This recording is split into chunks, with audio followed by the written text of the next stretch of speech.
All right. Good evening, everybody.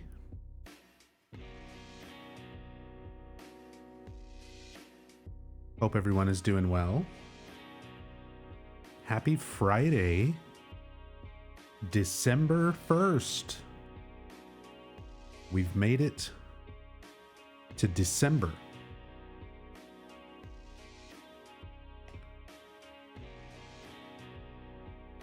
It's officially been a full month of Ascension. The first episode aired on Halloween night, October 31st. We've gone all the way through November, and it's now December. And it's been quite a month. But we'll get into all of it today. For now, let's just chill. I'm happy to see you all. We've got a long stream ahead of us. It's going to be a very important day for the Nub Zombie canon. Have we ascended yet? Not quite yet. We've got about 20 minutes until the pre-show. So right now we're just kind of hanging out, chilling. Sinistar, thank you so much for gifting a sub to Christophonics. And Christophonics, thank you for gifting out a sub to the community. And that went to Mazzy of Silence. Thank you both so much for the support. I really appreciate it. And then Alex Fire King coming in with the 5 gift subs going out to the community. Holy shit, you guys. This is a lot of love to start off with. Thank you so much. Girl and Geese, Infinity Issue, Chosen 183, Kakos Zamos, and Neck Bromancer. Couple of new people, couple of regulars, getting some gift subs courtesy of Alex Fire King. Alex, thank you so much. That is super kind of you. Sinistar and Christophonics, thank you both again as well. Yo, and Fancy Plans. Fancy Plans. Yo, what is going on, everybody? Fancy Plans, thank you for gifting out a sub to the community. That one went to I Can't Spiel, another regular who's been here for quite a while. I Can't Spiel, enjoy your gift sub courtesy of Fancy Plans. Fancy, thank you so much for the support. Thank you so much for the love. And Harley Quinn with a gift sub to the community. Dead Meat 303. Harley Quinn, thank you so much for gifting that out. Dead Meat, enjoy the sub. Everyone who just got a sub, enjoy the emotes. You can use anywhere on Twitch. Enjoy your extra scam points.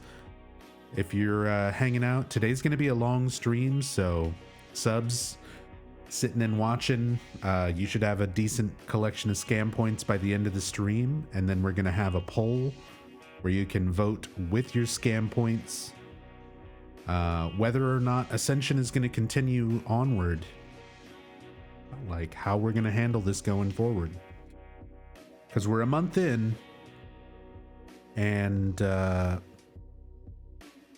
yeah, it's not good, to say the least. It's not good, and it's not really Silent Hill, not even slightly.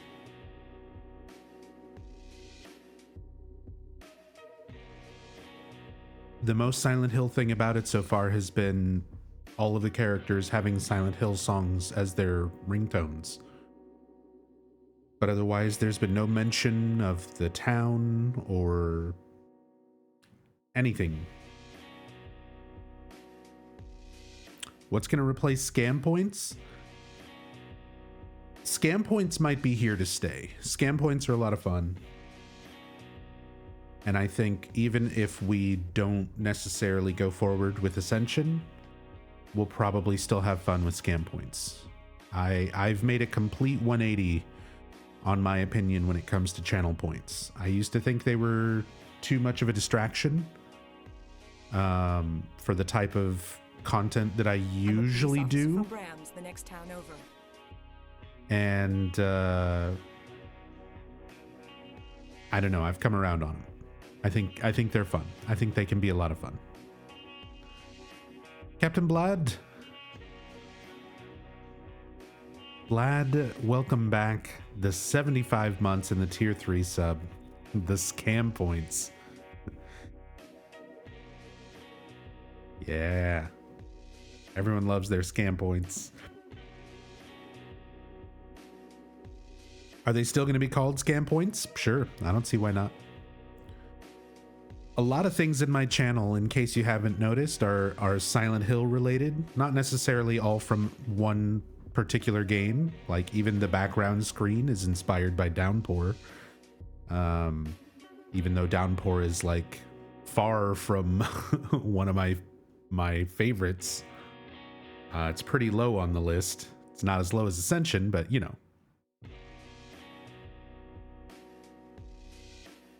But I like taking bits and pieces of things from the Silent Hill games when it comes to my channel.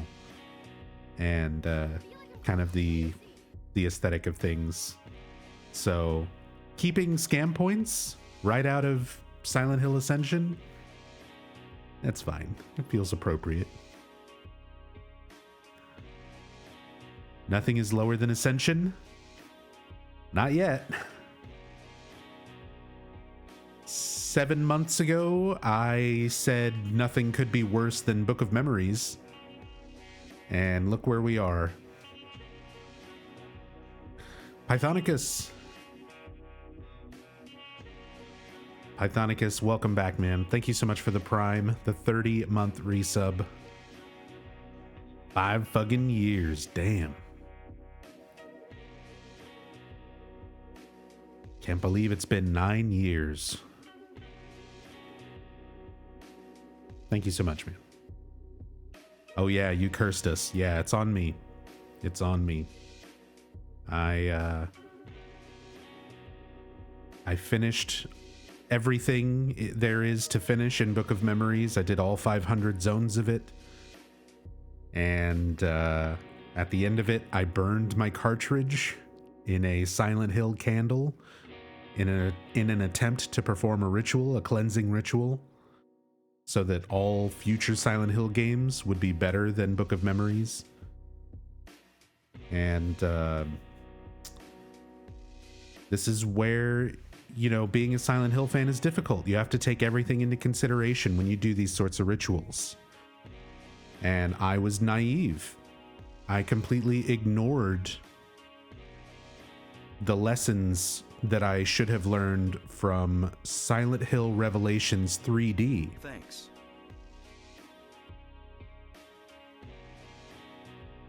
In the second Silent Hill movie, Silent Hill Revelations 3D, Dahlia Gillespie explains that fire doesn't cleanse, it blackens.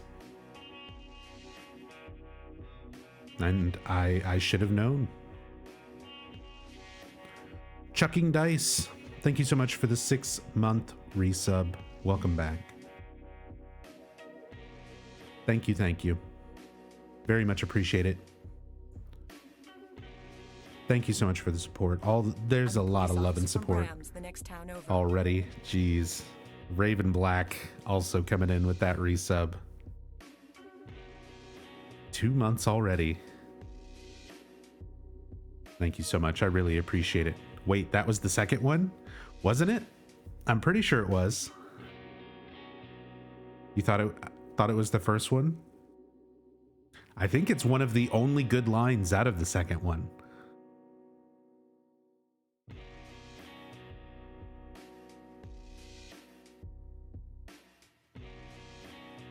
You let the evil of Book of Memories out of its cage of plastic and circuitry. You might be right. You might be right, Police Kibbs. officer from Bram's, the next town over. We've got a long stream today. We've got a lot of lore to cover. We're going to be watching the new episode of Ascension. We're going to be, watching the pre-show and the post-show and everything today. And we're going to be recapping the entire past month of Ascension. I'm going to talk about the story. I'm going to talk about the app. Everything. Absolutely everything. So today's going to be a long one. Xanderkins, much love. Welcome back. Thank you so much for the 81 months lurking, but I wanted this to go away. I can appreciate that. I do that too. You got to just get that notification out of the way. Thank you so much, Xander. Miss you, dude. Much love. Thank you so much for all the support.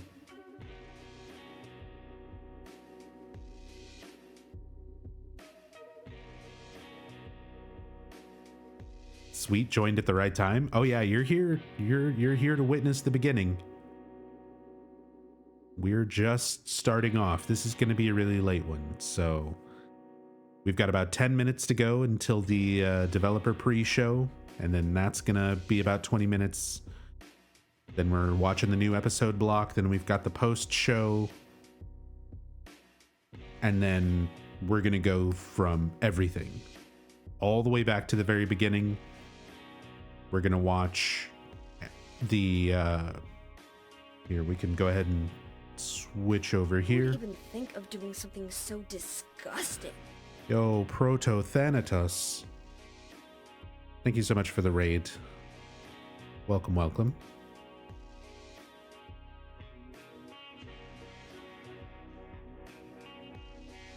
Yeah, sorry, bot commands are all completely gone. I'm not using stream elements any longer. So we've got to use Twitch integrated shoutouts and stuff. But yeah, there's no bot commands for the time being. I've got to set up a standalone chat bot again. Because I have chosen to not use stream elements anymore. All of my alerts are integrated now through Twitch alerts.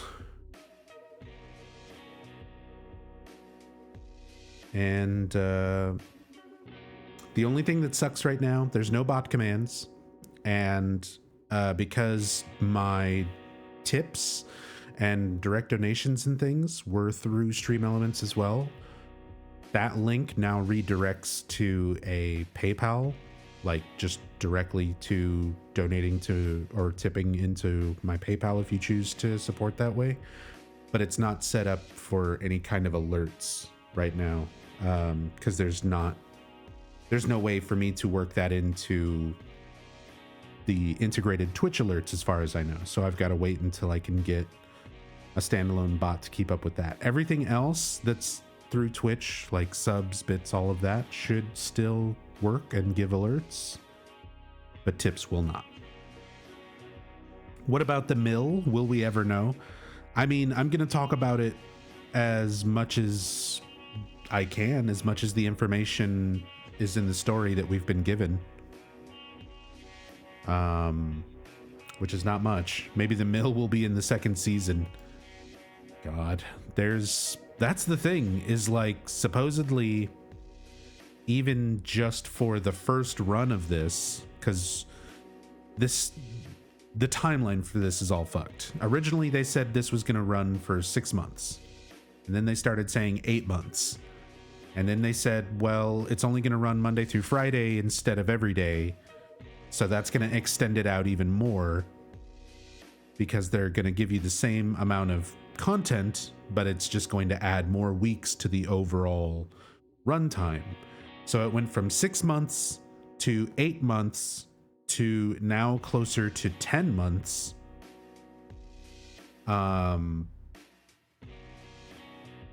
So you've basically got a 5-month period where they run through the story once, and then a second non-canon run through the story again, where all of the first options from the first time around are grayed out. So you're forced to see different branches. So that's what makes up the entire 10-month duration, is 2 full runs through the story. And we're only through 1 month. It's only been 1 month. It feels like it's been 48 years. Like, this fucking story has been dragging ass for so long and manages to somehow still not say or do much of anything. It is kind of like almost impressive that a month into this with daily content, there's still next to no context for most of the story, most of the characters.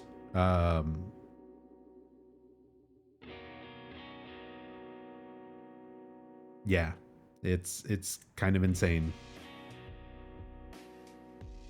if they make it that long. Toby died and we still don't know what happened at the mill, right? Yeah, that character, I mean, I guess it doesn't matter anymore. We've had 2 completely different cameo characters talk about, fuck you, Toby, because I lost someone in the mill. And one 7-Eleven clerk yelling at Toby because of what he did at the mill. Toby himself was like, it was my fault that those people died at the mill. But now Toby's dead. And they never explained or went into detail or showed a flashback. Nothing like that. Nothing like that. Silent Mill. The only thing we know about Toby is that he's friends with Eric. That's the other problem, is that there's no consistency to the characters. Everything keeps trying to tell us Toby and Eric are friends, even though we've not seen anything to imply that they would be or have ever been friends. You know, characters just... There's nothing to define each of the characters. So you're saying it's like Phantom Menace? Yeah, actually. It's like that old, that's an older Red Letter Media video at this point. Part of the Plinkett Phantom Menace review, where he's asking like a bunch of his friends, you know, describe a character from the original Star Wars without using their name or describing how they look, you know, or saying what they do as a profession. And if you can do that, you know, you've got a really solid character written. So it's like people are very easily able to describe, you know, like Luke Skywalker and Han Solo and, you know, Princess Leia. And then when he's asking people to describe, you know, Qui-Gon Jinn or Padme, and people are just like, yeah, exactly. Stoic? It's like you don't really have anything to say about those characters if you take away their profession and, you know, what they look like. And that's how every character in Ascension feels like, you know. You take away the fact that they're a cultist or, you know, whatever. Obi-Wan's mentor, that's a profession. That's what he does. If you take that away, does he still have character underneath that? That's the whole thought experiment. Broken Pines, thank you so much. Appreciate the 32 months. Welcome back. That is a long time. Thank you, thank you.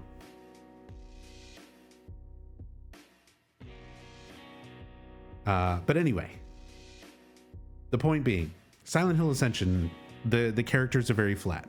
They're very flat. They're very one-dimensional. And even the things that are established about them through dialogue and everything else is not consistent.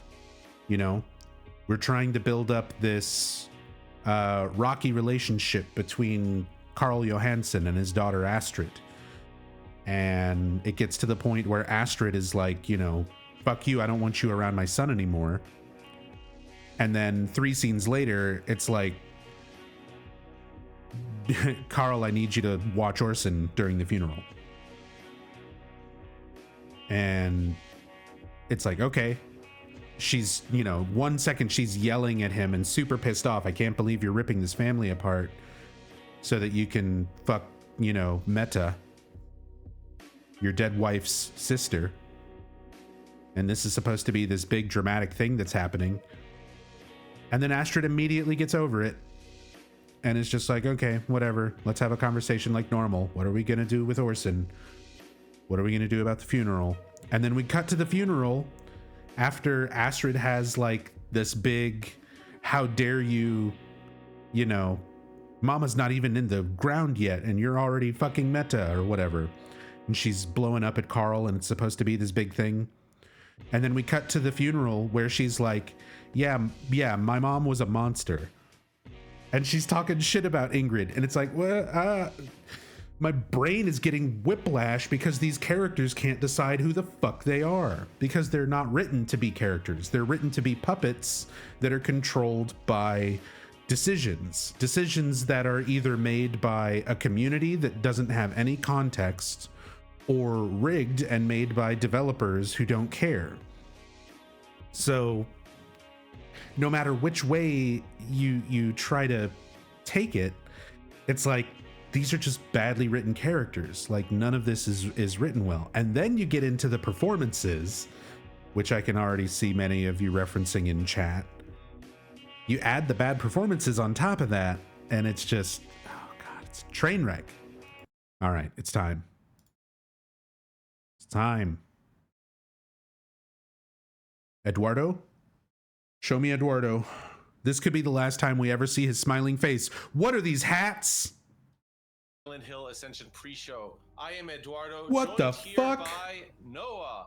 And Noah's going to run us through essentially today's run of show. Our production team's going to throw that right on screen. It's a special, you know, it's a special day. Yeah, so welcome everybody. We are now. They dressed up for the occasion. Shows on Mondays, Wednesdays, and Fridays.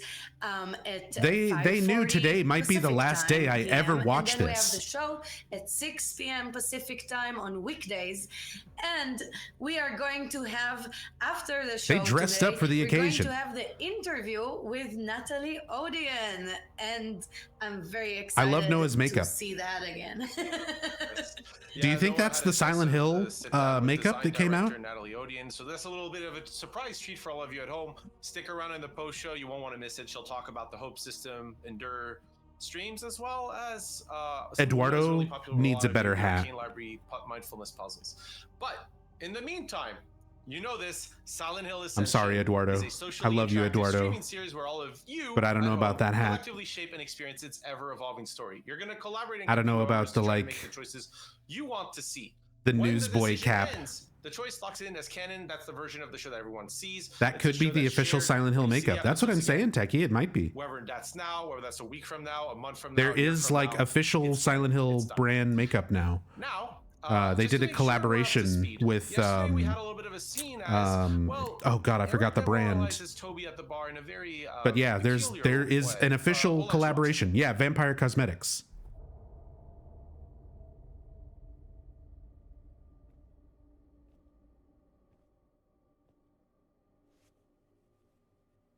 I'm looking for Toby Sorelli. Have you seen him? He's fucking dead, mate. I want to buy a round of drinks. Excuse me. Why is this so quiet? Hey. I don't want to turn it up because if I turn this up, when it cuts back to the devs, they'll be loud. So who cares? We've seen this before. We're gonna watch it today again as part of the recap. The Victorian child labor hat. Yeah, fuck him too. My cousin died because of that asshole. See? People are like, fuck Toby. Even after he's dead. Fuck Toby. He burned down the mill. Or That's whatever. the ring. We don't know. Can I return the favor? Thought the Foundation looked down on drinking. Never stopped me before. Is Krista trying... Okay, is Krista trying to steal Eric from Rachel? Every time I think Krista is being flirty, Welcome back, she's not everybody. really. I hope you enjoyed that. If you hadn't had a chance to see it, I can never tell you know, what's going Eric on basically because going, none of the "Go fuck characters have yourselves." expressions Line. But or in the emotion in their meantime, delivery. It's time for us to discuss the story so far. So our production team is going to throw Pennsylvania, and Noah, if you could walk us through what's been going on there.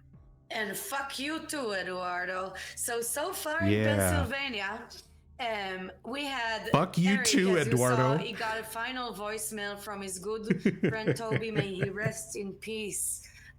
And he asked him to fulfill God his last damn. request was to tell everybody else to fuck themselves. While looking for fate, Rachel teams up Eduardo, with a like, stranger who winces calls her, Every time she who says calls that. her faith. He's into like question, cringing at it. which is a like nice little pun here. Oh, poor and also, guy. Eric Poor guy. Memorial. Yeah, and as you saw, we had Eric memorializing Catley. Toby. Rest in Hope peace. you're doing well. Yes. And that's why we're kind of, you know, the hats are in place really because we've come from essentially Toby's funeral. May Broken rest in peace, Pines, by did the I way. thank you? Thank you so much for the This hat 32-month also resub. going out to our good friend, you know. Can you get them hats in the Mario battle pass? Geek93, I hope so. clearly, I mean, a really stellar performance, you know, before getting eaten by the dog. Who's Noah? Who's Layla? But you know, Noah, that was one of the few things about the scene, you know, with Eric at the bar was that, you know, basically told the bar again to go fuck themselves. But Are that they- was Toby's request. That was essentially the voicemail that was left. Eric was being a good friend. in the Are they audience just going and, all out? You know, Like that I was a- said, categorically, we by know the way, they that was a watch. runaway decision. I think We it was know like they 2/3 watch the of audience stream. went, no, you know what? Are Eric should have Toby's they back. going all out because today's the Right. last time And I'm going to we're watch really this? seeing Eric Possibly. come It's into up to his you own now guys. It's going to be up to a vote. Rachel's lapdog is slowly. This lapdog is turning into a snarler. He's showing loyalty finally, a little bit a day late and dollar short. He's showing loyalty to his friend Toby. Like, Why would he? Already after he died. Why would But, you Eric know, do still he anything for respects Toby? his- and, Toby yells you at know, him and that's punches such him a in the face and gangster throws thing to ask firebombs at his somebody family. To, like, as your final dying wish is like, tell everybody that I hate them. I'm not gonna say it again. I know you want me to say it again, but I'm not gonna say it again, just for fun. No, it's reasonable. We've said it a few times. We've gotten away with it. This is Friday night. We're not live. Well, we're not live from Pennsylvania exactly, but we were seeing it there. And by the way, no, I know one of the things for me especially is, I mean, what's the deal with Krista here? Oh my God, What's I the love deal me with Krista? I loved her. We're since addressing the moment when Krista. Rachel was like, when Rachel picked Krista to do her ceremony, and Krista was like, I don't want to, I'm not trying to be mean here, but are you okay? That was so shady. And at that moment, I became a Krista fan. And Krista now is doing my other favorite thing to do, which is trying to steal somebody's husband. And I actually, So she this is. is where last time I wore my hat when I was trying to do the same Confirmed thing. But, by Layla. I really stand with Krista, and I respect her ploys. It does say Layla. No, for sure. I mean, she It has an does, yeah, approach, they- right? they She have was the with names Toby completely at the fucked up. doorstep. She's with Eric at the Noah bar. is Layla and Eduardo Honestly, is Noah. I respect her, but I wouldn't trust her. You know, that's No, a big trust is a different thing altogether. Who talks about trust? But you know, and she's quite beautiful in my opinion. I don't know. Actually, Production's at it everybody is again. quite attractive. I don't know. When are we gonna see representation for ugly people? That's what I'm asking. I mean, that's the thing, right? You gotta just wait. But like, we have a lot of cameos in. I don't wanna insult Escándalo. anybody. People make their own choices. Let's put it that way. Anytime I see that's the thing. Anyway, that segue word really typed quickly out, because don't I wanna just insult hear anyone it in our my audience, head especially those that were as lucky like enough to be, cameos Resident in our Evil show. 4 villagers. Like, you know, well, let's look at Norway. Let's go Escándalo. away from Pennsylvania. Let's do that segue where I go like, oh no, sorry, I don't know what I'm Un talking about. forastero. Well, because we're moving to Norway. We're out of Pennsylvania. Our production team's throwing that on screen. And Noah, if you could let us know what's been going on in Norway. I sure can, because you know that my boy Carl and Mette made out. He returned in the makeout. Well, he all tried decided to. that he's gonna He kiss tried her, to. and He got sure did, rooster until he blocked. got rooster blocked by his daughter. Thank you. Astrid You gave see? her eulogy at her mother. Just let Ingrid's me in there. funeral, Just let me talk and about. Carl, I can watches recap with the over best of them. Orson, and he got lost. Ugh. That Carl, and then Carl and Astrid continue to search for Orson, and it does seem kind of fruitless. And I don't know, Carl is being so useless, man. I don't know what to do anymore. Well, it's a little bit tough, right? Like, I mean, you know, Carl's wife died, and I mean, she wasn't exactly a piece of cake, alive or dead. Because let's be honest, Astra's still dealing with her after that. Because again, don't go Astrid judging was the dead, cake, Ingrid Eduardo. is dead. You know, the funeral's there, she's dead. That's clear. Again, she's dead. So dead. Yeah, you know, Carl is just except for when she's walking around the fucking woods. Best from like essentially what I believe is, you know, it's a rough situation. Except for her hair and nails, dead. At the funeral, turned away for a second and whoop, gone. I know it's not really his fault. It's kind of like you know, sometimes if you see like crime, I really like my crime shows, and you know, it's just a split second. Watch your children. But also Orson was already sus to begin with, you know. Like I love how Orson is the kind of boy Orson that would was go sus to to the, begin with. Child welfare lady and be like, bang, bang, you're dead. Like, oh God, he's doing such. That's fine. You know? And that's you a have to typical explain that child he's response actually to not, like, CPS oh my God, poor workers Astrid. She trying to can't give catch a break from anyone weed in her gummies to their family. mother. That's actually true. I said Carl was having a rough time, but Astrid's really the one who's having a rough time. Let's be honest. Like, still trying to go to work with what's going on here. Still trying to deal with her dead mother. Walking in on basically her dad and her like Mette there, like just like just everything going wrong. And then you know her son basically goes missing. And Yeah, that's apparently, not good. I'd never interpreted you saw Orson those as being scenes, sus. you I know, interpreted if you're an Orson artist, as you got to see being the like scenes from the previous days. possibly You on the saw they've been spectrum. searching quite a while in the woods. It's not looking good. No, it's not looking good, and I don't know. You know, Silent But who Hill the has fuck a knows? history with children being creepy and bad things happening to them. So Yeah, there we go. I'm There's nervous. the level of thinking It's we not should be like, examining this Orson on. is just Children like, creepy, you know, he bad got things caught up in happen. a whale and in a well, not in a whale. Thank you, But Noah, would for be putting that into interesting, perspective too. for me. That did happen sometime in history, perhaps. But anyway, he gets caught in a well, and like, oh, we'll get him out. Like, I think it's gonna be something like a little bit worse than that, unfortunately. And I'm quite intrigued to see what it's gonna be. They fixed the names, yeah. And that's one of the big things, right? You know, you're saying in Silent Hill, but it is a Production horror trope, right? finally Like, got it. children going missing is a big thing. And you know, on the other side in Pennsylvania, we saw Rachel looking for Faith again. Great performance by BioGeek93 getting his face eaten up yesterday. But that was the thing, right? Like, you know, on both sides, children have gone missing, things not looking so great. And we're, you know, we got to see where that happens. What's up, if they turn Miles? up, how they turn up, Did I what's miss going on. anything relevant? But in the meantime, Eduardo and Noah are one of the wearing big hats. things with kind of what happened with Toby, and you know, was essentially Otherwise, Toby's no. fate was towards redemption, but his hope was negative. So Noah, Do they really watch your explain to stream? us the concept of fate and Some hope of them so do. integral to some I of don't know those about Eduardo and Noah like You personally, bet I can. So, but you know, the at least, decisions and the at the very endurance least, and the one of puzzles, they all the contribute producers to whether a character will face left a redemption, comment under one of my suffering, YouTube or videos damnation in the Silent Hill and mentioned Ascension in a finale. now deleted interview Their fate is decided that across the length of the they didn't season. name me in And the particular, character hope but they said needs they to be watch high streamers enough for them to survive a crucial story moment. that Now, cover I've said Ascension. this before, but now with Toby, we And he really was saw subscribed to me on how YouTube. That plays out, and so you know the hope is So- really crucial here. It's not. It might less just be that one important producer. than It might be the more people on the fate. dev It's team. not- I don't that know. everything On some works degree, they are together in aware of my this channel. as we work together collaboratively. That's the one for sure. And you're right. Faith and hope aren't necessarily more or less important. They are just distinct. Essentially, the idea is that fate is coming from you, the audience, making the decision. So that's when you're calmer, you're taking your time, deciding where things should go. Whereas hope is a little bit more in the action. They're coming from the endure streams. It's coming from you doing the mindfulness puzzles. And by the way, Hope they know how shit this is now.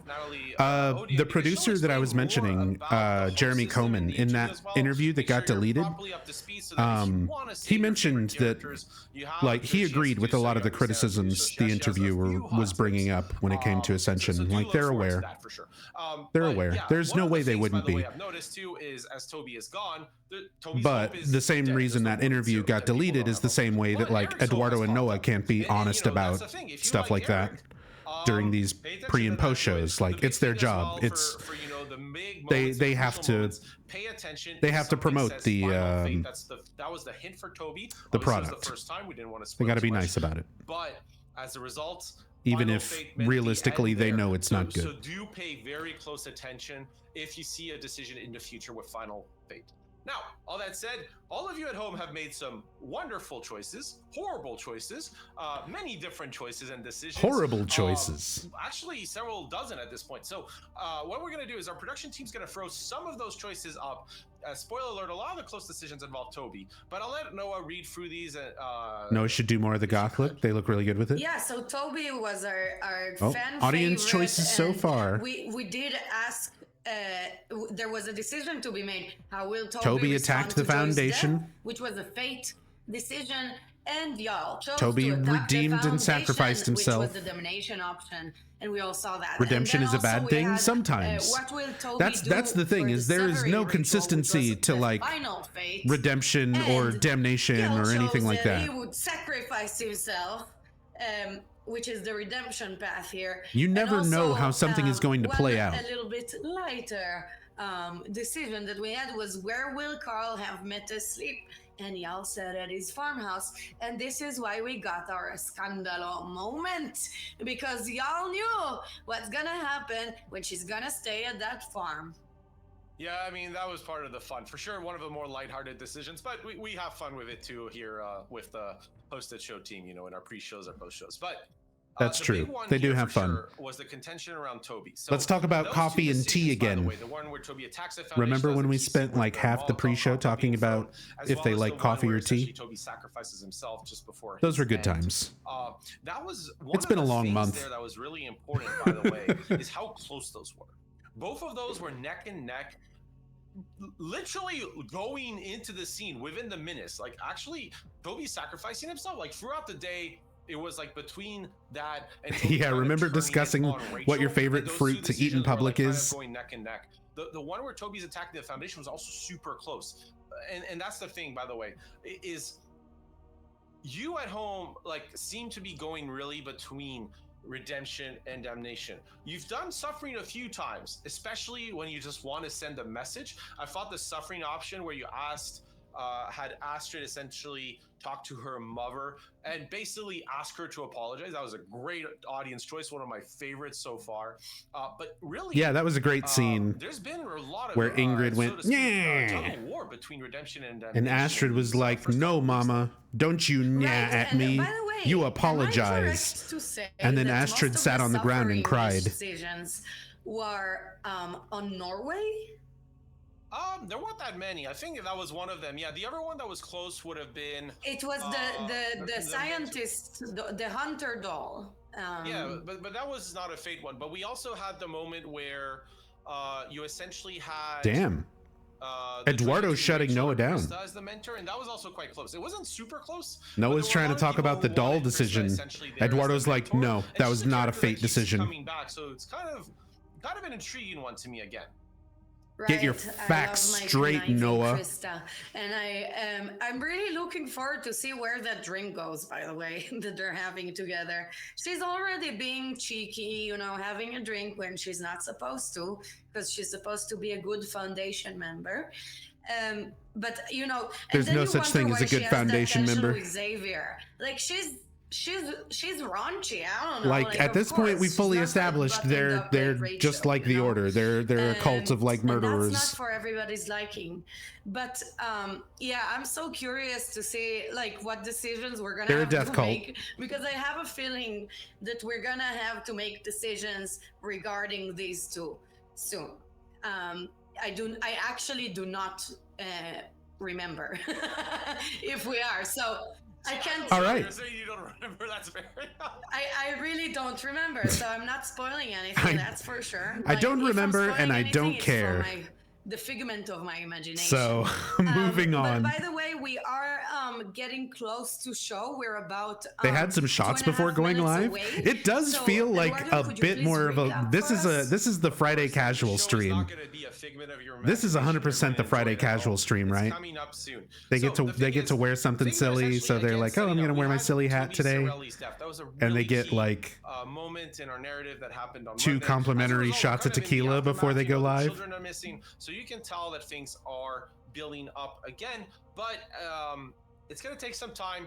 Yeah, it's hat day. You're gonna enjoy the story as it builds up again. We like to have. Today's scene, That's actually, 100% a we like. might have hinted at actually by accident, We're 'cause I got a Genvid. sneak preview We and, take our business Nico and Noah wants seriously, to see but we you make in it, games, but and don't games are worry, supposed to be it's gonna be fun. in just a So on bit. Fridays, we're gonna have Now, that fun. You said, can wear your after silly the hats show, on we Friday, will be back even for on the stream. post-show. That's going to have an interview with our guest, Natalie Odeon. So Noah had a chance to sit down with Natalie, and she'll go through essentially the Endure streams, the Hope system, the puzzles, and you don't want to miss it because there's actually a lot of little cool facets to that interview that I really enjoyed watching. So for now, what we're going to do, we're a minute away. Great time for you to grab a glass of water, your favorite drink, a snack, and enjoy the show that's about to start. We'll see you after. Yeah. Grab a drink. Get your drinks, everybody. It's time for the new episode block. We're gonna see a demon in the woods today. At least we might. It was in the thumbnail. Yeah, a glass of water or whatever your favorite drink is. What's everyone drinking? I didn't get nearly enough sleep, so I needed some sugar and caffeine. And I try not to drink soda so much anymore, but today's a soda day, so I'm having a Dr. Pepper.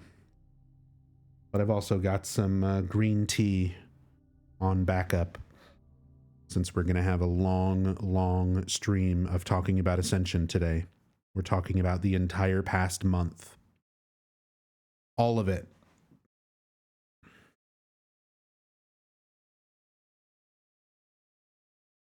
Story time, chat. Xavier! Professor X? Rachel? Rachel, what's wrong?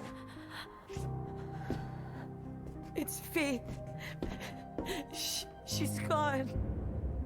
I've What do you lost mean my she's faith. I'm being punished for doubting our teachings. I know it.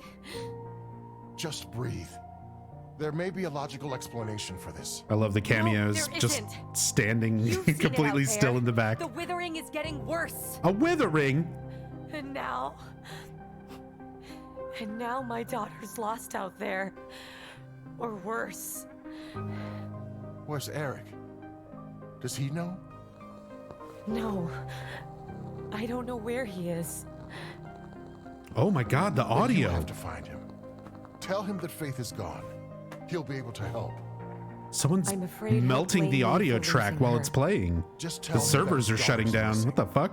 You don't need to tell him anything else. What if it's not enough? It will be.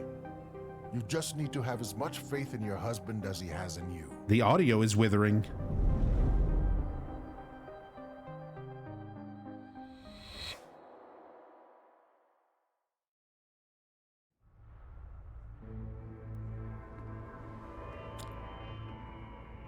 Today's going to be the day where I finally talk about this laundromat, and that's going to take like 4 hours by itself. And I'm not joking.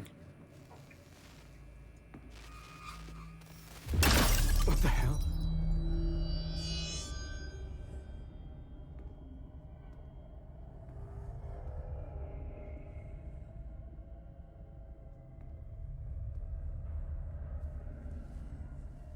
Oh well. Back to sweeping. Finally read through the article. Oh yeah, and I'm just gonna read through it again as part of today's recap. You missed a spot. Thanks. That was quite the show you put on back at the bar. Did you see the fucking monster shadow in the... Yeah, it's On the about wall? Toby. I figured It's a Rachel wouldn't hanger. tell you, but I thought you should know what happened to him. It's a Where is hangy. he? Shit! Oh, god damn it. I'm withering. What the hell is this? Eric, watch out! Oh, Wet Willie.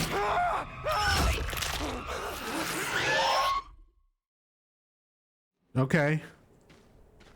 Is everyone dying? Are we getting our wish? I'm sorry, Astrid. I don't think I can go on.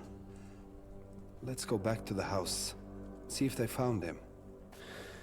Astrid, please. We need to go home.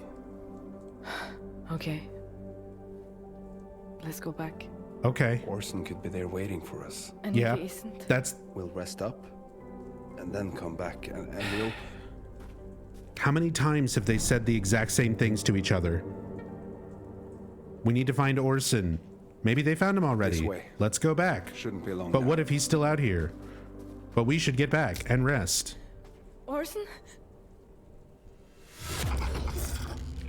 Orson! Papa, let go of me! Orson! Orson!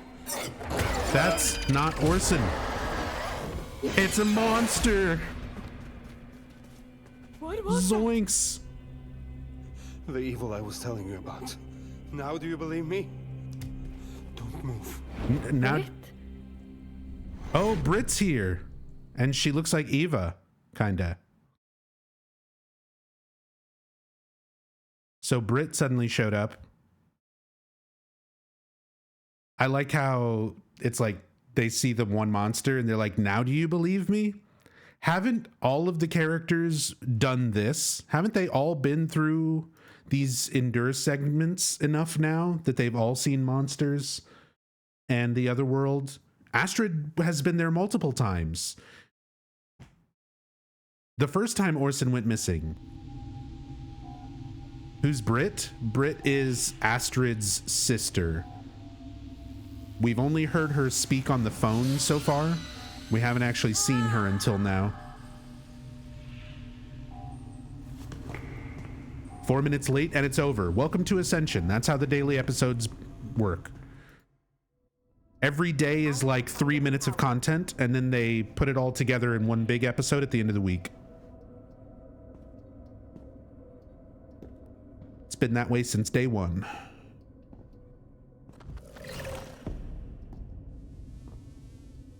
Come on, give me one good drag the mouse QTE. No, none of that hold QTE bullshit. You can take that bullshit elsewhere. No. That's the one. Perfect. All right. And now we do nothing. Same Endure as last night, for fuck's sake. It's been the exact same thing for an entire month. It's been the exact same thing for an entire month.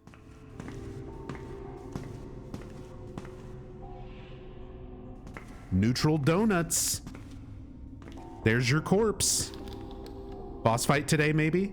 Yeah, if moderators... If I've got a moderator here to do a prediction, a 1 minute prediction for boss fight, yes or no?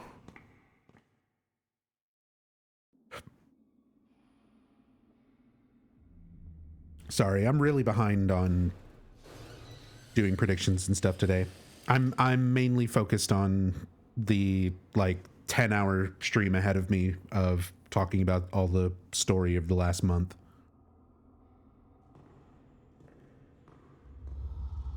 And the fact that I'm doing it on very little sleep.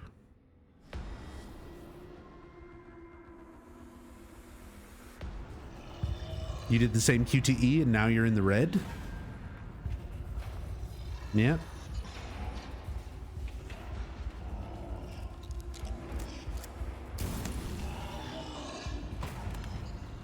It's all right.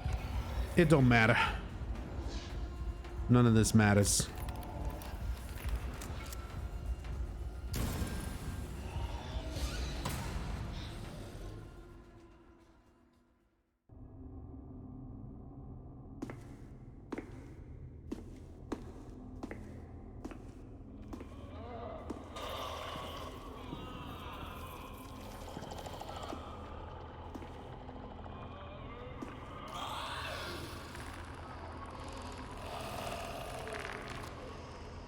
Audio, yeah, the audio keeps going back and forth between being loud and quiet. Like now it's getting loud again. Oh, here comes the awesome screams.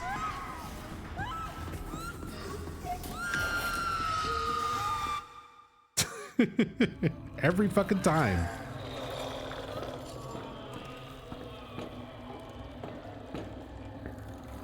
And it just awkwardly cuts off at the end.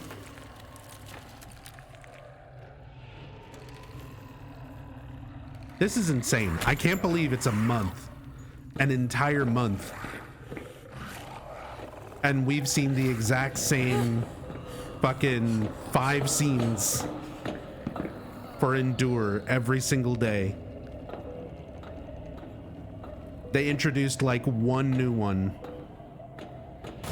And there was one boss fight on a day where the developers purposefully rigged it so that people could just see a boss.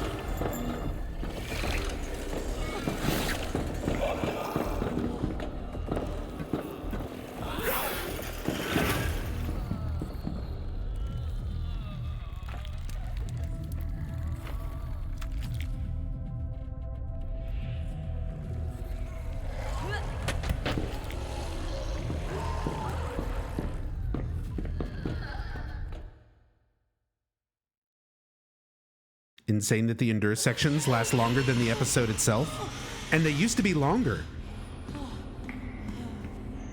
For the first like 2 weeks, something like that, they were longer. And then they did a dev show where they were like responding to feedback. We're going to make the Endure sections shorter. So they made them a little bit shorter. 2,400 points. No boss fight. All right, time for the post show.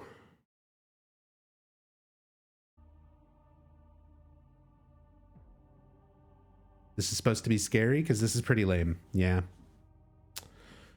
I agree. And I understand, like, things, even the best horror games would have a hard time being scary, like in a stream environment with a chat and, you know, other stuff going on, because you're not just like sitting and focused and immersed on the game, right? But even in that context, it would not be any better, clearly.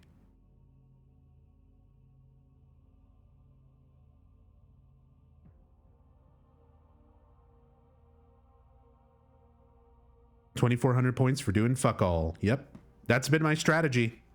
Once I figured out you only have to do like one perfect QTE to fill the bar up completely, and then just wait till the end. Welcome back, everybody. Get maximum points. That's all I've been doing. Eduardo joined here by Noah, and if you're a fan of monsters, we really hope you got to enjoy those scenes.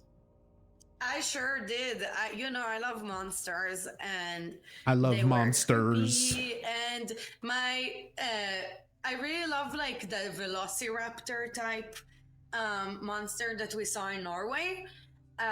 Like, because when I was a kid, obviously, as a lot of people my age, I was terrified of Velociraptors. I wonder why. What people Hat in our night? age group as a kid It's would have possibly silly watched hat that would have day. made us terrified It's of casual Velociraptors. Friday at the Can't office. fans, but can't. I don't know, but it has. It's silly it hat day at the strikes, Gen a Vid unique offices. chord in my fear mechanism, and that was creepy. And also, I love how Krista was gonna reveal some stuff, and then She? We broke away into this monster situation. I wonder what that means. well, how about we take a closer look at that scene, right? So our production team's going to throw it up. This was the video that premiered today. It's where Krista's confronting Eric in the laundromat. You know, after the We're gonna the okay. bar, you know, she's like, let's "What a recap show you it. put on." And then they're just, as you mentioned, just put into the other world. They're with the monsters. So that video is going to play for you here, and let's look at it a little bit here, Noah. So as you were saying here, we're setting up the scene. We got essentially Eric in the laundromat. You know, everything's normal, no problem. But things go a little bit wrong quite quickly. Right. And by the way, how do you think This is all the pre-recorded, drink- surely? I guess the drink was benign, If it was right? pre-recorded, Nothing they wouldn't happened in have the so drink, many and we're like just doing our hiccups laundry, with minding production our and stuff. business, They would running edit into that and clean that Krista, up. and, Presumably. you know, suddenly getting pulled into another world or the other world. Is it the Some other world? that is horrifying. And yeah, I don't know, like I feel like Eric, you know, so far That would be we've hated implying a lot that Toby. We there's were something focusing our Silent Hill afoot. PTs on our boy Toby, rest in peace. You know, the hat is for him today, but The hats are for Toby. And but now The we hats can are out of respect for divert Toby. our pity Now we to have an Eric, explanation. I think. Because what did he do wrong? What did he do to deserve his daughter going missing, his best friend dying, and then like, you know, when he has almost maybe a moment with some hot chick, all of a sudden getting pulled and like getting devoured or something. by Having a monster, moment with some hot which chick. apparently is gonna, like, I don't know, that was creepy. No, and that's the thing. You don't get to see as an audience right away the result of that. You're gonna have to wait. I don't actually know when you're gonna get a resolution. God. You're gonna have to wait to see what happened there, right?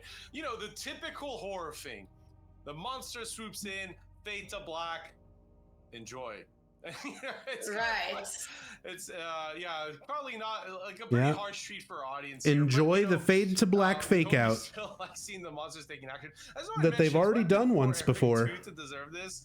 We're not sure, but he's gonna have to deal with it. And I am liking seeing Eric come into his own and becoming his own character. Yeah, he's kind of like turning up the sex appeal here. I don't know. He's like getting into his like. That trope you know, works in we good have all content. these, like, Even good millions content of gets movies criticism about for people doing losing fade to their black daughter and stuff. And type they of shit have, like that. revenge my daughter. People lost their minds. And People he's still going lose their into fucking that minds phase. over The It's like Sopranos. Keanu Reeves, haughty phase of like he has to avenge his daughter being missing or something. Yeah. and if you too want to star in essentially, you know, be that person, be in the show. Actually, no, we're lying. You're probably gonna No. in our show and die horribly. You know, cameo contests exist, so that's. I thought we were gonna lose the stream. Walk us through it. It's Dude, not. who It's not doesn't my wanna internet die tonight. horribly on Silent Hill, because y'all can be an extra in Silent Hill Ascension, and you can take part in the cameo Just like contests Tassadul. regularly. And cameo contests are entered with influence points, which, as you know, you collect with the indoor streams and the puzzles.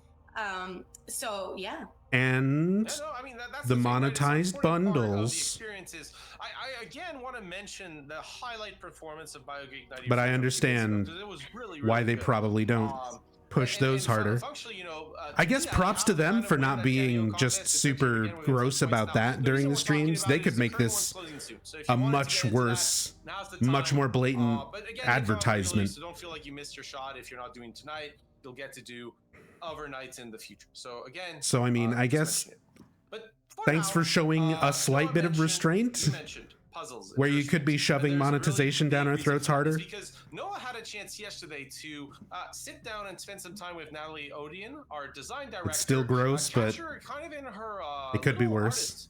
artist, area, and essentially you'll see it. It's a really nice and cozy area. I really liked seeing that interview. I'm sure Noah had a great delight doing it, but for now I'm gonna let our audience, you at home, enjoy that interview. So we'll be right after that, but in the meantime, enjoy Noah and Natalie Odian. Interview. We have here the wonderful Natalie Odian. And Natalie, thank you so much for being with us. here Pre-recorded. today. Could you please introduce your role Before in Hat Day. Silent Hill Ascension? Of course, I am so happy to be here. I am the design director here at Genvid. So I use gameplay, user psychology, and we design and prototype game mechanics, systems, and rules. Oh. So we work with other awesome members of our team to develop these, and once they're created, we are They constantly made guitar. refining and Look, she's got a fine-tuning the guitar right next to experience. her. Right. So that's a little bit more about what your role is. They worked as a on the designer gameplay. is, because some of the folks may not be familiar. Maybe she's the how one it who made plays guitar. in this specific. Maybe she made Stones. Series. So what does your team work on for Silent Hill Ascension? Yeah, more tell us. Specifically. What does she do? So our team works on the systems of Ascension, like Okay. the Hope system. And we are also very involved in the Endure experience and the arcane and mindfulness puzzles. There you go, I guitar. love those puzzles. Noah If loves you're them. Watching the show, you know I do like me some puzzles, and we are going to talk more about the puzzles in a little bit. Yeah, what most excites you about working on Silent Hill Ascension? It's a bit of a unique project. It's definitely unique. It's That's a very word for unique. it. It's like nothing I've worked on before. So, like, I would say the variety of puzzles has been very challenging but fun, right? We want to take all these completely different game types, make them fit into the world of Ascension as well, and just being able to go from different gaming types. So 1 minute I'm wearing my musician hat because I'm working on guitar. and then You the next actually minute said I'm it. designing a level for I Hashi, wouldn't. which is a You couldn't pay me numbers-based enough money game. to So admit that I great, was like, having that responsible variety. for guitar. Yeah, so I would variety take is that one of shit the to my key things grave. we have here, and, Oh my god. By the way, we've seen changes to the Endure series I in was the last few joking. days. And thank you so much, audience, for the feedback on that. We hear you, and we are Oh listening. shit. So, can you tell us more, Natalie, about the thinking behind the design and the updates? Yeah, so agree with Noah. We love the feedback. Please keep it coming. Game designers are all about taking that feedback and actioning on them. So we really appreciate it. We've been polishing the QuickTime events in the Endures.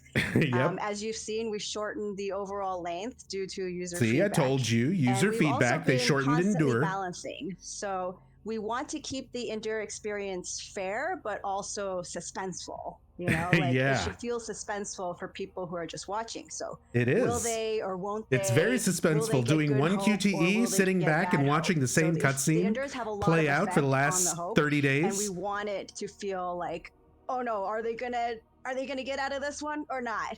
So we've been trying to keep that balance for the scoring. Are One they going to get interesting out of this thing one or not? is when we first launched, What's the gonna scoring happen? was too difficult. It's been The exactly Endures the were being same for the failed a past lot, 28 so days, but we surely pulled back a tonight. little bit, and then we've gradually Tonight, tightened maybe it back Carl up, won't make and it. now we are back to that original scoring, and the community has been passing that fairly regularly. So I have to give props to everybody for constantly improving and keeping us on our toes.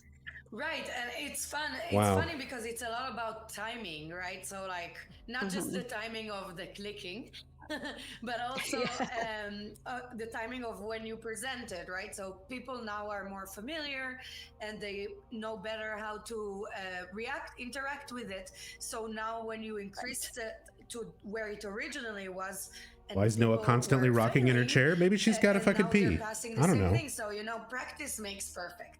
And this is very She's trying to get through this interview so she can go very use the bathroom. encouraging indeed. So speaking of nailing things, could you tell us the secret to winning all the puzzles? Okay, nice try. Yeah, give me the secrets. Nice try. Next time I'll try again. Okay. So you may know there's no one-stop solution to all the puzzles because they are such different experiences. That's partially why I love them so much. The secret is you open up the puzzle in your browser's HTML viewer window. So I'm pretty sure Techie's already they're done all very that to show different in you their can ways, just but I like would say find when in doubt, everything always review the rules. on In the puzzles, they all have on an the info like button click around within the and puzzle, find and you can the always notes click on that, game. like while you're playing the game, so you don't have to leave the game. You can click on that while you're playing and see what the rule set is. So, for example, for Lockbox, it's a very strategic game, but you have to know what all those different blade types do. That's true. And the only way to know that is to review those rules and make sure you learn. And once you actually learn what all of them do, like it's just a very quick strategic mind puzzle. Yeah, I didn't know what all those things do, which is why I made one move and instantly failed lockbox when I did that on stream the other day. In sound productions, it's read the effing manual. And I used to get it yelled at me a lot because I do tend to just build things and then be like, oh, yeah, so don't be me. Read those rules and succeed. So speaking of the puzzles, do you have a favorite one? Okay, that's a tough one. I have a couple favorites. I know, so it's like difficult. They are. You're making me choose, but I'm pretty proud of Lockbox, which I was just talking about. So that was created by our game Very proud of designer, Edwin. Lockbox. It was inspired by the valve puzzle in Silent Hill. You know, where you're turning the valves and the spikes are moving. So the idea was inspired by that, but the game mechanics themselves are completely original. It's a completely original puzzle game. And it really requires you to think strategically. So that's why I like that one. I also really like Buried Memories because that was inspired by those cryptic clues that you always find yourself deciphering in Silent Hill games. You're like reading this and you're like, what does this mean? And you eventually have to apply that to something. So I like that one as well. And then lastly, I'm a big fan of guitar because I could just sit around and like jam on it for hours. It's a lot of fun. Fucking kidding me. So, and many of our users have said that they just sit around and jam on guitar for hours, man. So you're talking about that real guitar that's next to you, right? I'm in a band actually, not the app, and it's a lot of fun. Just like sitting around and jamming with each other, you know, just like no real agenda in mind, just playing along to each other. And we really took inspiration from that feeling. So you'll see that the notes in guitar, they don't mimic the song exactly all the time. No, they definitely don't. They're designed to complement the song. They don't. The entire puzzle is designed for you to It's not a puzzle. So we don't enforce like strict timing or strict note orders like you do in other rhythm games. We want you to just be able to play whatever you want. We don't play like wrong note sounds, like you know, if you're playing a wrong note, or give you even wrong feedback when you play other notes, because we want you to be able to play anything you want. You see the problem in that though, right? Great, like seeing people jamming along to that. That makes it not a game. It's a lot of fun. If you want to like show our prototype for a minute, our game designer Edwin made that. It was to help really sell that idea of jamming to people when we were first trying to create the game. What? That's so awesome. And we're seeing pre-alpha footage of guitar. We have such amazing audio talent on our team here. Yes, so you know, being able to use, obviously, being able look to at this use the game music design of Akira Yamaoka, that really elevates the game. Don't you but fucking we also have original music from our say our that own product name from Ascension, from Necoface.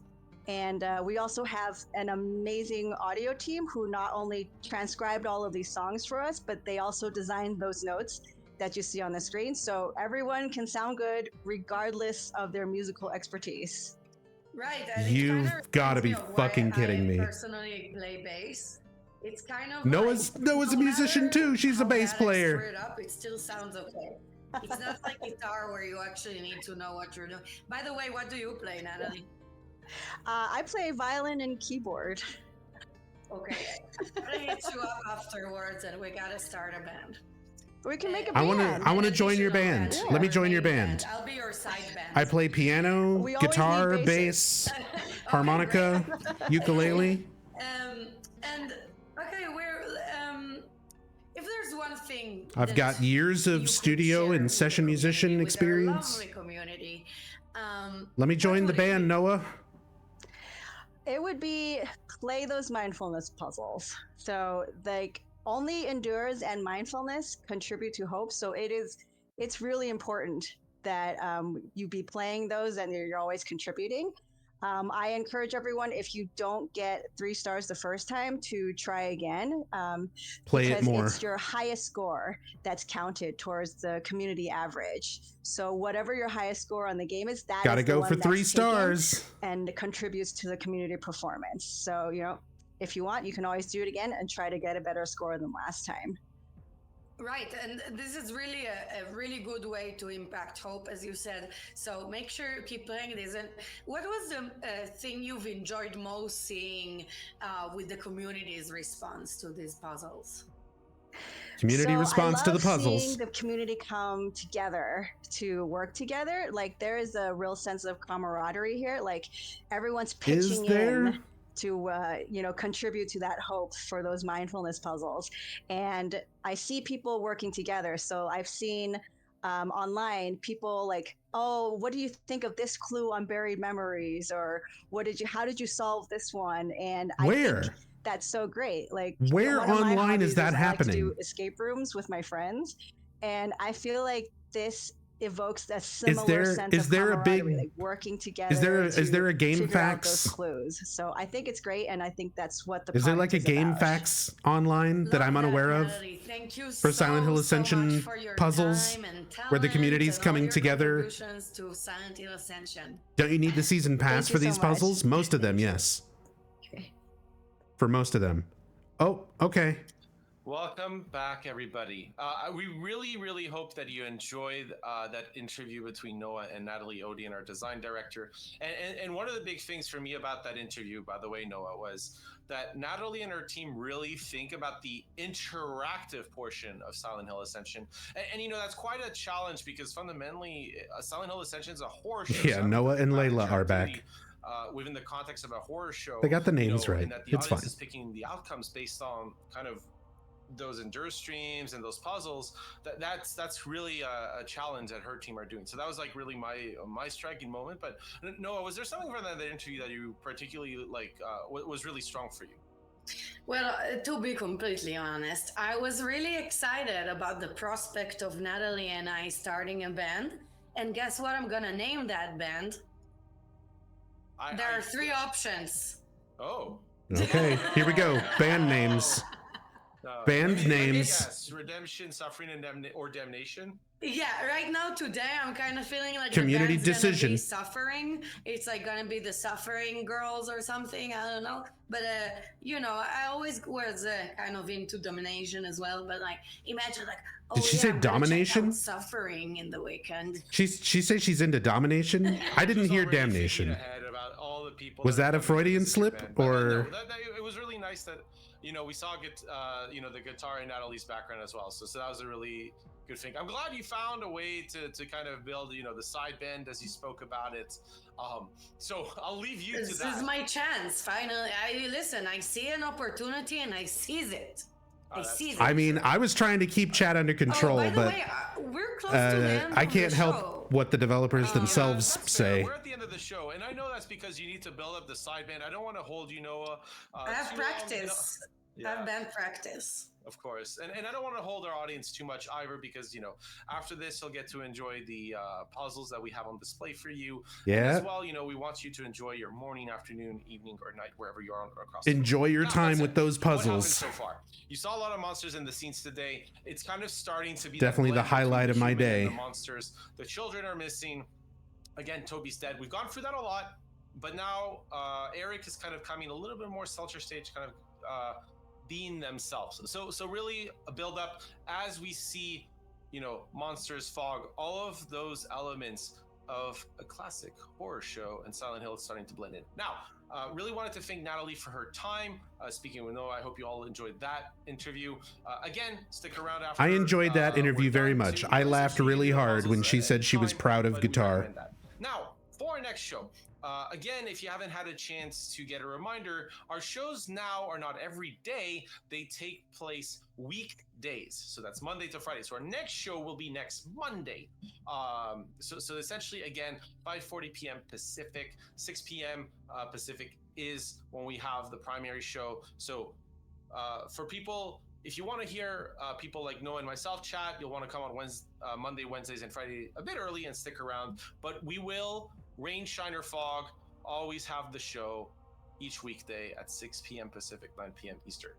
I hope you have a great time. Again, wherever you are across the world, this was Eduardo and Noah saying bye. Bye, Eduardo. Bye, Noah. He said fog. Yeah, he started doing that a few dev streams ago. The like rain, shiner, fog sign off thing. So I guess that's Eduardo's new thing.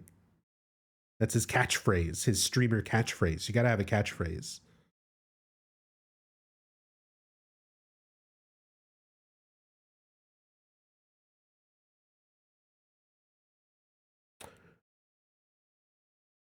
Just to remind everybody,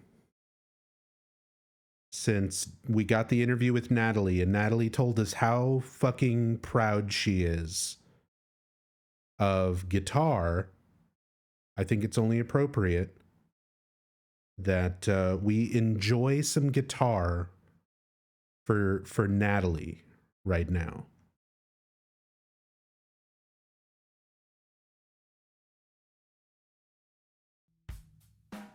So let's enjoy this.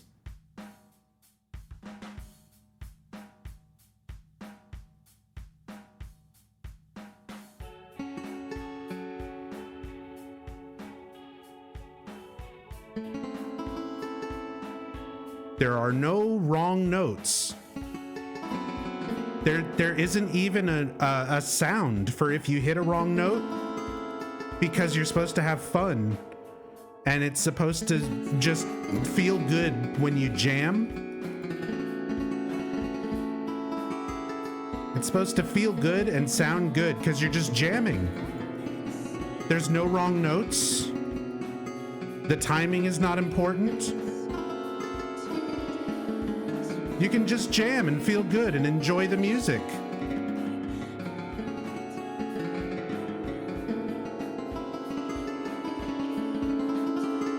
Feels so good. Man, I love this fucking song. I hope we get 3 stars, because otherwise I gotta do it again. She told me to do it again.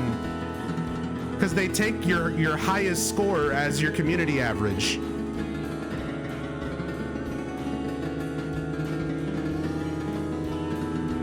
So we really got to try and get that 3 stars.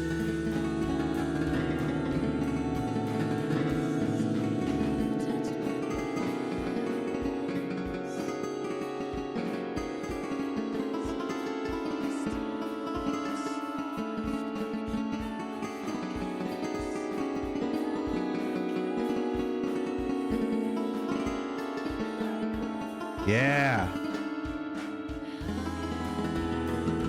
We're winning. Look at, I'm already up to 90 points.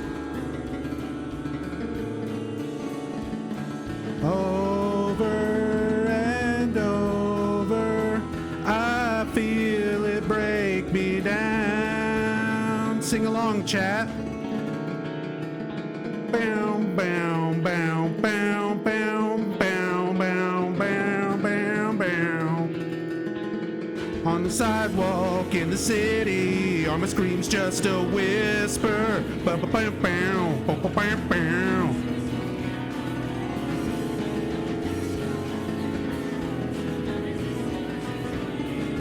Like a flower in a basement, waiting for a lonely rain.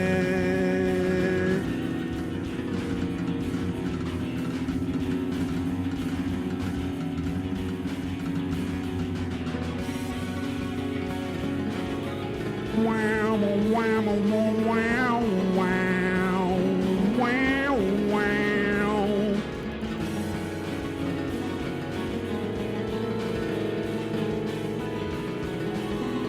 Yeah.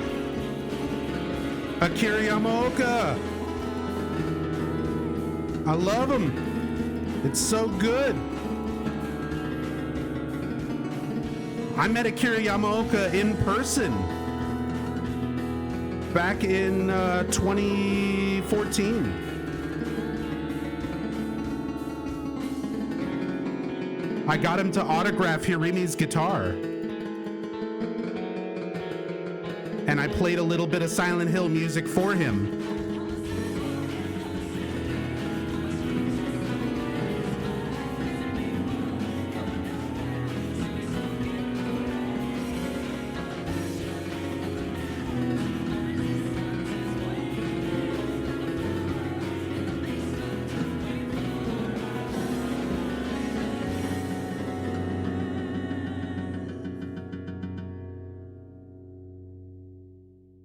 I hope we got 3 stars. If this is 2 stars, we're doing it again.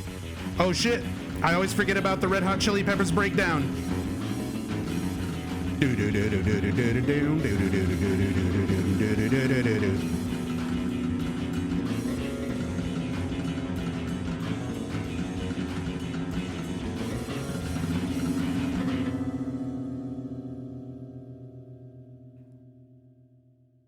Come on, 3 stars. Show me the 3 stars. Damn. That must have been pretty close. All right. One more try. We got the 3 star this time for sure. Ready? Natalie said we need to go for that 3 star. It's important. I'm kidding. All right.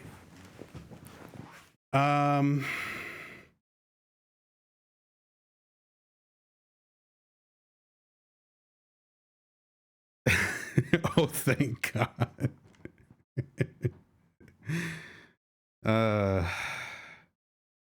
I'm sorry. I had to emphasize again, nothing personal against the developers, but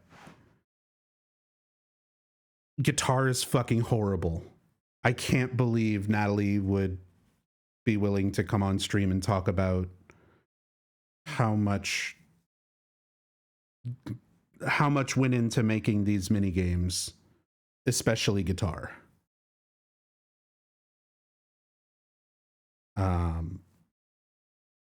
That's insane. That's insane.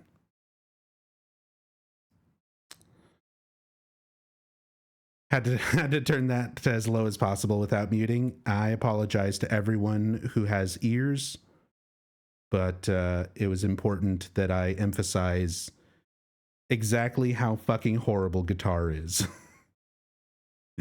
It's very, very necessary.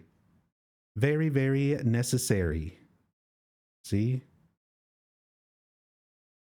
We're writing music. And fucking car repair. We got another level of pathways.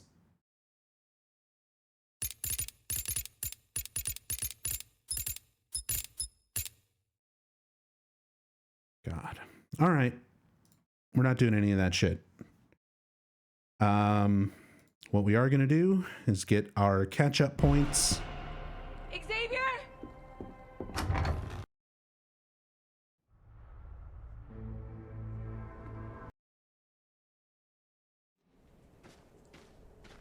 Can we all get scam points for that musical endure section? Astrid. Yeah, sure. Technically, I don't have a way to just like give out scam points. But what I can do, I'm going to put a prediction up. We're going to start a prediction. This prediction is going to be called "Are my ears bleeding?" ? If they are bleeding, you can select yes. If they are not bleeding, you can select no. This is going to run for 1 minute. Starting now. So there you go. If your ears are bleeding after the guitar section, you just select yes, and you'll get some complimentary scam points. If your ears are not bleeding, then just select no, and you can not get those extra scam points. It's entirely up to you. You don't have to do an entire in-depth story recap. That sounds like cruel and unusual punishment for you. No, I think we do. I think we do, because not everybody has been watching since like day one, right? So today, I'm going to just talk about everything. We're going to talk about the story from day one all the way up until tonight. We're going to talk about the state of the app itself.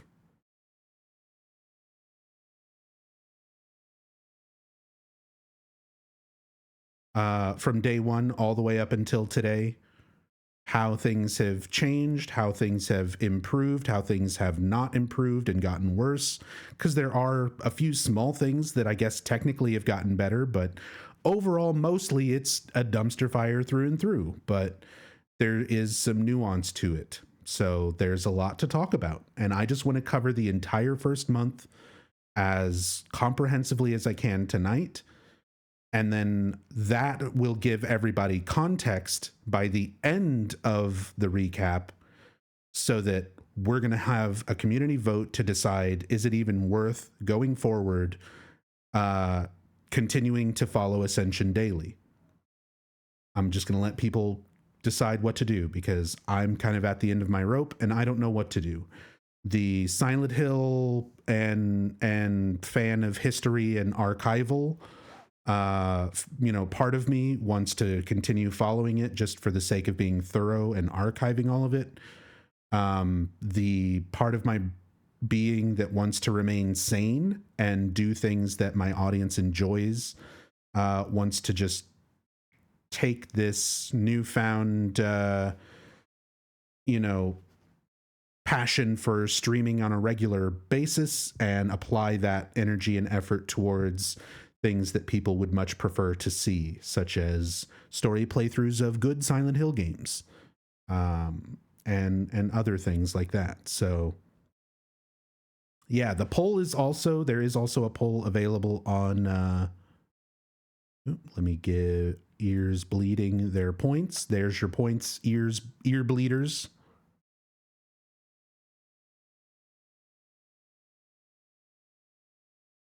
But yeah, there's a lot of other things I would rather be playing. There's a lot of other things I'm sure you guys would rather be watching. So I'm going to basically just put it to a vote at the end of tonight's recap.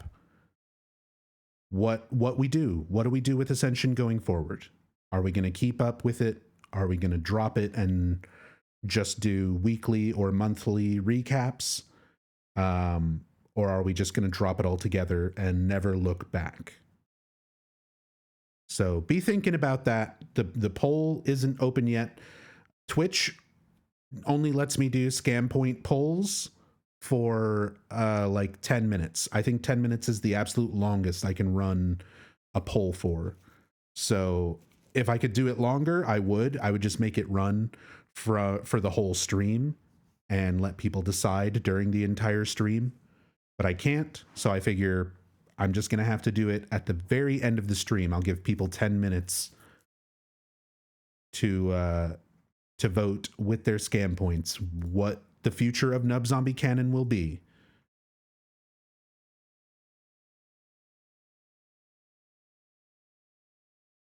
It's a lot of scamming. That's the most important thing you can do with your scam points so far. Straw poll could work if you pinned it. I cannot integrate scam points into straw polls. And a big part of implementing scam points into the channel is so that people can use them for fun things like this to determine Nub Zombie interactive live experience canon. Now, to be fair, scam points also do not work on YouTube, but I did also put a poll on the community page on my YouTube channel for people on that end of things to vote for what they would like to see. So I will take that into consideration with our scam point poll at the end of the recap as well. Sounds like a scam to you? What could be less rigged and scammy than a poll deciding Nub Zombie stream canon using scam points. Like, I can't think of anything more legitimate.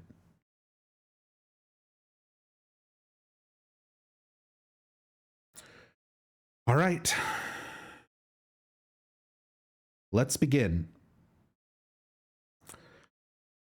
October 31st of this year, Halloween night, Silent Hill Ascension launched.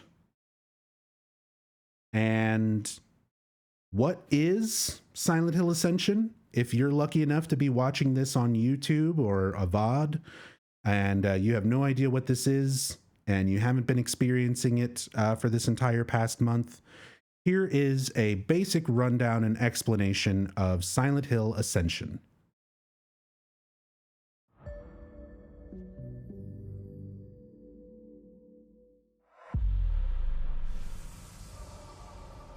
Silent Hill Ascension is a thrilling, new, Genvid interactive series where you, along with the rest of the community, will impact the canon of Silent Hill. Silent Hill Ascension follows characters from locations around the world tormented by new and terrifying Silent Hill monsters. Lurking in the shadows, these monsters threaten to consume people and their children as they're drawn into the darkness by both recent murders and long-suppressed guilt and fears. Who lives? Who dies? You decide. The fate of these characters are in your hands, and even the creators don't know how the show will end. It's easy to begin and become a part of the Silent Hill Ascension experience. Get started by catching up on the latest episodes. The story unfolds over the course of months with a new story for you to engage in every day at 9 p.m. Eastern Time and 6 p.m. Pacific Time through a live stream. You will have the opportunity to make decisions large and small that affect the story. Each day features new Okay, I've got to pause just to make a couple of corrections here. So this was launched on day one. Obviously, they had bigger expectations for things. I know, I'm already pausing and talking about stuff. So it's no longer live daily. They decided, based on customer feedback, that user feedback, that daily, every single day, logging in for new content was not reasonable. So they changed this to be Monday through Friday instead of daily. live stream. You will have the Also, this over here is chat. There was originally supposed to be an integrated chat function for Silent Hill Ascension. This was scrapped after day one, where the AI managed chat filter system went completely haywire and started blocking things like Hideo Kojima and the word scam, but it was not blocking things like racial slurs. So after day one, they completely did away with this text-based chat and made it sticker and emote only. And it has remained sticker and emote only ever since. It's been that way since the end of day one all the way up to now, today, which is now day 30. The opportunity to make decisions large and small that affect the story. Each day features new decisions and no 2 days are the same. During live streams, you'll see the outcome of your decisions and be able to chat with the community. Decisions aren't voting. Rather, you'll use influence. Decisions aren't voting. And I guess that's technically true. We should have known right from the very beginning. Because you can spend points on a decision, but it is not counted like a vote. Unless, of course, you're voting for the winning decision. Yeah, they also say no 2 days are the same. Technically, no 2 days of the story block are the same, but every day of the Endure segments has been exactly the same. Yami, thank you for the bit. And the wonderful message, Hideo Kojima, Kami in my tummy. One of the messages that unfortunately may have contributed to chat being disabled a legendary message from Bob Vids of the Silent Hill community on day 1 of Ascension when chat still worked. Influence points or IP to participate. Thank you, Yami. The more IP you have, the more sway you'll have for the decisions you care about. You can also rally others to your decisions. Once a decision is made, it is canon. There's no reset button. Every day has. There is no reset button, except for when the endure system breaks and they try to reset it, and then the reset attempt breaks, so they just cancel it altogether. As a different, difficult decision. Also canon. Come back daily, make your voice heard to drive those canon decisions and earn valuable rewards. Importantly, you don't have to be there live. All decisions are available at least 24 hours in advance, and every scene is available to watch on demand after the live stream. Every live stream concludes with a sequence where you and the entire audience must help a main character endure through real danger.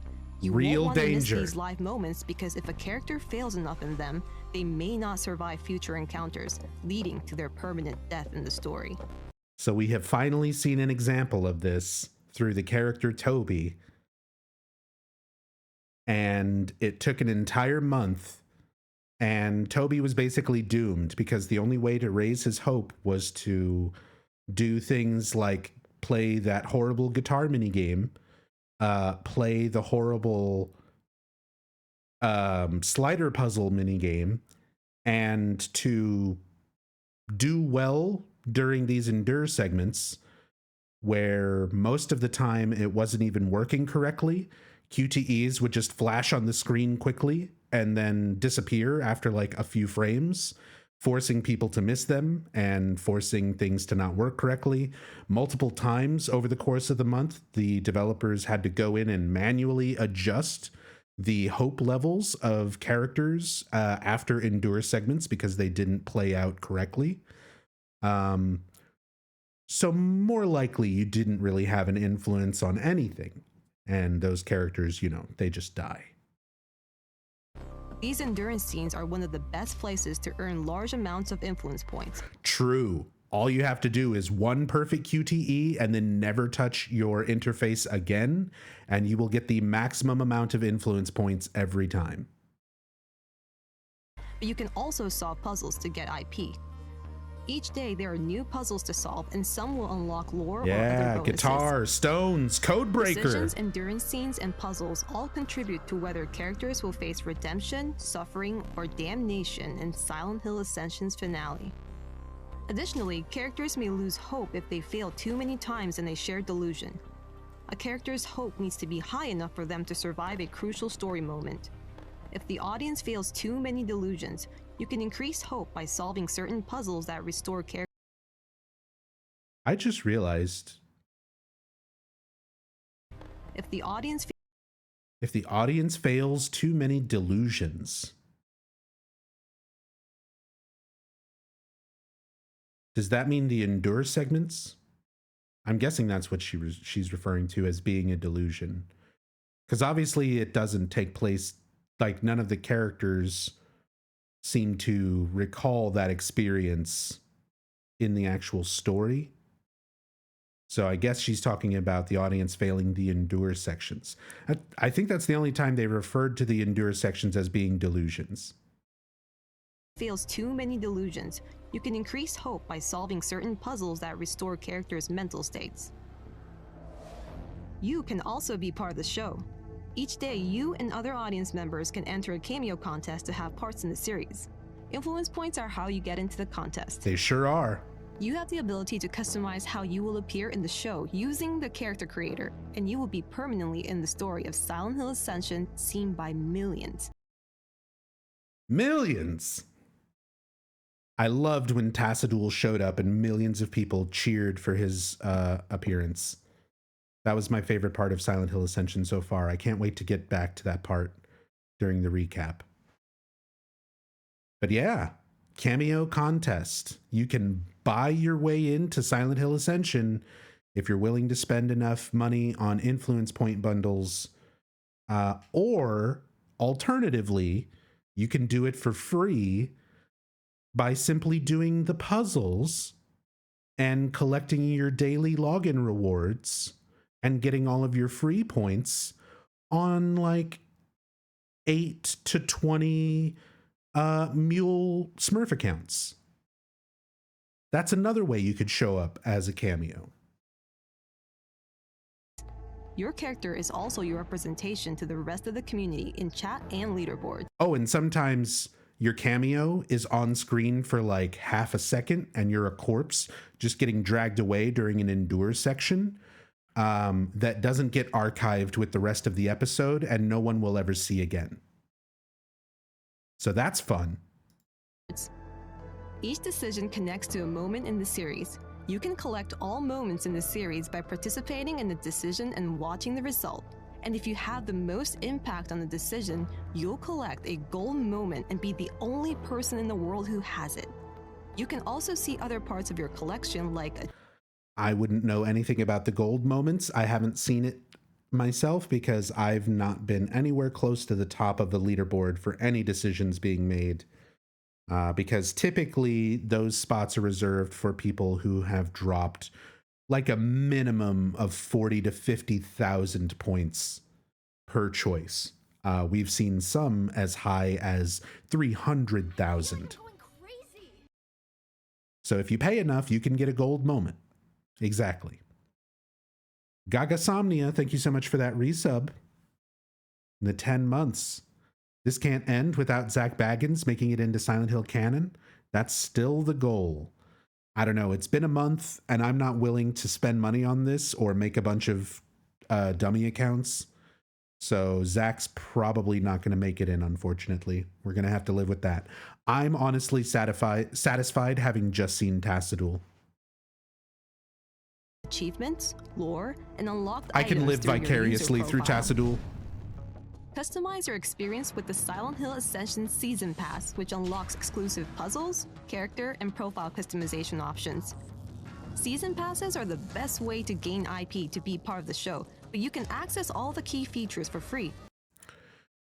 Sort of. So, Season Pass is required to access all but one of the arcane puzzles. And for the first week, the Season Pass was needed to play both of the mindfulness puzzles. One was free, the other one was behind the Season Pass. So if you wanted to play both of them, you needed a Season Pass. If you wanted to play all of the arcane mini games except for one, you also needed the Season Pass. Full disclosure, this entire month of playthrough has been with the Season Pass experience. I did not spend money on this. Yami Angelus, our good friend and moderator, producer for the Nub Zombie interactive live experience, sacrificed 20 of his hard-earned dollars so that we could all show everyone what your money gets you for the Silent Hill Ascension experience. And we learned that it is very, very obviously and clearly not worth that money. It's also worth pointing out at this point that Jacob Navok, the CEO of GenVid, posted very early on about within the first week, I believe, of Silent Hill Ascension's release, that everyone was entitled to a full refund if you were unsatisfied with the Season Pass, which is also known as the Founders Pack. And I believed I was unsatisfied. I went through all the proper sources and channels. I contacted the Silent Hill Ascension support contact.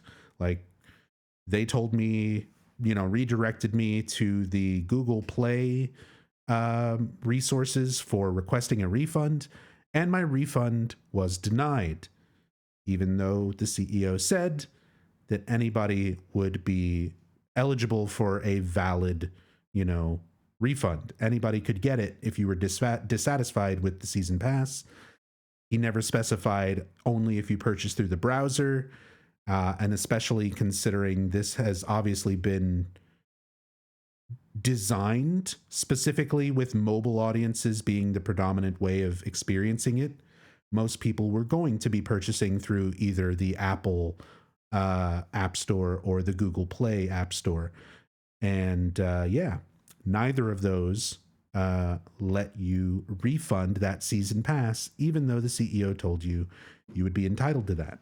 So a little bit more information on that season pass for you.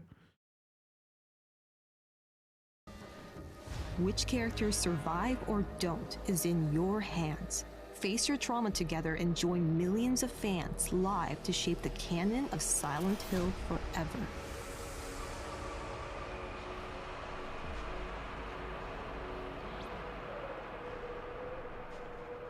Forever.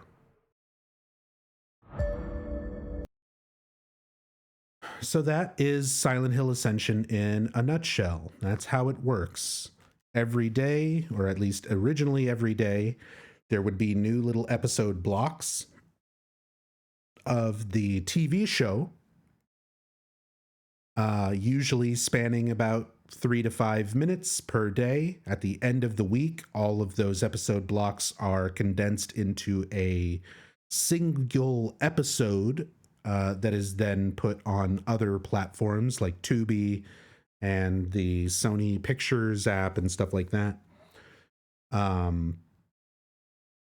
So that is basically how the show side of that works. Then after your episode blocks every day, you have those endure segments, which are busted and I don't think have worked correctly a single day in the entire first month run of Ascension. It's all just been various levels of janky and not working correctly.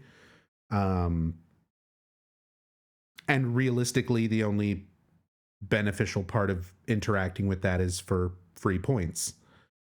If you want to use points towards cameo tickets or towards decisions, which again, let's go into sort of how that all works. Decisions come up for moments in the story where you're supposed to be able to get a bit of context from watching the episode blocks, as well as a bit of context here on the side. And then you can use your points to try and influence a choice. But as you can see, a lot of times the disparity between each of these choices is pretty vast. 1 million, 1.8 million, 3.4 million. Even, you know, going through and having a season pass and getting some extra influence points because of that, and interacting, I do most of the puzzles to try and get points. I try to get as many of the free points that you can get without spending money, at least beyond the season pass bonuses. And even now I'm sitting at, 10.4K, which is nothing. It's not nearly enough to influence, say this decision to suddenly be able to rival this decision. There's also a rally function that makes it even more able to be susceptible to manipulation. So the rally function is designed so that you can start a rally on a particular choice and make people's points worth more for a limited amount of time while they spend them on that choice. So it's supposed to be used as kind of like a comeback for these large, disparity choices where you've got something that really needs a lot of points and a lot of people behind it to try and make it happen. Here's the downside and why rallies don't work. You can also rally on the choice that's in the lead. So if you, for example, have just spent $50 on influence point bundles and you want to make sure that this redemption option is what happens, what you can do is dump a shit ton of points that you just bought into the Foundation Failed Us, or the redemption option, and you can then rally that option, which locks anyone else from using the rally on the other two options, basically ensuring by having enough points that your choice will win and nothing else can catch up. So we already have seen situations where it's very likely that there is some degree of developer influence into these decisions when they come up and when they happen. We've seen evidence of this in episode thumbnails. For example, you see here some thumbnails for tomorrow's episode. We've seen in the past that thumbnails will often give away the outcome of a decision before that decision is actually made by the community. We'll see, a picture of it. One of the ones that we pointed out the most was Orson's doll. There was a choice between 3 different dolls for one particular episode that could have been given to Orson, and before that poll was even closed and the 2 winning options, or the 2 options closest to winning, were very, very close. Yet somehow the Hunter doll was shown in a thumbnail a full day ahead, and surprise, surprise, that community decision wound up deciding that the thumbnail was chosen, or the Hunter doll from the thumbnail was chosen. So it's very likely that a lot of these decisions are most likely rigged to some degree. Things are predetermined. I don't doubt that there are some varying branches, and we did see an example of a scene from the wrong branch being shown one of the first days. I think that was like day 3 or day 4. They showed an incorrect scene, a scene with an outcome that the audience did not vote for. So if you watched it live, you saw one scene, but if you went back and watched the VOD, the recap, like we're going to watch in a moment, it plays the correct scene. Of course, since I streamed this every day, we have an archive to compare those 2 scenes. And we saw that the differing in those branches is minimal at best. They're basically designed to be around the same length of time and to leave the characters in roughly the same positions that they're in, so that it will fit more or less accurately with any of the scenes that come before it or after it, regardless of what choice gets made. So choices in this experience are at worst completely rigged and out of your control, or at best not functioning in a way that makes your decision meaningful. So that is that aspect of Ascension. This also brings us to the points, which are heavily incentivized through monetization. The most interesting aspects of this entire thing are the cameo contests, in which your custom-made avatar, this is mine, has a chance of appearing in an episode of Ascension or during an Endure segment, which in of itself is a neat concept, but when the quality of the show itself is this poor, it doesn't really make you too excited to have it happen. That being said, we did see instances of people we know, like our very own friend and community member Tassadul, having their characters show up in 2 episodes of Ascension as a cameo. And Tassadul explained that they basically farmed many accounts, I think around 8 or 10 accounts at that time, all named Tassadul or variations of Tassadul, in order to greatly increase their chances of appearing as a cameo.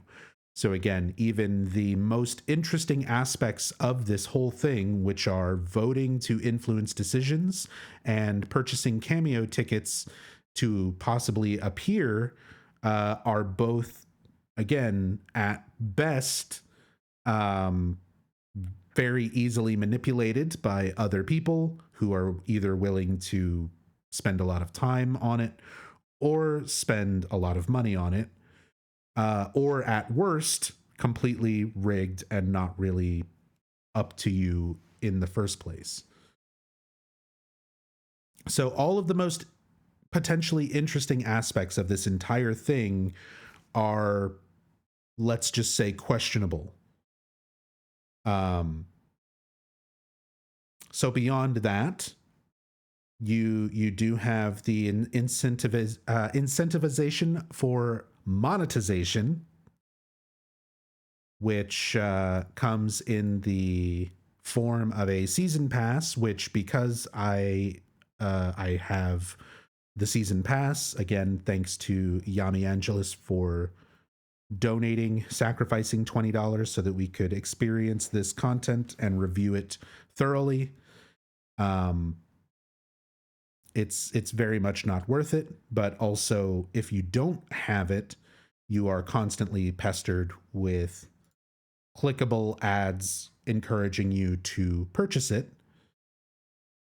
You also have the option of purchasing the influence point bundles. So the smallest bundle being $4.99 USD for 6,000 points, $9.99 for 12,600 points, and 26,400 points for $19.99. These are all the United States USD prices. And first of all, this type of monetization is just always gross because of many reasons. Number one being, there is no inherent value to influence points. It's a made-up currency. It has no value other than what the developers give to it. 26,400 points could have been, it's $20, but it could have been $2. It could have been $100. It's the kind of thing where they set a particular price point for it. And Jacob Navoke is on record as saying that this project was not about making money. If this project was not about making money, these would not be a thing. This type of monetization would not be in Silent Hill Ascension whatsoever. And there's two things that I sort of want to discuss in that comment.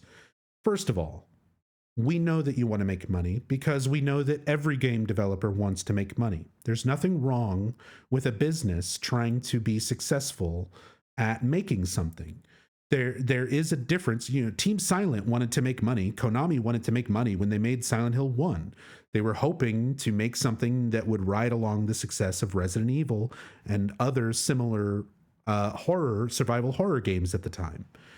And there's nothing wrong with a business, with a company making a game and trying to make money.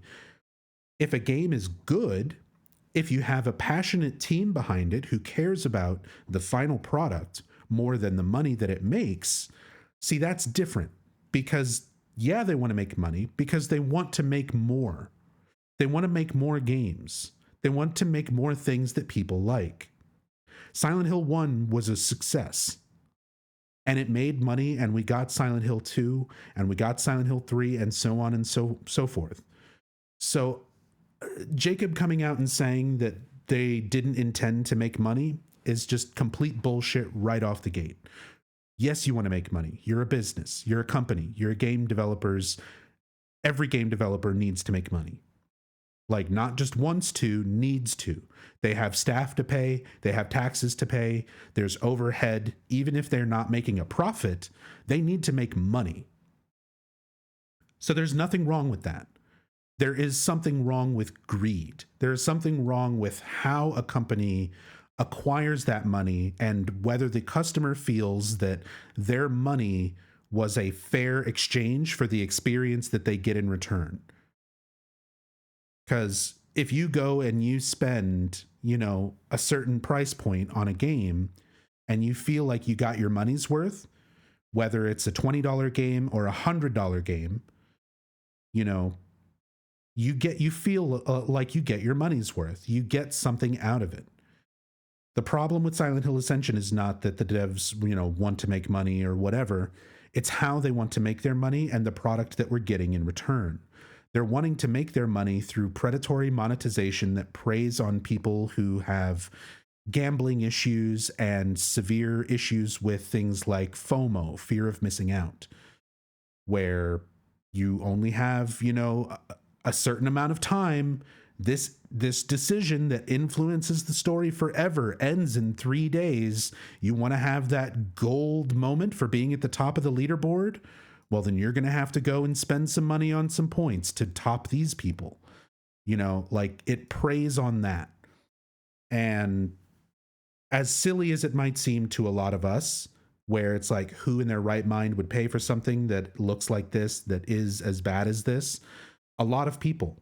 Maybe not millions the way that they claim, but there are definitely a lot of people who can't help themselves and dump money into this the same way that they'll dump money into anything that catches their interest for a moment and makes them feel like they will miss out on some chance to be part of this story or some exclusive cosmetic or something, you know, to their name, because it's a legitimate mental disorder that many people suffer from. Some people suffer from worse than others. And there is extensive research into this, and it is actively used in game design today. In basically any kind of game that you play and experience, almost all modern games have some element of this worked into it, whether it's monetized or incentivizes you to simply log in and play the game more to get exclusive items and things. Designing your game around FOMO, fear of missing out, in order to maintain a player base is well known and well studied in the world of game development. And this is a very clear and obvious example of utilizing that understanding of human psychology for predatory monetization. So that is one of the biggest and most glaring issues with Silent Hill Ascension. It plays off of that. Now, the other thing that I wanted to take into account when it comes into the we don't want to make money statement or whatever. Now, they do want to try and keep the show free, and there's no advertisements or anything on the app other than for its own influence points. But there's not like advertisements for fucking Mountain Dew and Doritos or whatever the fuck. So they want to keep ads out. They want to make the show free to watch. They want to make the show or the interactive elements free to experience. But at some point, they still need to make money, right? So here's the thing. If the show was well done, if it didn't look like hot garbage, if it didn't look so slapped together, if it didn't feel like it was so bad that people thought it was written by AI, which Jacob has come out and said that it isn't. But then again, as we've just discussed, Jacob has said a lot of things that have turned out to not be true. So we can only take that information at so much value.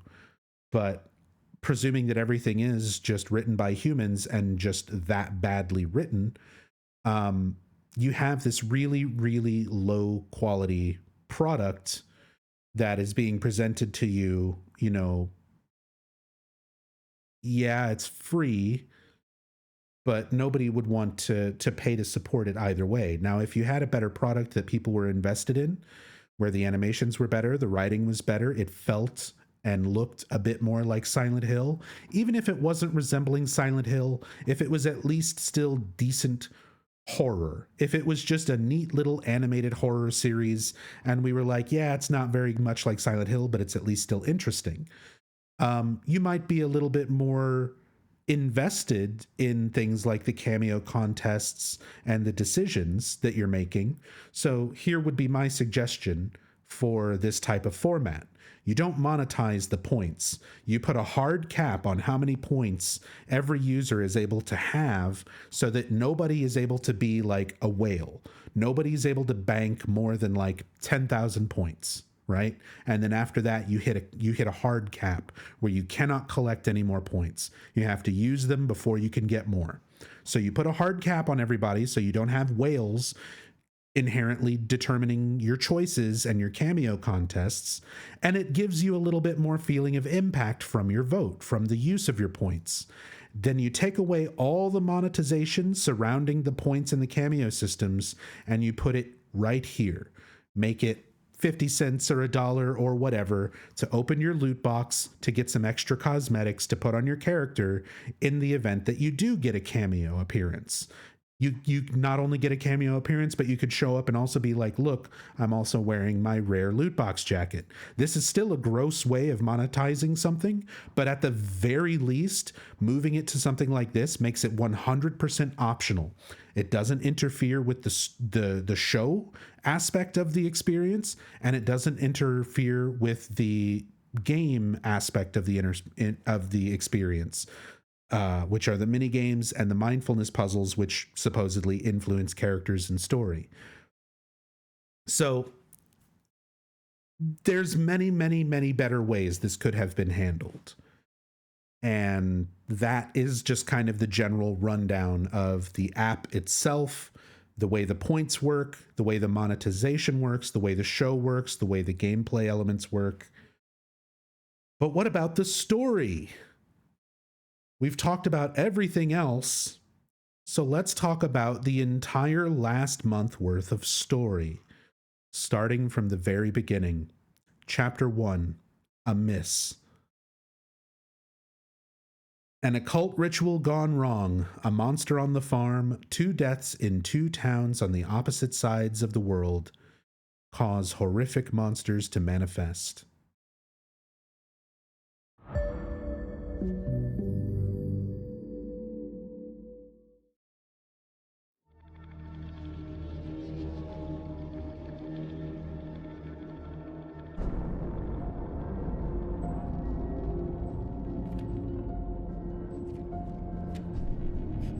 And I'm going to be pausing and talking about everything as we go through this. So yeah, Turbo Dog, this is going to be a 12-hour video or something. Not the first one, not going to be the last one. But talking about the story now. Very first character we see.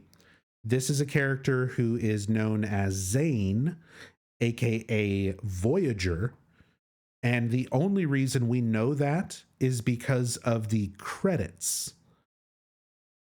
And we didn't even have credits for Silent Hill Ascension until the first 8 days. Because when they air this on the actual app, there are no voice credits, there's no cast credits, writing credits, anything like that. It wasn't until the first episode got posted on different platforms such as Tubi, where we actually finally got credits, which was 8 days after the show had been running. And in those credits, this character was named. So this is Zane. Zane is also voiced by... I should have had all my notes ready. I am completely unprepared for this, as always.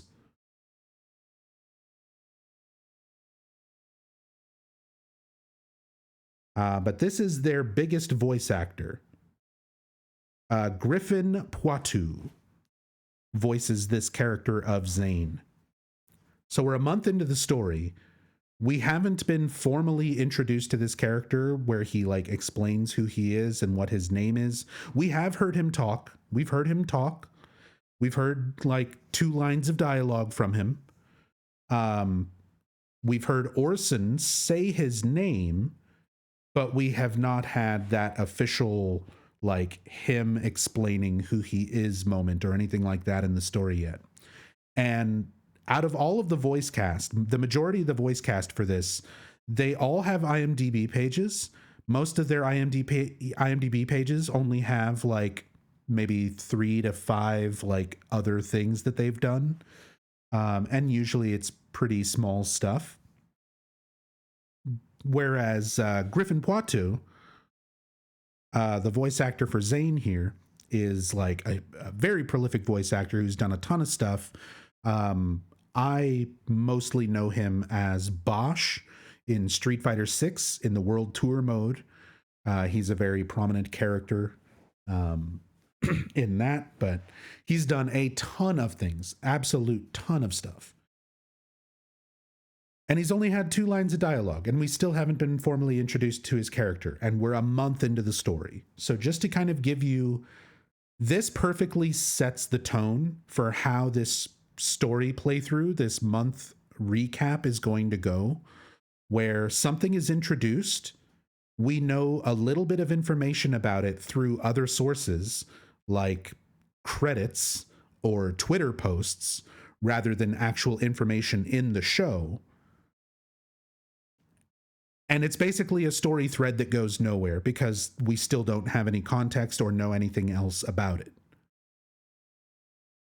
So this is the problem. This is the biggest glaring issue with Ascension storytelling, is they just sort of drop you in on stuff and never, ever take the time to even somewhat explain things. They don't need to go out of their way to explain a lot. Silent Hill is pretty well known, even the original games, for having sort of cryptic storytelling where a lot of things are shown and not really told explicitly, but through observation, you can make sense of things. You get enough information to put the pieces together. This does not give you that. This does not give you enough pieces of information to put together the story.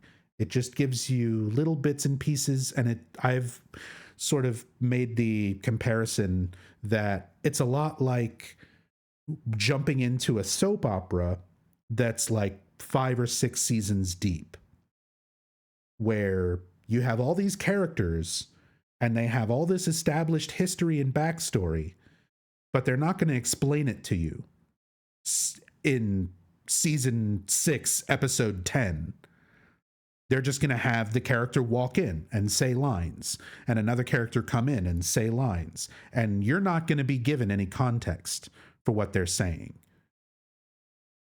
And if it's a soap opera where you're 6 seasons in and you're watching a random episode and nothing makes sense, you can go back to the beginning and you can watch everything and you can make sense of it. Ascension doesn't have that. It never does a flashback. It never gives you the context of why certain things are the way they are in the story. And this is supposed to be the most important part of the story. This is the first episode. This is what most people are going to tune in and watch and say, what's the big deal with this Silent Hill Ascension thing? This is what needs to hook people. This needs to be the most interesting stuff they've got to hook people right off the bat. Let's see how they did.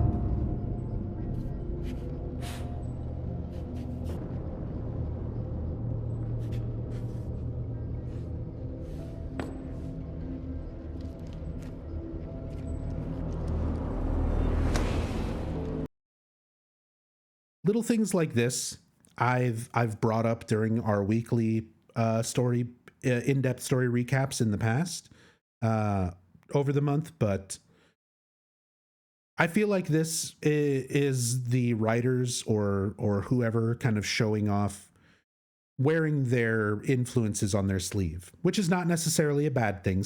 The original Silent Hill games and Team Silent did that all the fucking time. And were super blatant about it. They just straight up put a Stephen King book cover, as a texture in Silent Hill 1. Here's a poster for Carrie. Here's, a reference to this and that, like directly. So with this one, I feel like if you've ever seen Hereditary, if you've ever seen Blair Witch, it's little, these are not things that are exclusive to Blair Witch. These are not things that are exclusive to Hereditary. People make miniatures and, things like this all the time. What are they called? Dioramas. And like the little voodoo dolls or fetishes, idols, whatever you want to call them. It's not something that's exclusive to those movies, but it's very clear with something that is horror like this.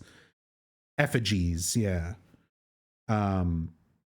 That these are the most likely inspirations coming towards them. And I don't feel like that's necessarily a bad thing to wear those kind of influences on your sleeves, but it's still, I don't know. This comes off as a little bit, I guess, too on the nose to feel natural. And what would have saved this would have been context. If we had more to this scene, if we had a little bit more of an explanation as to who this is, why he has made this, and what he's doing, and the relevance that it has to the story at hand, rather than just being kind of a visual, oh, hey, this looks like Hereditary moment,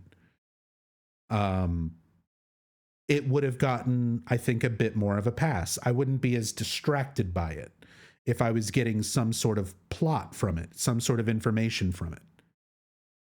But at the end of the day, it's just a visual. We're a month in and we still don't have an explanation to who that is or what he's doing. Yes. We know his name and that's it. But this is how we become free, Joy. Truly free. From all the ugliness inside us. That's why you came to us.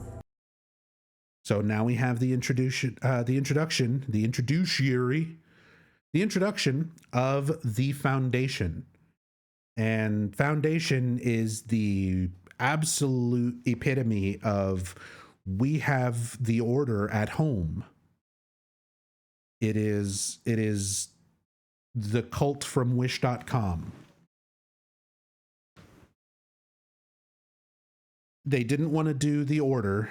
They wanted to completely, somehow they want to do Silent Hill without having it take place in Silent Hill or have anything related to Silent Hill. So instead, it just feels like all of these sort of knockoff things. And that's really ultimately what this, at best, you could try and call this knockoff Silent Hill. But even then, that's not appropriate because it's not at all. But they have their own cult, the Foundation, and we've got one of our main characters here, Rachel Hernandez, who is an acolyte, member of the Foundation, who has been a member of the Foundation for a while, and she is performing the ritual of Ascension.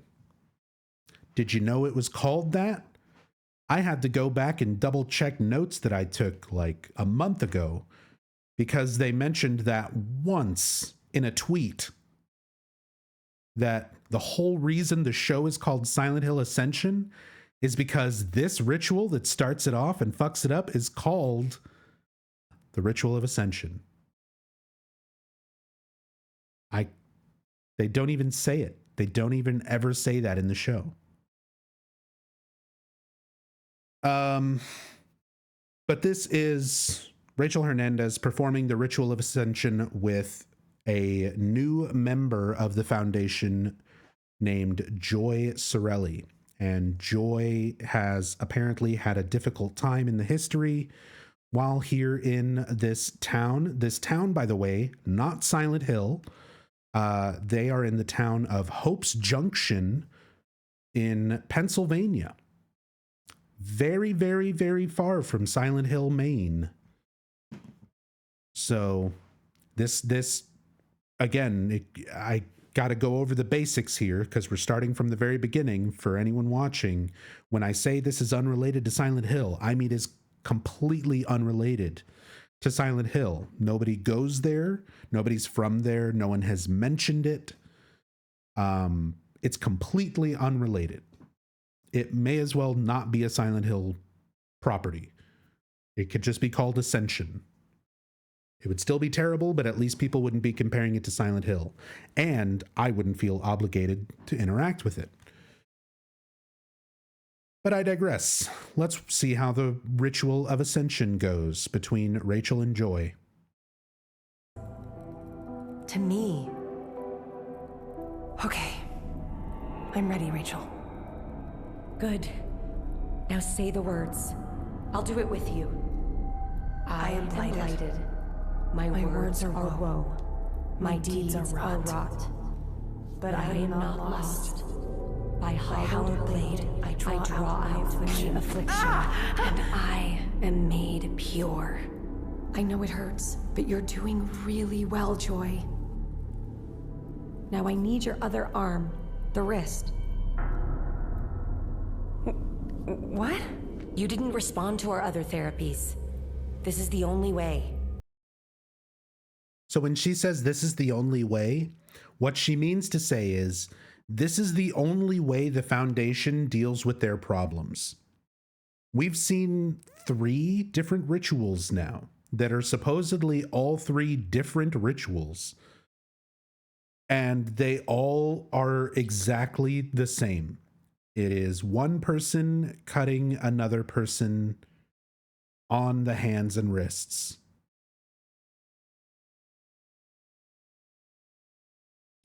That's the only blood you see. Most of the time when these things happen, yeah, you don't see physical cuts on the models. You don't see blood. There's very little actual like blood and gore of any kind in the show.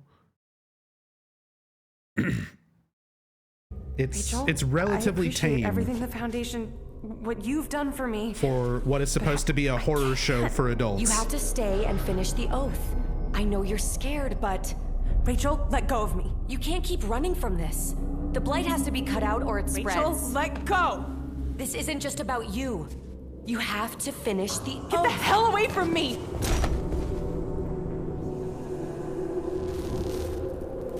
Rachel?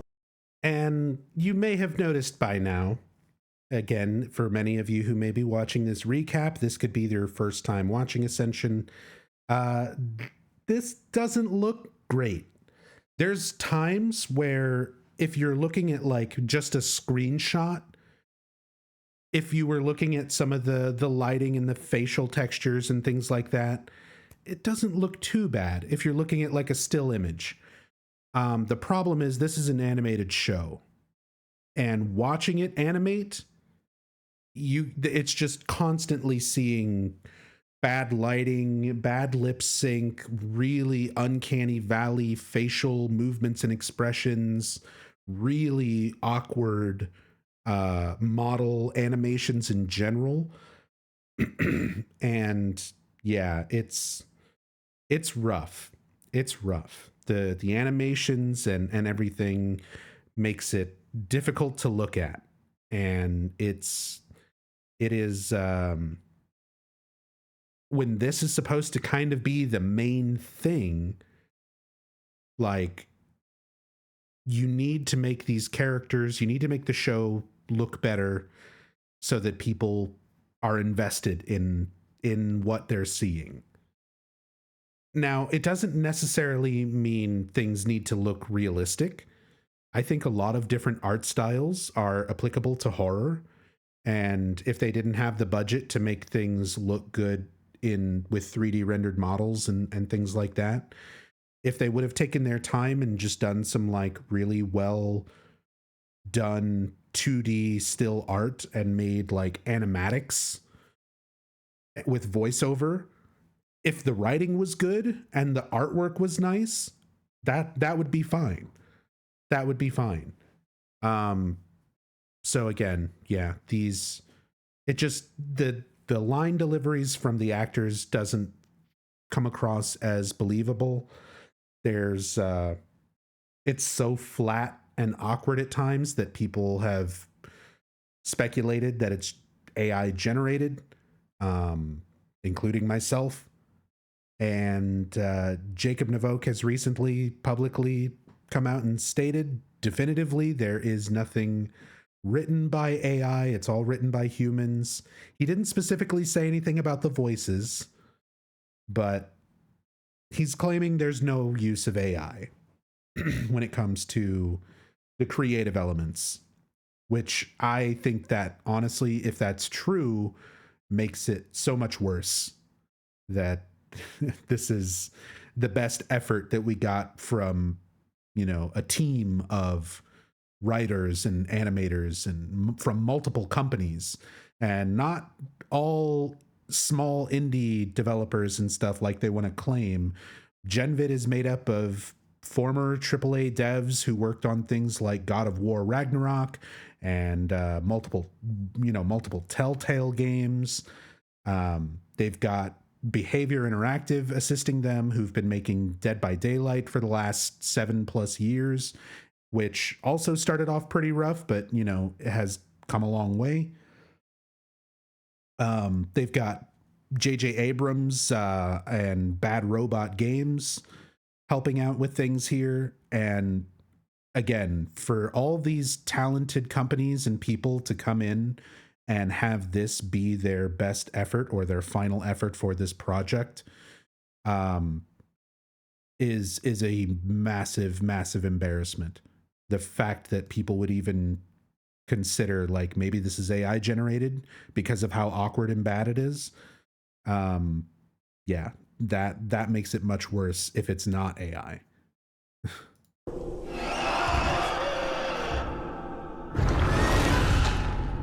What did you do, Joy? I didn't... What did you do? Please, make it stop. I'll do anything. Great Purifier, grant us your protection and hold us in your loving embrace. Please, make it stop, make it stop! Joy, you need to listen to me. Joy, finish the oath. Now! Free of fear, free of sorrow, free of...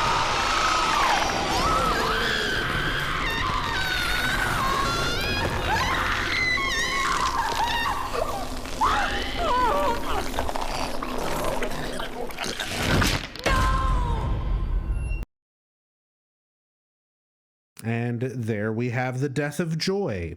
That was also the first community choice ever made.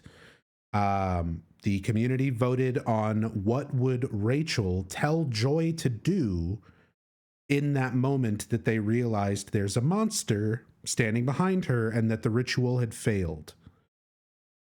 And the community choice was not like, what does Joy do? It was, what does Rachel say to Joy?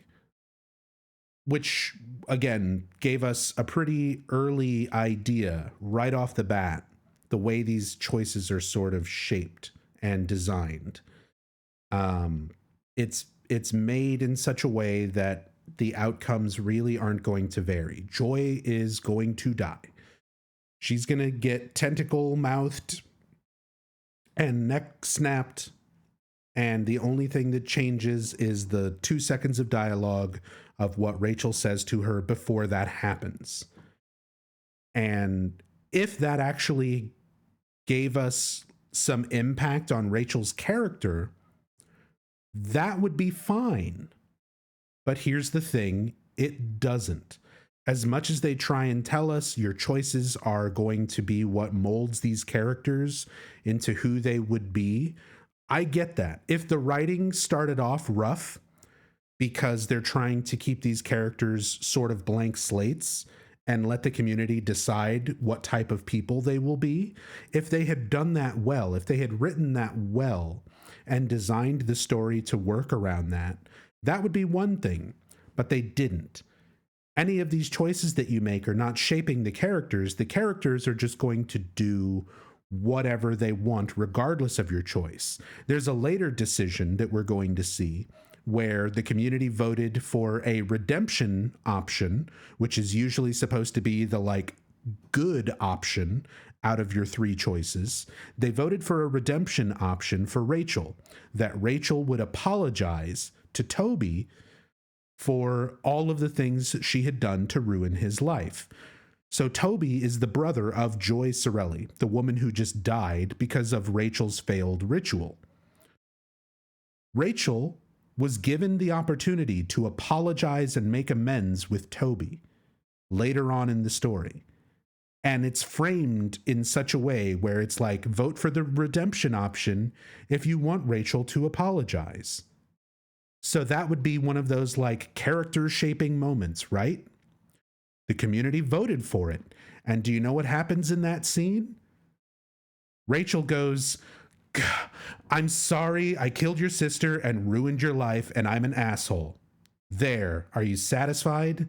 Come join my cult. Because it's not a redemption option. Because it's not you choosing how to shape Rachel's character. Her character is set, and all you're playing out, all you're choosing is a bit of dialogue that's going to happen without context. You don't have any idea what your choices are going to actually be until they happen, because they are set up to happen in such a way that it doesn't matter if it's a redemption or damnation or a good or a bad choice. You're not actually shaping anything. You're not actually defining character traits, because the characters are just the way they are. And if they're just going to write characters like that, then just write good characters and don't even bother with making community choices be related to the characters. Make the community choices relate to the situations. Like, decide on more concrete things rather than things that are supposed to shape characters and then in the end don't mean anything. So before we jump into the Norway arc, which is what we're about to do here, this entire story takes place in two locations. There is Hope's Junction, Pennsylvania, which is the cult that we just saw.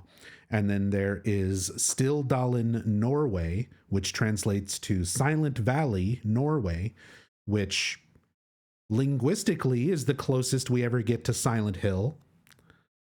Geographically is the furthest that we get from Silent Hill in the entire franchise so far, because it's in fucking Norway.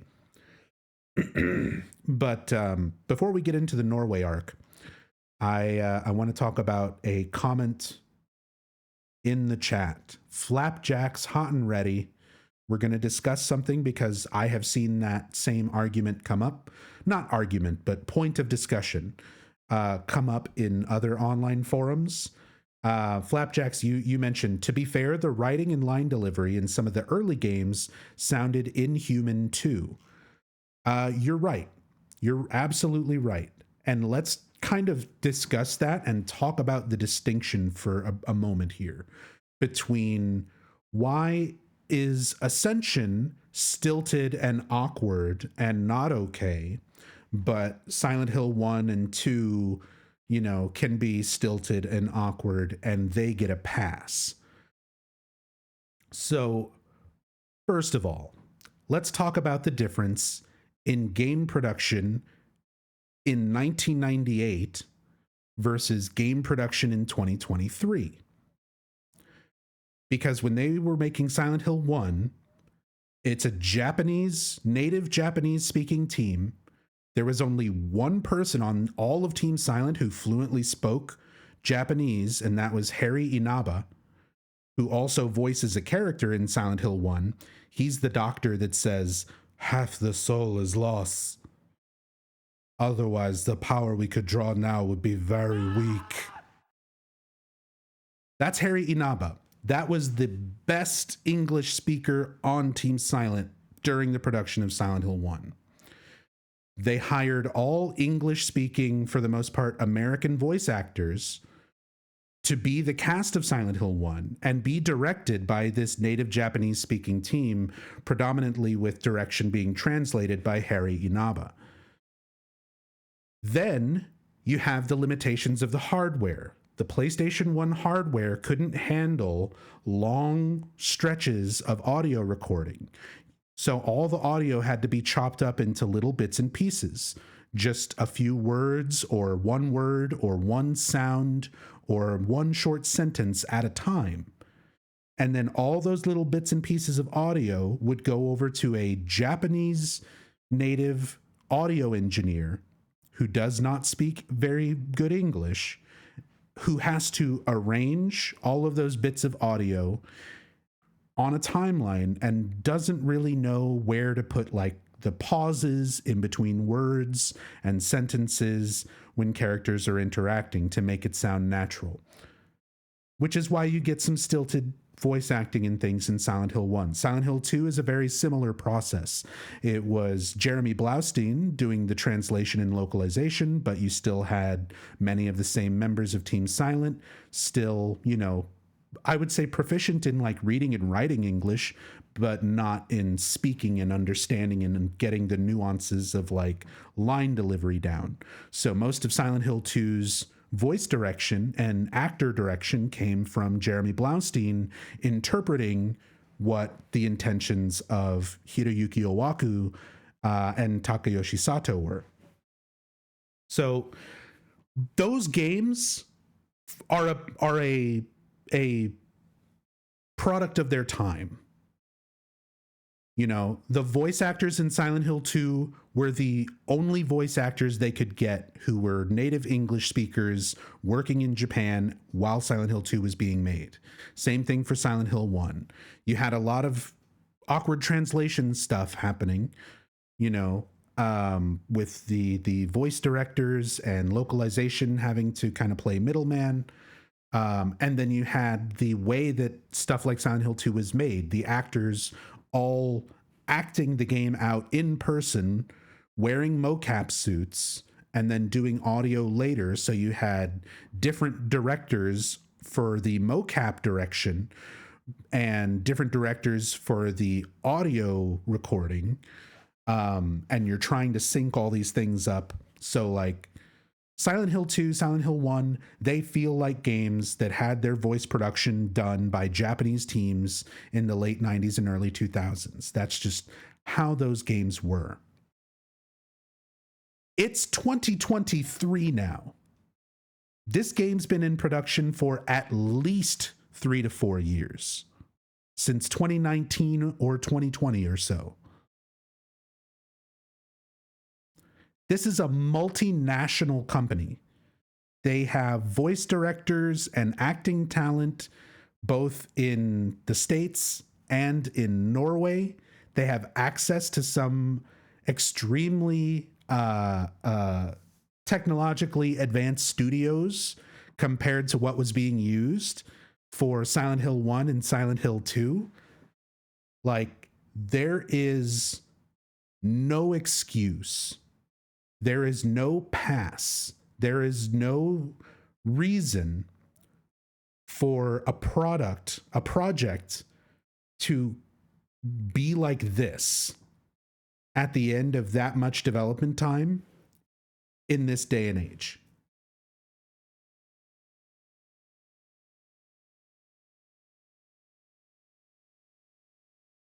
And just to cover the other side of that, the other caveat.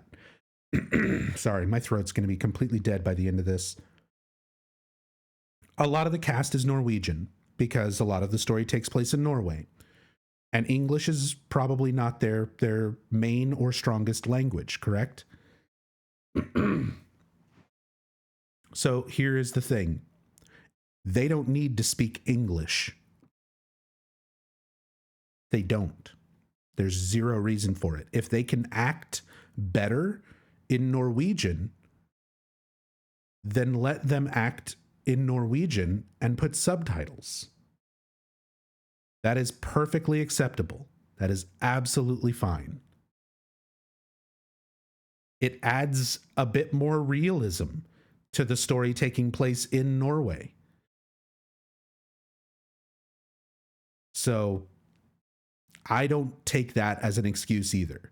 I don't accept the English is not their native language, so their acting is stilted excuse. Somebody made a directorial decision to have these actors speak English, heard the way that they acted in English, and said, that's fine. That's an artistic choice being made. That's not a limitation due to differences in, you know, culture or limitations of hardware the way it was with original Silent Hill games. There's no reason for it to be like this. Someone made a choice. Someone made a poor decision. So that segues us into Norway. This is still Dahlin, Norway, and pointing the gun at us, telling us to study, damn it, just like Stephen King. is Carl Johansson. And we're going to... I was going to say we're going to learn all about the Johanssons, but we're a month in, and we still don't know fuck all about them. They say that everybody in Stilldalen hates the Johansson family, but then we're also going to see instances of several locals helping the Johansson family. So again, it's just like story beats do not line up. Like things that are expressed in dialogue do not match actions in the narrative.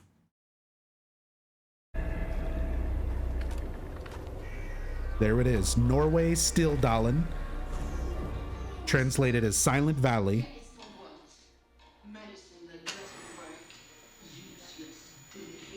Mama, quiet. Orson is downstairs. He doesn't understand anything. So let me go ahead and explain the Johansson family tree, at least what we understand of it so far, because we're about to start getting introduced to a bunch of characters rapid fire. So the guy with the gun is Carl Johansson. He's like the head man, the grandpapa of the Johansson family, and his wife, Ingrid Johansson, is currently in bedridden with a severe illness, presumed to be terminal illness. Carl and Ingrid are married, and they have 2 daughters. They have Astrid Johansson and Britt Johansson. Astrid has been a major character in the story so far. Britt has been mentioned a few times, and we've heard her on the phone in some later episodes, but we didn't actually see her until today's new episode block. So literally 30 days later, since this first episode aired, we're finally introduced to Britt Johansson. And then Astrid has a son named Orson Johansson, this potato with legs, as Ingrid is describing him.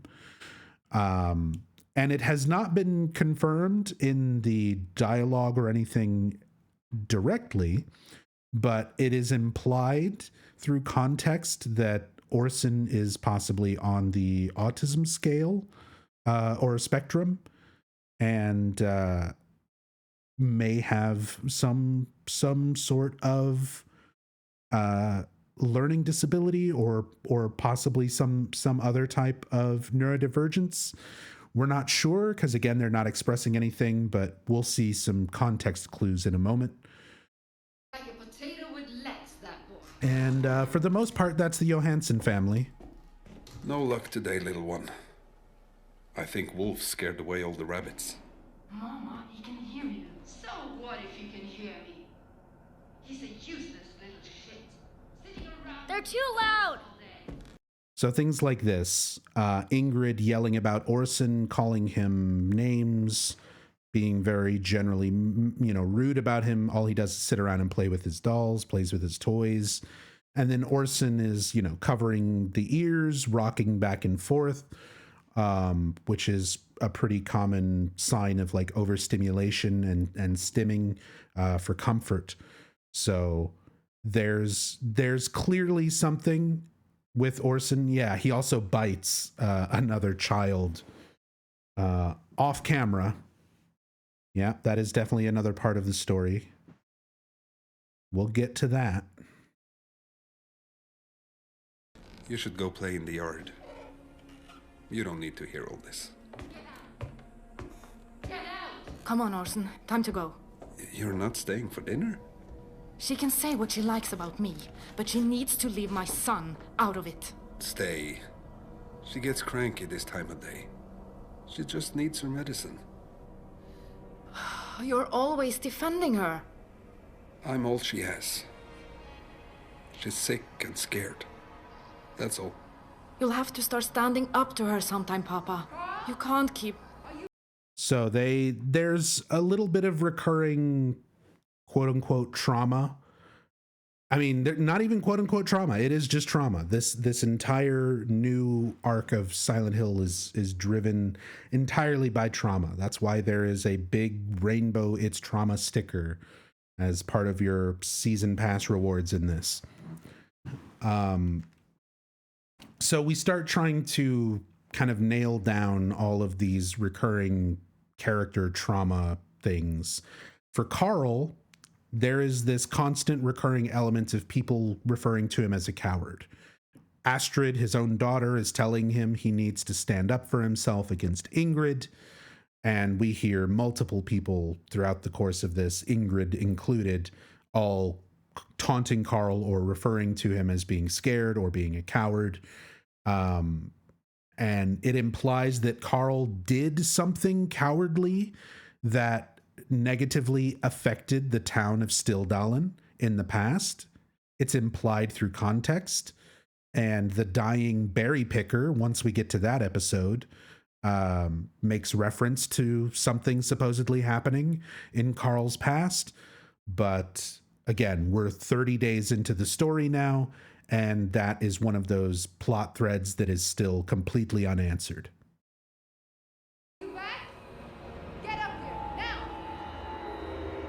Well, go on. She's waiting.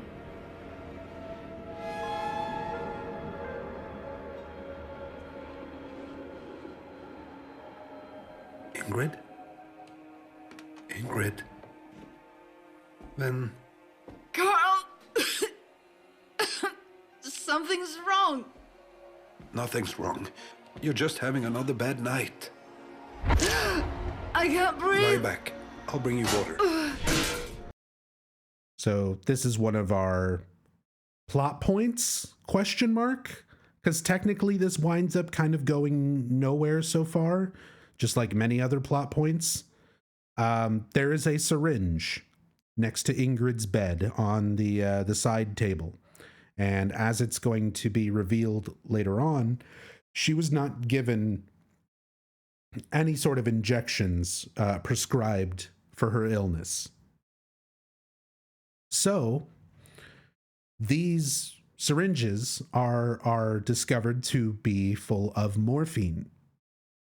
And it is revealed that Carl was administering morphine to Ingrid. But an autopsy is run, and it's determined that Ingrid did not die from morphine. She didn't die from like an overdose. She died due to her illness. Now, whether that is a false report or not has yet to be revealed. Whether the morphine has any sort of real point to the story has yet to be revealed. Because they keep bringing it up, but apparently it doesn't matter. So that's just kind of Ascension plot threads in a nutshell. Here's something, it's never explained, and you'll never know if it matters. Or maybe you will, but it'll be 3 months from now when nobody cares and nobody's watching anymore. Who's calling? Mette? Oh, that fitter. No, it's not Mette. It's Astrid. Lies. I see everything. How she looks at you. You're both waiting for the sickness to take me. Hi, Astrid. So Ingrid, first of all, Carl's phone starts ringing, and every fucking character in this entire show has a classic Silent Hill song. Their favorite Akira Yamaoka song is their ringtone. As you do, you know, as a Silent Hill fan, of course. Sorry, that kind of shit is just super cringy to me to put in these kind of things where it's like, remember good Silent Hill games? This character's got a phone fucking ringtone. Anyway, phone starts going off, and Ingrid is accusing Carl of talking to Mette. She's asking if it's Mette. And as we learn later, Mette is Ingrid's twin sister, who apparently had her and Carl previously had a romantic interest in each other that obviously they were not able to act on since Carl wound up marrying Ingrid. But that has become one of the later plot points in the story is Ingrid is now dead. Mette and Carl have the opportunity to try and rekindle whatever it is they had. And again, plot thread introduced, but no explanation, no context. It pisses off Astrid for some reason, even though she hates Ingrid just as much as anyone else. Nothing makes sense. Character motivations don't make sense. Let's move on. I just had to explain who Meta is. It's Ingrid's sister that Carl might have been having an affair with. I'm sorry I upset Mama. Can you put her on the phone? She's quite tired. Should I come by again? I've got it handled. Handled. You've never had anything handled. I did everything for this family. I worked, I cooked and cleaned. And what did I get for it? Drit. Ungrateful children, a useless husband, and this damn... I'll be gone, and you'll do what you always done. Hide. You will lie to our daughters. Again, emphasis on Carl being scared, being a coward. That's his trauma. It's trauma rainbow sticker. What the hell does all of this have to do with Silent Hill? They put the words Silent Hill in the title to try and make more money off of it. And occasionally characters have cell phones go off and you'll hear a classic Akira Yamaoka song. That's it. That's everything that it has to do with Silent Hill. No one goes there. No one's from there. They don't mention it. The other world is different. The monsters are all Wish.com versions of existing Silent Hill monsters. It's completely unrelated. Silent Hill 4 has plenty of relation to Silent Hill, even if it doesn't take place there. It is still very much influenced and about characters from that town. This is just nothing. This is not Silent Hill at all. Tell them it wasn't your fault, but they'll see through you. They'll see their father for what he is. A useless, filthy little coward. You'll tell them you loved me. Maybe they'll believe you, but then they'll find out. They'll learn it was all a lie. You loved her. Always her. But she'll never love you back. No. Who would ever love a yavel such as you? Only me.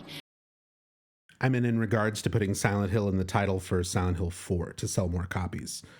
See, even that's not accurate, because even in the case of Silent Hill 4, even when the project started as Room 302, it was still influenced heavily by what the team had already done with Silent Hill, and they decided very, very quickly to make it Silent Hill.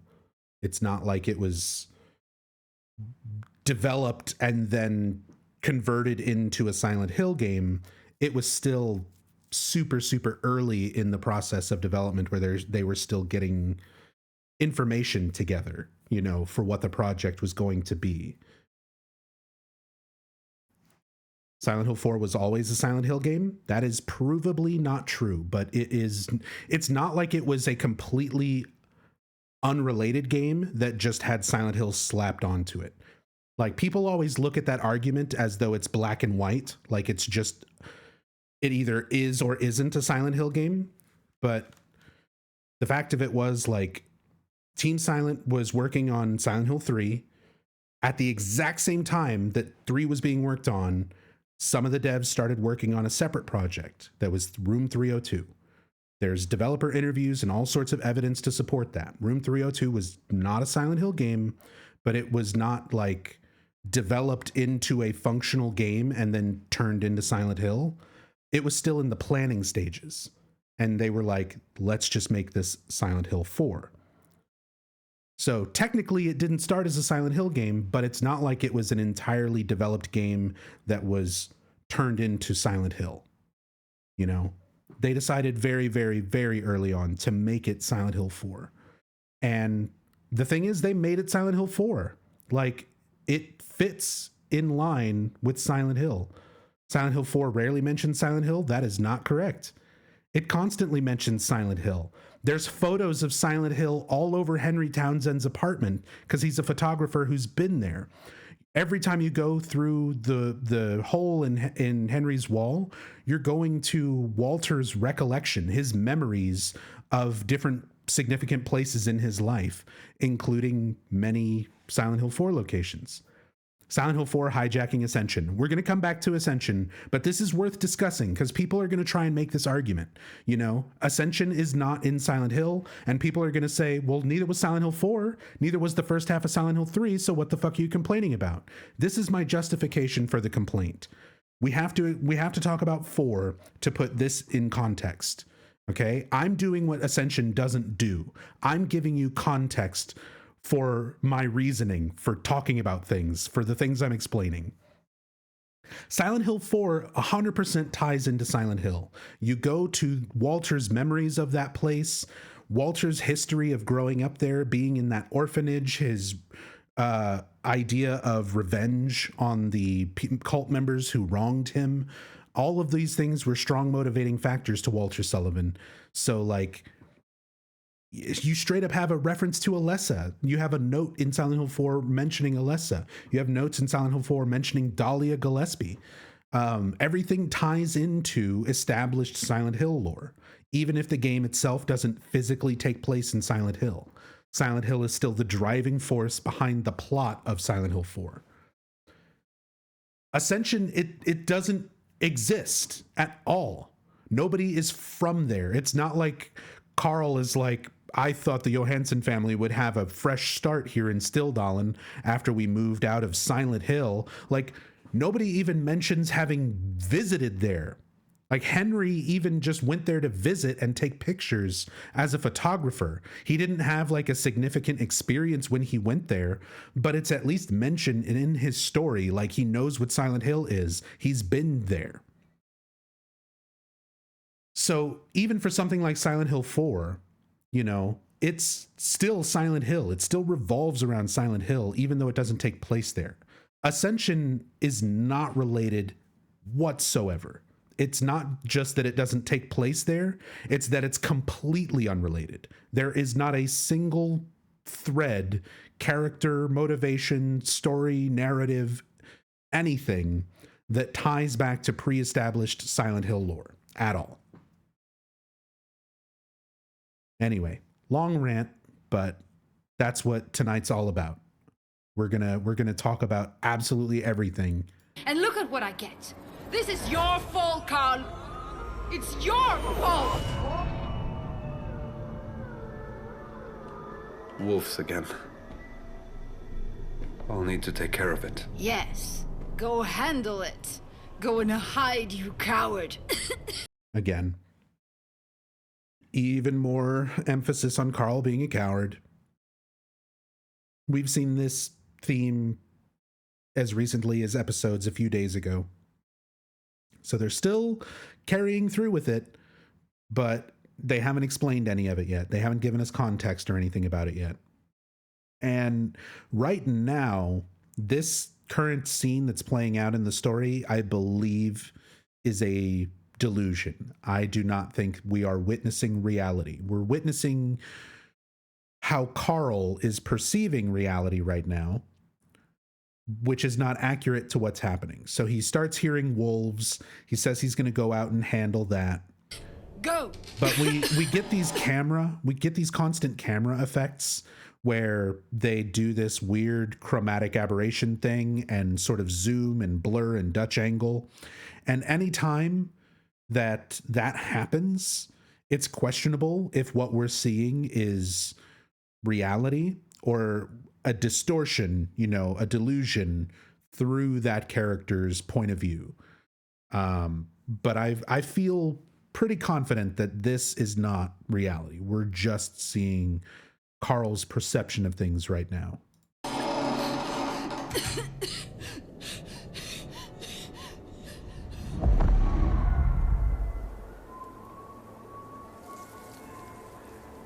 Hey, Tassadul. Good morning. Hope you're doing well.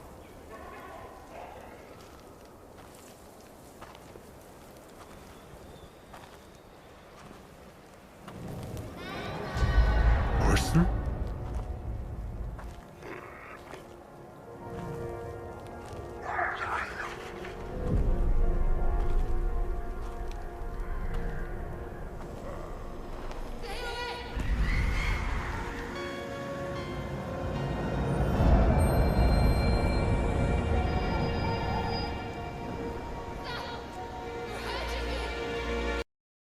So while Carl is outside dealing with these wolves, supposedly, we're seeing monsters just standing around. We're seeing the fog and everything. And I mentioned this before, but if you are the type of person to accept this as canon because Konami's got their stamp on it and the Silent Hill logo is on the title, and you're like, hey, if they say it's canon, then it's canon.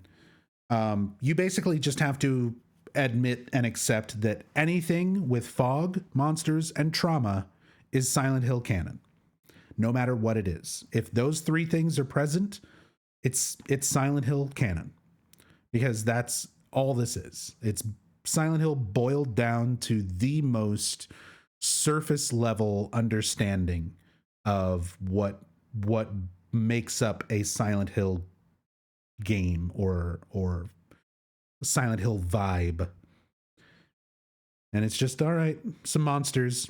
They look like lying figures. We've gotten lying figure knockoffs for a ton of games already, and this one's no exception. A lot of the monster designs, I've noticed people say they like the monster designs. For me, they're like C+.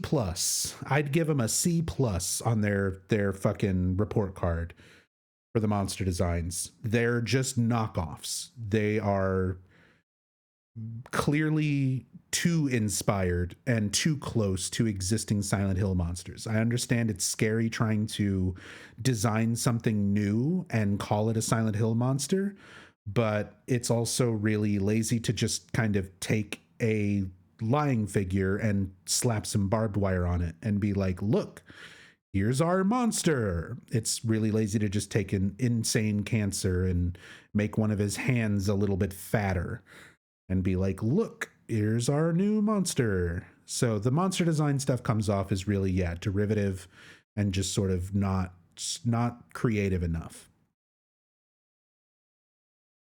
And even the more original designs that are less derivative, I guess, you could argue stuff like the collector, they're still just kind of meh designs. That's a personal opinion. If you enjoy them, you enjoy them. That's just how I feel about them. They feel kind of underwhelming. So most of them just like knockoffs. Some of them are at least not complete knockoffs and not completely derivative, but still not great original designs either. Do you like any of the monsters out of Team Silent games? Like any of the creatures from anything not designed by Team Silent? Yeah. The Siam in Silent Hill Homecoming. Scarlet in Silent Hill Homecoming. The Rorschachs in Shattered Memories. I don't like their design per se, but I like their concept. I like the idea of a monster that changes forms depending on how you're playing the game. I think that's a really cool idea. And making it something really abstract. So there are other monsters in the non-Team Silent games that I like, that I think are decent designs. It's not like I'm just strictly, I know a lot of people, you watch my stuff or you know my streams, and a lot of people will immediately just be like, I'm just a nostalgia glasses, old boomer who is just a weeb and only loves the Japanese made games. Like I enjoy those games for what they are. And obviously I'm biased because I grew up with this franchise and I played those games at very key developmental points in my life. But I didn't just play those games and then never touch them again. I've continued playing them, even the ones that I don't like. for years and years and years. And I don't mean the way that most people will, like, I'm going to boot up the PS2 and do my yearly playthrough of Silent Hill Homecoming. No, I play these games like almost every day. Even if I'm not streaming it, I'll boot up the games because I'll remember some reference image I need, or some bit of dialogue I want to confirm, or a screenshot that somebody has requested because I'll help other people out with information. I boot up these games whether I like them or not all the time. And my opinions on stuff like Homecoming, when I say I don't like Homecoming or I don't like Origins, it's not just like I'm a diehard Team Silent fanboy and I don't like these because they're not made by Japanese men. I don't like them because they're poorly made games. They're badly written narratives that I have taken my time, played through many, many, many times. I've committed thousands of hours to every single game in the franchise. And, you know, I try to justify and coherently explain why something, in my opinion, is underwhelming or poorly written or whatever. I don't try and just do it from like a biased, like, I understand what my biases are, and I try to also provide context for that while giving my opinions, but also try to give, you know, more than just subjective opinions. Sorry, we're going to rant a lot going over stuff today. Let's get back to the Johanssons. Ingrid is yelling.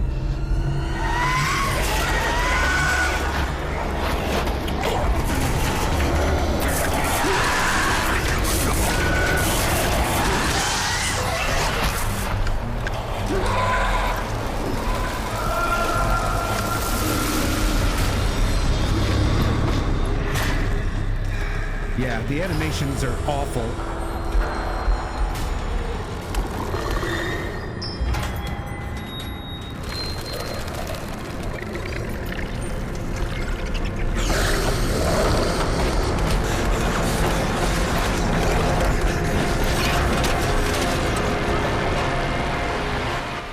Yeah, it is loud. The volume is all over the place. Audio mixing is just terrible. See, now we're back and everything's quiet again. Ingrid?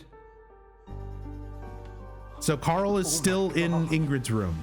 Notice, like, he has this whole delusion. He walks outside. He's going after the wolves. He gets chased away by a monster. His gun, by the way, just disappears from that scene when he starts running from the monster. He doesn't drop it.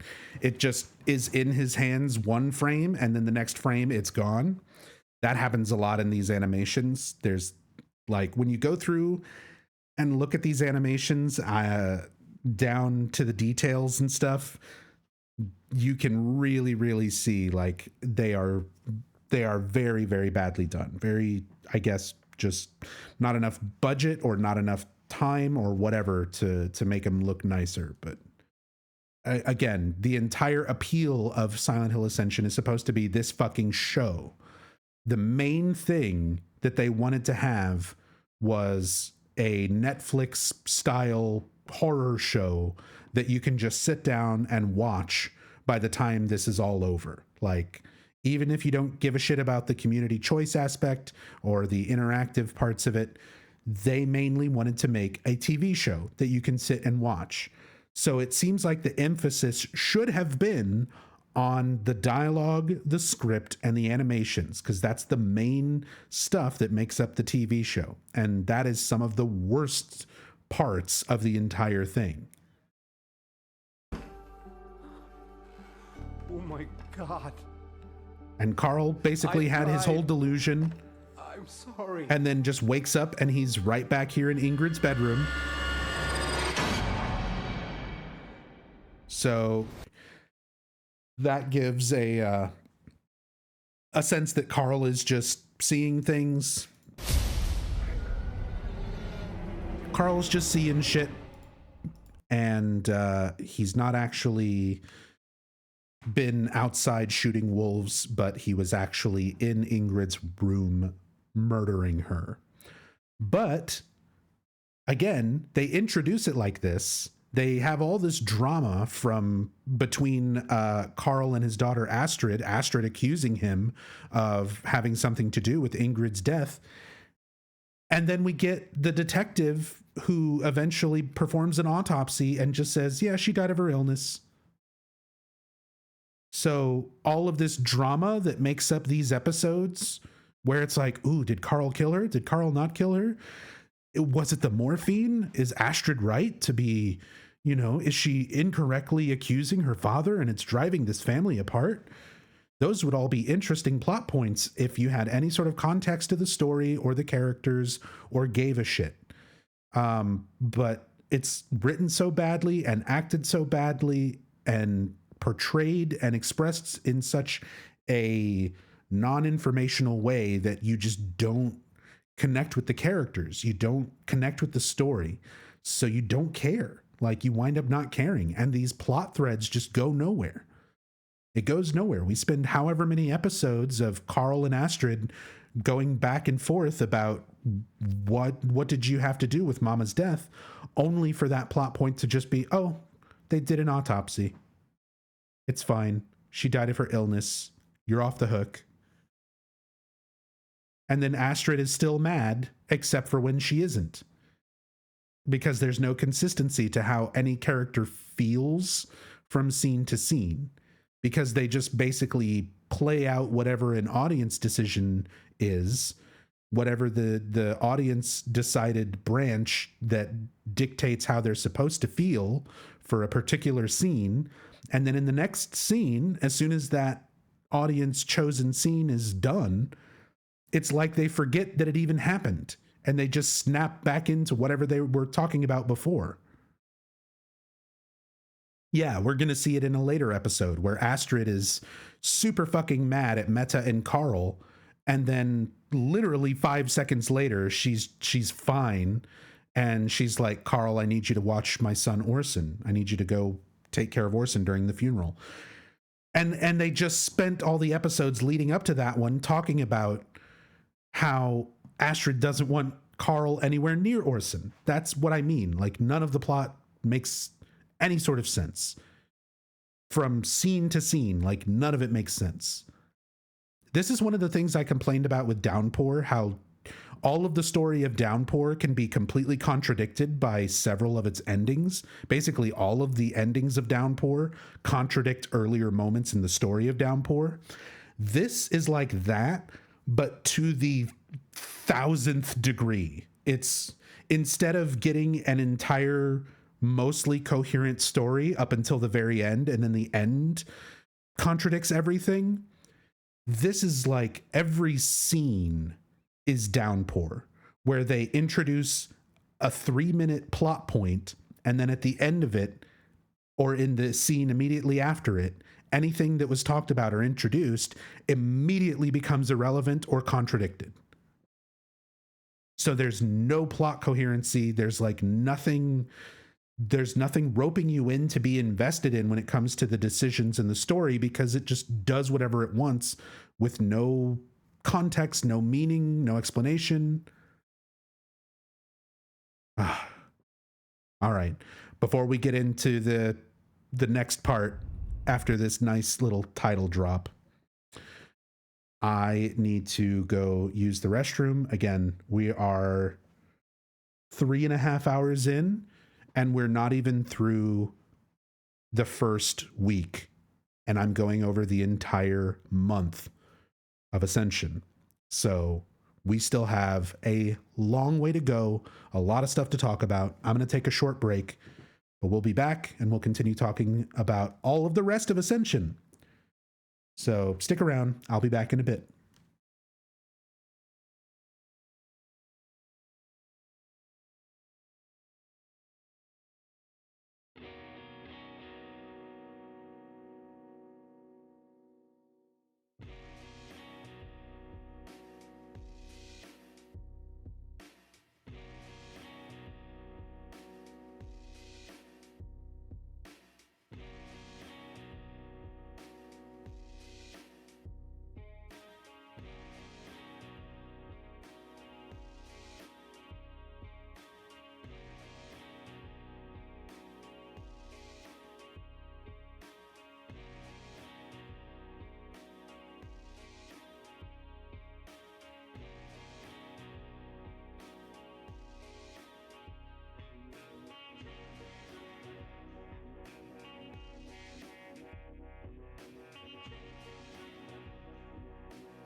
All right.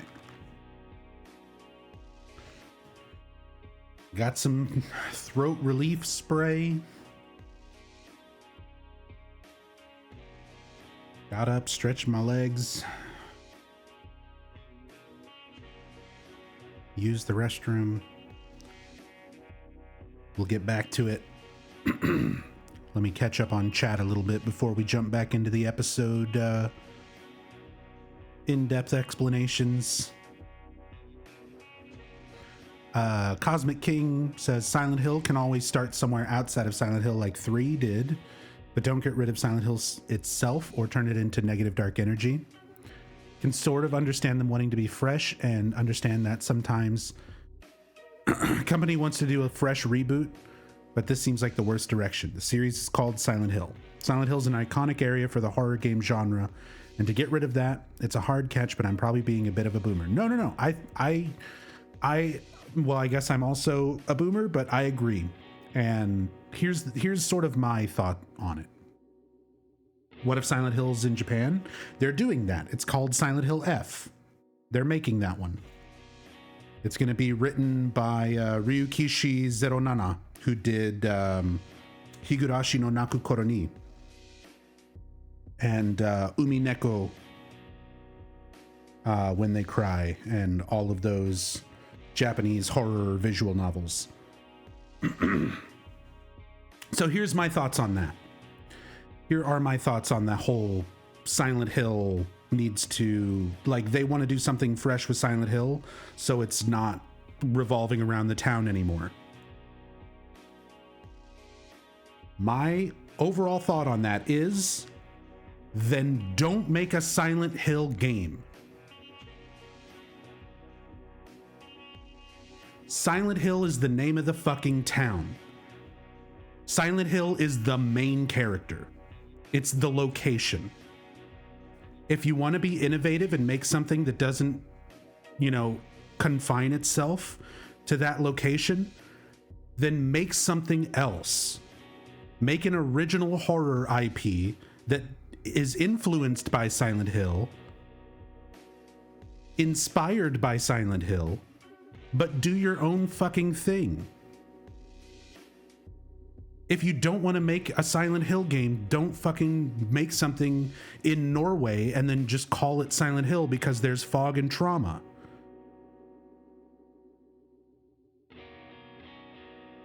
Same goes for Silent Hill F. I'm hopeful for F. I think F, the trailer looks cool. I think the concept is cool.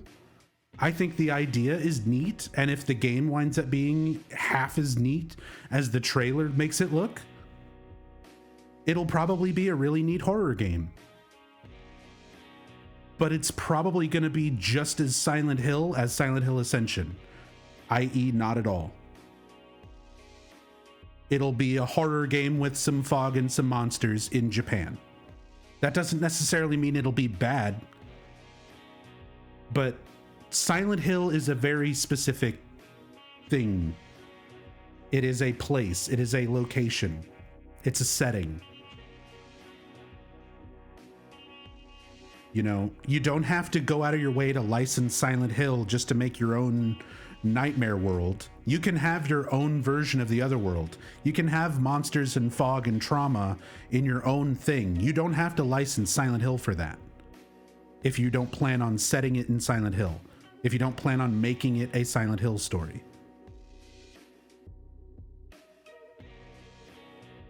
So that's my thought on it. On the one hand, I understand the corporate mentality of we need to evolve beyond the formula in order to appeal to a larger market. But Silent Hill is not the brand to evolve by taking it completely out of the setting, when the setting is the title of the fucking franchise. I can't make it any more simple than that.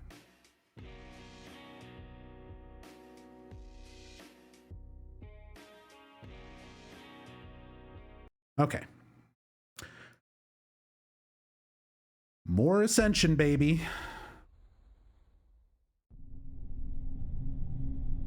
So here we are in Pennsylvania, Hope's Junction once again.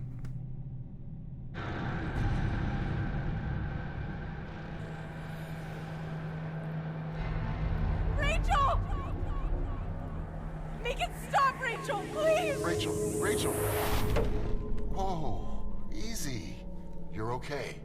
Here we have Xavier. Krista. Oh yeah, they don't show cameo names anymore, but we know who that is. I'm sorry. Why did it go that far back? Okay? I don't know how to describe.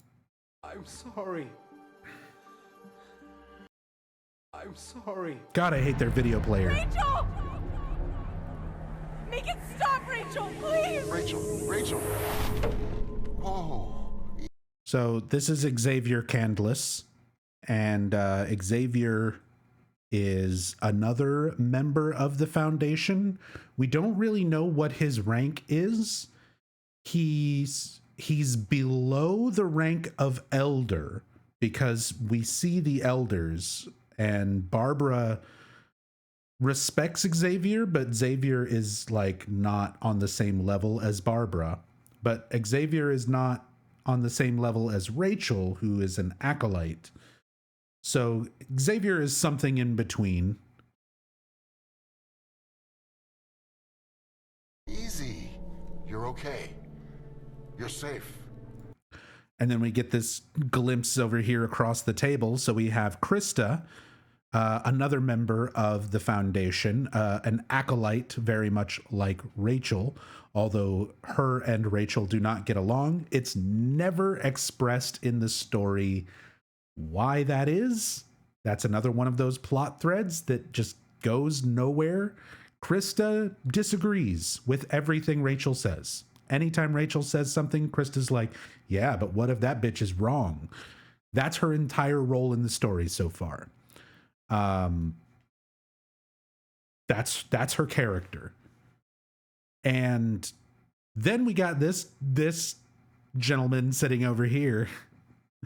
So this cameo, this is one of the instances of a cameo character where a customizable avatar made by players, users, can enter into a cameo contest and show up in an episode of Silent Hill Ascension as a character. And you can sometimes have a speaking role or a recurring role, sometimes a non-speaking role, and sometimes you're just a corpse in the endure section for like 0.2 seconds. This particular cameo, his name didn't pop up, but I remember very vividly who that is Motoi Okamoto. Motoi Okamoto is the Silent Hill franchise producer. He is the main man in charge of anything that has Silent Hill in its title right now. And in order to show everyone on day one how the cameo system works, they rigged the first two cameos. That would have been a really cool moment to give random users and audience members like, holy shit, I'm in the canon on episode 1, like as this character. But instead, they showed that on their end, they can manipulate what cameo shows up, because here it's the Silent Hill producer. And a little bit later, we'll see another cameo that was one of the live streamers that presented the first episode on launch day. Is she... Where's Joy? The police took her. Am I? The coroner believes it was an aneurysm. So Joy has died. Xavier claims the police took her, and that a coroner has already examined her and believes that she died of an aneurysm. We're going to see later that the Foundation has Joy's body. They're just going to have it laid out on a table and invite Rachel into the room to look at it while she explains what went wrong with the Ascension ritual. So this is either just bullshit. Like, Xavier makes a big deal about lying to each other being a bad thing in the Foundation because it breeds blight, and blight has to be like fucking cut out of you manually through your wrists, apparently, according to their belief. So he's either just bullshitting her, or this is supposed to be the inclination that like the cult is all powerful in Hope's Junction and they can just cover up, you know, people being murdered or dying mysteriously to rituals like it's nothing. Natural causes. Rachel? See, this again would be a nice bit of dialogue if it was paired with good character animations and good cinematography.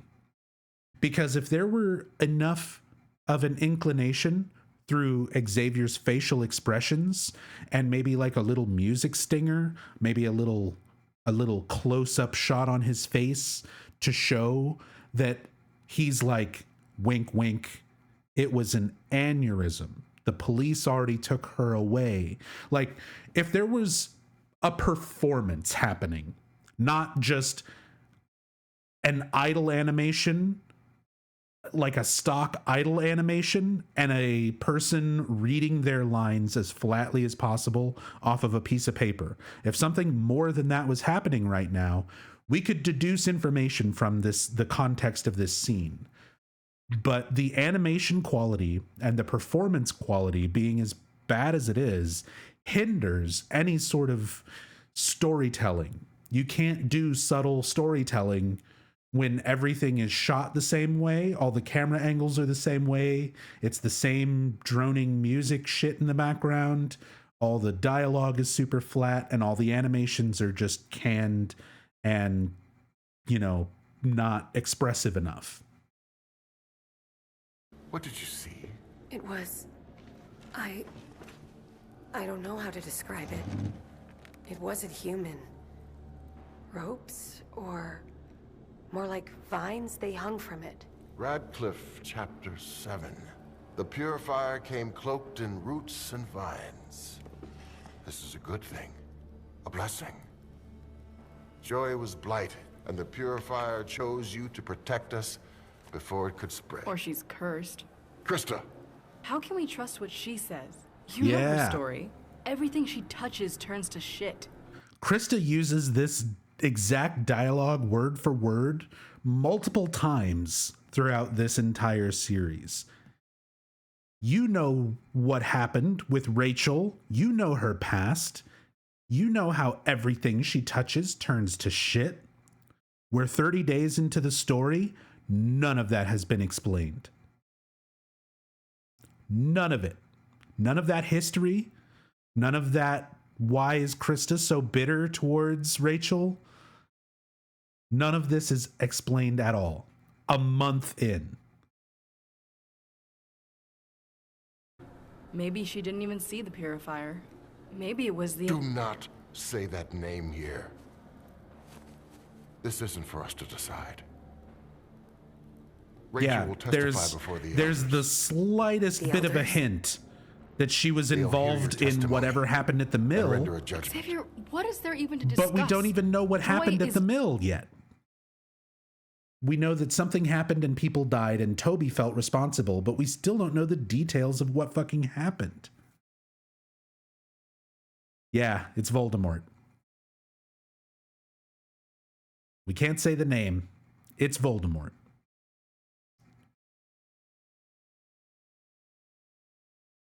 Dead, and she's responsible. Krista, enough! Rachel. Didn't he already say that name like multiple times? Later on, they just start saying monster names left and right.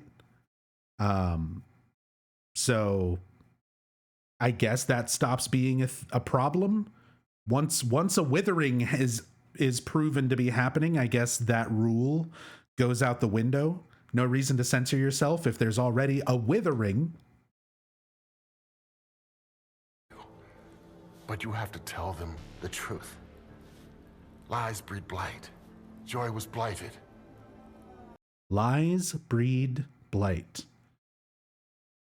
And what did I just say like 20 seconds ago? Xavier lying about Joy's body. The police took care of it. She died of an aneurysm. Clearly not what happened, and clearly information that Xavier knows and is purposefully not telling the truth about. But hey, contradictory cultists, that's nothing new. I can't lose you too. But what if I'm not blessed or cursed, or what if this was all just an accident? You witnessed a miracle tonight. How could that be an accident? Now go home. Spend time with your family. This is also a recurring thing. Xavier telling Rachel, like Rachel comes to the Foundation with a problem. Xavier, talks to her and then tells her, go home, get some rest, spend some time with your family.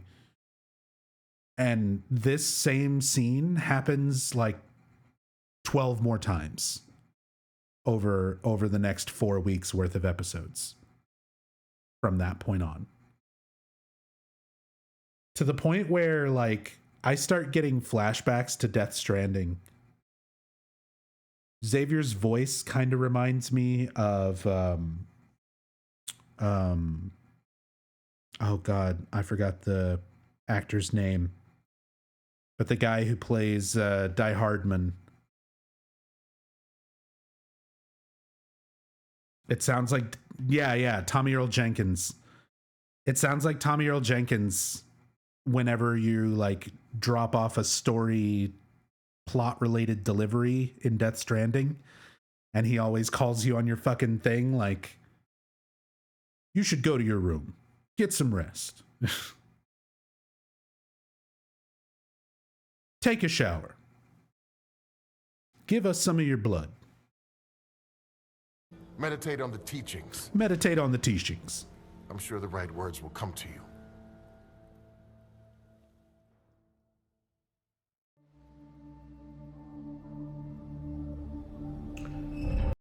Okay.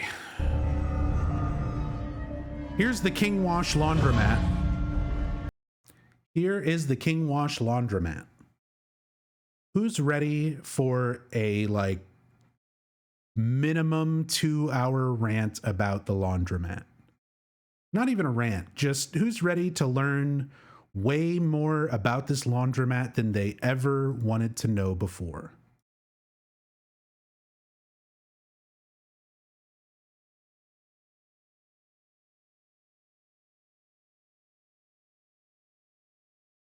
All right, I'm just going to put this in chat. If you want to bookmark that link and read through it and look through it at your own pace, feel free.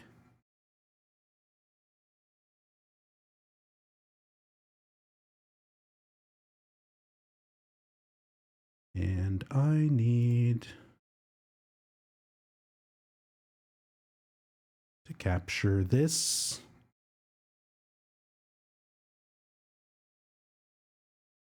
So, if you click that link that I just put in chat, that'll take you to this article and interview. Get out of here. For the King Wash Laundromat, realistic scene building in Unreal Engine 4.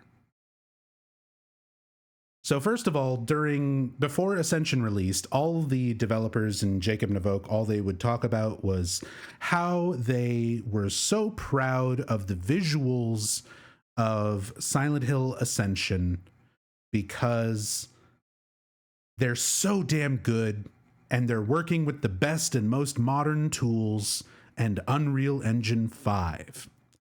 And their main models and assets and set pieces are buyable assets, stock assets, pre-existing assets, I should say, that are essentially unmodified, and many of which were designed for Unreal Engine 4, including the King Wash Laundromat, one of our most commonly recurring set pieces. So here it is. This is the King Wash. There's the exact same writing on the front doors, the exact same layout inside, and this was created by the legendary Clinton Crumpler. Clinton Crumpler, first of all, what a Chad fucking name to be Clinton Crumpler, the visual effects artist behind the King Wash Laundromat Unreal Engine 4 asset. He is also a member of the Coalition visual effects team who worked on Gears of War 4. Talked about the production of his amazing King Wash Laundromat scene. It's an exciting environment experiment with beautiful lighting. Let me turn on some background music. This is a long thing, so we'll do some music here. So, good old Clinton Crumpler. It's an exciting environment experiment with beautiful lighting, hyper-realistic look. Clinton was kind enough to go into the smallest details and talked extensively about the pre-production stage, as well as about his search for colors, the creation of materials with Quixel, and the general production in Unreal Engine 4. So there it is, another good shot.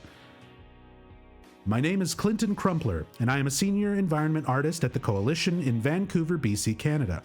We have an amazing team and are almost done with Gears of War 4. My role consists of work on the look, development, and art creation of environmental aspects of The Swarm, the newest threat in the Gears of War universe. Previously, I was an artist at Bethesda's Battlecry Studios, Kixeye, Army Game Studio, and various other independent studios and contract projects. My primary focus is environment art, shader development, and art direction. I have also produced a number of video tutorials with digital tutors on game art pipelines and production, and I am about to release a collaborative textbook with Sam's Publishing focusing on game art development using the Unreal Engine. As for my personal time, I enjoy designing scenes from specific times and places in history. It can be fun taking a seemingly mundane image or idea of a place and giving it character within a 3D environment. Crafting mood or telling a story through visuals is my favorite part of the environment artist's production process. Working on personal projects also gives me the ability to test my artistic abilities across multiple disciplines of game development such as lighting, composition, and art direction. Below are a few samples of my past personal works. Very nice. Very nice, good lighting, realistic looking environments.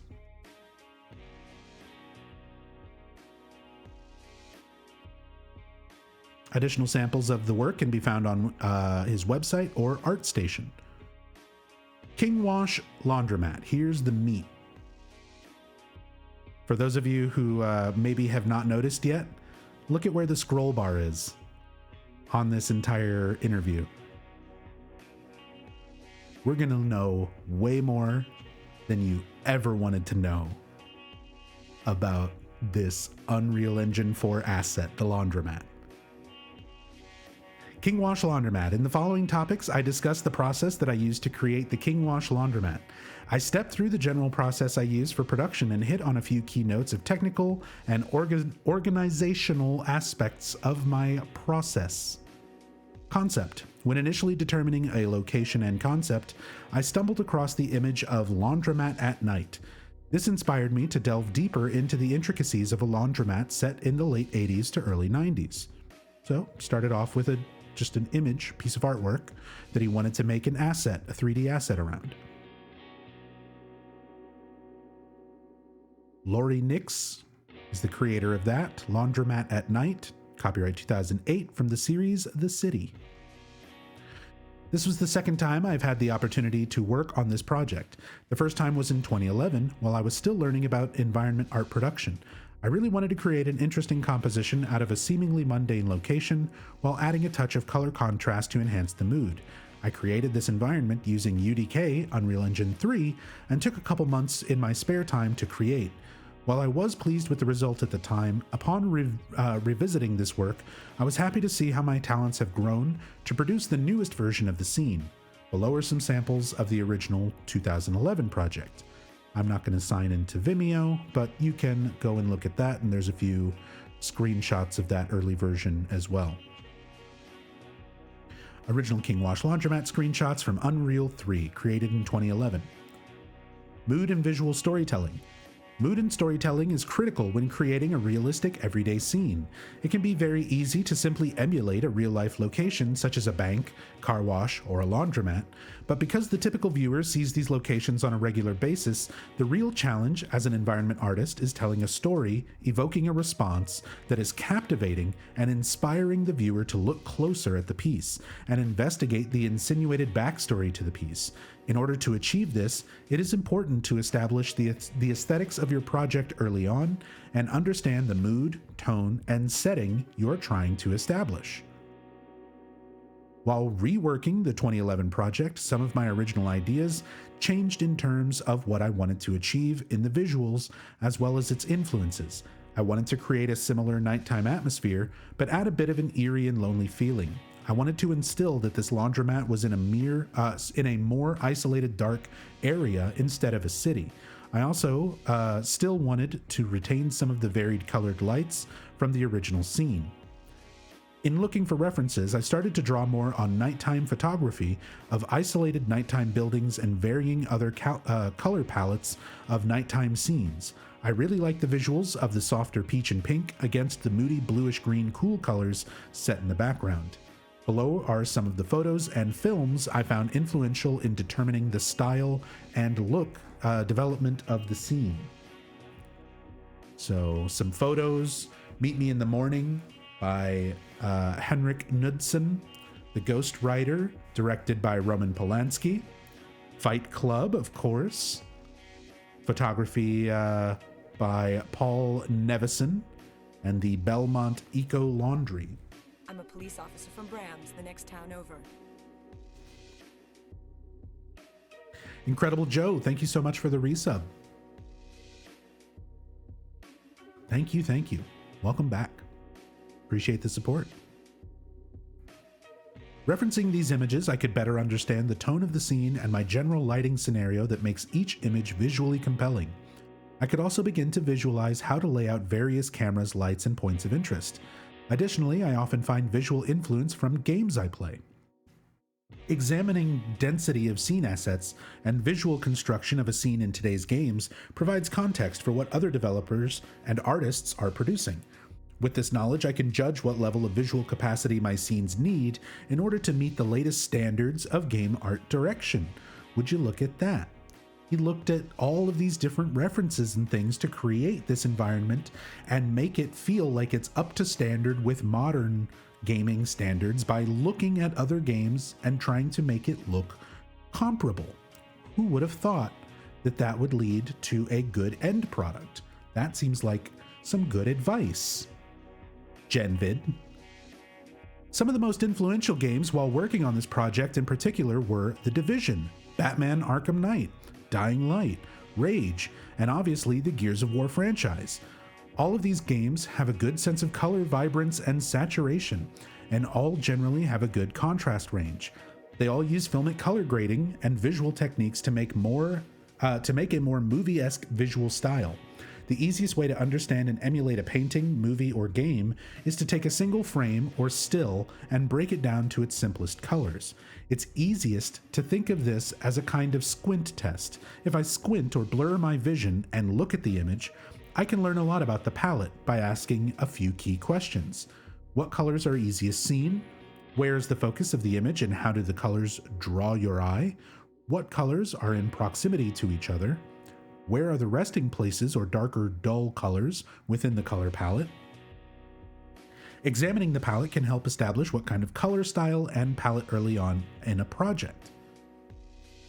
Screenshots of Batman Arkham Knight.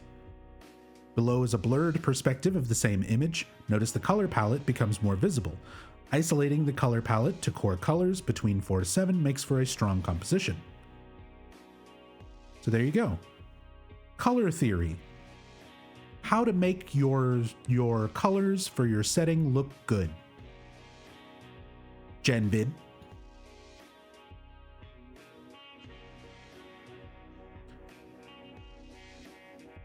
I find that while choosing the visual style and language of the scene, it is excessively important to gather as much reference of color palette, composition, style, and asset components.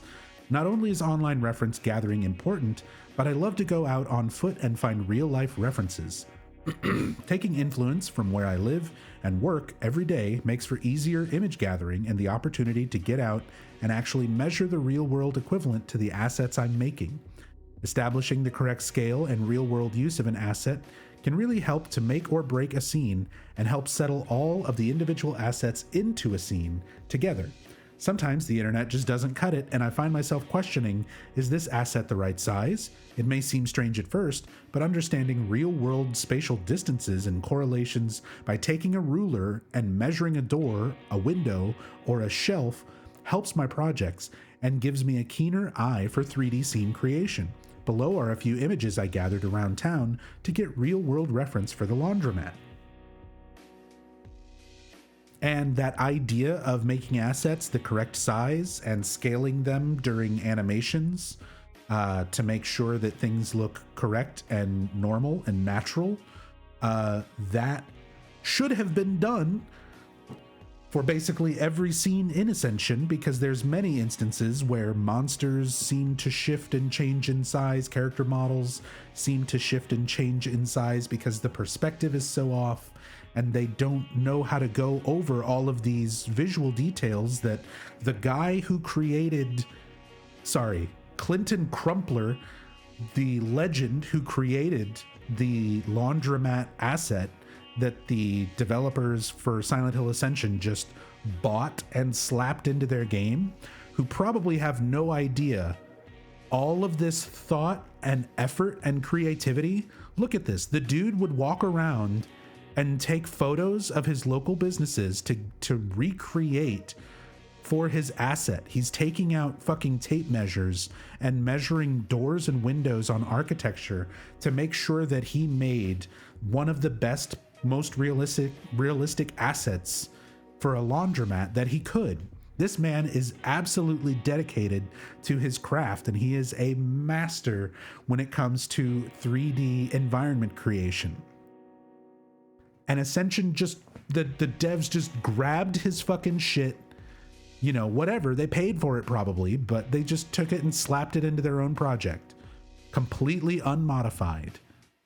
Any sense of tone, any sense of atmosphere that you get is all this guy's work, who wasn't a part of that dev team, who I don't think gets any sort of credit because the asset is just there. It's just paid for. They paid for the license for it. They slapped it in their project. As a recent grad, I'd love to go over this in my own time. Yeah, I've gone over this whole thing in my own time. It is a very fascinating read. There is a lot of it. I do want to get on with the story of Silent Hill Ascension because we still have a lot to cover. So I'm not going to go over everything, but he goes into detail with all of the individual objects and assets created that populate the inside of the laundromat.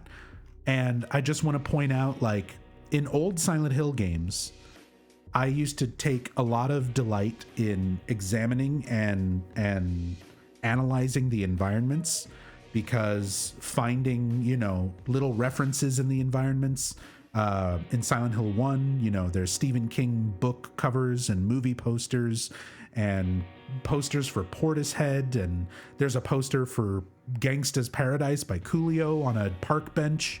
And like, finding this sort of stuff in the environment is neat to me. I love seeing all of the little things in the environment in the early Silent Hill games.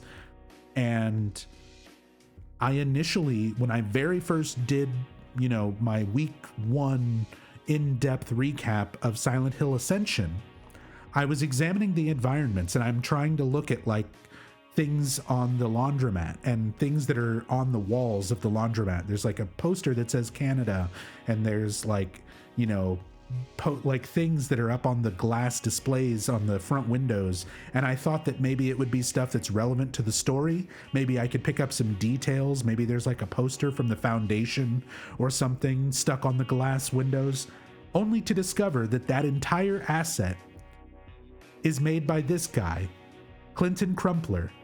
and was just paid for.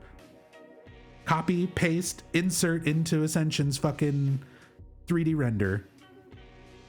They stick their models in there. They act out their scene. But those assets, it's all this guy. It's all Clinton Crumpler. It was not anything that they made. They didn't even modify it. They didn't even change it for Ascension. They just used it wholesale as it is, without probably any of the knowledge or appreciation for what Clinton Crumpler did to make that asset so good. Look, they didn't even have to put in their old TVs. I made a joke about how every fucking TV in Ascension is like these old tube TVs, even though people have like modern cell phones. Supposedly it takes place in 2025, although that calendar might also just be a purchased asset, and not anything of plot significance. But all the TVs in Ascension are all old TVs. They didn't even have to put that kind of shit in there. Clinton Crumpler already did it. He did his research. He did this all. But he goes into great detail in everything involved in the creation of this laundromat asset for Unreal Engine 4.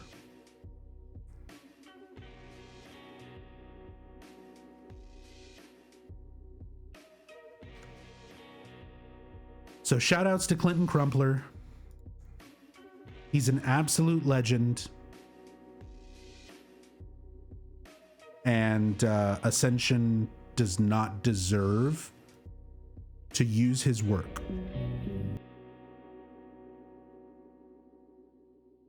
Especially just lifted wholesale.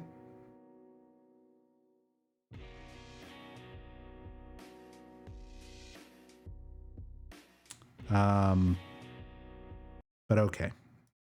Let's get back to it. The truth. Lies breed blight. Joy was I blighted. hope he was paid well. I think you can buy the asset for like $60. But what if I'm not blessed or cursed or... So I don't know if he gets all What of if this that was all or if just he an gets a portion of that per You sale. witnessed a miracle tonight. How could that be an But accident? you can buy that asset online for $60. Now go home. Which is probably what Spend Ascension time did. with your family. Just buy it and drop it Meditate in. on the teachings. I'm sure the right words will come to you. It's probably been used in a lot of things in some form. Oh, it has been. It has been. Immediately, as soon as we saw this episode, people were pointing out that this looks like the laundromat from a game called Arcade Paradise. And I went and that's what sent me down this rabbit hole. I went and looked into Arcade Paradise because I'm familiar with it, but I've never played it myself. So I double checked, and lo and behold, the asset in Arcade Paradise, the laundromat, is the exact same laundromat. So then I started having to dig into that. What is the origin of that asset? Because it was not from Arcade Paradise. It was from Clinton Crumpler. So I had to figure out where the asset came from. And then as I was researching that, Rachel, shout outs to the Eldrach, who found that, that full in-depth interview and sent that my way. And it just blew my fucking mind learning all the effort that Clinton Crumpler put into making this asset. This man went out, walked to a local laundromat, and took measurements of the windows and doors to make this look as realistic and everything as accurate as possible. So some assholes who make garbage like Ascension can pay $60 and throw it in their game to give it a sense of production value. That annoys the shit out of me for some reason.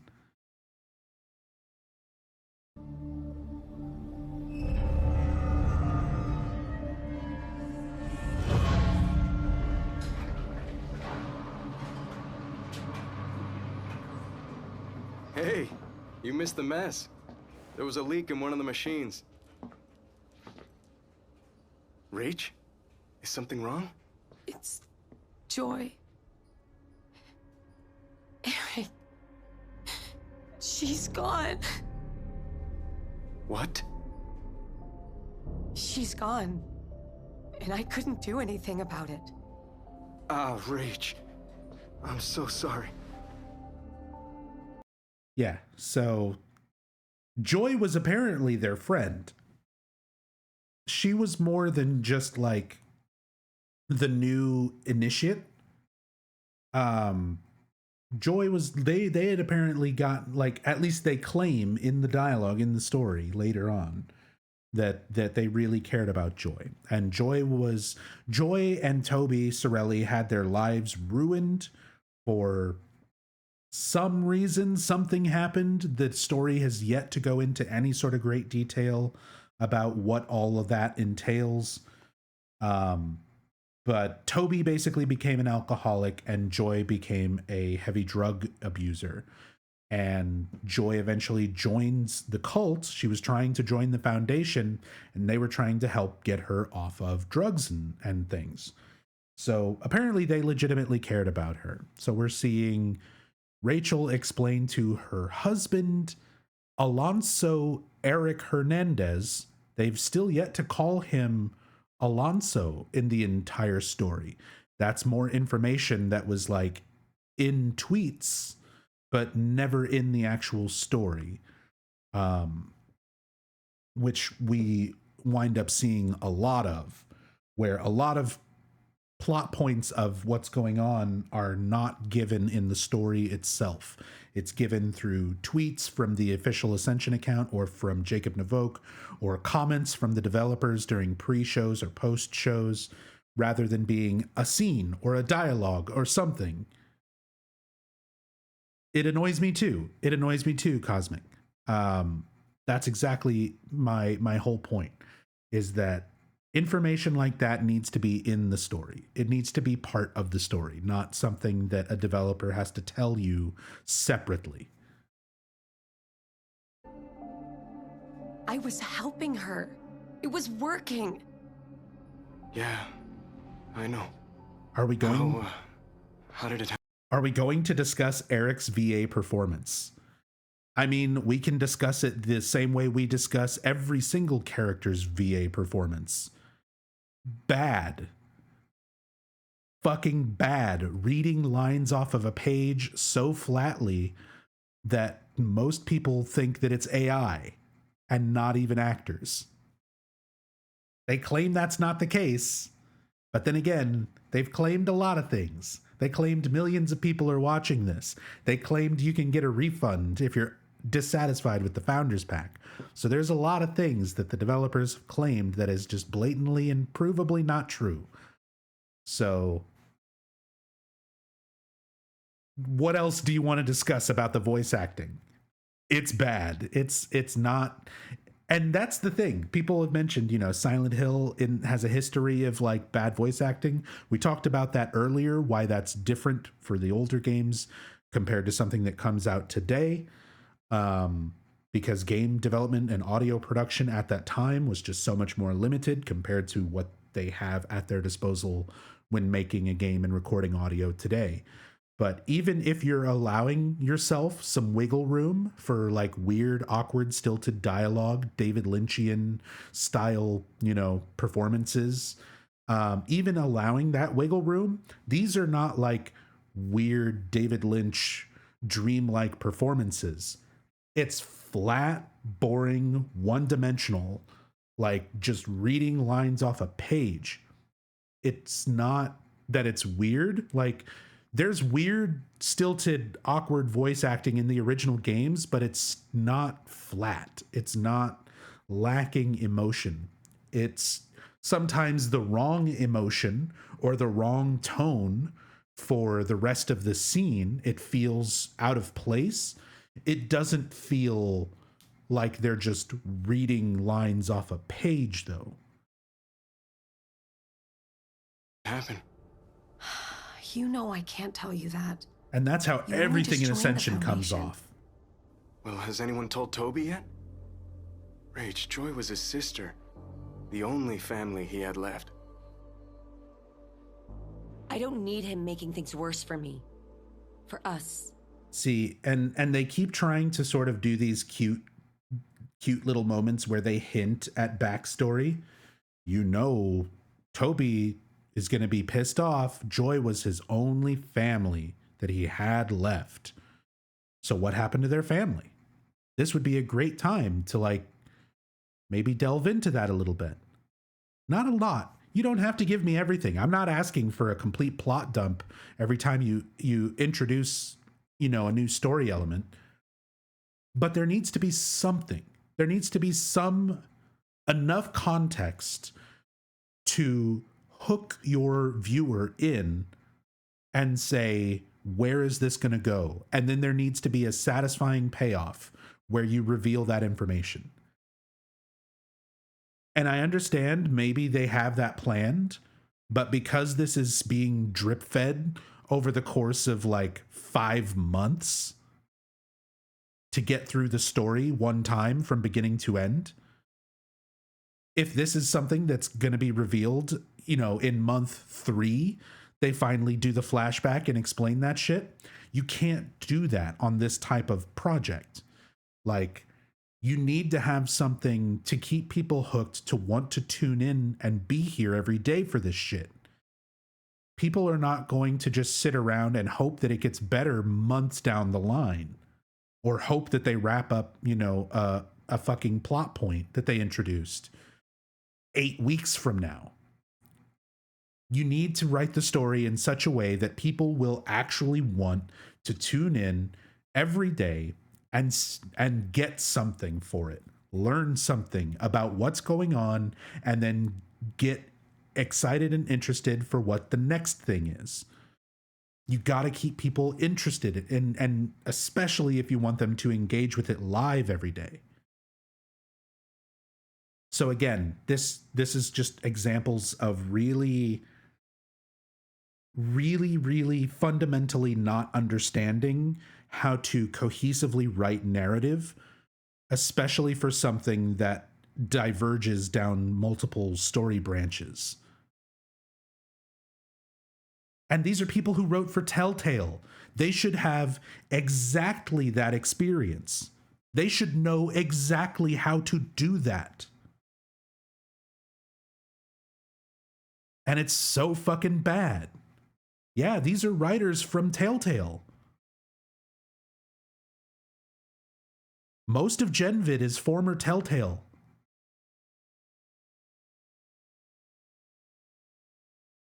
Like, there's no excuse for multi-branching story narrative to be this badly written. Which ones, though? Batman, Wolf Among Us. Later, I think the last 2 seasons of Walking Dead. Like, relatively good stuff.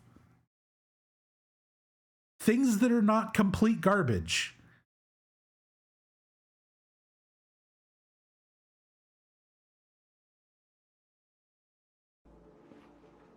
Rachel, what the hell happened tonight? I'll write a note, and you'll take it to him.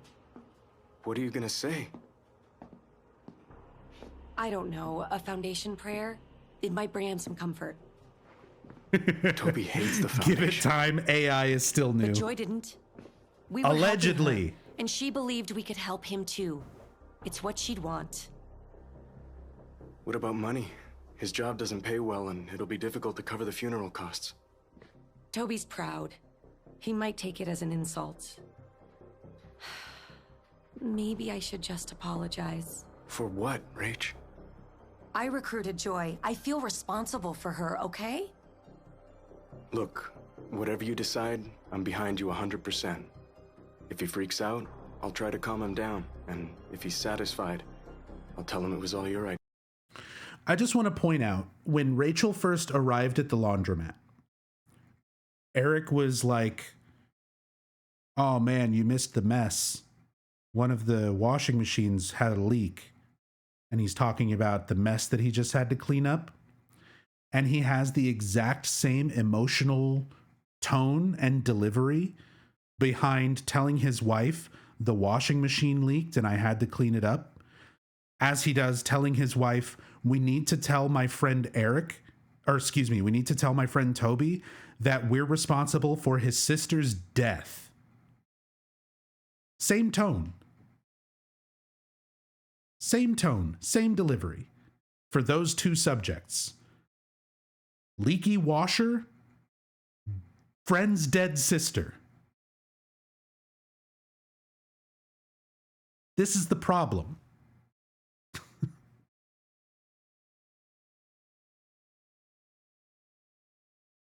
Idea. I know, and I appreciate it. Just let me think on it, okay? Yeah, okay.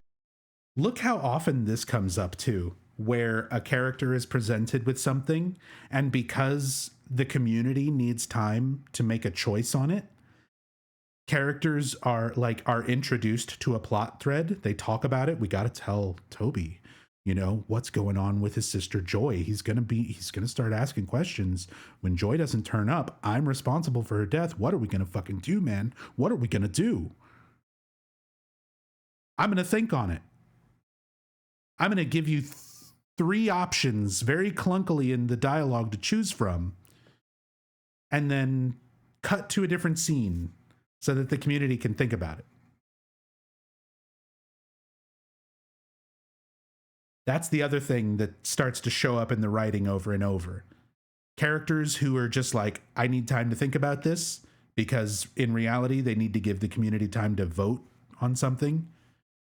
And characters who very clunkily in the dialogue just express, well, you could try doing this one thing, or maybe you could try doing this other thing. Or I guess you could always try doing third thing. I don't know. I'll have to think on it. That scenario just happens over and over and over and over and over again. Are the episodes daily or a few times a week? They started off daily. It was every day. Starting Thanksgiving week, it's now only Monday through Friday, and occasionally holidays off. Okay. Hey. Te amo. Te amo.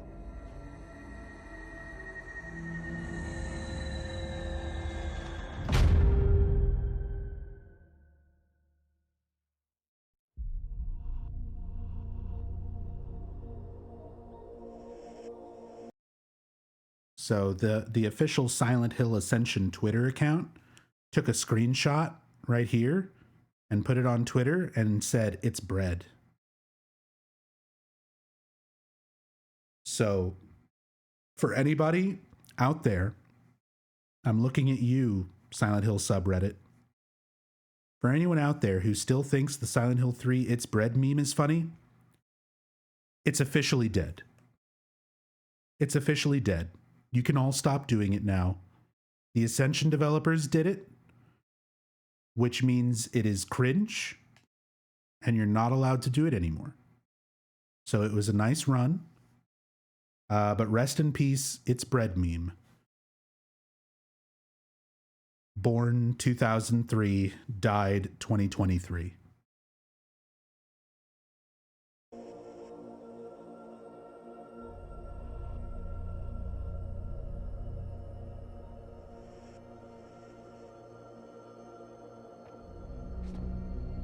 Why are you sitting in the dark?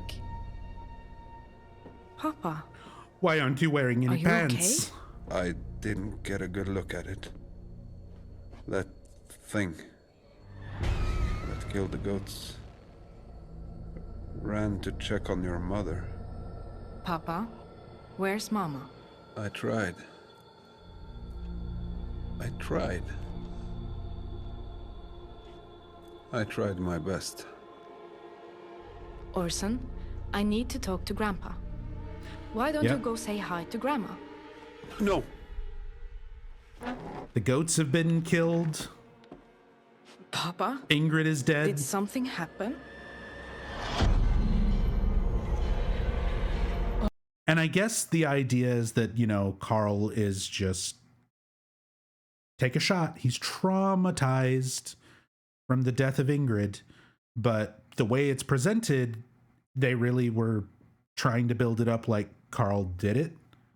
But now the story has kind of diverged in such a way where Carl didn't do it, or at least people don't think he did it. Carl doesn't think he did it. He believes in the monster that he saw in the window, but the only reason he believes in that is because it was a community vote, and that's what the vote was. So now Astrid is getting the news and finding out that her mother, Ingrid, is dead.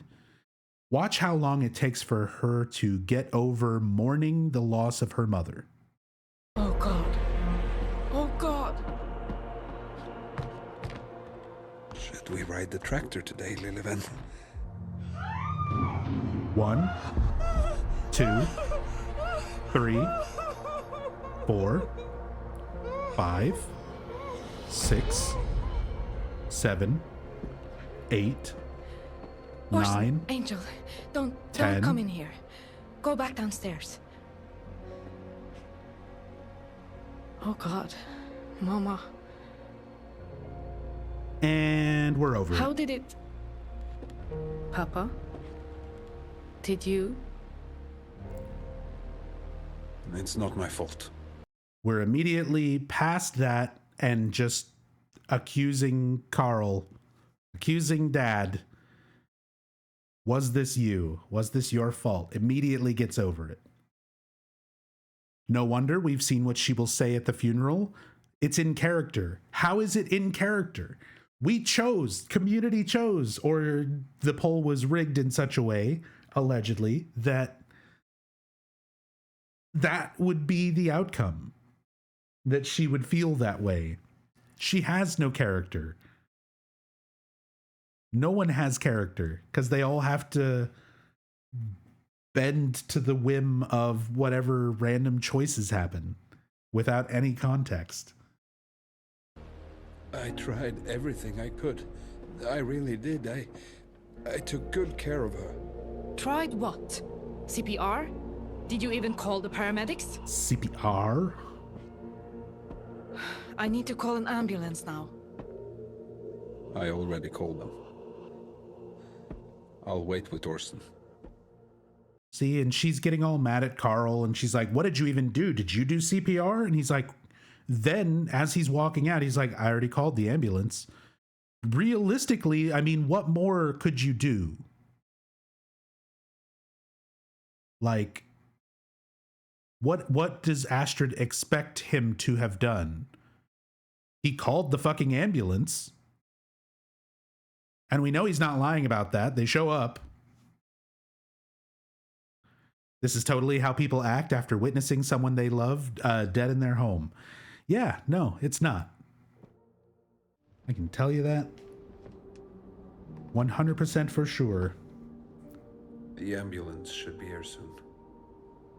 See, the way they did that fade in, where, okay, he called the ambulance, we're waiting, and then it fades out and fades back in, and it's like, okay, now we're back in the current scene after an amount of time has passed. That type of editing needs to be done better to account for these emotional moments not feeling rushed. So again, this comes down to the writers not knowing how to write for this format. They can only show daily episode blocks of about 3 to 5 minutes. That's not a lot of time to get in a whole lot of like emotional expression in a scene, right? So you need to be really clever with how you edit things in order to make more time pass, to give more impact for something emotional. Instead of having a character like Astrid come up, scream, and start crying, and then 10 seconds later completely have a shift of emotion while talking to Carl, you have her go up, see Ingrid, start crying, start reacting, and then you fade out. And then you fade back in where it's like hours later, after you've just cried so much that you can't cry anymore, and you get to that sort of like emotionally exhausted point where then they're just sitting down in the living room like, What else can we do? I called the ambulance. Now we're just waiting, because that's much more realistic. That would be a nice way to edit this. Like, you could fix this with editing, at least to make some of these emotional moments more impactful and not make it seem like characters are just switching their motivations and feelings on a dime for the sake of having to rush too much into like a 3-minute block. Let's get the place looking presentable. Mama would kill me if we let them see it like this. What's this? Oh, that's your mother's painkiller.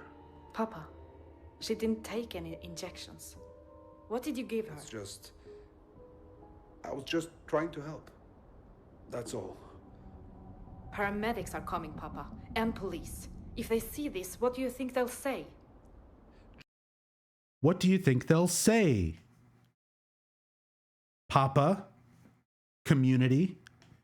So this is another community choice. And this is where, again, the writers don't know how to make the writing for this type of project feel natural or sound natural. And this is one of those examples of a character just flat out listing, here are 3 options. Here are the 3 branching pathways that you can vote on. And they are just laid out for you in the dialogue in such an awkward, clunky way. So the question is, what are we going to do with the syringe? Carl, answer 1. Just get rid of it. Just get rid of it. Papa, this is evidence. I'd be incriminating myself. Then put it back where you found it. Put it back where you found it. Option 2. Maybe they won't even see it. Papa, did you have something to do with Mama's death? That sure would be an interesting question for Carl to give some sort of a response or emotional, reaction to. If you want to turn it into them, so be. Instead, he flatly explains option 3. Turn it over to the police. Do you see what I'm saying? Do you get what I mean about the writing? About how the writers have no idea, seemingly, how to put together a narrative that has multiple choices and make it feel natural when presented these choices in the dialogue? And it completely takes away from Carl's moment to have some characterization. Let him be the type of person who gets mad that his own daughter would accuse him of killing Ingrid. Let him be the type of character who's a coward. They're putting all this emphasis on him being a coward. Have him distressed and panicked and trying to avoid the situation at all costs rather than confront it directly. Instead, he does nothing. He just flatly lists things. Just put it back where you found it. Just turn it in if you want to. Just get rid of it, I guess. All right. What an opportunity to engage with your characters and maybe give them some motivations, some exposition, some defining characteristics. No? None of that? Okay. Moving on, I guess. I would never hurt your mother. I'd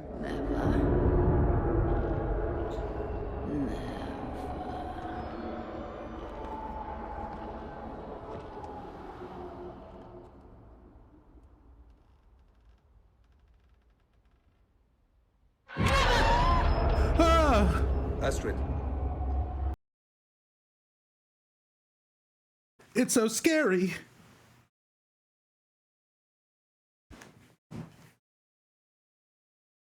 This is intended to be horror. This is meant to be scary. And it's made for adults.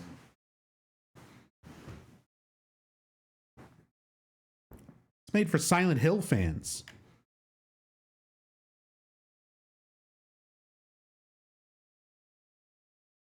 I think the ambulance is here. I should go downstairs.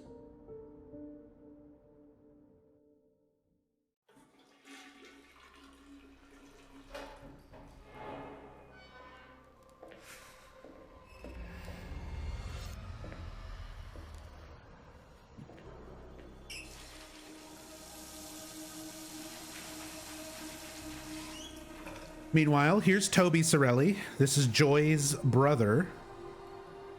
The girl who died in the ritual. Her brother, Toby. He's the town drunk.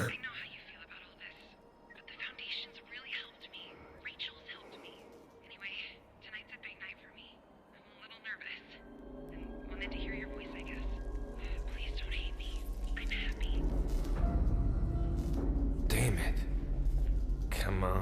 Come on.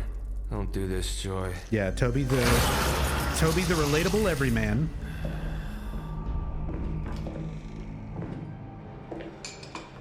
First bathroom in the show? Yeah.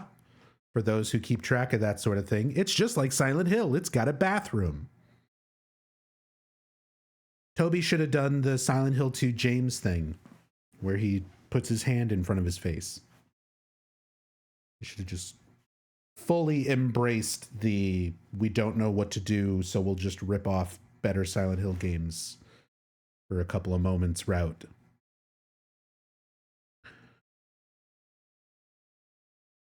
And the bartender here is our second cameo of the entire series.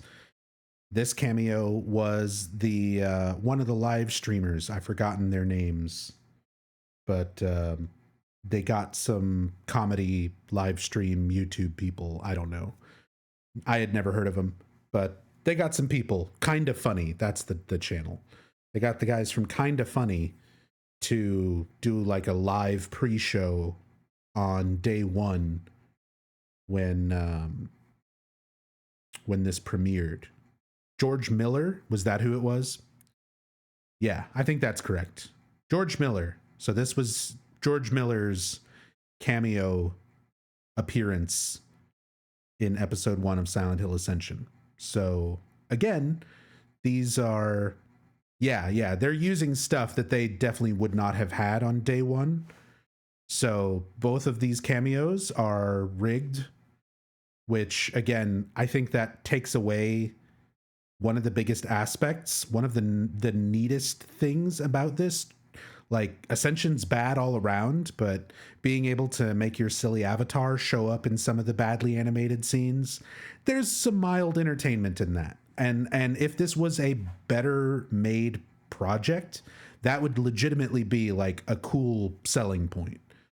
Because it is one of the most interesting parts of this. But the fact that their very first 2 cameos are rigged instead of letting it be some of your random audience, especially on day one when people are like excited about it, it's new, and they want to see how everything works. You want to see like real people getting excited that their stuff showed up. And instead, their first 2 cameo appearances, fuck it. It's Matoyo Okamoto, the producer for Silent Hill, and Greg Miller, one of the live streamers presenting the premiere.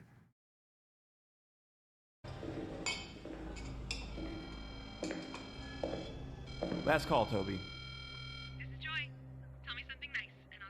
Shit. So yeah, Toby keeps trying to get a hold of Joy. He's calling her back. She left that voicemail on his phone that he was listening to in the bathroom, where she mentioned that the Foundation has been helping her. But that's basically the last time Toby heard from Joy. She's dead now, and he didn't even answer the phone the last time that she called. And her demon form, his delusion of her, has been tormenting him about that fact throughout most of the show. But now Toby is also dead, so that went nowhere, just like every other plot thread so far.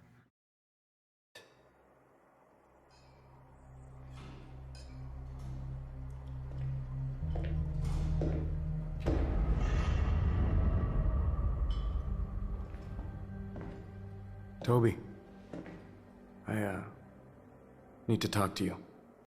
So we're going to hear over and over through context and through dialogue, character dialogue, exposition, that Toby and Eric are like best fucking friends. Everyone will not shut up about how good of friends Eric and Toby are. The developers, the dialogue in the show. We never, ever see these characters interact as friends. Ever. We never get the implication that these guys were friends outside of very obvious exposition dumps. People just blatantly saying, we are friends. They used to be friends. Meanwhile, this is how they act to each other. Yeah, you do. Your wife is pulling my sister deeper into her goddamn cult. And it needs to stop. She's dead. Rachel? No. Your sister. Joy. No. Joy's fine. I just heard from her. I'm so sorry. I am. You need to know Rachel and I both really... Again, Eric delivering this dialogue with the exact same tone of voice as, you missed the mess. One of the washers was leaking water. Your sister's dead. We cared about her, though. Cared about Joy. You're serious? How did it happen? I'm not sure. What do you mean you're not sure? Rachel said it was some kind of accident. Wanted me to give you this.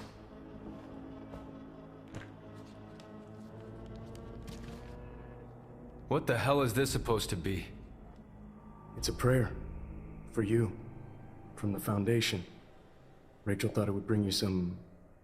I don't know. Comfort. Comfort? Are you fucking kidding me, Hernandez? She said Joy would have wanted you to have it. Hey, take that shit outside! What the hell?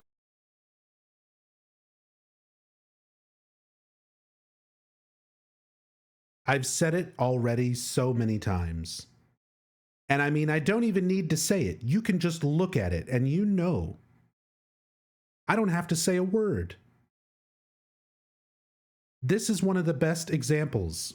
I love this kind of stuff where there's nothing in depth I have to talk or say or anything to be like, yeah, this seems very shoddily slapped together. I don't have to say a fucking word. We can just sit here and watch it completely without commentary, and you'll get every bit of information that I have, and probably a lot of the same opinions, because it's not like you need to go frame by frame. I've done it, but you don't need to go frame by frame to be like, wow, that animation looked fucking rough. Yeah. Oh, I got you, Alucard. We'll give you the replay. Joy's fine. I just heard from her. I'm so sorry. I am. You need to know Rachel Best friends, and I both by the really way. cared about Joy. You're serious? How did it happen? I'm not sure. What do you mean you're not sure? Rachel said it was some kind of accident. Wanted me to give you this.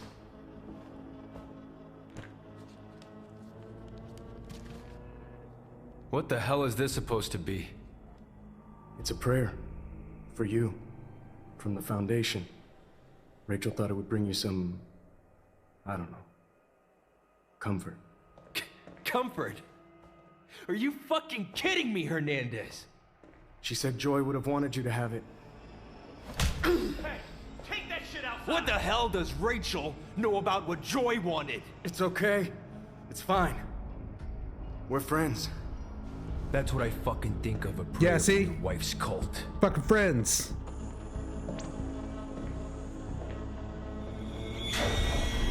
Look at this animation where he sits down and his arm comes up and his head starts twisting. That animation is another one. There's so many of these that I know they're just stock animations. They're things that I've seen in other games and like especially small indie games and shit where it's just like a pre-existing set of skeleton rigs and animations that you can stick a model onto. Cause yeah, you see him do that, like, yeah, his body locks into place and then, you know, you see kind of the individual pieces of the model moving, like the head turning separate from the rest of the torso and everything. Stuff just looks weird. It looks weird and awkward. And again, it's not necessary. They didn't have to go with 3D animated models like this if they weren't capable of making them look good. They could have done a different art style that they were able to make look better, more efficiently. If it was a time or a budget issue, you know, there's other things they could have done instead of going with making everyone look like Oblivion NPCs. Yeah.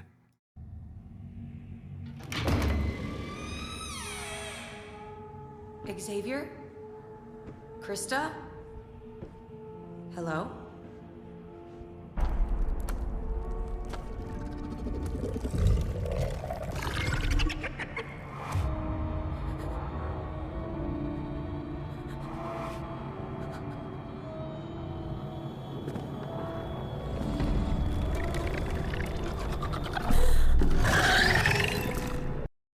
So in that interview with Clinton Crumpler, the legend behind the Kingwash coin laundromat, he was talking about how important color palette is when creating your scene for like a digital environment and characters and models.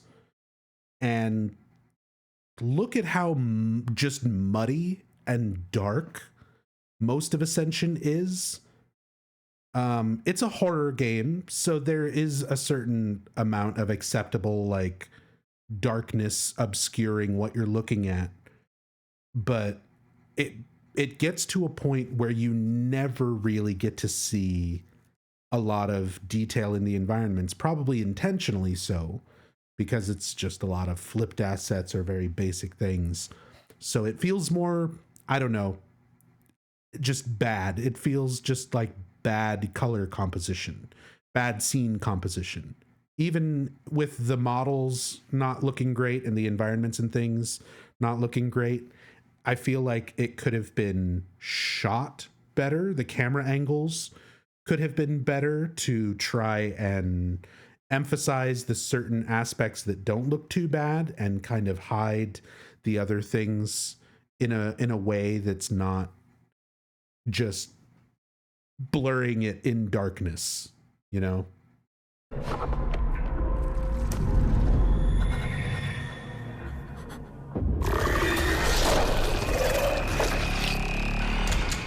Rachel, is everything all right? More visions? The Purifier has more to show you. These visions are a gift. They don't feel that way. Even Radcliffe himself was frightened by the things he saw. But while others saw a monster, he saw salvation. So we've had a few mentions now of Radcliffe. I know they give him a first name. I want to say Paul Radcliffe. I don't have my notes up in front of me because after a certain point with this, I just kind of stopped caring. It was not Daniel Radcliffe.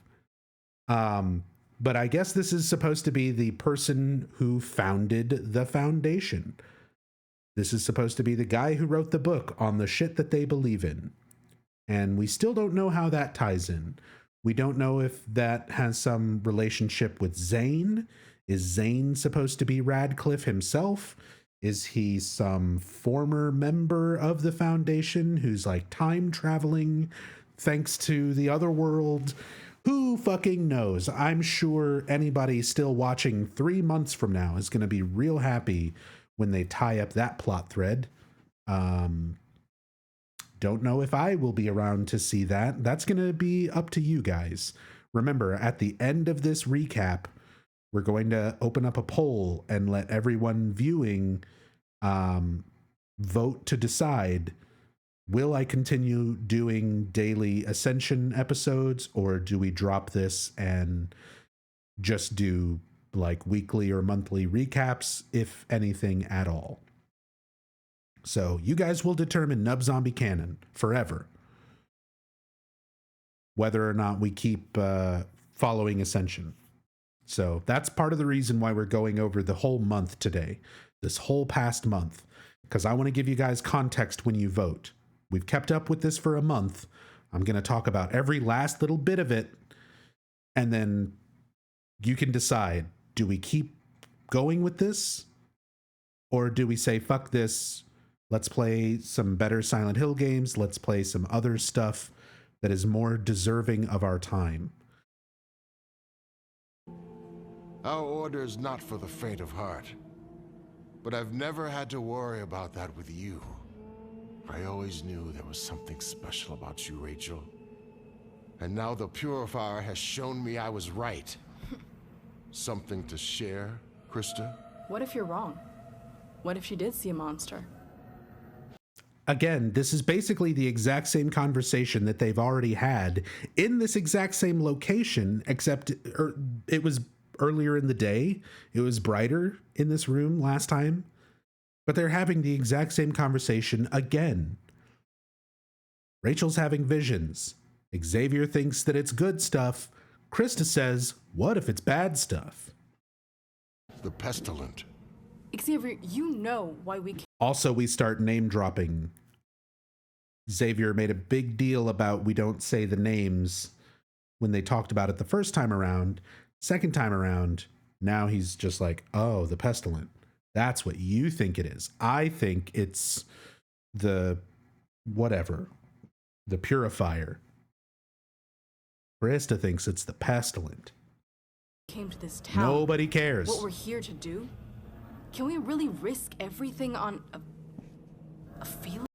Will there be options to vote for monthly, weekly, or just voting? There will be 3 options. There's already a poll on the YouTube community page, and it's going to be the same poll here on Twitch, but you'll be able to influence your vote with scam points. But there will be 3 options. Option A, we keep doing every little last bit of Ascension. Every day that there's a new thing, we do a stream, we watch it live, we archive all of it. Option B is we move to weekly or monthly recaps. So depending on how I feel about it, depending on if there's anything interesting happening, we'll tune back in, we'll do a weekly recap or a monthly recap where we watch the episodes, but we won't tune in every day for like doing the puzzles or doing the watching the pre-shows or none of that bullshit. Just the episodes. Option C, the third option, is going to be we just drop it and never look back. We say they called this Silent Hill Ascension. It has nothing to do with Silent Hill. It's been a month and it still has nothing to do with Silent Hill. Fuck this. Stop giving it attention. Let's move on. That's option C.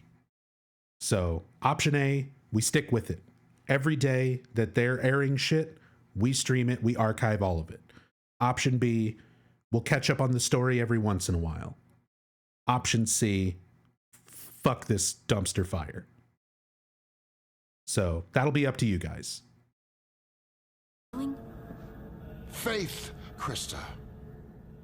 And until now, my conviction was all I had to keep us, this whole damn town, safe. But now I have more than that. I have proof. Blessed? Cursed? I honestly don't know what I believe right now. But Joy is dead and somehow I'm... That was also a community choice. What does Rachel feel like is the reason that the ritual failed? And it's like, is she blessed? Is she cursed? Did she doubt herself? And the community went with she doubted herself. So things like this. The character is indecisive about how they feel because they cannot be written to feel anything when the choices of the community have to determine that. So again, just more scenarios where we have opportunities for characters to have some sort of substance to the narrative or their character, and instead it's left dry and flat so that people can affect it, quote unquote. I'm responsible. Joy's lack of faith was the true culprit. Don't let her doubts become yours. Joy's brother. Did you speak with him? I sent Eric to break the news. I sent him a foundation prayer. And? He tore Toby it up and punched him in the punched face. Eric. Yep. And you were expecting a different response? Everyone knows how much Toby hates the Foundation. As much as I hate every single character and everything about Ascension, Krista is probably the one character who has sort of like a sensible response to things at times, where she seems to be the only one who realizes, like, yeah, that was a stupid fucking idea. Why would you send your husband to go talk to Toby about his dead sister? He fucking hates us. He hates the Foundation.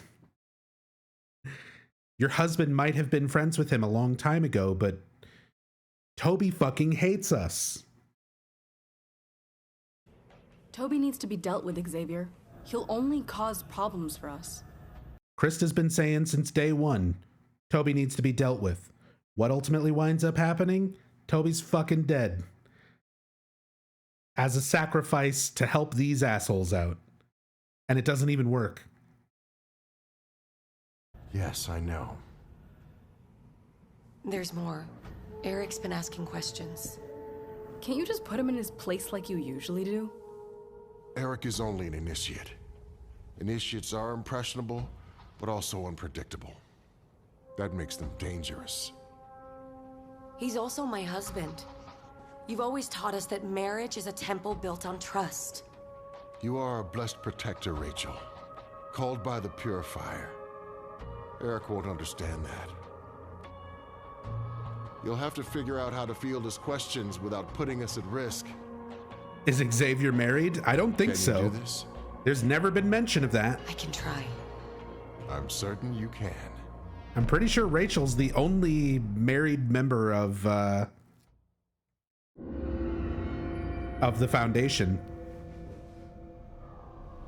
Would you like some coffee or something? I gave up coffee when I was pregnant. Some more character cameos here. I think this was Paradoxtopus, and I forget who the other one was. I had made notes about all the cameos just in case they wound up changing them down the road. But I'm too lazy to pull all that up. But Paradoxtopus, I remember because one, it's a fun sounding name. It's one of those names that's just fun to say. And they show up later. They actually get multiple cameos. Because we saw them again as a cameo in something like a few days ago. So some of the people who've gotten cameos have shown up more than once. Not just Tassadul. Like, Tassadul's character was in 2 episodes, but it's not like Tassadul won 2 separate cameo things. There's been accounts that have won completely separate cameo drawings and showed up multiple times. I never went back. I understand Ingrid had been feeling ill for a while. That's right. Was last night worse than usual? I'm not... I'd have to think. There will be an autopsy. So we'll have answers soon enough. Many I spoke to had strong feelings about your wife. She's not even buried, and people are already dragging her name. So this becomes another one of those constant things in the story, very similar to like Eric and Toby constantly being referred to as friends, even though that never seems to be the case in the actual context of what's going on. we start getting information like this, where everyone in Stilldalen hates the Johansson family. People are already dragging her name. Astrid takes offense to that, even though she...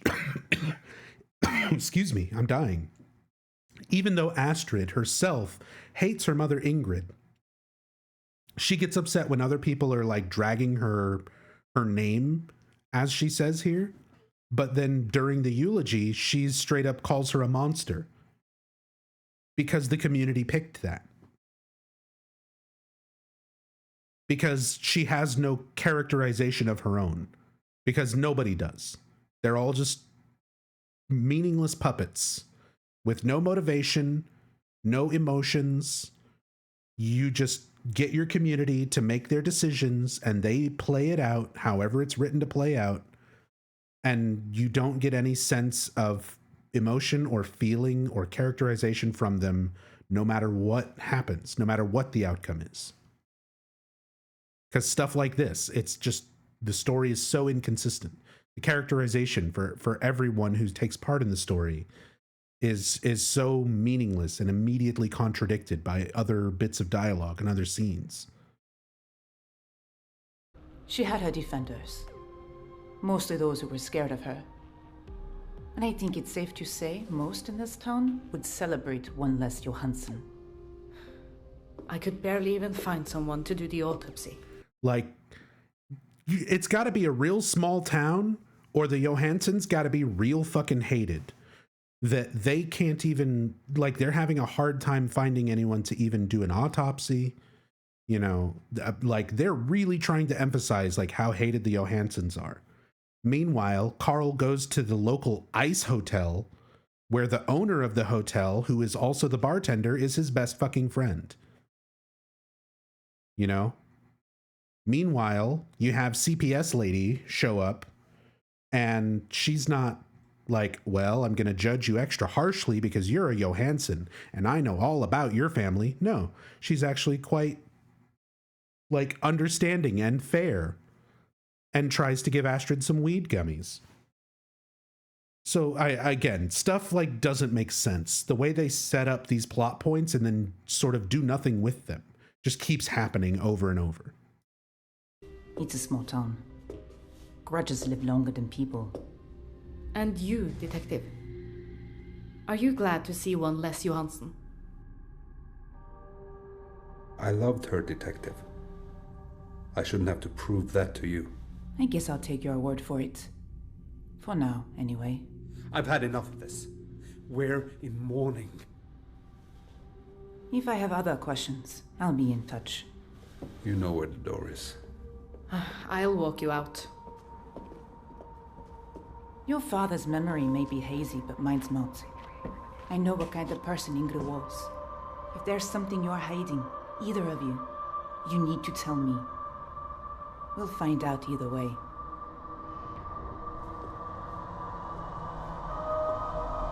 So there goes Detective Hogan. There's our exposition on the hated Johansson family. We still don't know why. We still don't know who specifically hates them.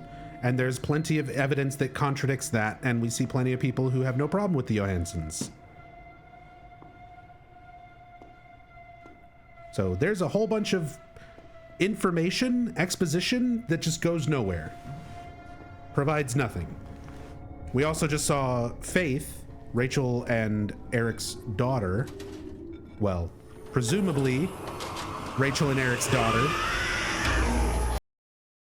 There may be some plot point there that Faith is not Eric's daughter biologically or something. It's something that the Eldritch and I have speculated on, but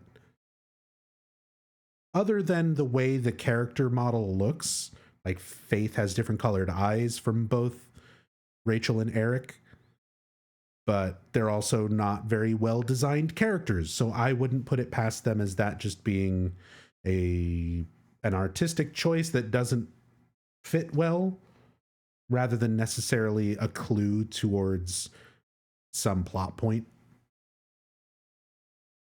But Rachel's doing the dishes and having more visions. Monsters are creeping around her house now.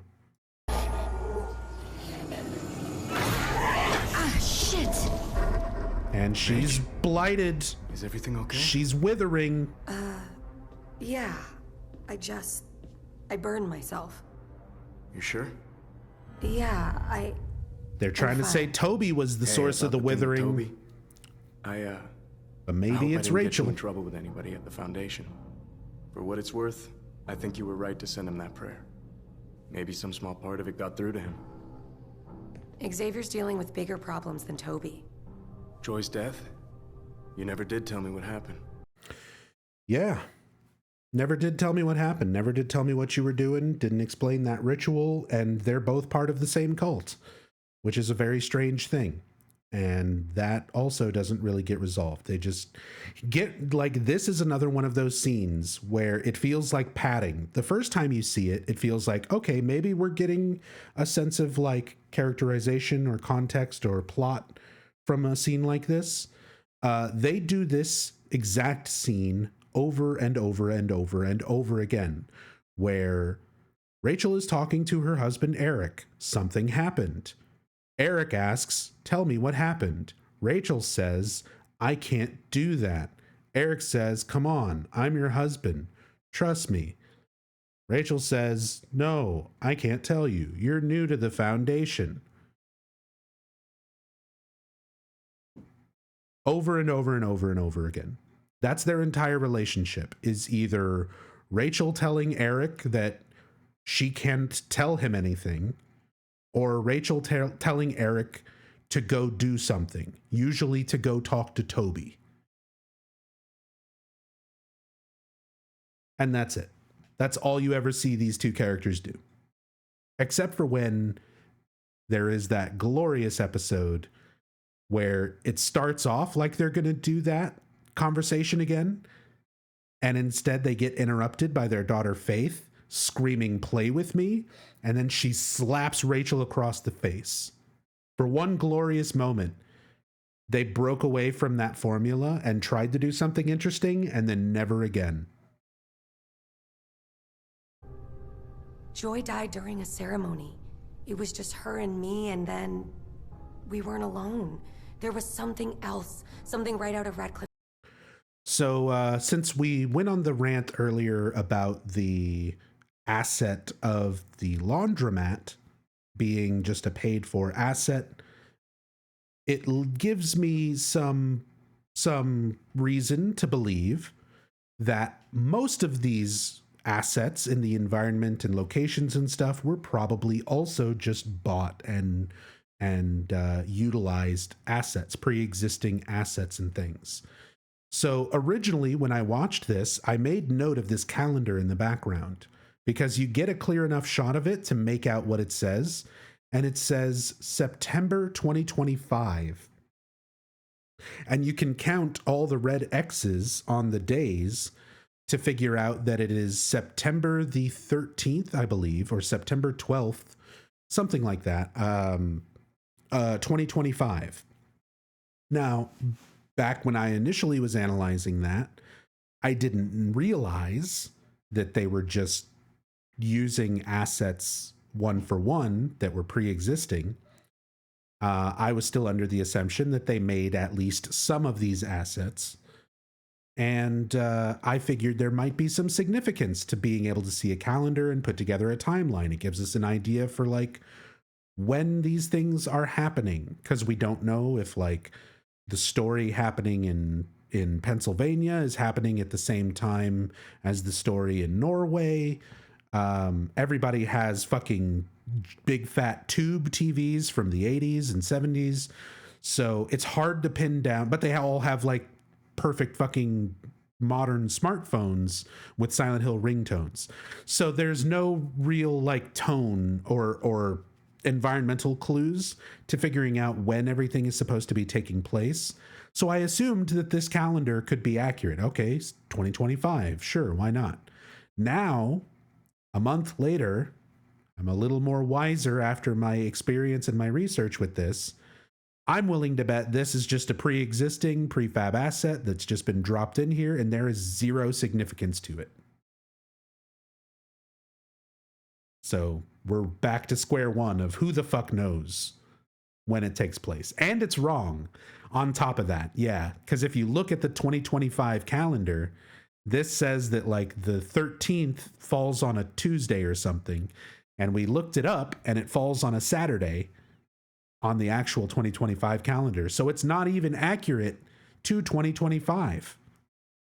That's a very simple thing to look up before making your asset.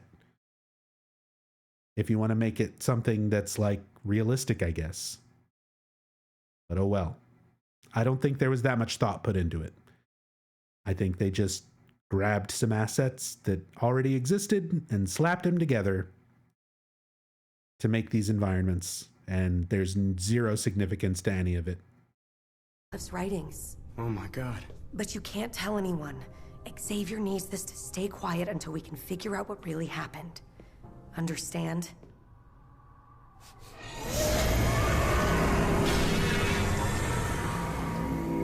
Rachel? Monster! What's wrong? Oh no. Rach! We need to go to the Foundation. Now. What? Why? Go get Faith. I'll pack. Rach. Investigative. I got a question. The guy's jacket looks like a very hard biker, but the stuff on the jacket says helping hands and peace symbols. Did we already get what that means? What's his job? Why is he wearing that? So he's not a biker as far as we know. We've never gotten any implication of anything about him in regards to why he's got the jacket or anything like that. The helping hands and peace symbols stuff on the jacket is probably because he's a member of the Foundation. So the jacket is available in the season pass. It's labeled as Foundation Jacket. Perfect, Alucard. Thank you for that. Because that is exactly what I was going to assume it was.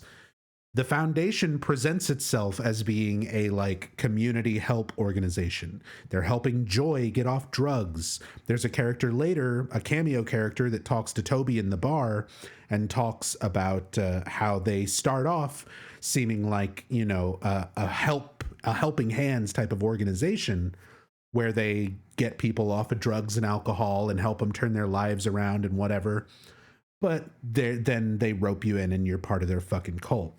So that's how the Foundation is described by characters later on. So his jacket represents sort of like that facade of the Foundation, the idea that they have all these peace symbols and he's part of their helping hands because he's an initiate for the Foundation. He doesn't know about all the crazy cult stuff yet to like a super deep degree. He's probably still newer and more under the impression that it's just like a helpful community organization, you know? Yeah. It's the middle of the night and... Eric, I know this brings up bad memories for you, but we're not safe here. Well, what do we tell Faith?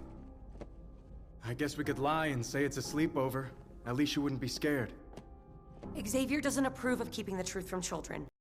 So here we have some more awkward writing, laying out choices, community choices, one at a time. Maybe we tell her it's a sleepover. Maybe we read her a story. This was a community choice that had to happen, so the dialogue has to clunkily lay out all of these options for people to choose from. And this was the scene where the community made this choice, and they showed the wrong choice when it aired live. So the winning community choice was to read her a story from the Foundation storybook. But the scene that they showed live was the lie to her and say they're having a sleepover option. So when we get to that scene, I'll talk about it a little more in depth. We can tell her a story from the scriptures. Xavier keeps copies in his library. Some of those stories are pretty scary, Rach. Eric, you're not helping. Look, we don't have time to debate this. I just need you and Faith to do exactly what I say. It'll be better for everyone. I don't know if she'll listen. She's been acting out again. Eric, go! Yeah, okay.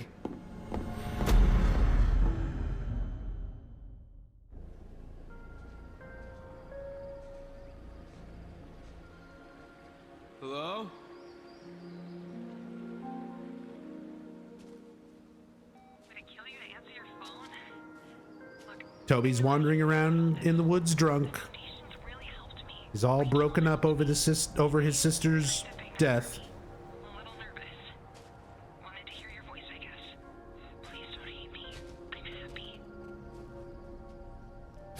Bullshit. You couldn't even answer your fucking phone. Joy? You never cared about me. That's why I joined them. To find a real family. This isn't happening. Then open your eyes. Oh, God! Joy! No! Wait. No, it's not a ghost. The writers very specifically were told from Konami higher ups that they're not allowed to write about ghosts and they're not allowed to write about zombies. Those are things that are prohibited from being part of Silent Hill lore, according to the Konami executives when Genvid was asking them about writing the story. And a lot of Silent Hill fans, I'm sure, are aware, ghosts have been in Silent Hill games before. Ghosts are a big part of Silent Hill 4, in fact.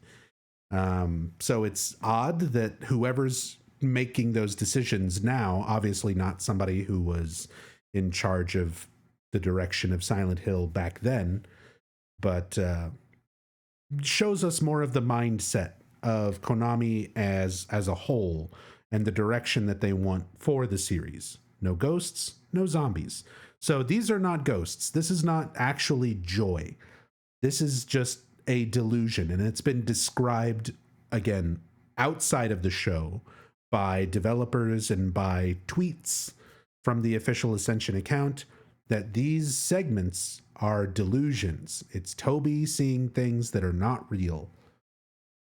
So this is supposed to be like their version of he's seeing things due to his guilt. He wasn't there to answer the phone before his sister died, and now it's eating away at him and taking the form of these delusions. Another really funny thing is when experiencing this live, this particular episode, there are constant pop-ups on the UI that are telling you to vote. So there would be these things popping up on the screen while you're trying to watch the episode, telling you there's a new choice to be made. Go vote. And that UI popped up right when they did this big dramatic scary reveal of Joy's body in the woods. And it's completely covered. So you saw Toby reacting, but you couldn't see what he was reacting to because there was a big dumb thing in the UI saying, go vote. There's a choice you can go make. So they haven't introduced Silent Hill yet. There is no Silent Hill Black Indie Dev. This has been going for 30 days, one full month. And nobody has even said the words Silent Hill. Nobody is going there. Nobody is from there. Nobody has heard of it. It's a completely non-part of the story. It doesn't exist. It might as well not be Silent Hill. It's not Silent Hill. Nothing about it is. There's fog, there's monsters, there's trauma. If that's all it takes for you to consider something Silent Hill, then this is Silent Hill 100%. But if Silent Hill to you means the town called Silent Hill or something relating to it, there is zero of that. There is none of it. 0%. What? This isn't real. Get your shit together, Toby. We both know that'll never happen. You're just gonna stand there? After what they did to me? After what she did? Rachel did this? First she screwed you over. Destroyed your life. Then she took mine. Rachel screwed over Toby. She took Dobby's sock. Rachel screwed over Toby.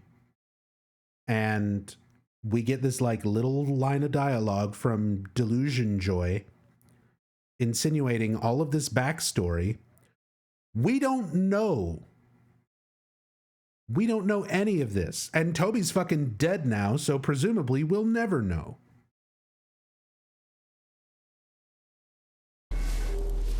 She needs to answer for what she's done, Toby.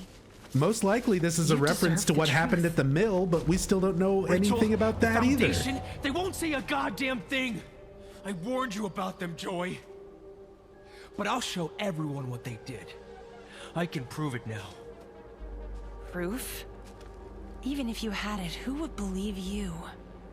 Or Toby Sorelli, the town drunk, the fuck-up. Then what do I do? Please, tell me what to do. Burn it down. All of it. I can't. They'd kill me. Joy, please. So Toby does try to burn it all down. He goes and throws a Molotov cocktail into the Foundation Church. Despite that, Eric is still his best friend. And he says, I can't do that. They'll kill me. Spoilers, he kind of also has been killed by them. Technically, he sacrificed himself, but it was due to them telling him to do that. Joy?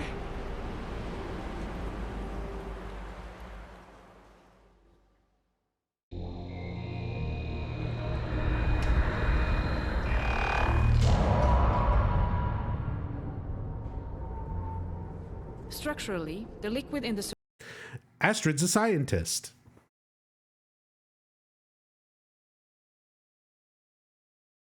And she's a damn good one, too. So again, information from outside of Ascension.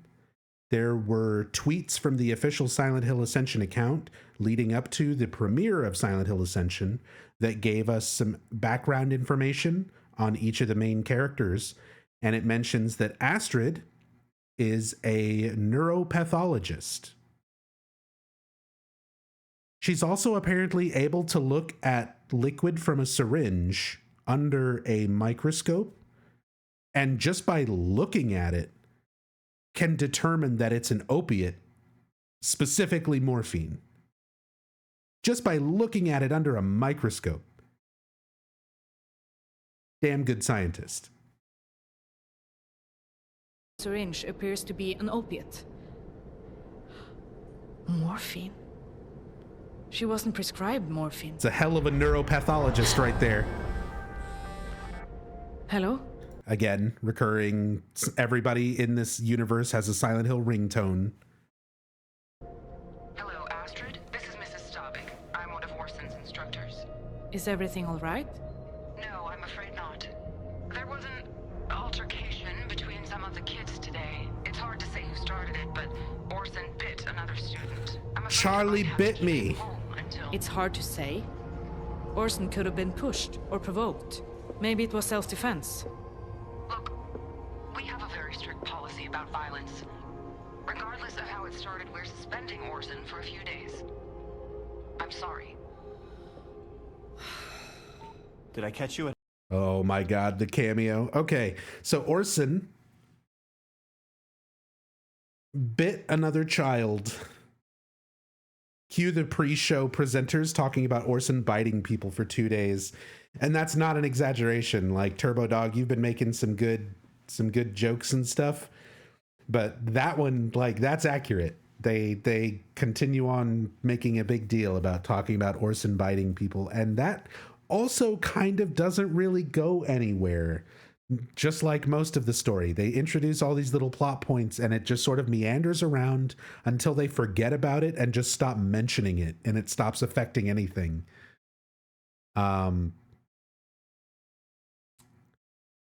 Look at this cameo character. So these are like the default cameo things for the most part.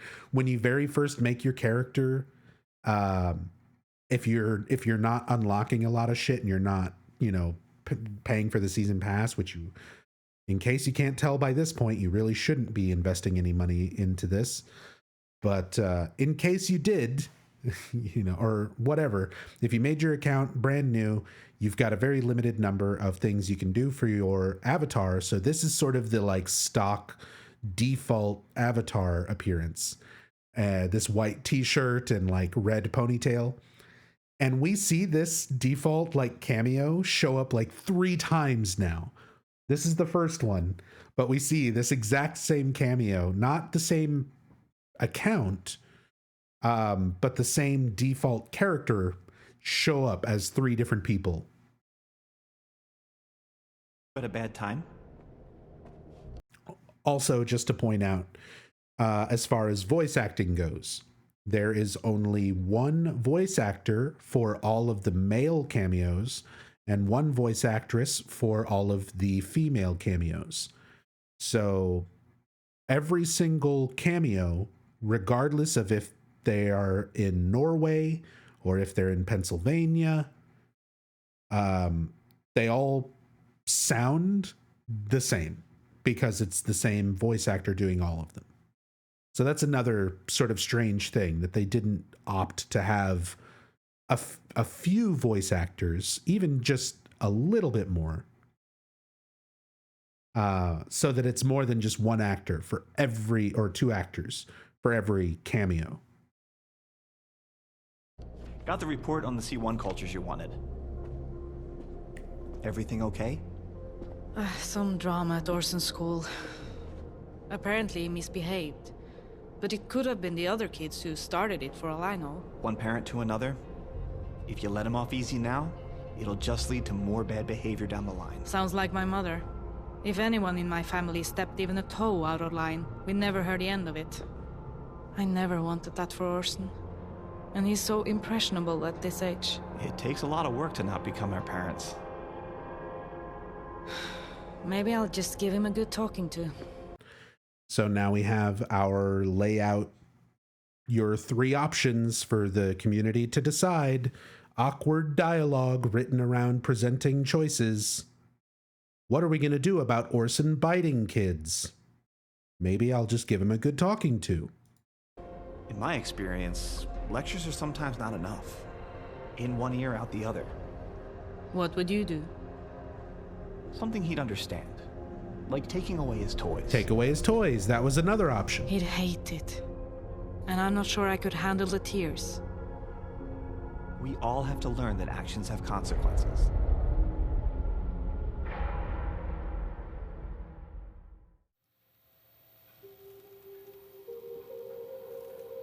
Again, old tube TVs with static.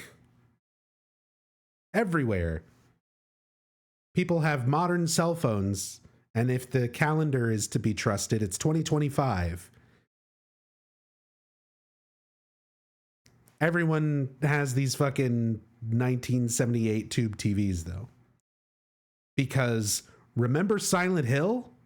Remember tube TVs in the old Silent Hill games? Except, you know, Silent Hill 1 had tube TVs because it was made in 1998. When people still had those kinds of TVs.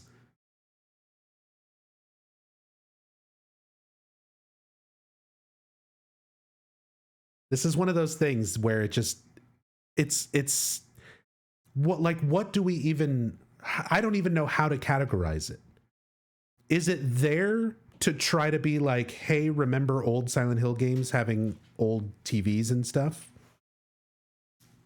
Or is it like, these are just the assets that we could get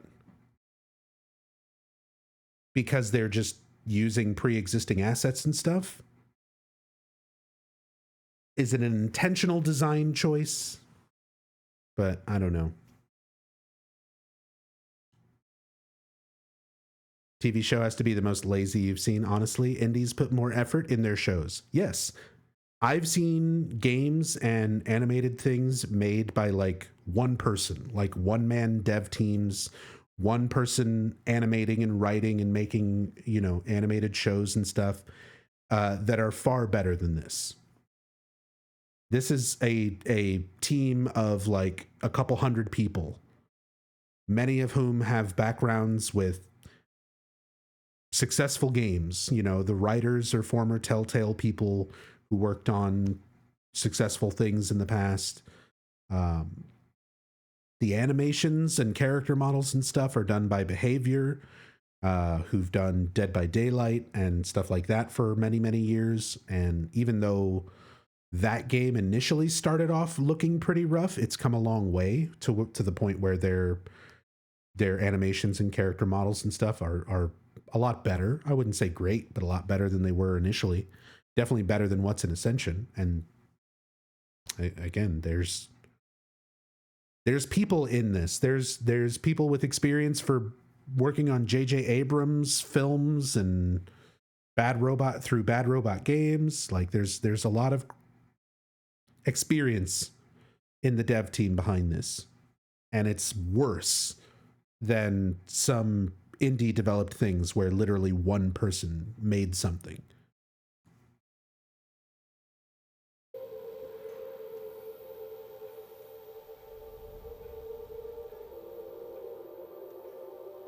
The 2025 date is purely from that calendar. Orson? And the calendar might just be a stock asset. Yeah. We have so it might not be significant. Oh. Eva. When did you get here? Then we have our introduction to Eva. Now, we've been having discussion about Eva all throughout the month, about her character, and this is again when she was very first introduced. There is nothing. There is no context. Carl just walks in and says, "Oh, Eva, when did you get here?" She's never been mentioned before this. There was never any expectation of she's going to show up at some point. And the only thing, by the time this aired, the only thing we really knew is that everyone in Stilldalen hates the Johansson family. They have no allies. They had a hard time finding someone to even perform an autopsy when one of them dies because the town hates them that much. So here is somebody who's not related that just shows up and is friendly with them. So I was like, what the fuck is this? I thought everyone hates the Johanssons. Who are these people that are suddenly showing up that are friends to them? That are friends with them? So now, over the course of the last month, we've come to realize Eva is not a real person. There's no way that she is. We can see that Carl is interacting with her, but we never see her interact with anybody else. She doesn't interact with Orson. She doesn't interact with Astrid. Anytime Astrid shows up, we saw in a recent episode where Astrid shows up and Carl and Eva are out in the woods trying to look for Orson. Orson is missing. Astrid shows up and then Eva is just mysteriously gone as soon as it cuts to the next scene. So they're intentionally playing it up that there is something unnatural about Eva. She's like a delusion, a manifestation, something. Mama kicked me out of the house again. Okay if I stay? Yeah, of course. What do you have there, Lilivan? She mentions her mother. She's constantly talking about her mom kicking her out. But again, we don't have any context for any of that yet. We've got some fan theories, speculation, thinking that maybe she's representative of like a daughter that was lost, especially now that we've just finally seen Britt and she looks a lot like Eva. But then again, that could just be a case of poor character models. I don't know if it's intentional. Who knows? It's another story thread. It's another thing that one introduces a character who we have basically zero characterization for other than she says weird things and doesn't interact with people other than Carl. And I don't know. Let's just continue on. You got in a bit of trouble at school, I hear. Well, we'll stay out of trouble here, won't we? He beat someone, huh? When I was his age, I used to bite kids at school too. Grandpa? Where's Grandma? That's complicated, Lilivan.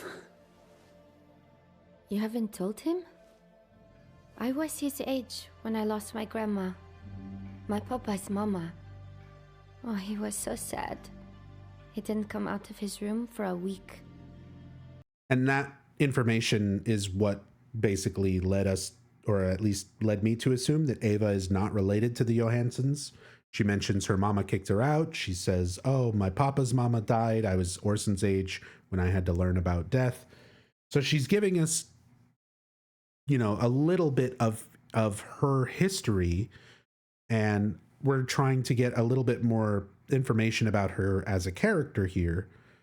But at the same time, it doesn't really answer a whole lot other than she says weird things and doesn't interact with anyone but Carl. She has a family that she mentions that does not appear to be the Johanssons. Yeah, Orson is not responding as though she's there. He's not looking at her. He's not talking to her. He's not questioning, like, the things that she's saying. When she says, you know, you haven't told him yet, Orson's not like, told me what? That made Mama angry. I kept asking why Papa was so sad, and that made her even angrier. So finally she told me. What did she tell you? What she thought I needed to hear. Grandpa? Where's Grandma? You know that your grandma loves you very much, right? Just like I love you. And your mama does too. Where did she go? Well, you see, Lilleven, Grandma, she died. Am I going to die too? Not for a very long time. I don't think I want to. Don't worry about that now, Lilleven. Can you watch him a moment? Orson's voice actor is like a Shenmue NPC. So Orson's voice actor is a 8-year-old child named Zane Bugai. Zane is the son of Stefan Bugai, the chief creative officer of Genvid. Stefan Bugai's daughter, Nadia, also plays Faith. So the two main children in the story, Orson Johansson and Faith Hernandez, are both of the chief creative officer's children.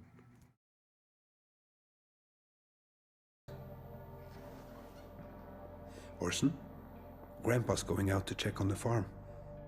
Will you be okay playing with your toys for a few minutes? I'll play with Zane. Who is Zane? The man in the fog. First mention of Zane. Our supposedly major character named Zane. And yes, I do realize Orson's voice actor, Stefan Bugai's son, is also named Zane. Perhaps an interesting coincidence. But then again, he's the chief creative officer, so if he wanted to use his son's name for a major character in his story, why not? But either way, he mentions Zane, the man in the fog, who is the character we saw at the very first scene, the very first episode. There's a mysterious man making the little hereditary miniature diorama, which was a diorama of the scene of Joy's death that he was making with the little Blair Witch dolls. So that character is Zane, and we still basically know nothing about him. Thanks to the credits, we know that he's also known as the Voyager.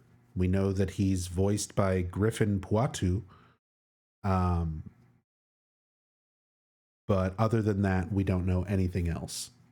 After a month.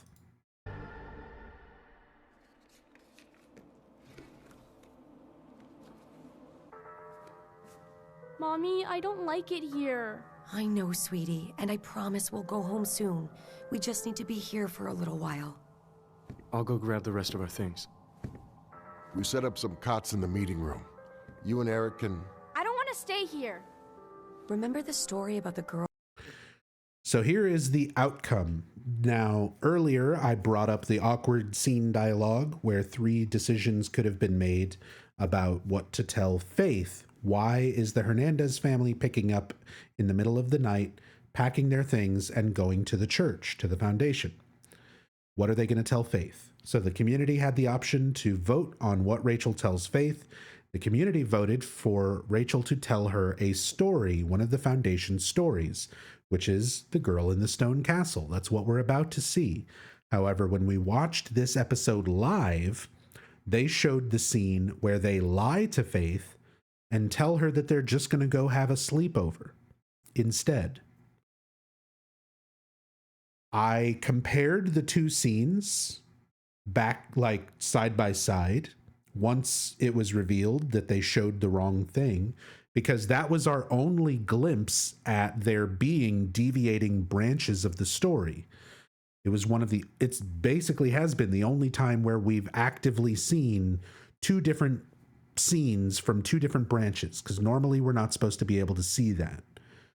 But they fucked up, or they may have done it intentionally, because at the time there was a lot of speculation and allegations that there were no multiple branches and everything was a scam, and they were just showing you a story and telling you that you're voting for the outcome, but they've already just got all these scenes predetermined. So it sort of felt like it was an intentional slip up. Like they were trying to do this just to be like, oh, here is the wrong scene, just to prove to you that there are other scenes. And again, I looked at the 2 scenes side by side. They both take up the exact amount of time down to the second, and it does not impact the way this episode starts or begins. It's basically just, instead of Faith telling the story, she tells Faith, we're just going to have a little sleepover at work. We've done in the past. Everything's fine. And then Xavier pulls Rachel to the side and he's like, hey, even if our children are scared, you shouldn't lie to them. And that's the whole scene. That's the whole thing. If that, when the wrong scene played, that was it. And instead, this was what the community voted for, what was supposed to have been shown. Girl in the stone castle. Same amount of time. Took her to a big castle, so doesn't she'd be change safe from the monsters intro. outside. And remember who was there to protect them? Doesn't change the outro. Purifier. That's right. Are there monsters outside? Like in the story? Faith, this place is like the stone castle. Nothing bad can get you in here. Okay. And then basically from that point on, the rest of this episode played out like normal, even with that wrong scene being shown. So essentially, we saw the 2 alternate branches for that scene side by side, and they made practically no difference. Like, technically, the scenes are different, but in terms of like overall story impact, it seemed to be incredibly minimal. I saw something again tonight. The Purifier? I don't know what it was. Xavier, I'm afraid. Not just for me, but for my family too. Rachel, you are a walking miracle. The Purifier would never let anything harm you. What about Eric? What about her? Maybe Krista's right. Maybe I am cursed. Krista is wrong. I'm sure of it. But how do you know? How do any of us know if any of this is true? The elders will help us make sense of all of this. Rachel, we love you. See, again, Xavier... And we would never let anything happen. Xavier kind of seems to be this higher ranking member of the Foundation. The way that he talks to Rachel, the way that people like Rachel and Krista kind of confide in him. But clearly he has to still be like, oh, we need to discuss this with the elders. They are still somebody kind of even higher up than Xavier. We still don't really know, I guess, sort of the hierarchy, the format for the Foundation. Happened to you or your family. You believe that, right? Of course I do. Good. Now get some rest. Go home. Get some rest. Spend some time with your family. Rachel having questions about her faith. Xavier saying it's fine. Have some faith. Get some rest. Remember when I said that scene just seems to keep happening over and over? Well, it's already happening over and over, and we're not even through week 1 yet.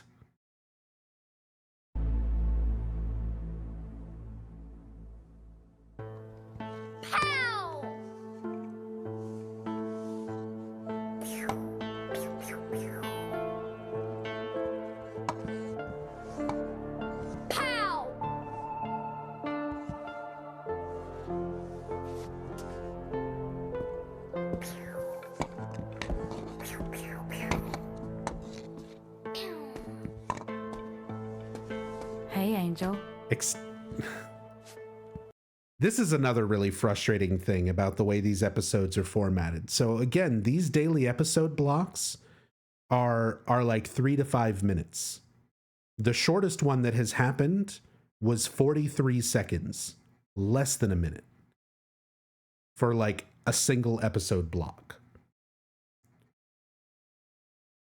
Now, this is supposed to be something that you're tuning in every day to try and like piece together and interact with and be engaged with what's going on. Imagine out of an entire like 1 minute long daily sequence where we're finally catching up after, oh, what's going to happen with Orson? What's going to happen with Orson being disciplined? And it's padded out 20 seconds of your 1 minute clip are Orson just sitting there going, pow, and awkwardly animated playing with his toys. Like, do we really need that much? Do we need that much footage of it out of our 1 minute daily clip? I need to talk to you about something. You know how you've been staying home from school? That's because of what happened on your last day. Do you remember? You ask a lot of questions, Mama. Like Zane.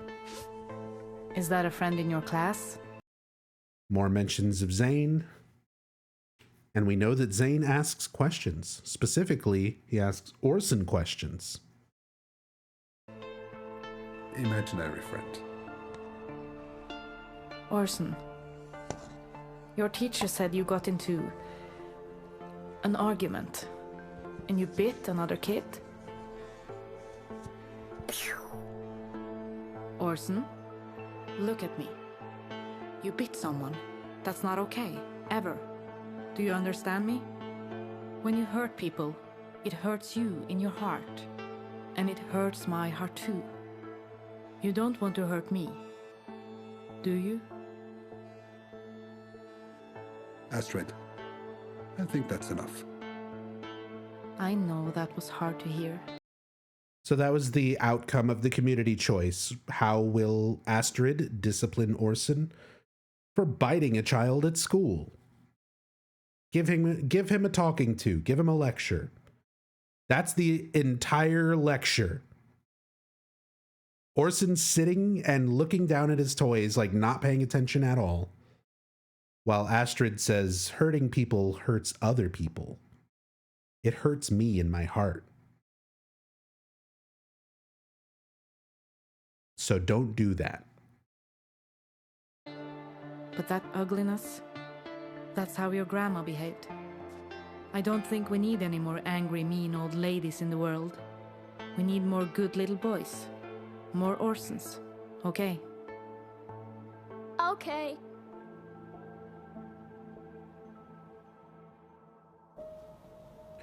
Okay.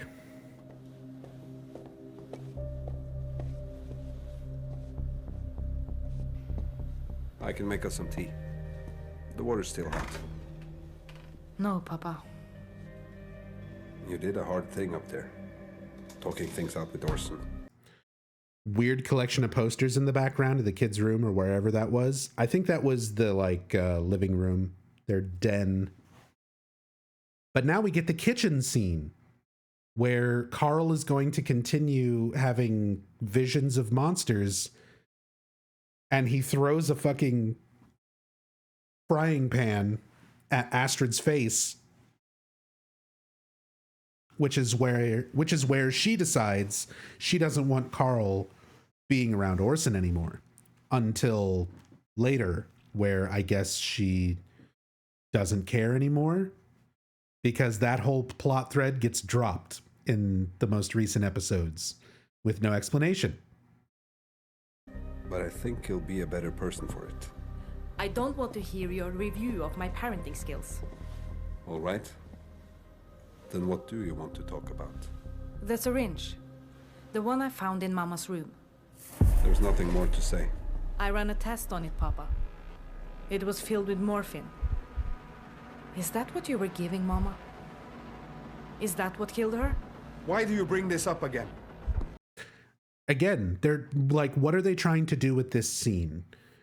They're building up this like camera effect. Carl's getting nervous. He's getting defensive. Why are you bringing this up again with the morphine? Eventually, the fucking, they question him at the police station, and a guy walks in and says, here's the test results. She didn't die from morphine. She had morphine in her system, but it wasn't a lethal dose. She died from her illness. So what the fuck is wrong with Carl? Why is Carl so defensive? Why does Astrid assume that it's him so vehemently? Like, what are they trying to build up to with this if it winds up just completely being a non-issue? Why can't you let it go? I already told you her death wasn't my fault. I did everything for your mother. Because you were scared of her. Father, you don't know anything. You don't know what it was like, what she could do, what... Are you fucking serious? I know exactly... This conversation gives me Homecoming vibes. This is very much Alex Shepard confronting his mother. Lilith, something like that, and being like, I know all about Silent Hill. And then Alex Shepard's mom goes, you don't know anything about Silent Hill.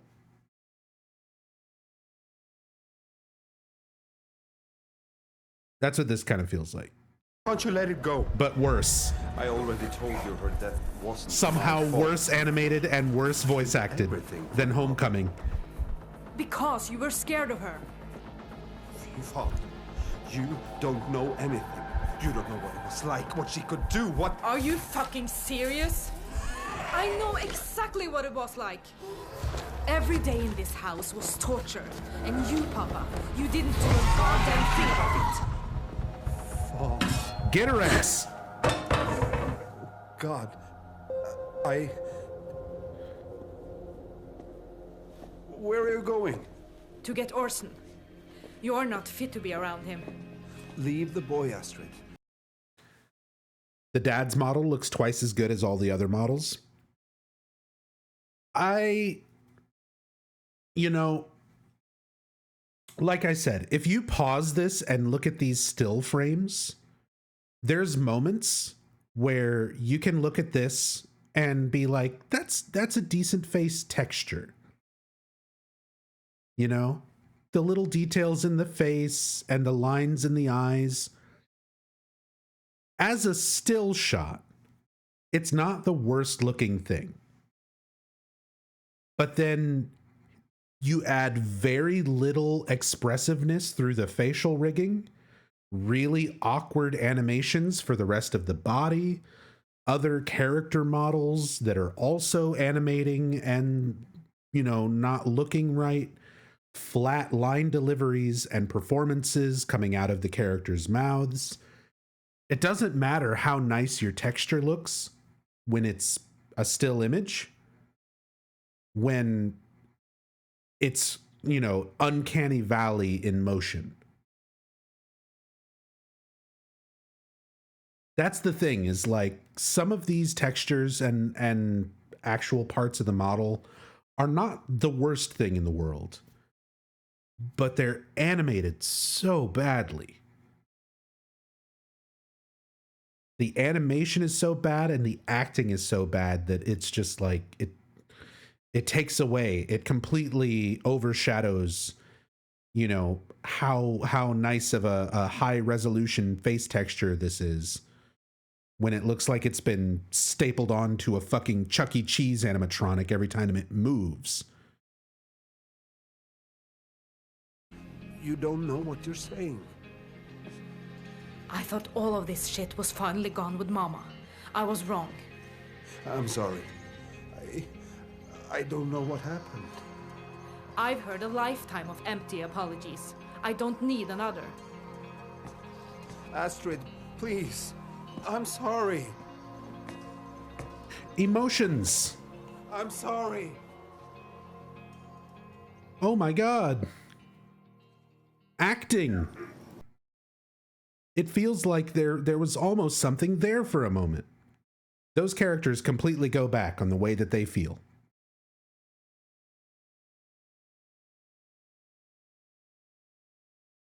None of that matters. None of that winds up mattering at all.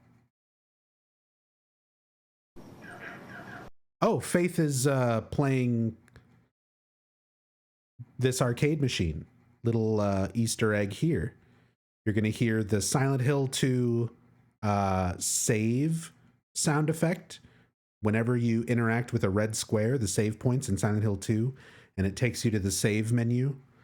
You're going to hear that sound effect, and then the little like pew pew sound effects are from Gradius, which is another Konami property that they reference pretty often.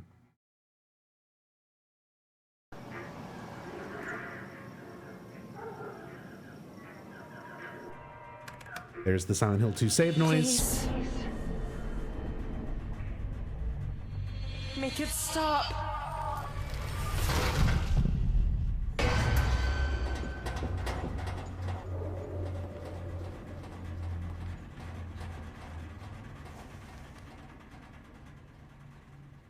Make it stop!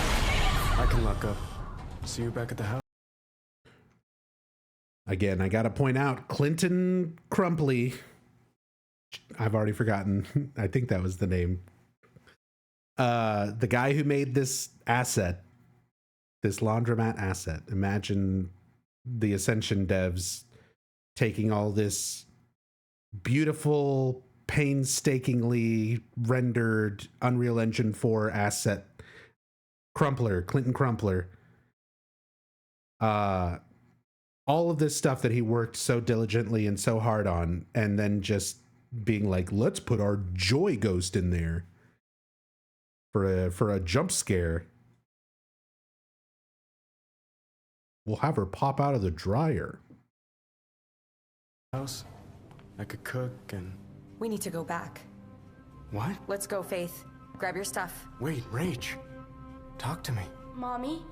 Faith, honey, can you go check on the machines over there? Go. Remember when that scene happened where Eric was talking to Rachel and Rachel was like, I can't tell you what's going on. And Eric was like, please tell me, I'm your husband. And I said that scene is just going to keep happening over and over. Well, guess what? Go see if anyone left anything behind. You trusted me enough to tell me what really happened to Joy, and you can trust me now. So tell me, what's going on? Hey, look at me. Rach, you can talk to me. I can't. Rach, come on. It's me. I'm not gonna tell anybody anything. You're asking me to break my oath. I just want to help. I said no.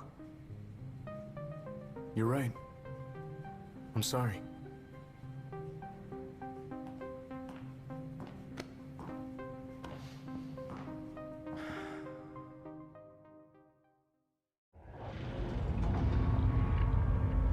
There you go. What's the music for the scene?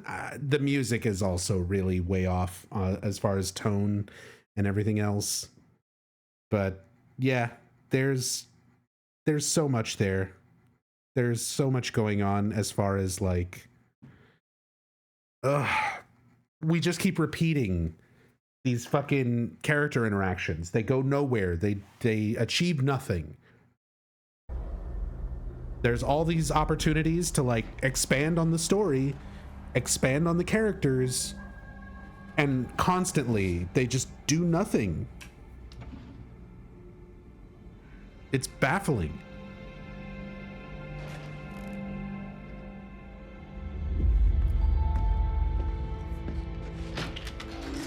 Detective, please come in. Can I get you something to drink? No, thank you. Well, I'm here. Why did you call me? I wanted to show you this. I found this in my mother's room. It's morphine. She wasn't prescribed it, but if this syringe was full, it could have been a lethal dose. You think your father did this? I'm not sure. You should have given this to me earlier. But I understand your hesitation. It can't have been easy. If it helps us know the truth, do what you have to do. I intend to. Community choice. Seems like a big deal. Turned over the fucking syringe. They made a big deal about it, right? And ultimately this leads to nothing. Yeah. They perform the autopsy. They find morphine in Ingrid's system. It's not enough to kill her. She died of her illness. So all of this, all these minutes worth of episodes trying to build up around this, goes nowhere. It's pointless.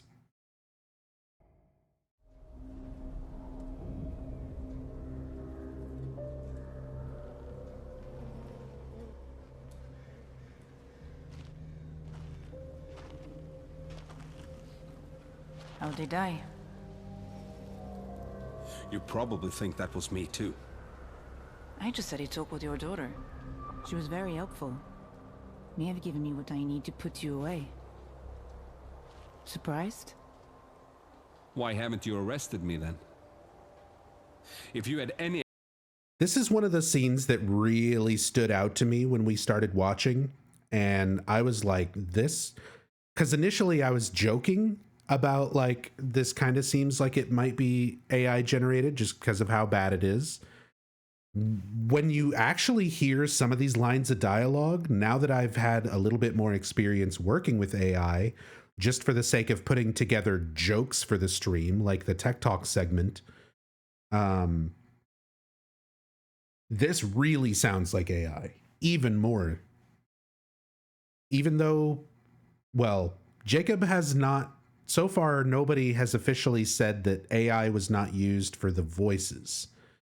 I still believe they may have AI trained on the voice actors in order to basically do AI readings for words and lines that they didn't get from the voice actors as a way of cutting down their studio time, because they have all these different scenes and branches with different dialogue, right?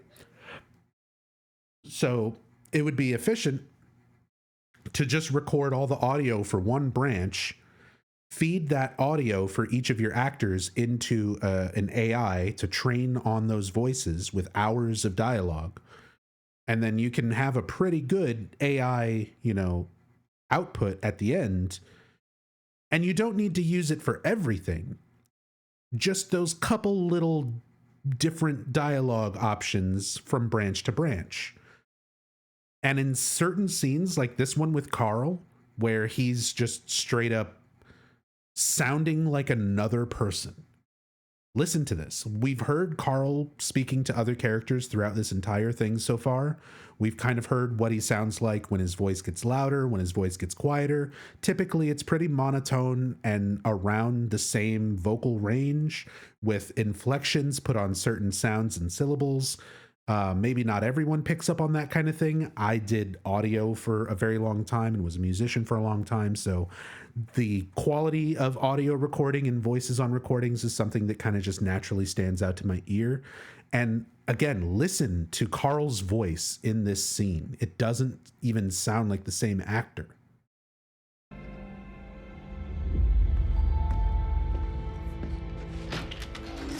Detective. I did, but if this syringe was full. I did, but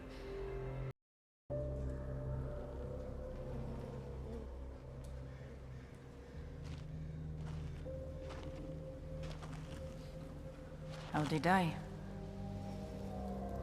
You probably think that was me too. I just said he talked with your daughter.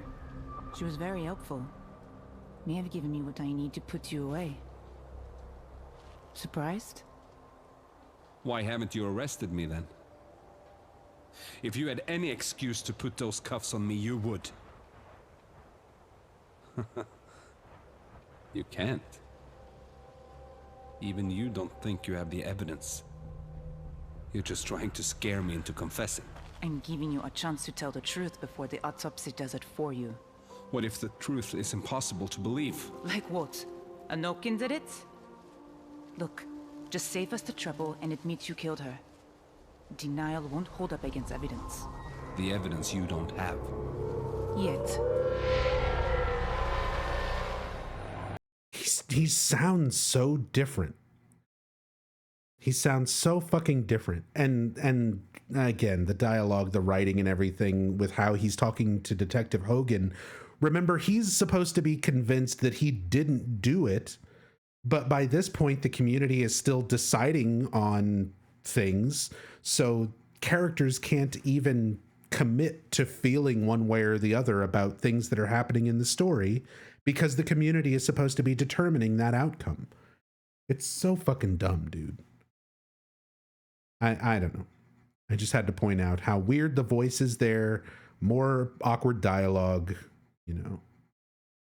Oh yeah, the Noken. Thank you, Tassadul, for the localization, some context. The Noken is a Norwegian mythical beast, a shapeshifter that drowns people.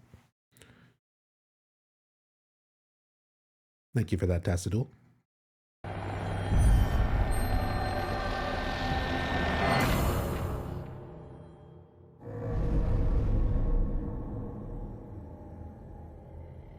Are you ready? Not really. Tell them the truth, and everything will be fine. Xavier, Rachel Hernandez, we're ready for you. Oh, it's time. So we're back meanwhile in Hope's Junction, Pennsylvania. It's time for Rachel to have her meeting with the elders.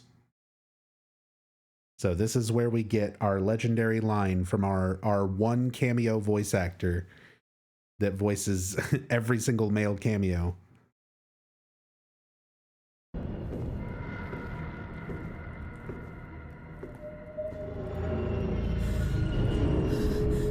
Yeah, so remember what Xavier said earlier about how the police already came and took Joy's body and said that she died of a, what was it, like an aneurysm? Nope. They just have her body.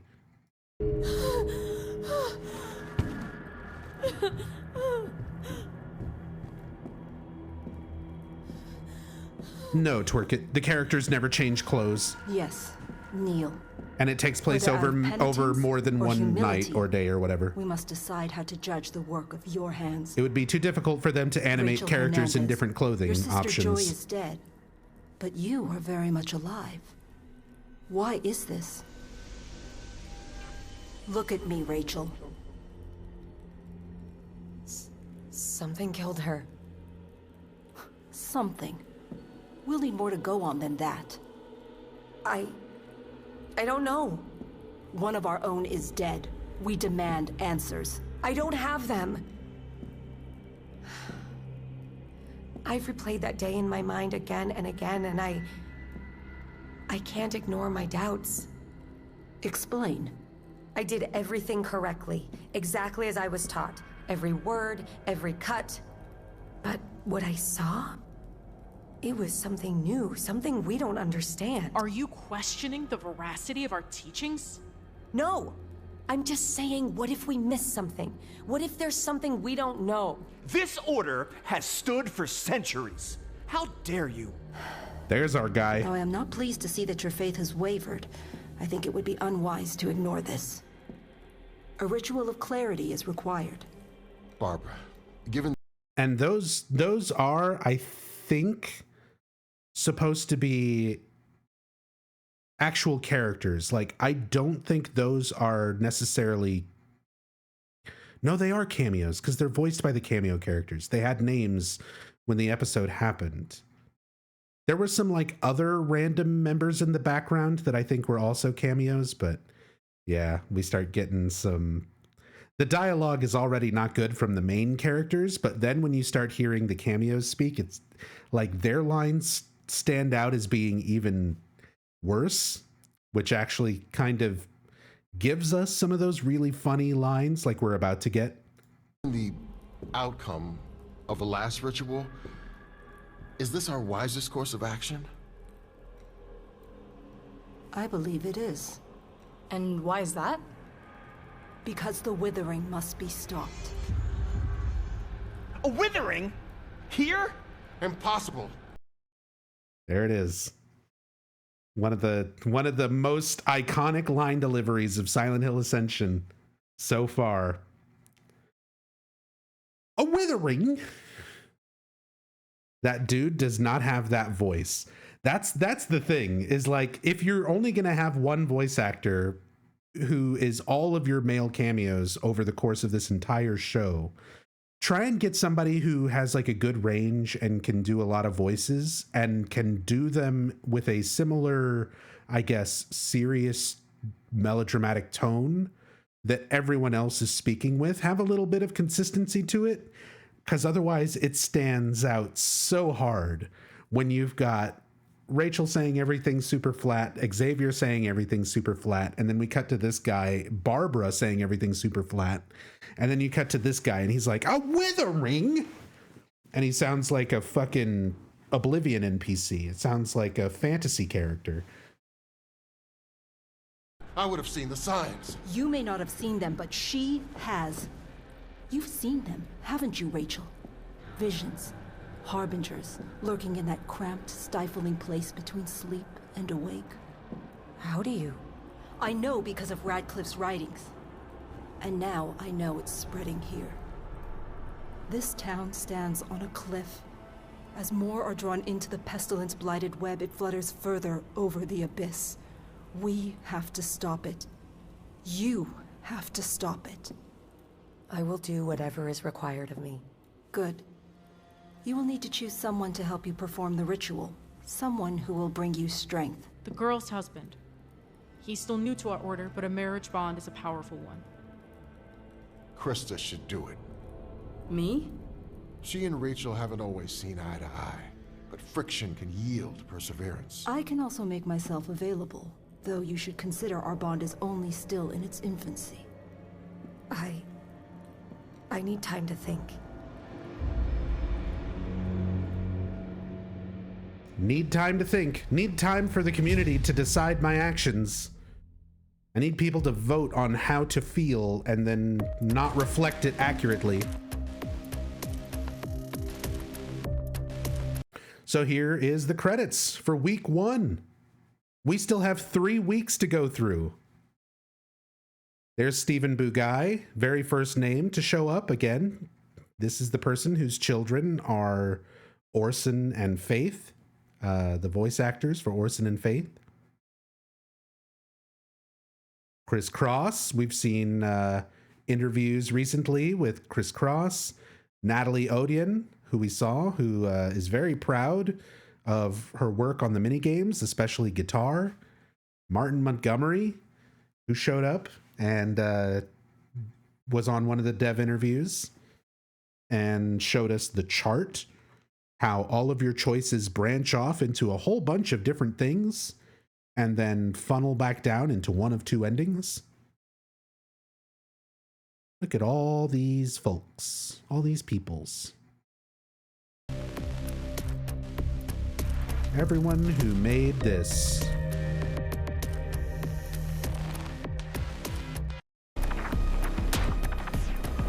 But I want to skip ahead a little bit.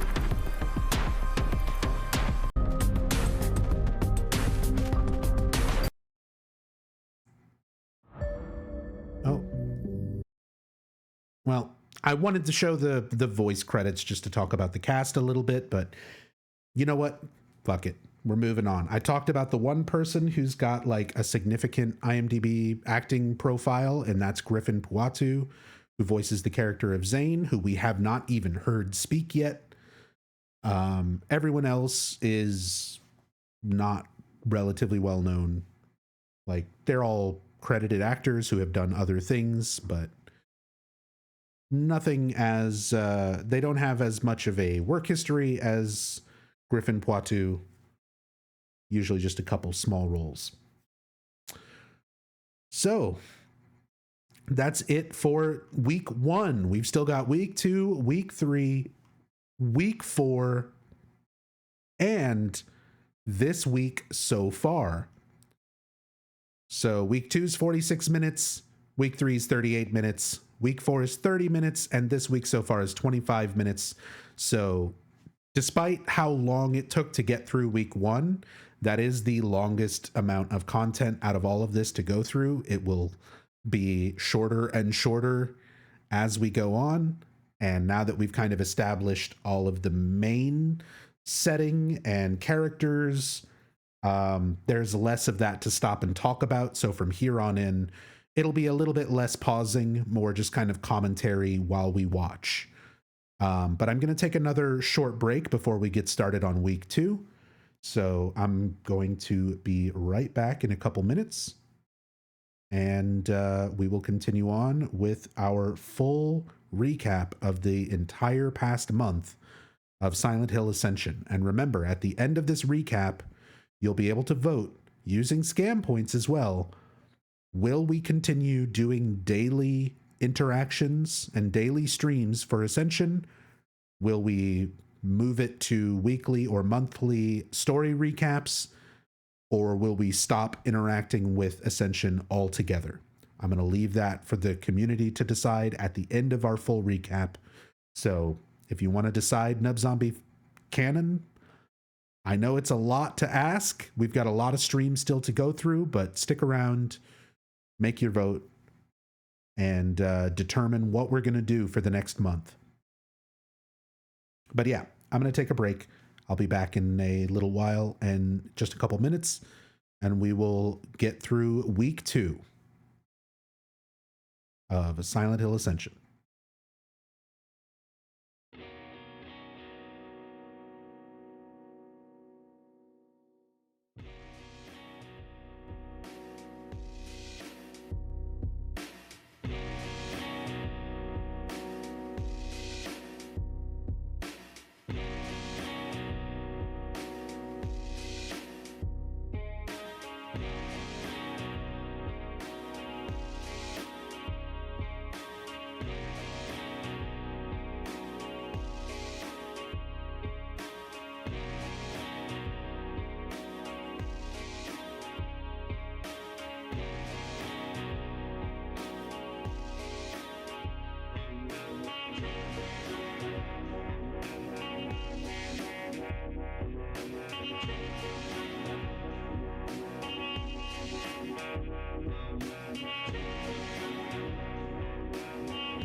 Okay.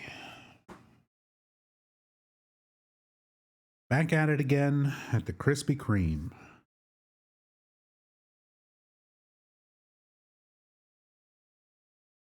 So we've gone over the essentials. We've explained what is Ascension, how does Ascension work. We've gone over the first week worth of story content. We've established our locations, Oaks Junction, Pennsylvania, and Stildalen, Norway. We've kind of established our characters. The way Turbo Dog says, I don't believe we have established main characters. We know almost nothing about them. We've established them as much as Ascension it will establish them. So we at least know the Johansson family by name. We can recognize who is who. We know the Hernandez family and the members of the Foundation and the other people involved, such as Toby Sorelli. But anything beyond that is still largely without context. We know what they are called and what they look like. So, week 2. Ingrid Johansson has died. Joy Sorelli has died. Both of these deaths in the two towns on opposite sides of the world have caused horrific monsters to manifest.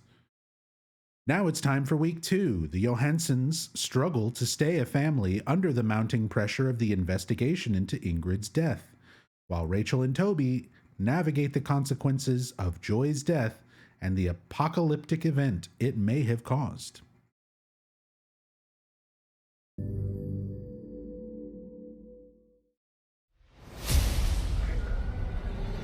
Previously on Silent Hill Ascension.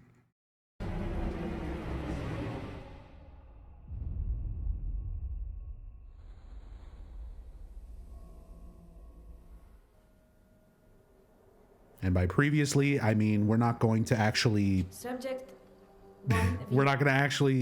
remind you of what happened in the previous week on the new week. That's fine. Skip the recaps. That's what the pre-show and post-show were for. The devs do that recap for you and then don't archive it, so it's pointless. Astrid's a scientist. We've established that. So she's doing more science. XA1. Culture looks healthy. Closely watching the calcium buildup. But for the next trial... Papa! What are you doing here? I went to your place. I thought I was picking Orson up to take him to school. But he wasn't there. I was waiting there scared to death. I took him to school. I told you. I don't want you around him right now. So this is like a major plot point, is the rift that is happening within the Johansson family after Ingrid's death. Now that Ingrid has died, Astrid suspects her father Carl of being involved in it. So there is a rift happening between the two of them, driving them further apart to the point where now she doesn't even want Orson to be around her father. And this completely goes out the window. Like, at some point, this just stops being a thing. There's no scene to, like, resolve it. There's no moment where they, like, you know, I'm so sorry that I did that to you. It's okay, Papa. I was just stressed because Mama's dead. But we need to be a family. And then they're a family again. That doesn't happen. It just stops being a plot point. Hogan told me you gave her the syringe. She works with cultures and substances. Must be a biologist or chemist. Hold on. I'll pull up the information from the Silent Hill Ascension official Twitter.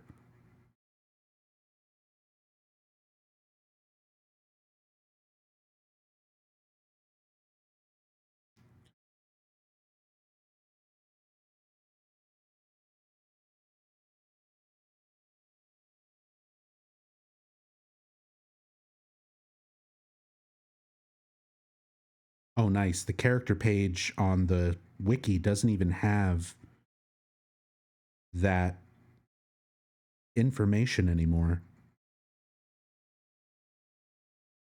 Neuropathologist. Neuropathologist is what was listed. So, really quickly, because I'm stupid, I'm not a scientist.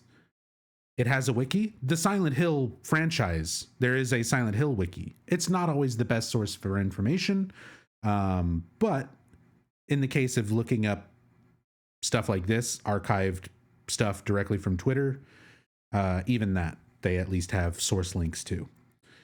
So she is listed, her occupation is listed as being a neuropathologist. And looking that up just for a basic description, neuropathologists are extensively trained in examining tissues of the nervous system. They examine radiologic studies along with the tissue samples to determine whether the abnormal tissue is a tumor or whether it shows evidence of a disease that mimics a tumor. So she's testing culture samples. She can identify morphine through a through a microscope. She's a scientist. Really think I could do something so horrible? Was Mama such a terrible person that she deserved to be murdered? Also, she's a scientist who never changes her clothes.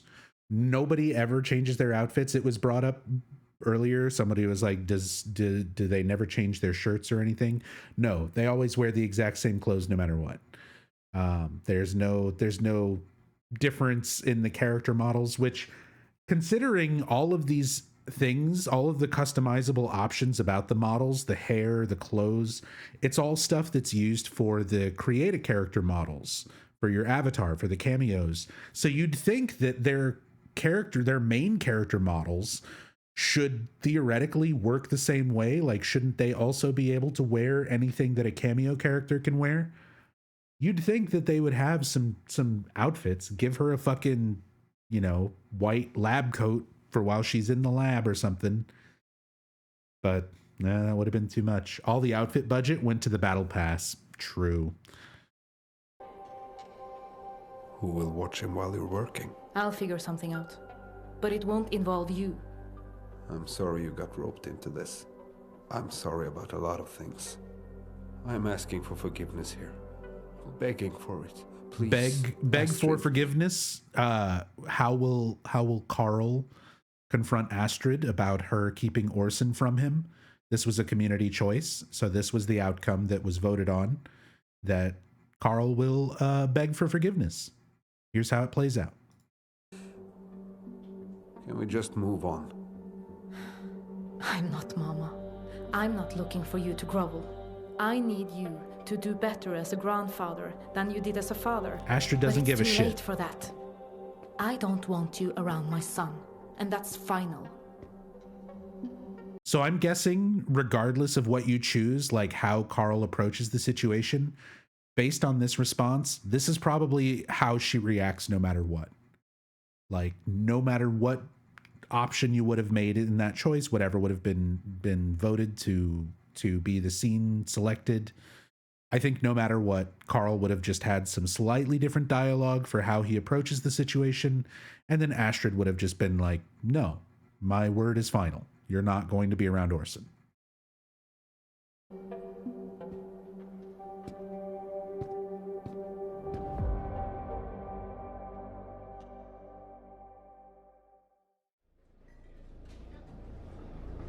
Can I get another drink? You look like hell. Cameo character. Need some. There's that default red ponytail making an appearance again that we've already seen on the other previous cameo character. And this is where we start getting our first mentions of some of the backstory for Toby, which is the mill. They introduced this entire plot line, the history of Toby, and something bad happening at the mill. And we learn that it's a steel mill and that workers there died due to something that Toby did, and that Toby feels responsible for it, and that somehow Rachel was involved. Beyond that, we have no other details on that. They bring it up multiple times and don't give us any other information about it. And now all of the characters relevant to that plot thread are dead. So presumably it's not going to come up anymore anyway. So all of this is, once again, just sort of pointless plot threads that end without really... It doesn't come to a conclusion. It just stops. It's a plot thread that just stops. They tease it like they're gonna at some point make it a big deal and give you more information, and then it just goes nowhere and ends. Someone to talk to? I'm not interested in joining your fucking cult. Hey, relax. Chill, brah. I'm not with them. Haven't set foot there in years. I haven't been a cult member for years. Talking. Like, how is that any better? Like, how is that? I haven't set foot there in years. And he's like, I'm not interested in joining your fucking cult. And it's like, oh, I haven't been in the cult for like 3 years. I mean, come on. That was a long time ago. Like, you still were a member of... With my sister. Sounds about right. They start as a support group, tell you what you need to hear. Yeah. But then, they make you need them. And when my partner died at the... How mad would you be if you were this cameo?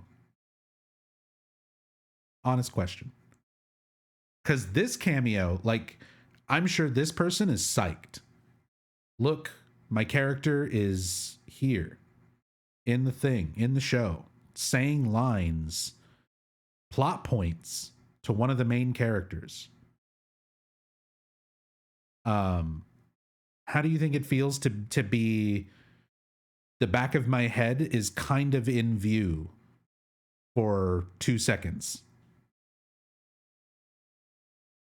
Someone probably spent money and like real money and bought a shit ton of cameo tickets so that they could be this.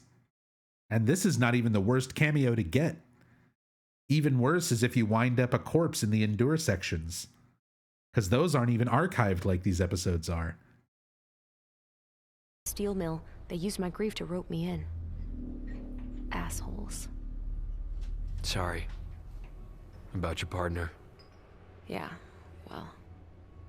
You should stay as far away from the Foundation as you can. I can't. What are you gonna do? Still figuring that out. Well, you didn't hear this from me.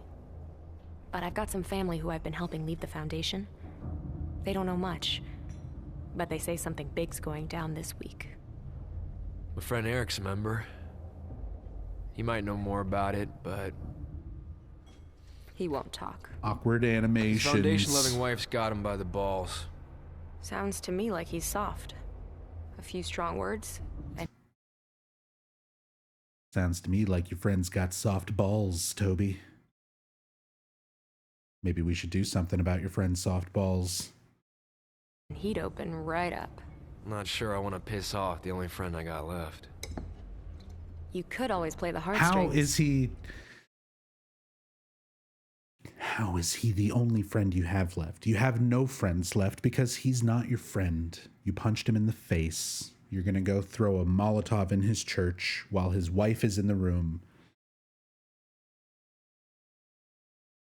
I can't express how frustrating it is to have stories written this way, where they're constantly like telling you something, but showing you something else. Like constantly saying, we're such good friends, we're such good friends, we're such good friends. And then in the actual interactions between those characters, there's never anything friendly. There's never any indication that they are friends. The way the writing is implying that they are. You mean beg? It's so frustrating. Like some kind of pathetic asshole? Well, when you put it that way, You could always lie to him. Trick him into... Again, awkward dialogue, laying out choices. You want me to beg? You want me to lie? telling you. Like I said, sounds like he's soft. I gotta hit the head. I had to look up what hit the head means. Obviously, from the context, I can tell he means he's gonna go to the bathroom, but I have never heard that phrase in my life up until this. And then I looked into it, and apparently it's like a Navy thing. It's like a naval saying. But I'd never heard of it. I'd never heard that phrase.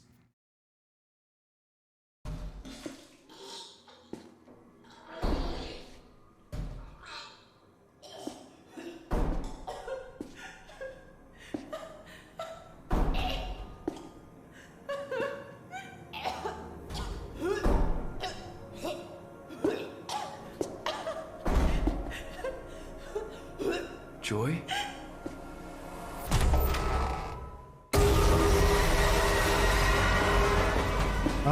Jump scare.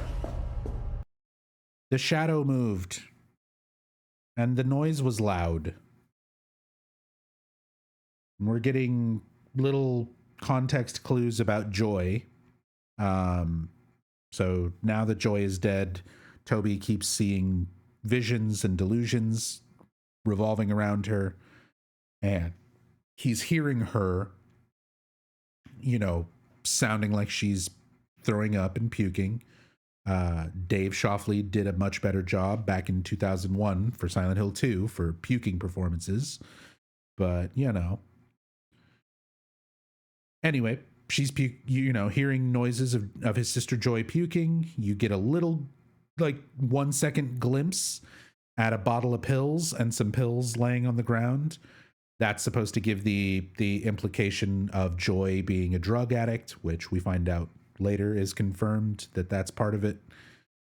But yeah, jump scare. That's it. Toby has that little moment.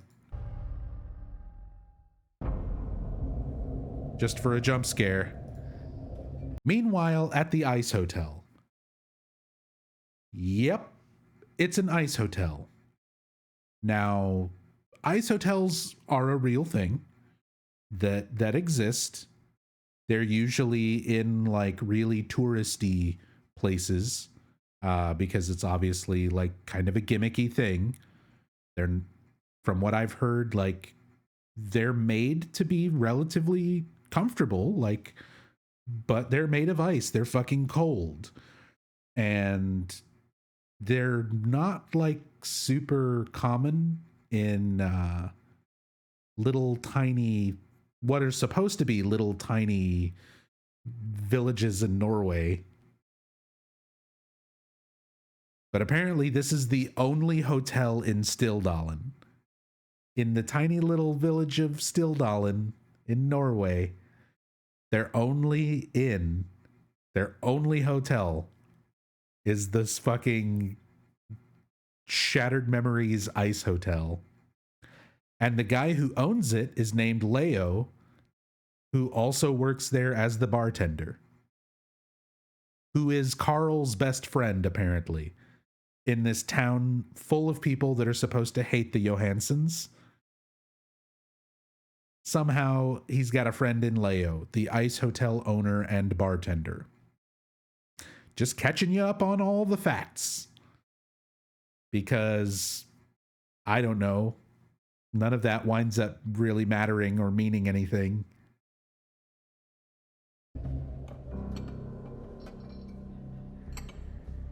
But I am cursed with this information, so you must now be too. Another double? Just leave me the bottle, Leo. I can't do that in good conscience, friend. What's happened now? It's Astrid. She thinks I killed her mother. How could This part is really fucking funny to me too. Because so we're having this conversation where it's a small town. Everyone hates the Johansons. Anyone's looking for this drop of a hat, the smallest excuse to have a reason to fuck with the Johansson family, right? So Carl goes into the only hotel in town to drink at the bar and talk loudly with his friend Leo.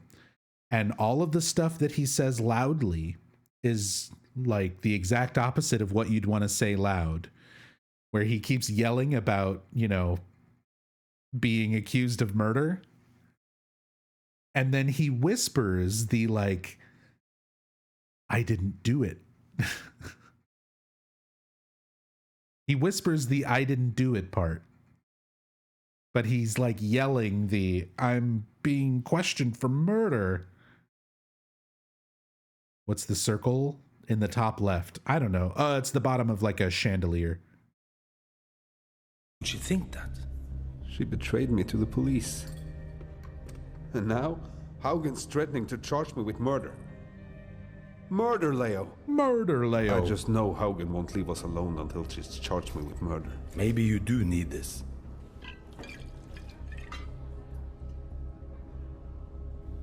He like looks around. There's like a cameo doing a really awkward hand animation there.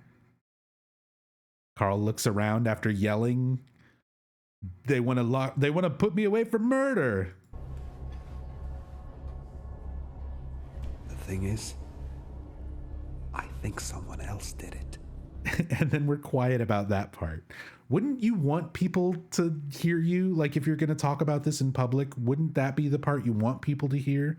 Is that you believe you're innocent and why you think you're innocent and what you think actually happened? You know, the type of stuff that might come up as like testimony in a court case, if it came to that. You know, that would be the type of stuff, rather than yelling the murder part out loud and then the I don't think it wasn't me part. Who? It's Leslie Nielsen's slapstick. Exactly. It's like a joke. It's like a fucking comedy bit. Like saying the quiet part out loud and saying the loud part quietly. Carl, you have to tell the police immediately. If you don't do it, I will. I've got a friend down at the station and... I don't think I should make more trouble. Any more than you're already in. I just wish Ingrid was here. She'd know what to do. She'd tell you to listen to your friend. Take it. It's good scotch. It deserves to be savored, not wasted on a wreck like me. Don't let that Haugen intimidate you. Just tell her the truth, and you'll be fine. Detective Haugen. So that's Leo, the ice hotel owner and Carl's best friend, apparently. Meanwhile, in Pennsylvania... Hello?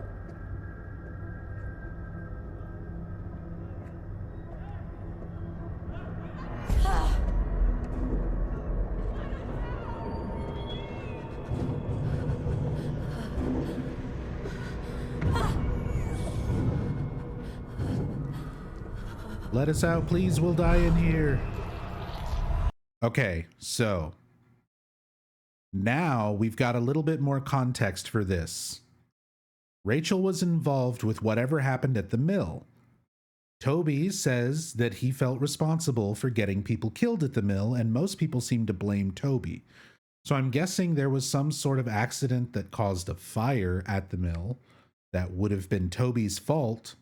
But Rachel was also there and probably saw people who were trying to get out, which is why she's having visions of these people banging on the windows and saying, "Let me out.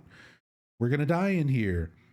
She's basically having a flashback to these people in the mill who are going to be trapped and burned to death, and she didn't help them for one reason or another. That's my assumption. None of that has been confirmed in the first 30 days worth of story. I assume that's where this is going, but there's a very good chance that the entire plot point just died off with Toby, so they may never revisit that or explain it any further.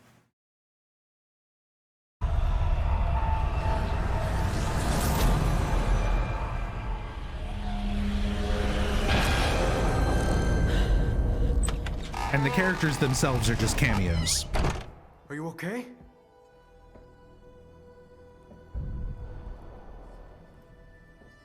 We need to do the ritual as soon as possible. It's getting worse.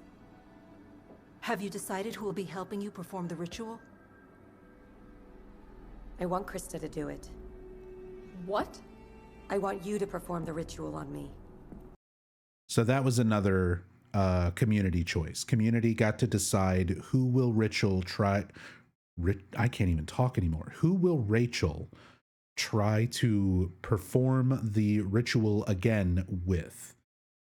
And you had the choice between Krista, Barbara, the elder of the foundation, or Eric, her husband. And the community chose Krista. Rachel, I'm not trying to be an asshole here, but are you okay? Yeah, we The don't agree ritual. on much, but maybe that's what we need. Sometimes a little friction can be a good thing. Okay. Fine. And Krista hates If that's all, I'd like Krista to hates Rachel. So she gets to cut her wrists open and she's like, fuck it, I'm down. During our investigation into Joy's death, you seemed uncertain of things. Well, between Joy and the visions, Don't be. I spoke with Xavier. He told me your story. You've overcome a lot. You can stop all of this. Again, I hate this fucking dialogue so much. It's bad enough that you have a story that never takes the opportunity to give you even a little bit of explanation and context, but they have over and over and over little bits of dialogue like this where it's like, Xavier told me all about your history. I know what you've been through. Okay. And how about us? How about audience? How about tell fucking me? I'm the one who's tuning in every day. I'm the one making choices.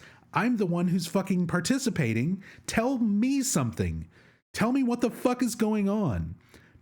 I hate this fucking quirky dialogue that's trying to be like, oh, we're dancing around the idea of information when nothing is giving you information or context anywhere else. Like, it's fine to do that in your storytelling if you're giving information about the story through other means. There's certain details that you can kind of play coy with and make that a fun, engaging part of the story. But when your story's not giving you anything, and you have that sort of dialogue on top of it being like, I know all about your past, and then nothing, go fuck yourself. Like, you just have a story that tells nothing, that goes nowhere. It's so fucking bad. It's just frustrating. You are special. I just need you to believe it. Good girl. Now then, tell me more about your daughter.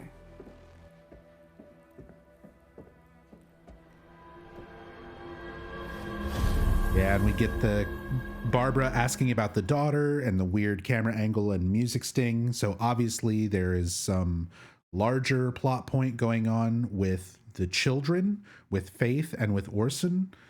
But again, that's stuff that we only know kind of a little bit about and hasn't really been thoroughly explained yet. We'll get to it. We'll get to it all. Don't worry, we're going to get through this entire past month of content and basically no questions will be answered.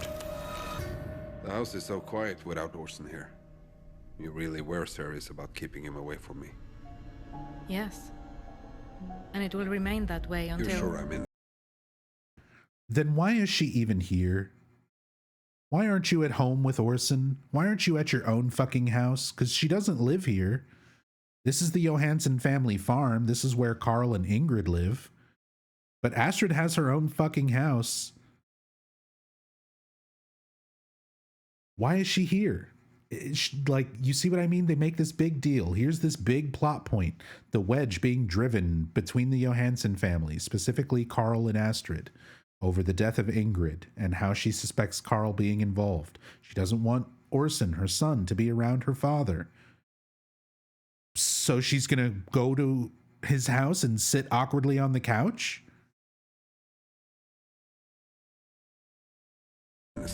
What's the point? Have you thought about what you're going to tell Detective Hogan about? Why do this at all? Why introduce the plot point? Mama? Why act like there's some sort of drama? I think you know what I'm going to say. You want me to confess to a crime I didn't commit? I want you to tell the truth. I talked to Britt. Told her what happened. Is she coming back home? It's one of the first times where we get a mention of Britt Johansson, Astrid's sister. So Carl has another daughter named Britt, but she's estranged from the family. She hasn't been around for a while, and she doesn't even want to come back for the funeral. I begged her, but she's still so angry. Also, whatever the fuck this music is, I pointed out anytime we've gone back and rewatched the scene, but the music in so many of these scenes just is completely missing the tone. Like, it's like weird distorted circus music going on in the background, like whip, whip, whip, whip, whip, whip. Like what is that? Why choose that? They were serious about keeping him away from me. Yes. And it will remain that way until... You're sure I'm innocent? Have you thought about what you're going to tell Detective Hogan about what happened to Mama? I'm sure you have an opinion. I think you know what I'm going to say. You want me to confess to a crime I didn't commit? I want you to tell the truth. I talked to Britt. Told her what happened. Is she coming back home? I begged her, but she's still so angry. So angry about what? I think it would mean a lot if you reached out. I doubt she would listen to me. Wouldn't that be nice to know? She hates me almost as much as she hated Mama. 1 month into the story. It just makes me angry, you know. Her mother is dead, and her own father has to beg her to come home. Yeah. Maybe I'll call just to give her a piece of my mind. Please don't do that. Give us some context. We've all been through so much already. I just wish she hadn't left us when she did. When did she leave? But I get why she did it. Maybe why tell did her she that. leave? She would appreciate What it. happened? I don't know. She'd probably think I was patronizing her. Try. For me. And your mother. I just want to see you sisters close again. You'll regret it if you don't.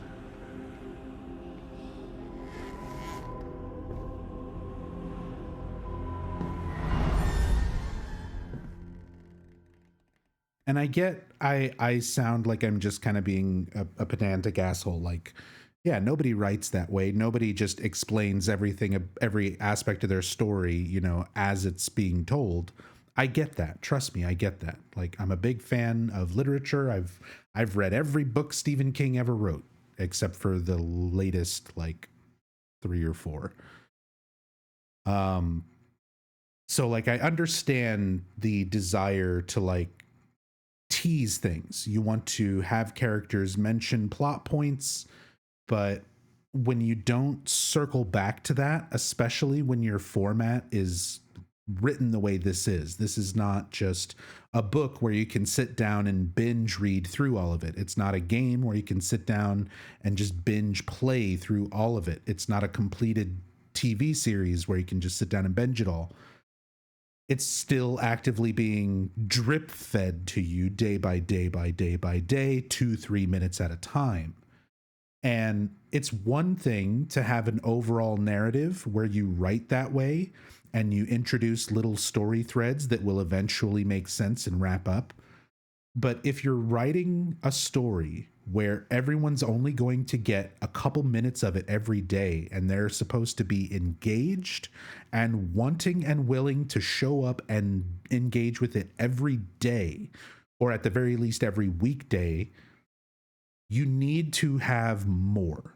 You can't introduce little plot threads like that and then act coy around it and be like, here, we're hinting at this information. I wish Britt would come home. She's still angry about what happened all those years ago. I wish she hadn't left when she did. That was a very difficult time for us. You know, those sort of things in the narrative of like a 2-hour-long movie or a book or whatever, you can write that way and you can eventually wrap up those plot threads. When you're being drip-fed a story and your viewers, your people who you're counting on being engaged with this day in and day out, a month into it, and there are still basically no questions answered, any of these little things that they tease about, that's not good storytelling. That's not good writing. That is not how you try to hook an audience and string them along for the ride for this format of storytelling. You need to have much smaller story hooks so that people are willing to engage with this scene by scene. You can't write it like an overall arcing, episode or TV show or game or book or whatever. It just doesn't work that way. And they're trying to use those sort of writing techniques, and they just don't work. It just leaves you confused and wanting more information and getting plenty of opportunities in the story for information to present itself, and then getting nothing. It's not satisfying. It's just frustrating. Eric! You here?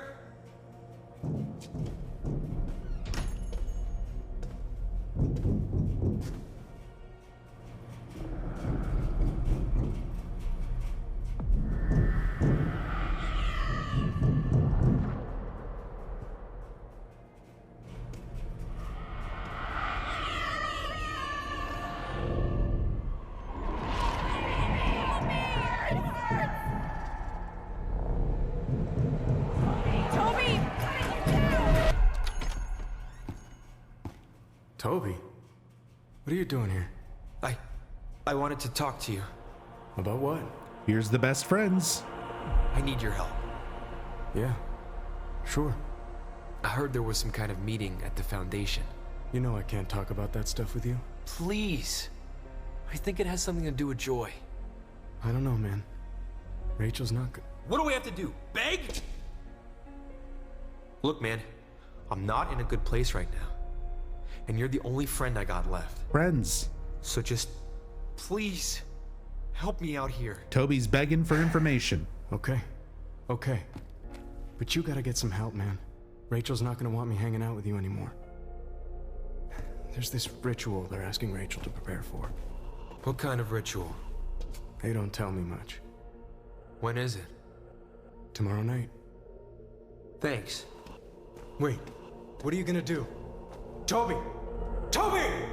And Eric, like a complete dumbass, just gives up the information to Toby, Rachel, his friend, Foundation. the man who said, Never-ending fuck your beliefs, fog. fuck your family, and punched you in the face. You're like, fuck it, we're friends. I guess I'll tell you.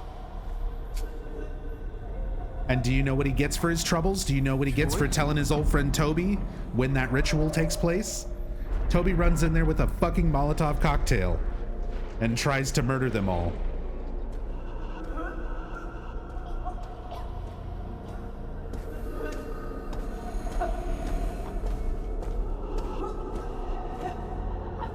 All the environments are assets. Black Indie Dev. We literally spent like an hour or more going over just the laundromat and the creator of that asset. But yeah, basically everything in this is pre-existing purchasable or stock assets that are just thrown in.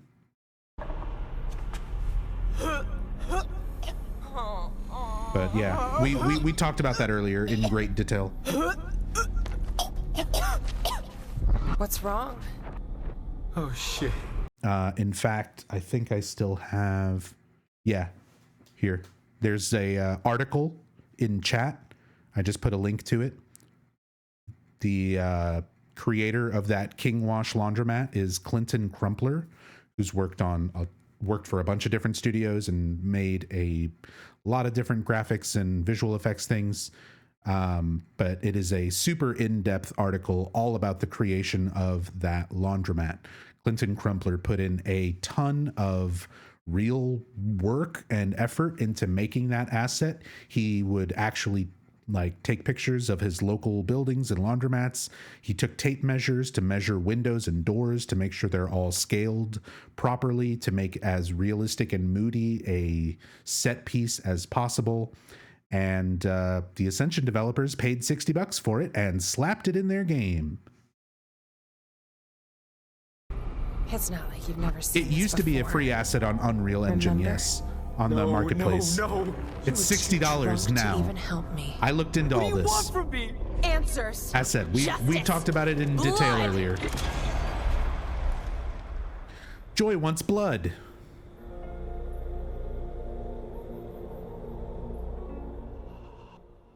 But yeah, this game is made up entirely of reused assets. No surprise that we found. And it's worth pointing out that I have no problem with using stock assets or purchasable assets or anything like that, but you need to do something creative with them.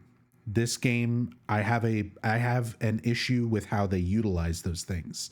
They don't modify it in any way. They don't do anything with it to give it significance in the context of their story. It is just a backdrop. It is just a cheap, lazy way of grabbing an asset and having a thing without doing anything creative or artistic with that asset.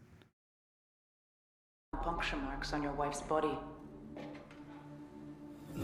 The syringe Astrid turned over to us had traces of morphine. I spoke with Ingrid's doctor. She was never prescribed morphine. How did you get it, Carl? So now we've got... Did you steal it from the hospital? So now we've got Detective Hogan questioning Carl about the morphine that Astrid turned over to her. And again, this is all about to just become a complete non-issue. Your daughter... Like episodes, entire episode blocks were based around this drama of this morphine syringe. Lab? There was someone. Carl does not answer the detective's question. He doesn't say where he got the morphine. That night. I could see them through the bedroom window with Ingrid. They were... These fairy tales again, Carl. I don't know what I saw. I didn't want you to think I was crazy. I don't think you're crazy. I think you're lying. And the only people who... Sorry to interrupt, but you need to see this. Here's Detective Cameo. Are you sure? Yes. We checked twice. Hey, Mr. Johansson, you're free to go. And just like that. How? Free to go.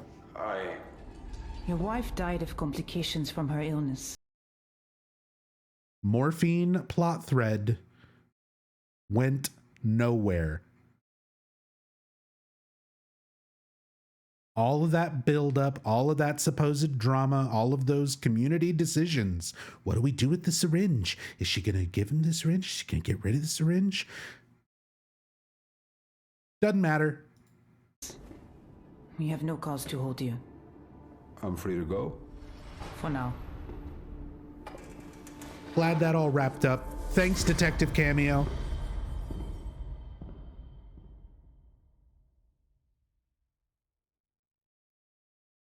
What a satisfying conclusion, right?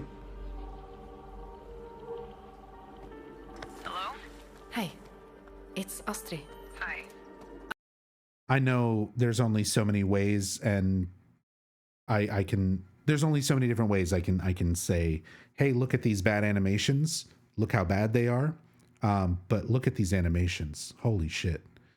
I've specifically pointed out this one of Orson kicking the ball in previous in-depth, weekly in-depth recaps. And you can see just exactly how jank everything is, where his feet are like bending unnaturally, where his model is not properly rigged to the animation skeleton. So when the skeleton tries to move a particular way that Orson's model is not designed to animate that way, you get really unnatural things like his foot sort of bending at a 90-degree angle and then snapping back and going flat when it comes into contact with the ground. When he goes to kick the ball does not start moving when his foot makes contact with it. The animations are not synced. His foot clips entirely into the ball, before the ball even starts to like have the animation of rolling forward. Like nothing is synced, nothing has the correct collision. The models are not rigged to the skeletons correctly. Everything is wrong. And as this show goes on, the animations seem to get worse and worse. I'm calling about, I heard you spoke to Papa about Mama? Britt? Yeah. Papa told me what happened. So now we finally hear Britt. They mention Britt, Astrid's sister. So Astrid's trying to have a conversation with Britt about why she's not coming home after their mother died. I'm sorry. This would be a great opportunity for some character exposition, and we get the tiniest little drip feed. Stay where Mommy can see. How's Papa doing? Not good. Fog is getting thicker. He just kept talking about how it wasn't his fault. Orson's getting harder to see. Day? Passing the blame? Anyway, I wanted to talk to you about a funeral. I know you said. I'm not coming. I told Papa so I wouldn't have to tell you. I understand. You do?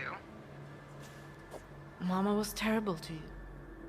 I don't hold it against you for escaping while you could. So we keep reiterating about what a terrible person Ingrid was. We know that she's like verbally abusive. She's yelling at Orson, saying he's a potato with legs or whatever. So we get the idea that she's just kind of like a mean old lady. But people act like she is the worst thing to ever happen to Norway. And we still don't have context of that. Like, we don't know what exactly is this history, like why she is so feared and hated. So they're trying to give a little bit more, but again, they should have been giving you a lot more information here than what they do explicitly say. Escape? Like how I tried to drown myself in boosts and pills to forget everything? Voice actress messes up the line there and says, like how I tried to drown myself in boost and pills. Although it might just be an audio, like a bad audio rip or problem with the recording they just didn't fix. But it sounds to me like she just kind of flubbed the line a little bit and they just kept it in, because why not? Or it's AI, allegedly. I'm just saying. I've been working with AI recently, and sometimes it makes weird noises when it shouldn't, because AI is weird like that. It's not a person acting, so it's hard to control. Like how I still want to reach for a bottle, even at 3 months sober. I didn't escape anything, Astrid. And I'm sure as hell not coming back home to relive it. Britt. Damn it. So something bad happened to Britt. Mom was especially nasty towards her, and it drove her to drinking boost and pills and moving away, and apparently not really talking to the family hardly ever. Wouldn't that be an interesting background bit of exposition and plot for us to, know about and talk about? But we're 30 days into the story, and we don't know. We still don't know. We didn't even see Britt until the new episode that came out today. Orson! Orson! Orson?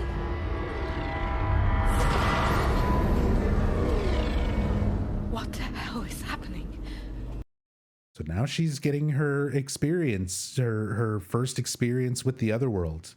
And even though there's other characters like Carl, who's been seeing monsters in the other world and stuff like this, they never seem to discuss it or talk about these experiences with each other. So that seems awfully convenient. Also, here is so far the way Ascension has been doing their take on the Otherworld, because stuff like the Otherworld, even in the original Team Silent games, the Otherworld is something that is handled very differently from game to game, from entry to entry when it comes to Silent Hill. It usually operates under different rules, and there are different ways that it sort of functions logically from game to game in what it can do. And with Ascension, so far, it can make monsters, and it can make people look like monsters to other people. That's right. Silent Hill Ascension took the throwaway line from Vincent Smith in Silent Hill 3, where he is fucking with Heather, trying to get a reaction out of her, and says, "Monsters? They look like monsters to you?" Implying that Heather had been killing creatures that to her looked like monsters, but in actuality were humans. It's worth pointing out that the developers, members of Team Silent, have commented on this, and you are not killing humans in the original Silent Hill game. You're not a psychopath running around killing real people who just sees them as monsters, and everyone else just sees a crazy person killing people. That was never their intention. That entire line from Vincent is supposed to imply it's there for basically two reasons. One, Vincent just likes fucking with Heather. He's that type of person. He likes making her question what she is seeing and experiencing to get a rise out of her. And it's a good opportunity for the developers to get a similar rise out of the player, because the player, much like Heather, has been under the assumption that they're just killing monsters. So having a character make you question that's an effective way to do like a scary thing in a horror game. Who would have thought? But again, that's been clarified by developers. It's never been their intention that the Otherworld is just making protagonists see monsters when they are actually humans. The other side of that line from Vincent is that Vincent, as a member of the Order, does not see the monsters as monsters. He sees the manifestations as deities, angels, gods, things that the cult's belief system, believe and understand to exist. So that is the way that it's sort of explained. That's the way it's presented, I should say. Not explained, but presented in Silent Hill Ascension. What if the Vincent line was not a joke? Rather than taking it for the context that it was in Silent Hill 3, what if the Otherworld is just you seeing monsters instead of people? And that's it. That's what Ascension is running with. We've already seen it played out from both sides. We've seen people like Astrid going into the Otherworld and seeing monsters that turn out to be people. And we've seen, from Toby's perspective, other people who are in the Otherworld who see Toby as a monster and start attacking him. So that's 100% all they're doing. The Otherworld is just, they look like monsters to you, but really, what does that even mean, Black Indie Dev? Fans wanted more Silent Hill. Watch what you ask for. I still want more Silent Hill. This is not Silent Hill. Having more Otherworld is not Silent Hill. Having fog and trauma and monsters is not Silent Hill. You can set it in Norway. You can set it on the fucking moon for all I care. But if it doesn't tie into the town itself, if it isn't built up on established lore, like, I don't understand what you're saying. This is not even like monkey paw full effect, like you're saying, Cosmic. This is nothing. This is completely unrelated. This is nonsense with the word Silent Hill slapped onto it.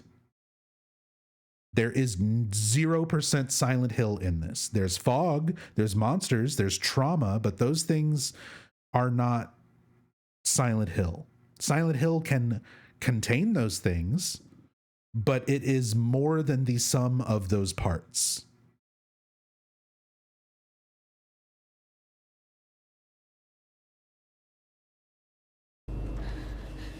Orson? Orson!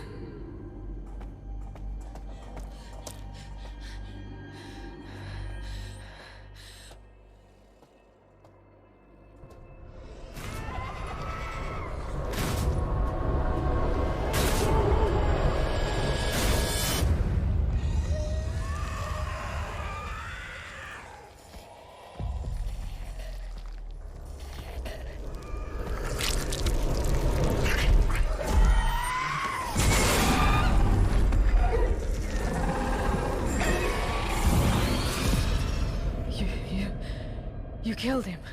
Better it than us. Yep.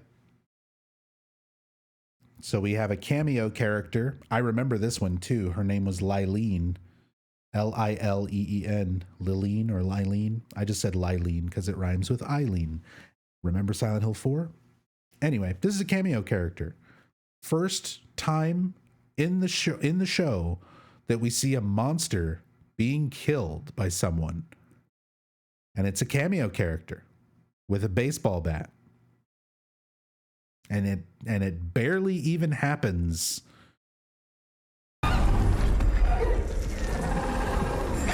It's like practically off screen. You killed him. Better it than us. What? Where are we? Have you seen a little boy? I've seen lots of things. Maybe one of them was a boy. Maybe not. Nothing is as it seems here. Maybe that was a boy, maybe not. Maybe that was a monster because everything looks like monsters to you. That's the other world. That's what Ascension's going for. It's just... How many more times can we make something with Silent Hill slapped onto the title by people who have no fundamental understanding of Silent Hill? Like, I don't understand how this has happened for such a long time now.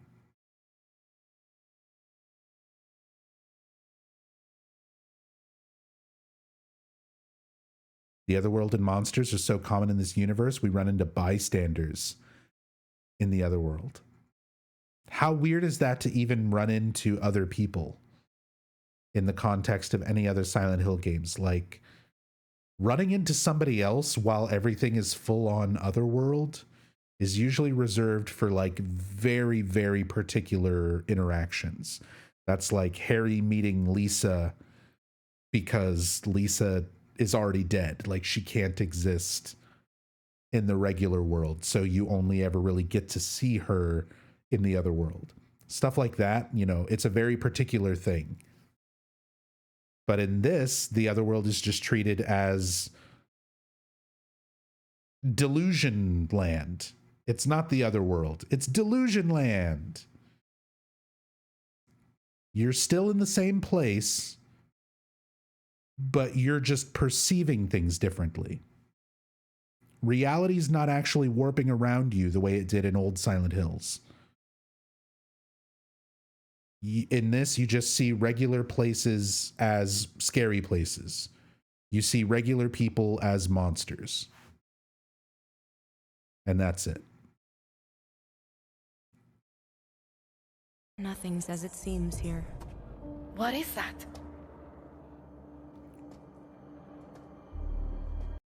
What are cameo characters? Are they the players or something? Because they look like nobody I recognize. Cameo characters are players. So people, when you interact with Ascension, you can buy, every day you can buy cameo tickets using influence points. So if you get drawn, basically it's a drawing. to get your customizable avatar in the show as a character. So that's what this character is. They're not a main character. They're just a cameo. Every time I mention someone's a cameo, that's what I mean. There's someone who spent influence points, bought a cameo ticket, and won the drawing to show up in an episode. That's Orson's. Maybe he knows where my son is. How do you even know they're human? Here, take this. I don't like weapons. You'll need it. What? Am I supposed to club him over the head? What if he knows where my son is? You can go right up and ask for all I care. But I'd bring Here comes the run. Everyone. Wait! Every single character in this whole show has done that same run animation. And every time I see it, it's so goofy looking. So I can't help but think of Gollum. And I don't even mean like the recent shitty Gollum video game. I just mean like it's a weird little gremlin run, you know? What if he knows where my son is? It's not like a normal person You can go right up and ask run. for all I care. But I'd bring that if I were you. Wait! Okay. Off she goes. And there was Zane. So in the other world, Astrid is seeing Zane. So we know that Zane has interacted with Orson. But now we're seeing him show up in the other world as well. Or possibly, we don't know, because the other world is delusion land and nothing is as it seems. It's all right, man. Have a good night, Hirimi. We're like 7.5 hours into the stream, and we're halfway done with week 2. We still have week 3 and week 4 to go over. So this is going to be a real long stream. We're going to be getting into some real late hours or early hours, whatever it is for you, for everyone. So yeah, get some rest, man. Take it easy. The sending asshole of a sister is there, telling me how she gets me. She's just trying to reach out to you. Where was that when I was in rehab, Papa? Look, maybe you can come visit me after the funeral. After things have calmed down. Papa? Are you there? Yeah. I'll call you later. And there's Eva. Ava always shows up as soon as like someone else goes away. So even if they're not there in person, like Britt, who he's just his other daughter, he's talking to her on the phone. Britt, who's been estranged from the Johansson family, doesn't want to come home for Ingrid's funeral. Carl's like, whatever, hangs up. Ava shows up. Ava? You should see this.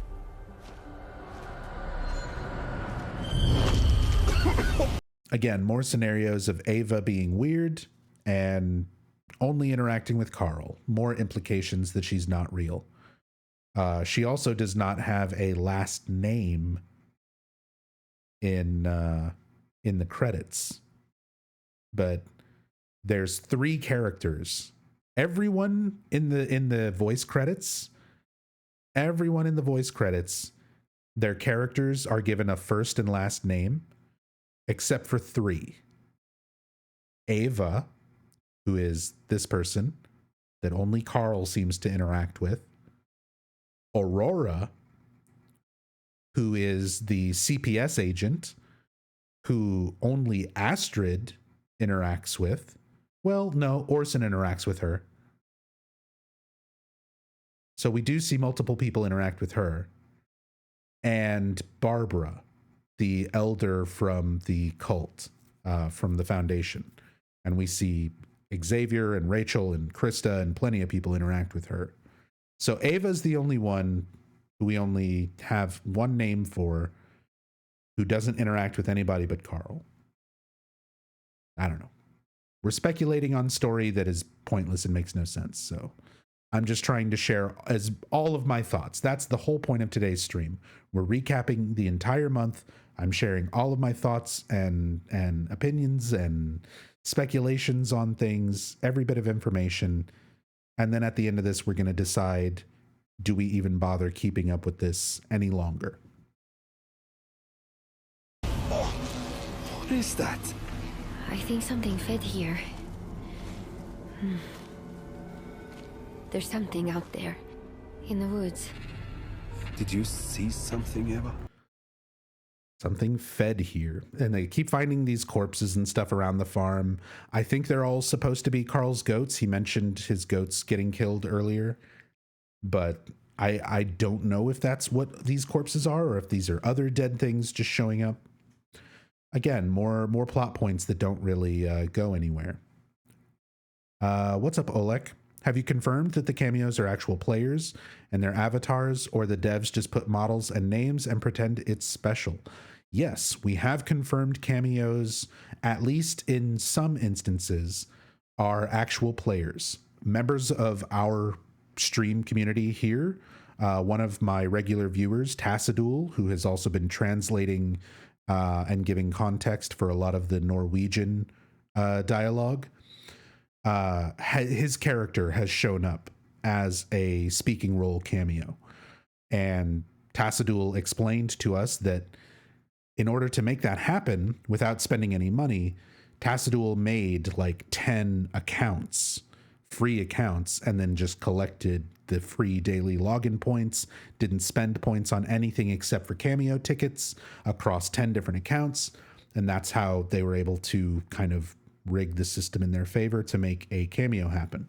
So cameos are actual players. They're not necessarily just devs, but there are definitely, we've seen from the very first episode, the devs can just put in a cameo of their choosing, because in episode 1, they put in the Silent Hill producer, Motoi Okamoto, and they put in Greg Miller, one of the live streamers that presented Silent Hill Ascension on its premiere on Halloween.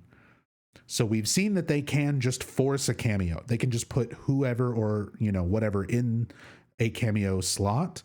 But we also have proof that somebody like Tassadul, a user from our community who is not part of the dev team, not an insider for Ascension, can show up in Ascension. So some of it is real, some of it is rigged.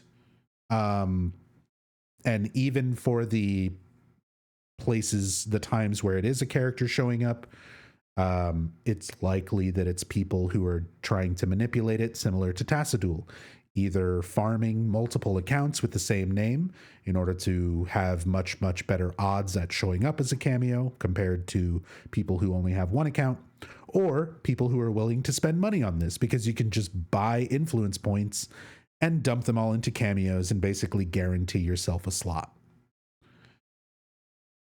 Because this entire thing is designed to cater to the most to people willing to spend money on it. It's monetized very predatorily, if that's a word.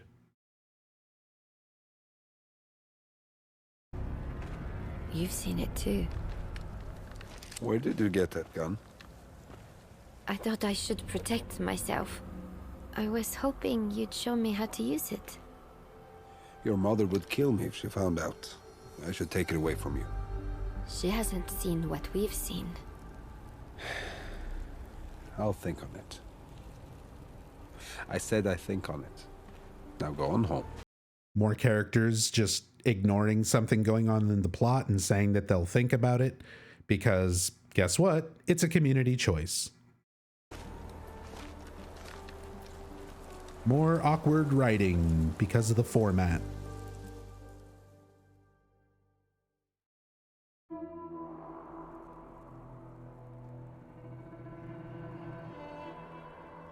We are here to bear witness to our beloved sister Rachel, who has come to spill her blood, not just for those gathered here, but for the sake of all in this town. The withering ends tonight. A withering? Now, do you have anything to say before we begin? I still don't know why Joy died, but my doubts, my lack of faith, have put us all at risk. So tonight, I submit myself to the Purifier's cleansing judgment. Are you ready to begin? Yes. You know what happens if the Purifier judges you unfavorably? I do. Then who have you chosen to perform the ritual? The community has chosen Krista. I ask my fellow acolyte, Krista.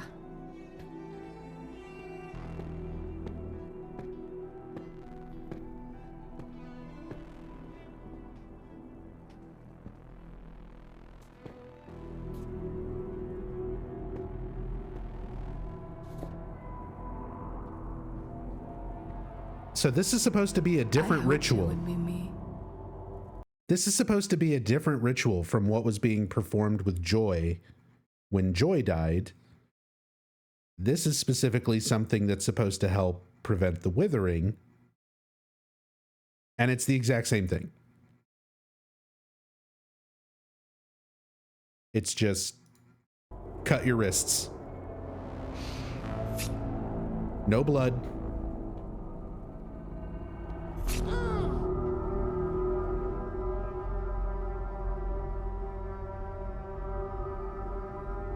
Can't show anything too graphic in this Silent Hill horror story. You fucking murderers! And here's Toby. This, you got to understand the context. Even just watching this happen, when only watching the show, Toby suddenly showing up, kicking in the doors and throwing in a Molotov is fucking wild. It's fucking wild. Now, here's how that went down live. The day that this episode aired live, there was a pre-show with the developers before the episode played. And the developers spent most of that pre-show talking about Toby, how he's the fan favorite. Everyone loves Toby. Why does everyone love Toby? Because Toby's the down-to-earth, relatable, everyman character. He wears flannel. He's, you know, whatever. Like, they try to play him up as being the reasonable, normal, everyman character. He's the one that people relate to, so he's the fan favorite. They talked about that right before this scene aired live. So we cut from the developers talking about that, about what a great guy Toby is, how relatable, to Toby kicking in the doors to the church and throwing a fucking Molotov into the room, where, by the way, his best friend Eric is right there. And his wife. And they continue calling these characters friends, even after this happens.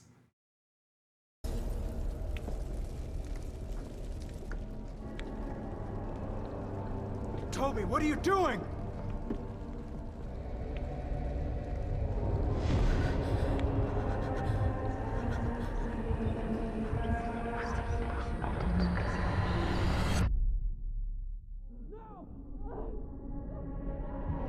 So then I guess we have like a shared otherworld delusion moment, but everyone is still seeing each other as people. They're not seeing each other as monsters, but they wind up summoning another monster, just like the first ritual with Joy. Again, there's no consistency to like their otherworld, their what's going on. Xavier? What's happening? Eric? What is that? Judgment.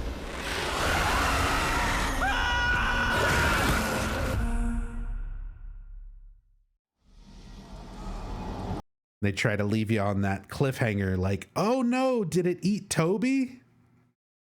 Did the monster kill Toby? Not Toby, not every man relatable Toby, who punches his friend in the face and then throws a Molotov in the church. And then they're going to cut back to that scene in a little bit. Toby's fine. Well, he's not anymore. Now he's dead. He died in a more recent episode. But they were only teasing that he died for this episode.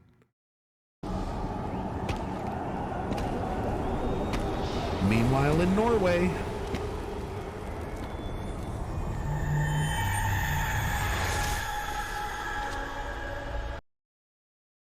Zane is just standing there. He looks like his model is frozen in place, A posing, except for his arm.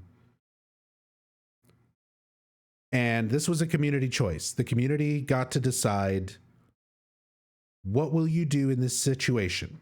There's a strange man in the other world holding the ball that Orson was playing with. What do you do? Do you run up and hit him with the bat?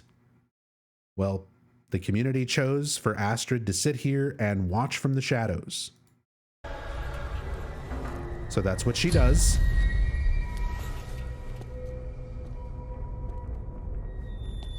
Why are you following me? Hey. We finally get a line. We finally hear a line of dialogue from Griffin Puatu, the voice actor with the most IMDb credits out of anyone who is in Ascension. It's Bosch from World Tour and Street Fighter 6 and a million other things. And then he says one sentence.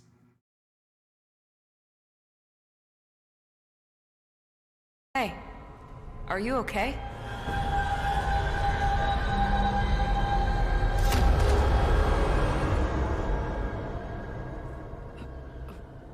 What?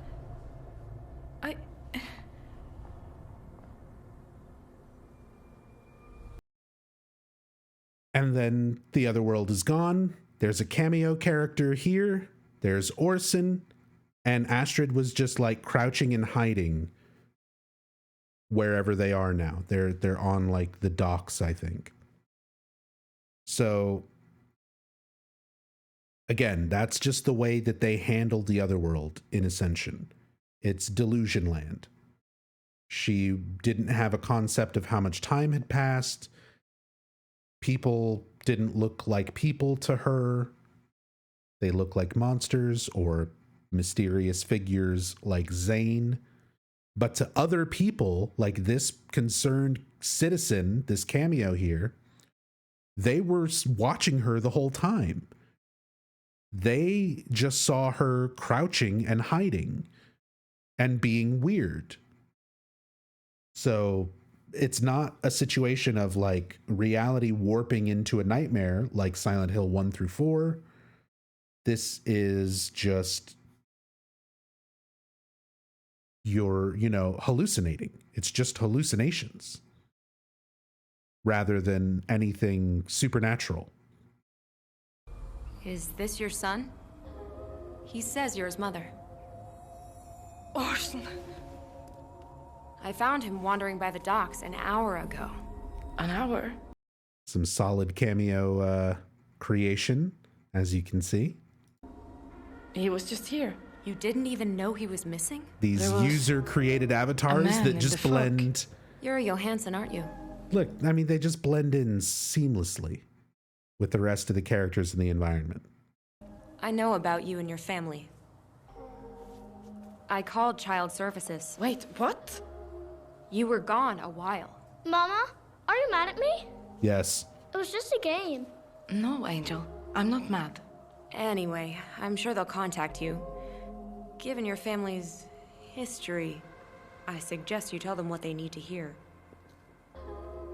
So yeah, people were watching Astrid while she was in the other world, and she was just being a weirdo crouching around where normal people saw her. Normal people saw her son nearby. And this concerned citizen fucking called Child Protective Services to come and check in on them. And then admits like, oh, you're part of the Johansson family. We fucking hate you. Because you're part of that family that they've said that everyone in this town hates. I'm not going to give you any context. No characters can ever give any kind of context about that history. It's just so dumb. Lost my ball. That's okay, Angel. I'll get you a new one. Are they gonna come take me away? No, sweetheart. I will never let that happen.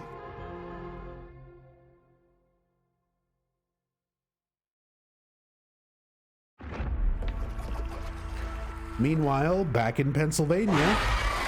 Oh, God.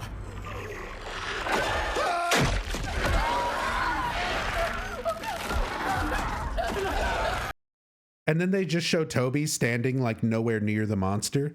Like the way they framed it when you last left the story, it looked like the monster lunged right down onto Toby's face.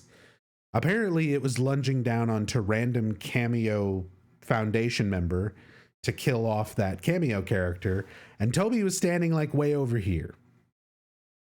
Because who needs consistency from scene to scene if you can falsify a cliffhanger? What is this? I don't know.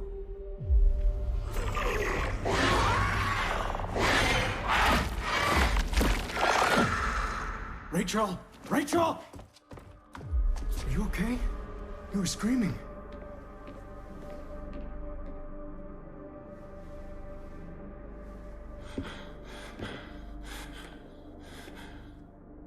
Did you see it? No, baby. I didn't see anything.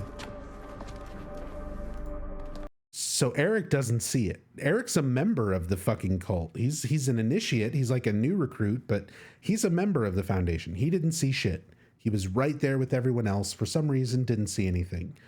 Everyone else, though, Rachel, Krista, Xavier, Barbara, and Toby, all saw the same thing. They saw everything go to the other world. They saw the monster show up, kill the one guy. What about the Molotov? Oh, they get back to it. Don't worry. That gets wrapped up nicely.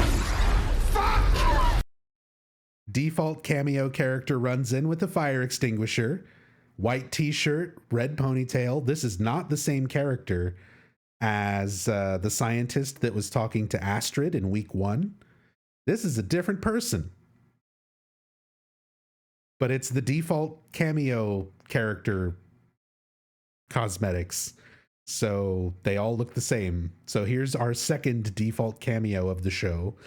Showing up, running in with a fire extinguisher. When this happened live, I was confused because the way this effect looks when he runs in with the fire extinguisher, it looked like he was spraying more fire. I thought someone ran in with a flamethrower.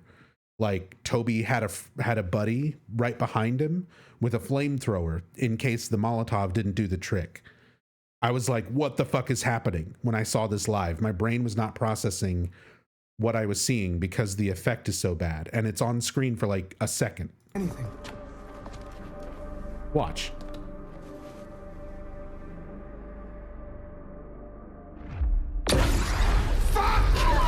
Somebody help me! What the fuck, Toby? See? There's like no sound when when the camera's pointing one direction. And then when the camera points at the fire, it like ramps up the sound. Like suddenly the sound effect of the fire crackling is there and the sound of the fire extinguisher is there. And that sudden increase in the fire noise, like having it not be there and then suddenly be there, makes it seem like the person running up with the flamethrower or with the fire extinguisher is causing a fire. It's like they're making it worse. You almost killed us, man! Oh my God. You have no idea what happened here. Toby just... Again, Eric just watched Toby run in and throw a Molotov in his church in a small crowded room where his family, you know, at the very least his wife is. I assume he gives a shit about the other members of the Foundation since he's a member, but at the very least he probably cares about his wife. Toby immediately stops even talking about the Molotov. He's so focused on the other world and like, you have no idea what happened here. Do you? I knew that some fucked up shit was happening in here. But summoning monsters and shit? Yeah. So he just goes off on a completely different rant now, besides the Molotov. I'm not gonna be quiet about it. No one will believe you. We'll see about that. Make sure he leaves the property. Don't you fucking touch me. this is also how the Foundation responds. Make sure he leaves the property. They've been saying since episode 1 how much they need to deal with Toby. Krista said they gotta deal with Toby. He's a threat because he's always hated the Foundation, and he hates them even more now that they're responsible for his sister's death. He's run in there now and thrown a Molotov, proving that he means to murder you. He means to cause you all harm and burn your church down. They're not like, call the police. They're not like, detain him. They're not like, kill him and cover it up. Make sure he leaves the property. Make sure he gets home safe. Toby, he saw it too. We all did. It's spreading. I warned you about her, Xavier. I knew this would happen. Krista! Are you really still defending her? After everything we just... Enough! Rachel was right. Clearly, we've missed something. Radcliffe's teachings are clear. Yet we cannot deny what we've seen tonight. Go home. Get what rest you can. But Barbara, we will stop this. Don't tell me to calm down. You all saw that thing, too. And let's not forget that lunatic who fucking firebombed us. That's enough. God, the animations are so... to us. Even on the recaps, these animations are so choppy and so bad. It's like it's lagging, but it's pre-rendered video. Like, there's no reason for this to look this bad. The blight has to be stopped. And what about Rachel? Is she blighted now too? It's not like this is Rachel a video has been game. Chosen by the Purifier. It's not like you're in control of these characters and it's having to render everything in real time in like a game engine. Like it's game engine to make the graphics, but the final product is a pre-rendered video that is just playing through this stream, like through this app. And it still just looks like garbage. I don't believe this. The source of the withering has yet to be found. Until then, we must remain united, vigilant. And what about Toby? Whether we like it or not, he's in this now too. Why didn't Rachel bleed out? That's a great question. No cuts, no blood. They don't even put a fucking bandage or anything on her to give the impression that she was cut as part of the ritual. Like, it's too hard to animate that, so they just don't. Continue to complicate things. He should be dealt with first, kept on a tight leash. Too much effort. He and Eric are friends. I can get him to talk to Toby, get him to back down and lay low. Good. Use their friendship to get him to see reason. No, Toby is unpredictable. He's captive to his emotions. We need to keep him calm. Humor him. Am I the only one who was paying attention? Toby thinks we summoned a monster, that we can control it. We can use that. I'll talk to Eric.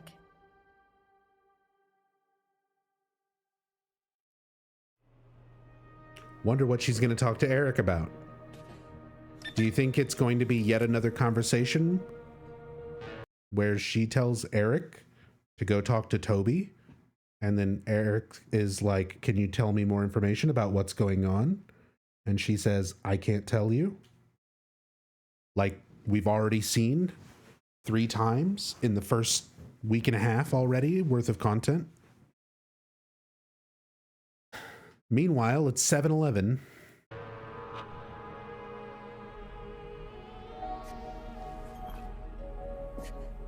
You really messed up this time. You're paying for that, Sorelli. It's not my fault. You didn't see it. Always running, always numbing. Wonderful performance there, that running, gasp. Toby. It's your fault. All of it. Me. The mill. It's not my fault! Hey! Do I gotta call the cops? I'm sure they'd love to get the call. Finally put you away after that shit you pulled at the mill. Here we go, bringing up the mill. You think I forgot about that? Think I forgot about that? That still sounds like AI when it says the word forgot. It's like a bad audio skip. Yeah. More characters teasing, you know, little bits. That history of yours. You think we forgot about that? Think we forgot about what happened at the mill? Again, this type of writing for like a normal episodic TV show or a movie or a book or a game or whatever, that's fine. For a story like this that is drip fed to you 2 minutes at a time daily, doing this sort of shit is just super annoying. And yes, this is a cameo character. It's basically the same cameo character we just saw in Norway. Very, very similar, because these are a lot of, like, you only have a small handful of things to customize your character if you are just playing for free. If you don't have the season pass, and if you're not interacting and getting a bunch of loot boxes and shit, you only have like 2 or 3 things to customize your character with. That's why all these cameos have these same like black frame glasses, the haircut, the cardigan with the turtleneck. The people put the same like beard on their character, you know, regardless of male or female. They're just, people just use the same things because there's only a small handful of choices if you're not also paying money, which most people, thankfully, I would hope, are not.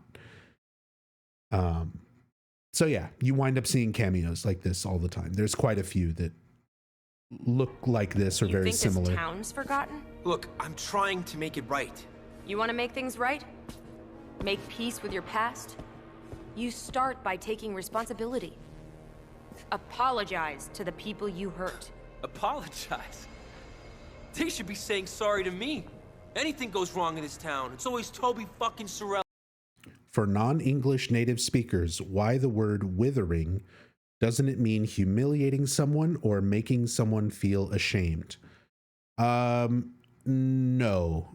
Withering in this context means the decay, like the slow decay and death of something, typically something living.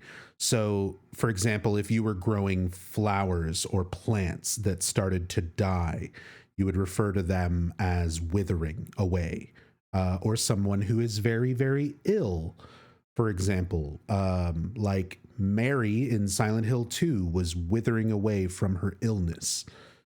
So in this context, withering is meant to be a description of something that is living and thriving, decaying and dying. Ellie, even when I'm doing something right, it's wrong. You think what you did at the mill was right? I'm done being this town's whipping boy. I'll make peace with my past by doing what I always do. Telling it to fuck off. And he actually does exactly literally that. Toby has sacrificed himself in order to try and stop the withering on behalf of the Foundation. And his final words, he leaves a voicemail for Eric to tell all 3 people in the bar to fuck off. I'm so glad we got a conclusion to that. We don't learn any context about anything important, but Toby sure followed through with telling everyone to fuck off. Is that their grave? I found another one of those piles. Felt like I should give it a proper burial. What do you think did this? I found a dead rabbit once. It was gutted head to toe. I didn't even recognize it, just matted fur and flesh. So I scooped it up. Took it home to study. Mama was very angry with me. Ava says weird Maybe things. What killed that rabbit did this too. Says weird things and only appears to People around here Carl. don't like my family very much. She's some sort of delusion or This manifestation. would be the first time we've been harassed. Why are they angry with you? I'm sorry, but I gotta point out the fucking flame lantern flickering like an electric light. It's such a dumb looking effect. It's getting dark. You should go home. Like they're trying to do the, Oh, the other world, the spooky is creeping in. So things are getting foggier and the lights are flickering. But the only light in the scene is a fucking lantern, and they make it blink like an electric light. I don't think it's safe. So you'll teach me to shoot? I haven't decided. But you said it's not safe. Eva, get behind me.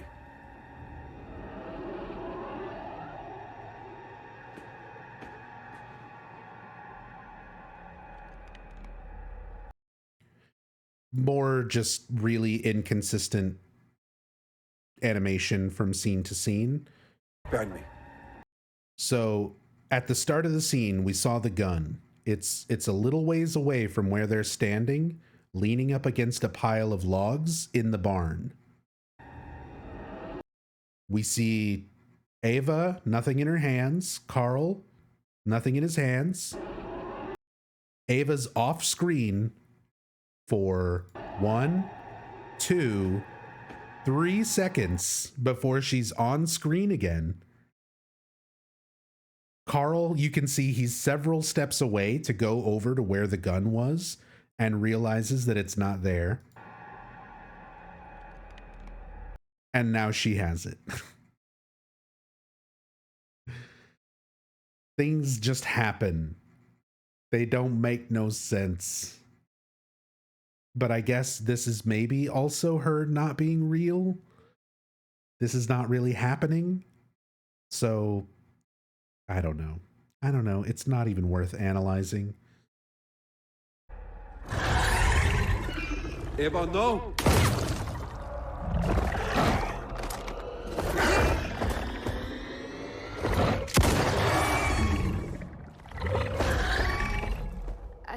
I missed.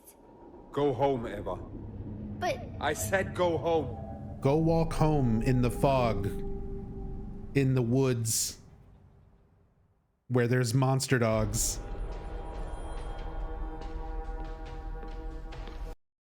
Carl must be Ava. Ava only shows up to Carl. Like, Ava has not interacted with anyone except for Carl. She's only around when Carl is around and never interacts with anyone else. So she is a part of Carl's delusion. To what extent beyond that, we don't know yet. But she's definitely something from Carl's mind. She's a ghost, or it can't be a ghost. Konami specifically said no ghosts. But she's a manifestation or a delusion or a hallucination of some sort. Toby. Toby. What do you want from me? Answers. Justice. Blood. I tried that, remember? Look, I'm sorry. For everything. I was a shitty brother. I know that. I can't change what I did. Tell us what you did. Didn't do. Tell us what you did. Tell us what you didn't do. Give us some context so that we can care. Remember, this would have been airing like in the second week of Silent Hill Ascension. This would have been like day 10 or day 11 or something. By the time this was showing live, and you still have characters talking like this. But I'm asking you to forgive me. You still have characters talking about Can't that be enough? their past without actually Joy? describing or giving any exposition.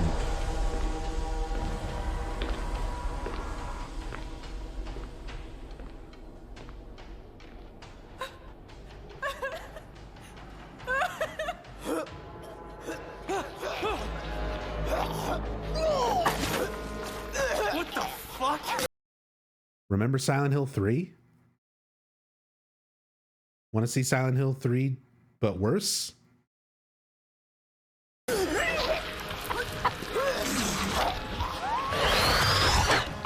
Oh, this is even better.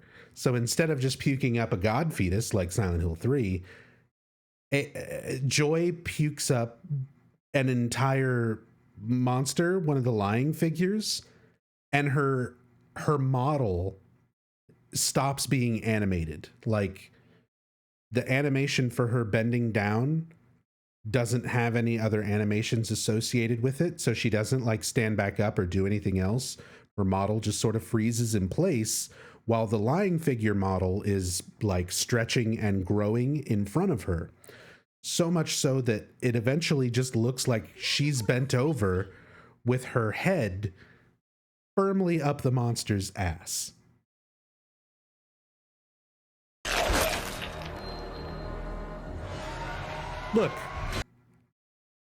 Look at that. Fuck!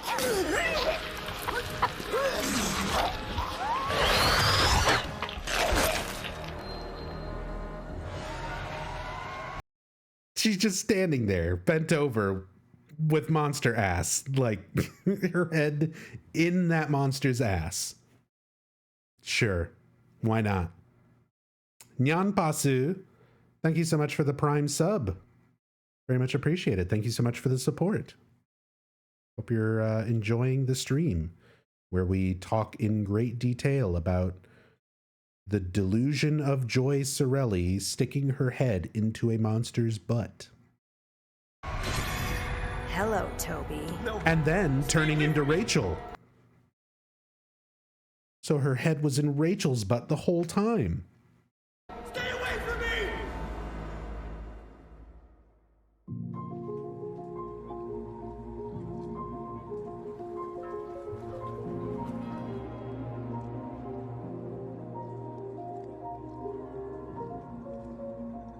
So sorry I'm late. Another client went over our time. Oh, you must be... Aurora, from the Barnavane.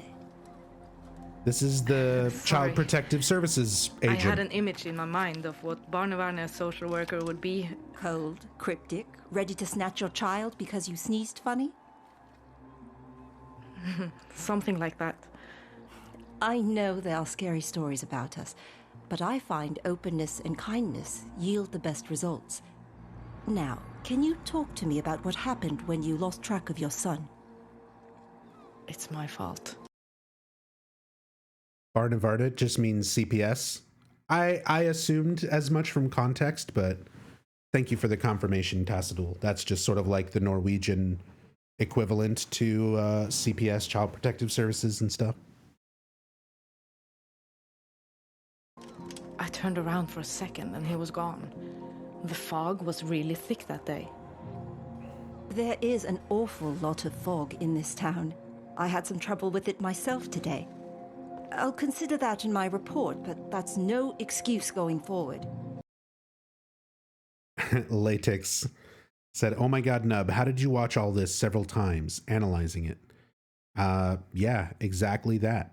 I typically watched every single daily episode block a minimum of 3 times. So usually I would watch it live with everyone here. Then after the stream was done, I would usually go and watch it again. Usually watch another streamer like Bokba Soup or Ekdisis. I would go watch somebody else react to that night's episodes and kind of get their...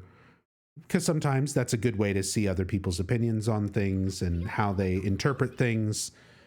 And then I would usually go back and watch a third time with subtitles and no other distractions and things on, and just take notes. So anytime there was anything that felt like relevant information, a mention of a character name or a place or a major plot point or anything, I would write those notes down, because that's what I do. I hyper analyze Silent Hill games.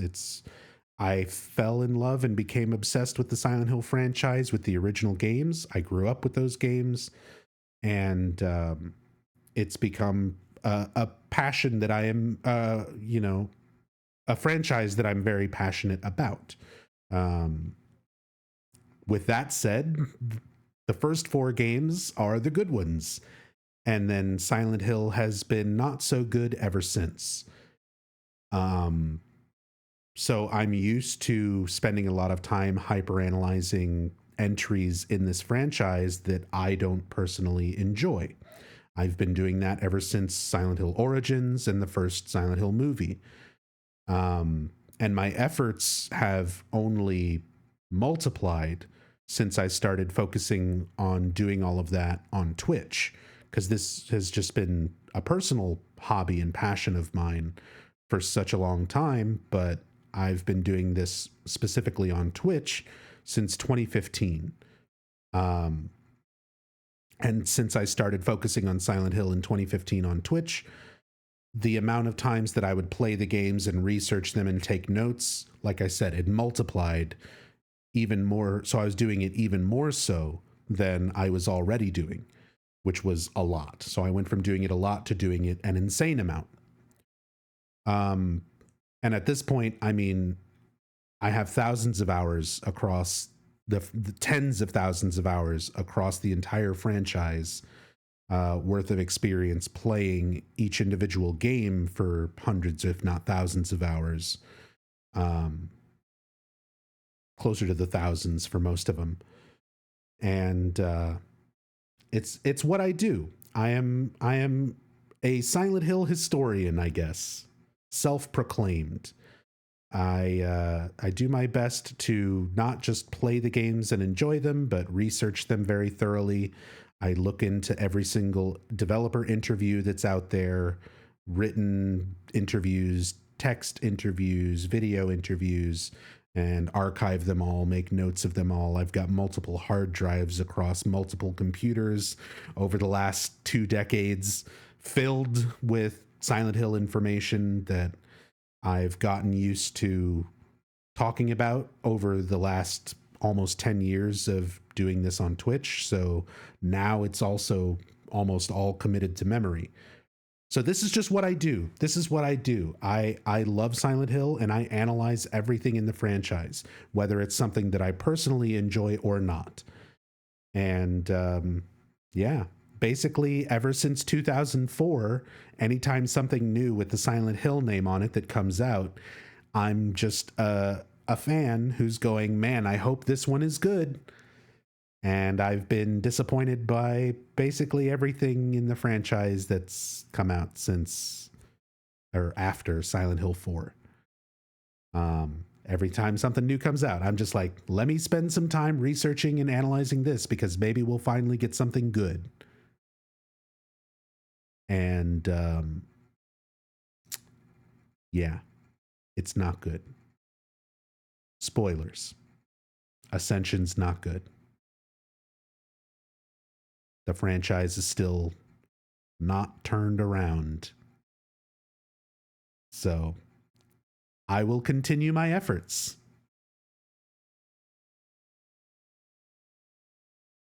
There is an awful lot of fog in this town. I had some trouble with it myself today. I'll consider that in my report, but that... And Letix, thank you so much for the Prime sub.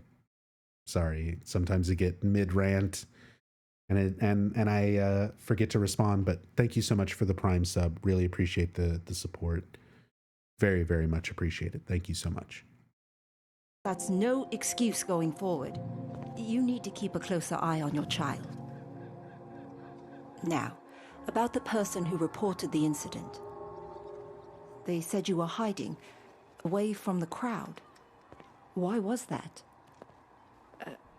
Obviously, that's ridiculous. I was looking for him. By hiding? Well, no, May I meet him? By hiding. Of so course. Again, we have other people confirming what Astrid was doing during her time in the other world. People could still see her. They said she was just crouching around and hiding and acting weird, which is what she was doing in the other world. She was crouching and spying on Zane. But again, the other world was not like teleporting her somewhere or an alternate plane of existence where other people didn't see her, or reality itself shifting into a nightmare around them. Nope. Hallucinations. That's all. Orson, can you come here, Angel?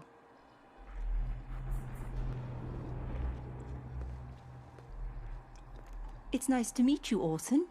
I'm Aurora. I lost my ball. Uh-oh. Well, where could it be? I gave it to Zane, but he lost it. That's his imaginary friend. Now I don't have anything to play with. Orson, you have plenty of toys. He really does. It's 'cause I wanted to share with Zane.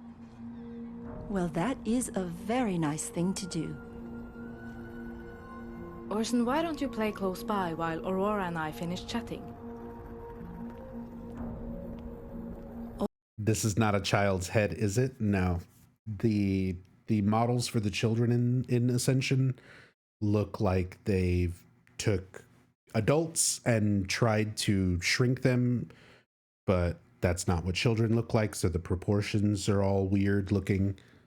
But yeah, it doesn't look like, they don't look natural. Nothing looks particularly natural though. So again, how many different ways can I say the models are bad, the animations are bad, the performances are bad? It's all bad. Obviously, the Bonavana takes child neglect seriously. But I'm not interested in removing a child unless absolutely necessary. I did not neglect my child. I'd like to set a few more meetings to confirm things have settled down for you two. Maybe you can start with a gesture to show that his needs are important to you. He mentioned wanting a new toy. He's always been drawn to my childhood dolls. My mother ridiculed him for it, but I suppose with her gone, there's no harm in it. He has to have some nice memories of her. Maybe a doll that helps him remember her fondly. He's close with my father. Maybe a little hunter. Though I never liked having him around guns, even toys. So this is another one of those clunky dialogue bits written around community choices. What Orson is Doll gonna get? What doll is Orson going to get? Guys, my brain is melting trying to get through this. We got to keep going. But this was a community choice, clunky dialogue. You've heard me talk about this already. I understand you're a scientist? That's a wonderful thing for a child to aspire to. I try not to smother him with my influence. Bad memories from my mother. Oh, it never ends. I'll be in touch soon to set a follow-up. Until then.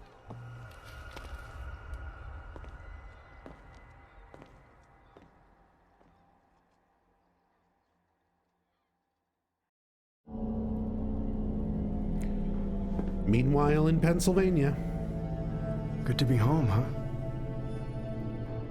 So are we ever gonna talk about what happened the other night? How did Toby know about the ritual?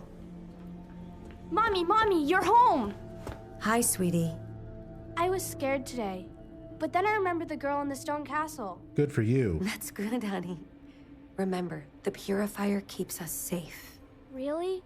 Go get your PJs on. I'll be in soon. Okay. Isn't she wearing PJs? We've seen her only wear this.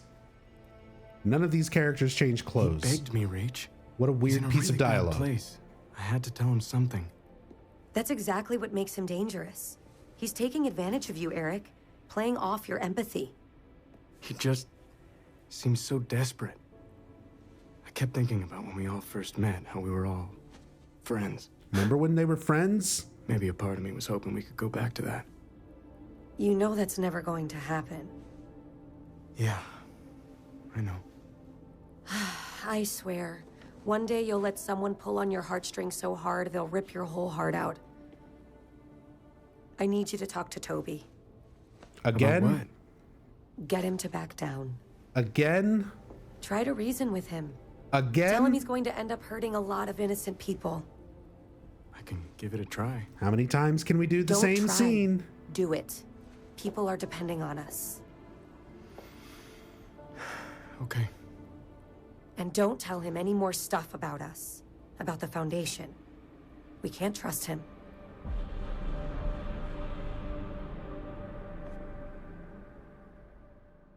How many times can we have the exact same scene between characters? And again, this is supposed to be also some nice cameo appearances there. Again, at best case scenario, this is supposed to be a daily episodic narrative that keeps you engaged and makes you want to tune in every day. And they don't even have enough content to just make scenes different. Every single interaction, like every scene between Rachel and Eric, could basically be cut and pasted to any other scene of them talking, and you wouldn't even realize that the scenes are in the wrong place. It's the exact same conversation every time. You used to be friends, so you go talk to him. I can't tell you all the details because the cult is mysterious.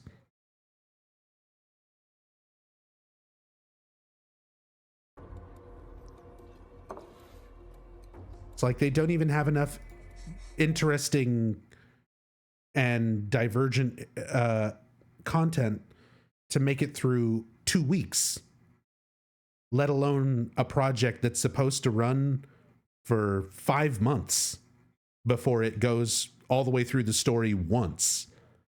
And then they're planning on people enjoying it so much that they'll immediately want to watch it from beginning to end again over the course of another 5 months in order to see a different branching pathway.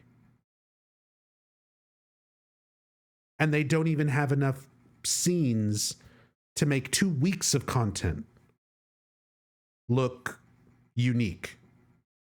It's supposed to last 5 months. It's supposed to last 10 months. It was originally supposed to be 6 months. And then Jacob Navoke said, well, we're going to take a break somewhere in there, so it's closer to 8 months. And then they went from doing daily episodes, 7 days a week, to weekdays only, 5 days a week, without cutting any content. Which means that every week, where we should have seen 7 episodes, we're only seeing 5. But those extra episodes don't just get cut.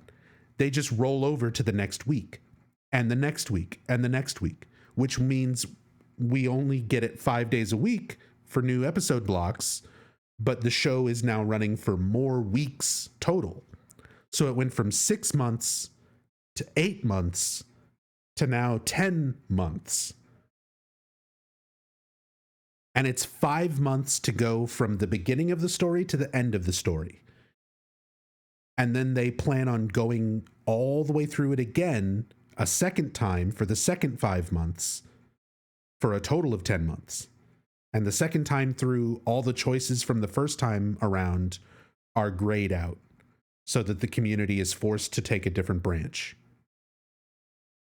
This is not enough content to keep you interested for 2 days consecutively, let alone 2 weeks or 10 months. Which is why I'm legitimately putting this to a vote for the community. I have followed this for the past month. We are 1 month in. We have potentially 9 more months of this ahead of us. And I legitimately want to know from my viewers, do you want me to continue covering this? It is not Silent Hill in any way, shape, or form. It's Silent Hill in name only. Just the title of the project is the only mention of Silent Hill. It's the only relatable factor to the rest of the franchise.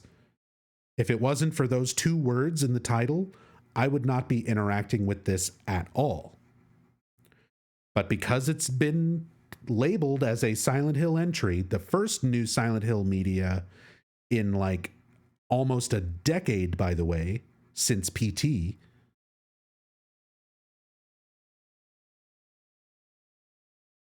is this worth continuing to follow?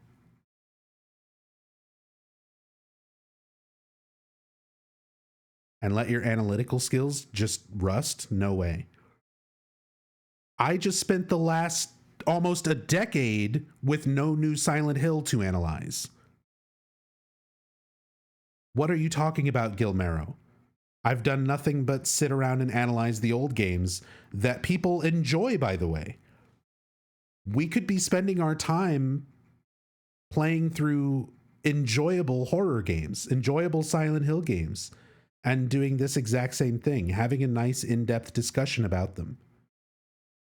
That's what I mean. I want to know, as my community, as my viewers, as the people who support me and allow me to do all of this, I'm at an impasse here, because Silent Hill Ascension is thoroughly unenjoyable for me.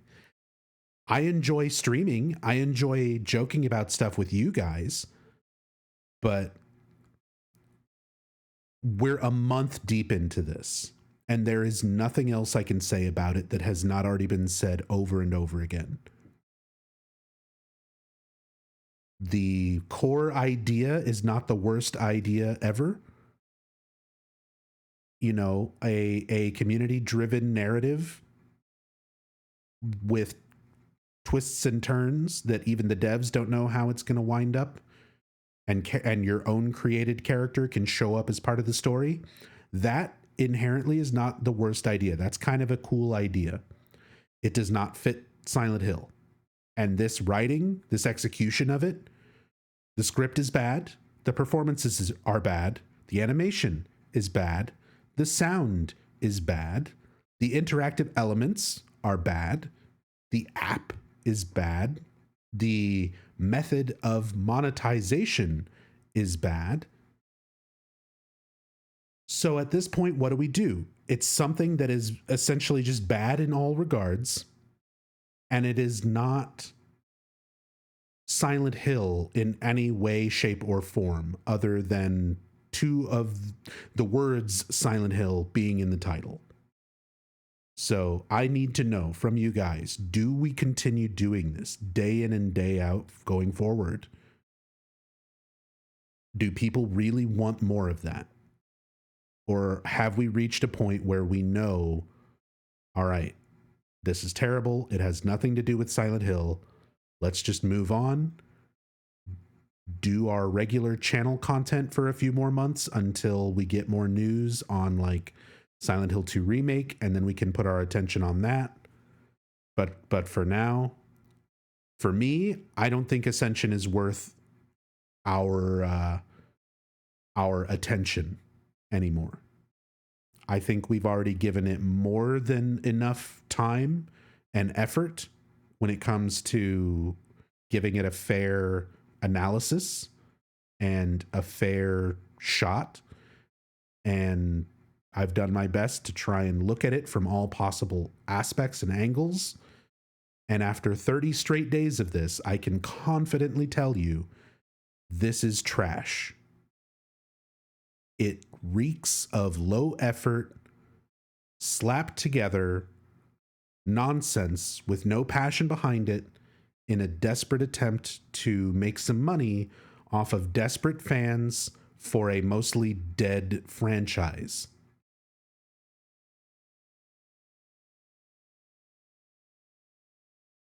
That's all it feels like. And I think 30 days worth of acknowledging it has been enough to reach a thorough conclusion to where personally I feel it's not worth continuing giving it any attention. But at the same time, I know a lot of people have been enjoying the content for this last month. People have been enjoying the coverage of it, and there is something to be said about archiving all of this, because I don't think there's anyone else out there really archiving this to the same degree that I am. There's not really anybody out there who's recording the pre-shows, the post-shows, giving commentary, you know, watching it multiple times, making notes, doing analysis. So I don't know what side of the fence people would want to be on. Do we keep up with it for archival and being thorough? Or do we finally just say, we're 30 months in, this is clearly just a scam, cash grab, with nothing to do with Silent Hill, so let's just move on? What floor are we on in Silent Hill Book of Memories? I finished it, Gil. I did all 500 zones. I finished it about 7 months ago. And I literally burned the cartridge when I was done on camera. I melted it in a Silent Hill candle. The point of melting it, I said it was a ritual at the time. It was a ritual so that any other future games after Book of Memories would be better than Book of Memories. Specifically, that was part of the ritual. That's why I melted Book of Memories. I was trying to cast it out and ensure that the future of the franchise would be better quality than Book of Memories. And look what happened. A withering. Fucking Silent Hill Ascension. My ritual failed, and we got this fucking piece of shit monster. This is my trauma monster for dealing with Book of Memories, is Ascension.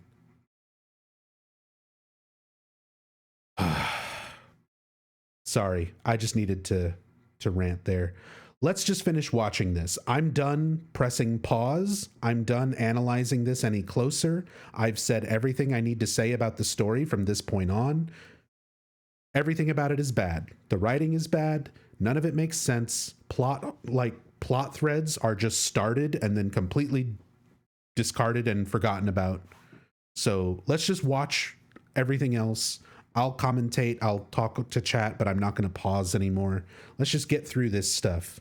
And then let's decide, what are we doing for the next rest of our life going forward? Will it be another 9 months of Ascension, or do we give up on this dog shit? Finally writing that novel? Oh, something like that. This bartender is a cameo. What the hell is this? And this was My proof testimony. that the cameos can be changed. Some reporter's gonna hear my story and finally blow the lid right the fuck off about the Foundation. Nobody wants your crazy napkin story. This cameo Sorelli. looked FBI different was interested. during one of my recaps Next one's on me. than the way that it looks here, We need to talk. or when it showed up About live. what? How your wife's cult killed my sister? Or that crazy shit they conjured? Hey, look, the best friends I know you're in pain, are man, having a scene but together. going after the Foundation isn't gonna bring your sister back. If you keep this up, more people are gonna get hurt. Innocent people. You think I care if anyone in the Foundation gets hurt? He threw a Molotov in the church. Girl caught up in all this, Toby? He clearly does not care. You know, He for a actively minute is there, trying to hurt got me you. going, Hernandez. But words are coming out of your mouth, and all I hear is Rachel. They're the words of someone who wants to protect his friend. If we were friends, you would have left the Foundation as soon as you found out they killed my sister! Come on, man. You know it's more complicated than that. Is it? Or is that what your bitch of a wife tells you while she's got your balls in a vice? It's a All shame this because coming from the friend who played off my sympathy and begged me to betray my wife? the actors Wake the are fuck kind up, of man. trying. The Foundation's crazy shit is out now. I'm gonna make sure of it. And when things finally go down, I don't want you caught up in it. Yeah, thanks for the concern. I mean it, Eric. You gotta wake up, man. They're gonna get you and your kid killed. If you can't see that, I'll make you understand. See, it's not like amazing quality acting, but that was at least like some emotion You want me to do put what? into the line delivery. I want you It's to a shame recruit that all the Toby. context Into the around those Foundation? characters is non-existent, That's so you don't You even want give him a shit. here, after everything he did? What I want is for you to have faith in me. It's a wasted what could performance. I even say to convince him? He's seen And the it's not weathering that good of a performance, but it's better than Convince him the the Foundation can standard offer him that Ascension protection. has already set. He thinks we're the cause. Then use his paranoia to your advantage. Feed it. Show him we can wield more than just words. Do Wouldn't whatever that it just takes drive to him get away? Toby to join He the thinks you've fucking wronged him. cult. Maybe Show if him you your showed remorse feet. to Joy's Maybe death, he's into he'd be more feet. amenable. I don't know, Xavier. This I'm doesn't running feel out of right. ideas. I'm not asking. I'm telling you. Okay, sure. Good. Don't mention this to Barbara. For now, at least.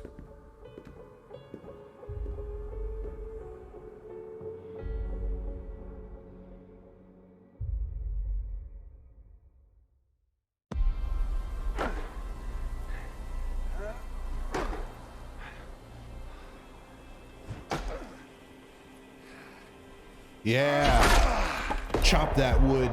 Men fan. What now? Chop that wood, Carl. Ava's shooting a gun, learning to shoot. Okay, somebody mentioned earlier she like shoots a can and interacts with real world Ava, stuff. Stop this. Later, Detective Hogan comes to check out what's going on. I'll teach myself. And when Detective Ava, Hogan stop. gets here, You don't know none what of this it's stuff like is here. to be scared all of the time. None of this stuff is here. The cans, the you gun. think. There's a body of a berry picker that just disappears. I'll teach you. So none of it's real. Take a deep breath. Ava's not real. Nothing that's happening with Carl and Ava is real. It's all hallucination. Good. Now exhale. Slow. Now go on and squeeze the trigger.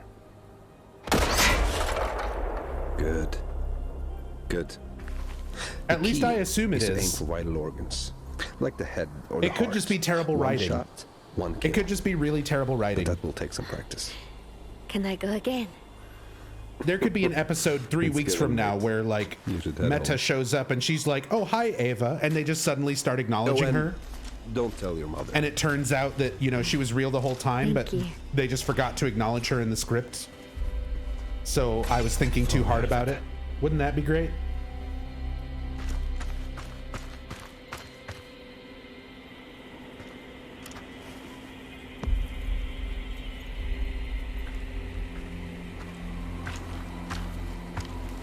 Fan ta det! Please, don't shoot. Mette? I'm sorry about the window. There's I thought Meta. you still had a spare key by there. It might just be Carl shooting things. Could you... But I'm telling you, the thing that she shot that's supposedly May I real come in? is not Oh, there when yes. Detective Hogan Of comes course. out later. I'm sorry. I'm a bit out of sorts. Tell me everything. So the things she's interacting with I don't think are real either.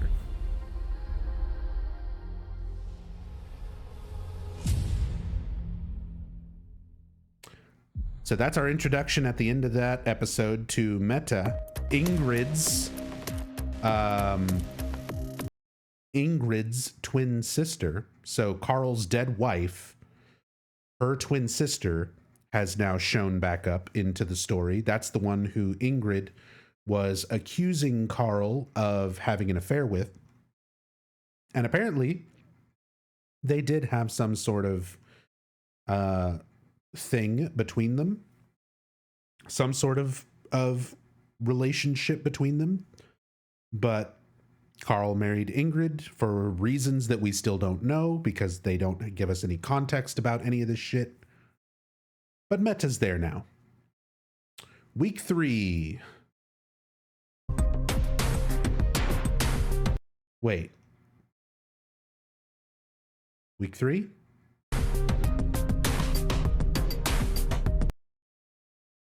We just finished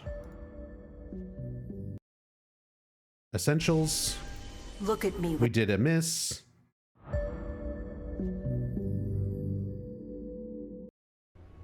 You should stay as far away from the Foundation as... I spoke with Ingrid's doctor. Finally blow the lid right the fuck off about the Foundation. Yeah, we just saw that.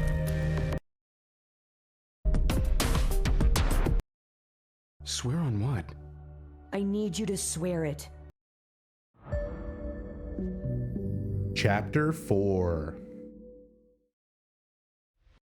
If at the end they have chapters, why aren't they giving it chapter by chapter so it makes better sense? That's a great question. I don't know. Ultimately, they just post each of these weeks, like every week. It's compiled into an episode, and then they put that episode on Tubi and Sony Pictures app and whatever the fuck else. But yeah, there's not even a good playback for the episodes if you're rewatching it on the app itself. So the app itself is bad. Yeah. When I was listing off how everything about Ascension is bad, that includes the UI, that includes the video player, the website, the app itself. It's all fucking very badly put together. Very, very lazy. It all feels very slapped together.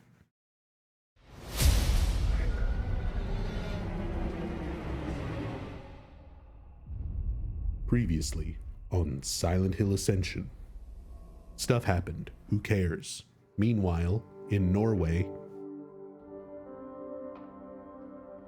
Papa, are you listening to me? Sorry, Angel. What was that?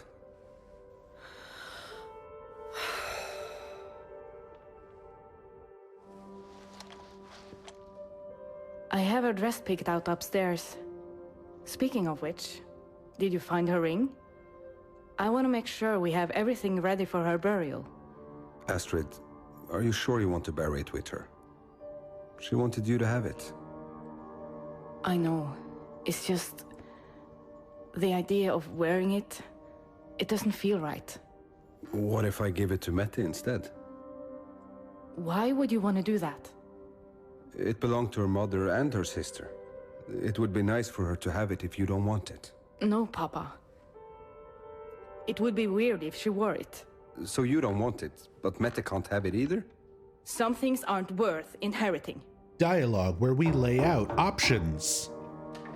What will Carl do with Ingrid's ring? Spoilers, he gives it to Detective? Mette. What can I do for you? We Some more found your cameo mother's detectives remains, there. But there was a complication. I'm afraid Ingrid's body has been desecrated. What? Desecrated? How? How could this happen? This also goes Astrid nowhere. was right.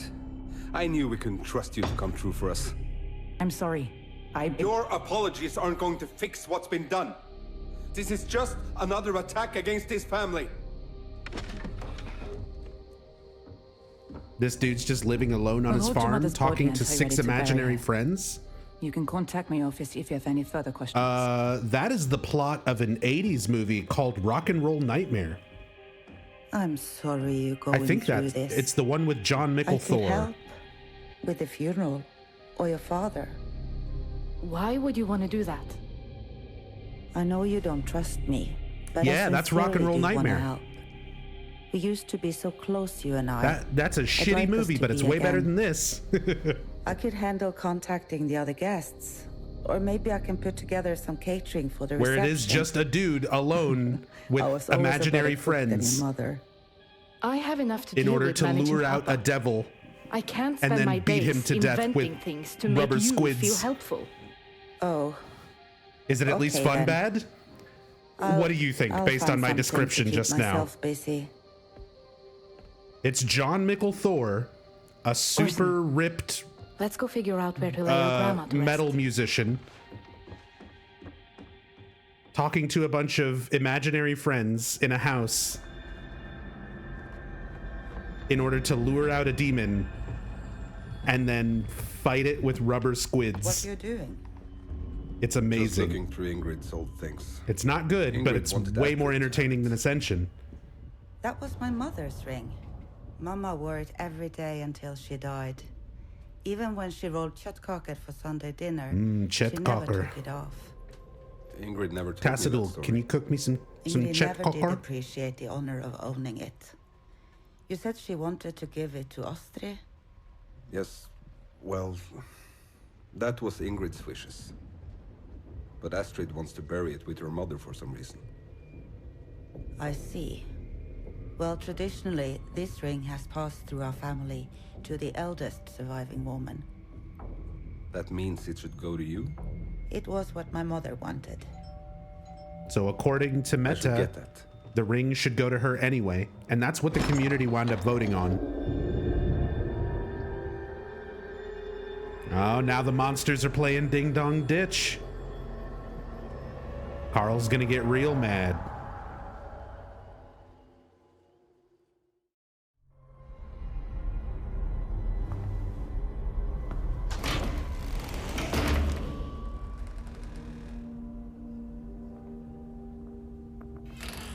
I love how Faith is just there.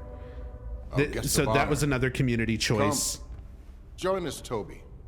The community could have voted to have past, Faith be a part we of had this needle ritual bearers for as this called ceremony.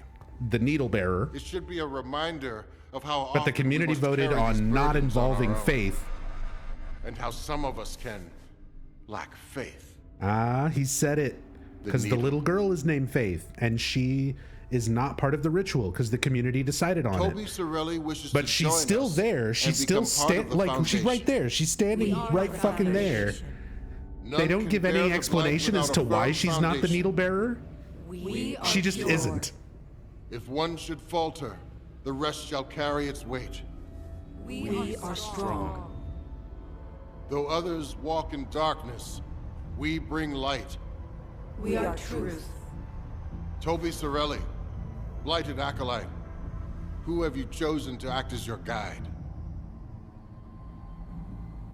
Oh my God! Rachel Did you see her Hernandez. model like drop in? Toby has named you as his mentor. Her model had to like It is your duty go to the guide us correct travels Y down the path plane laid out for us by Paul for a Radcliffe. few frames there. Is It's there like any she. reason that might Oh hinder my this God! request? The more I watch No. this, the more I There catch shall be. like new things that I didn't even notice And all that before. remains is to sign your name into the Foundation manifest. Prick your finger and add yourself among our Like number. it's worse than I even think it is. I'm Toby usually so Sorelli, focused on something. Welcome to the Foundation. One thing being Never thought I'd wrong see the that I day. miss other bad animations Don't and think this means I fuck forgot ups. what you said about Rachel.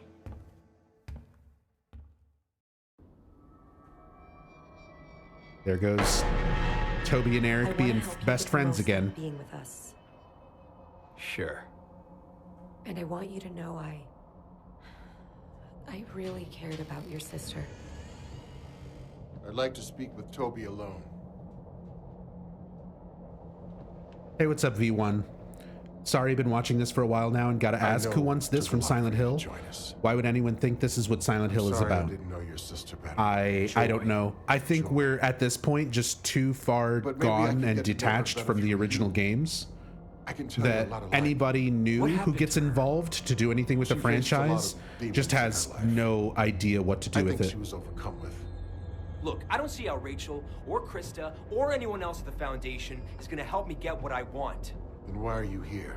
I want Rachel to answer for my sister's death. Revenge is what you want in this moment. But what is it you're really searching for? The idea of what Silent Hill was to clear Team you care Silent about your family with the and original friends deeply. games We can offer them safety. basically died Like with you did with Team Joy. Silent being disbanded.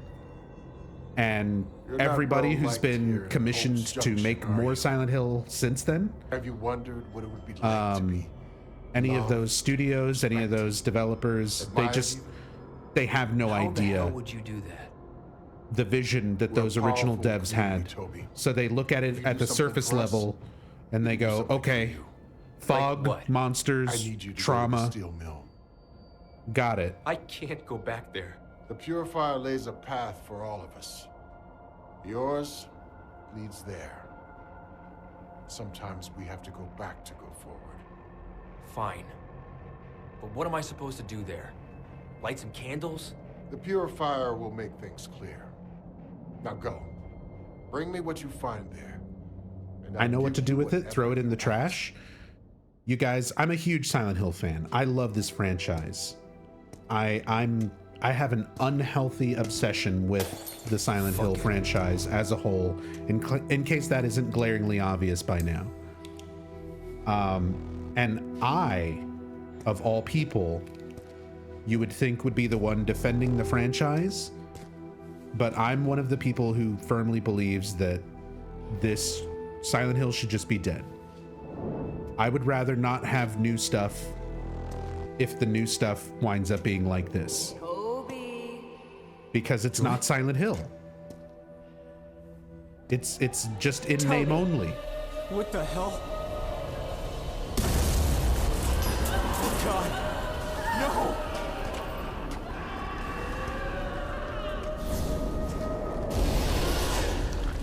Like, it's trying to do it. Look, there's a siren. Oh shit! There's a monster. There's red stuff and fire cause scary. Joy! Please! There's hanging corpses covered in barbed wire. Silent Hill. Joy! Come on, everybody, it's Silent Hill. No! Why don't you like this? It was my fault!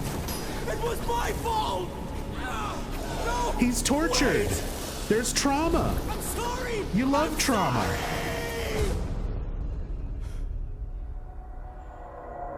There's weird acting. You love weird acting. It's just like Twin Peaks. I don't know. I imagine that's the developers watching. That's my impression of the developers watching my critique of Silent Hill Ascension. Screaming at their monitor, asking why I don't like this. Completely missing the point of like what Silent Hill should be. Astrid. Can you hear me? Make me lost. Make me lost. Astrid. There was a monster, it swooped at her, and now there's fog and creepy whispering. Silent Hill. Why don't you like this? Are you okay? Why is this not good enough? Oh my God, Astrid. Oh, dear. Are you okay? I must have fallen. Are you hurt? You were screaming. What are you... I wasn't expecting you for a few hours. This is the time we agreed on. Bang! Bang! You're dead! Get her. Get her, Orson. Why don't you go play? So your mama and I can talk. That hunter doll was a community choice. There was a choice of 3 different dolls to give Orson: a scientist, Don't worry, it's homeopathic. a grandma, You're clearly going through or a lot, hunter. and this'll help calm your nerves. Oh, she's giving her the I weed don't gummies. usually take pills that aren't prescribed. You have a hard time accepting help, don't you? Yeah. Let me think about it. I'm in the business. Let me think of about it keeping while the families community together, votes on Astrid. it. Take it. It will help. Still think the doll choice was fake? So that's what I was going to talk about. There was a thumbnail for the following day's I did episode what you wanted. Now you're where gonna they give me showed what the I hunter want, doll and then I'm done. before the hunter doll can't was take this shit chosen by the anymore. community. A blight fetish. So after Toby did you had hear his me? vision at the mill, he came I back want Rachel's with ass a dragged blight in, fetish. and I want her to pay for what she did to Joy. Rachel will be dealt with. I promise. No. No more of your cryptic bullshit, Xavier. This happens today. Now. Whatever a blight fetish is. Toby, have you ever wondered why your life turned out the way it has? It's a fetish, as in like an idol, sister. like a little She had a hard life too, representative didn't she? figure. And those people you worked with at the steel mill? The ones you got killed? Oh. I don't have to hear this. He got people killed at the mill. Don't you see? It's you. Drip You're the feeding source of the information. withering. No. You are at the root of the rot that's is destroying this town. And that rot must be severed. Didn't this guy just get dragged into a fire? Bullshit. It was Toby, just a hallucination. It's If fine. you don't do this, it will consume this town. And It when was it's just done a chewing vision. Hope's Junction to the bone, it will spread like a disease to the entire world. I'm supposed to what? Sacrifice myself for the piece of shit people in this town? It's the only way. Also, hey, Not for Maxie. me.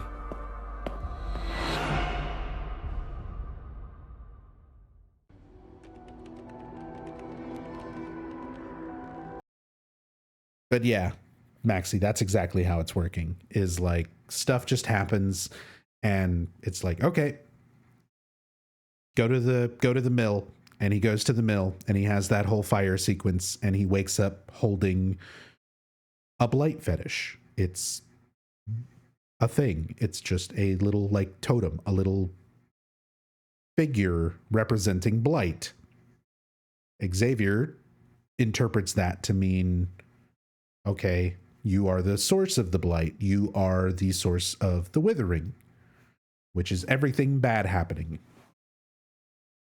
Seems so randomly slapped together. That's exactly it. They say it's not written by AI, but if it was written by humans, it was written like a sentence at a time, and they just like drew random notes out of a hat with no context or anything and just put it together, and it makes no fucking sense.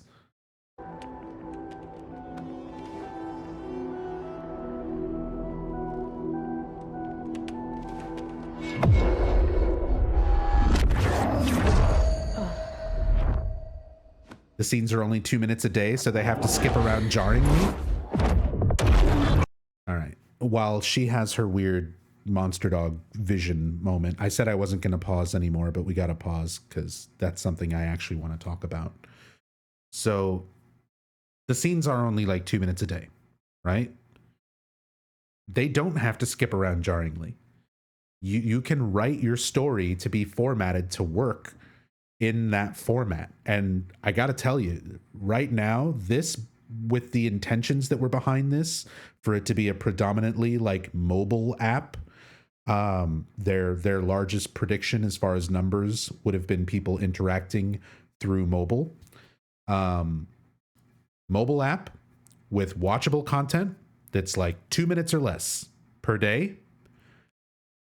That's absolutely perfect. That should be a home run, because YouTube shorts and TikToks and shit like that is like such a huge thing in the current media market. I didn't understand the appeal of it until I myself started trying to put videos and stuff on TikTok and trying to put videos and stuff on YouTube shorts and work in that shorter format. It's completely foreign to me. I don't get it at all because I'm an old fucking dinosaur. But after experimenting with it and getting more involved with trying to make content for it and seeing the format and the platform like that, there are TikToks out there that tell stories over the course of multiple shorts that are usually like 1 or 2 minutes at most, with daily or every other day type upload, schedules that are better than this. And it's just somebody making something on their phone 1 minute or 2 minutes at a time every couple of days and telling an interesting story or, whatever. Like, this format doesn't need to feel as jarring as it is. It's jarring because they didn't write something for this format. They didn't write something for the project they were trying to make. Like, they're trying to make this daily drip-fed story that makes a full episode every week. They need to write it that way. They need to make every 2-minute episode give you something of interest, something to latch onto, something to care about, and a decision to make.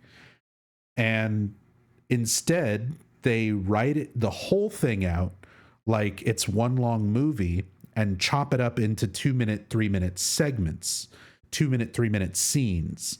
And then they just drop in a 2 or 3 minute scene, one of 3, based on community choices every once in a while, quote unquote community choices. So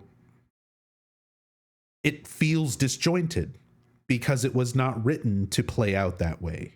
It's a full story that they diced up and drip feed you rather than giving you something that actually fits the 2-minute daily timeline. If they wrote a good scene to get you hooked and make you care for 2 minutes a day, enough to where people would want to log in and watch it and interact with shit, then that would have been fine. But you have to have a good, compelling story, and you have to write it to work in those 2 to 3 minute increments and still be able to edit it and stitch it together later on down the line. They just didn't write it that way. Like, the story itself might get better. The writing might seem awkward right now because we're 1 month in for what should be 5 months worth of content to go through the entire story from beginning to end.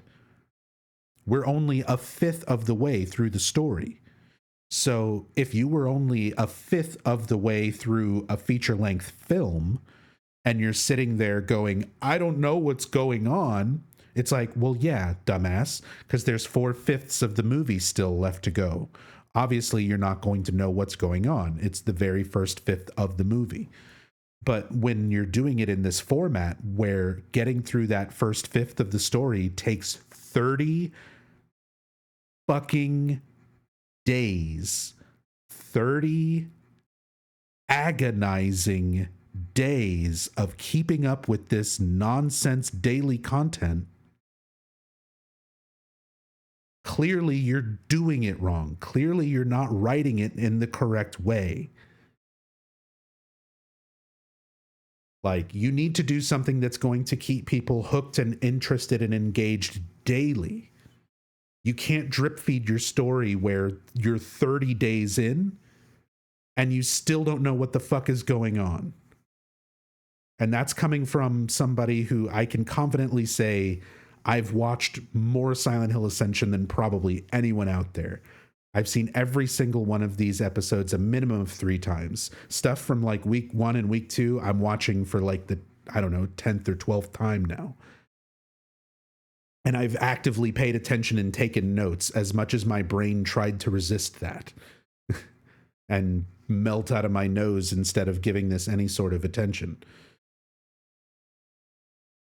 I shouldn't be 30 days in and still not care. Like, this has been more than enough time to try and get your plot hooks in and get characters involved and defined and get people invested and interested and willing to spend time on this every day. And it's just not. It's just not. I don't know what else to say. It fell short in every single aspect of what they were trying to achieve. That's like the nicest way I can put it.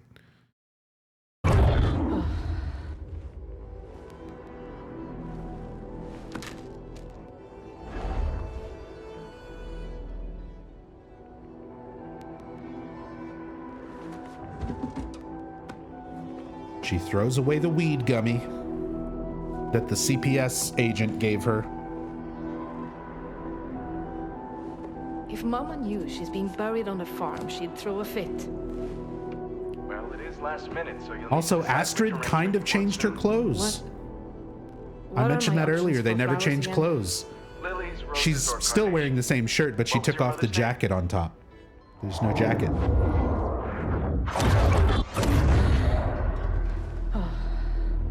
Ma'am, are you there?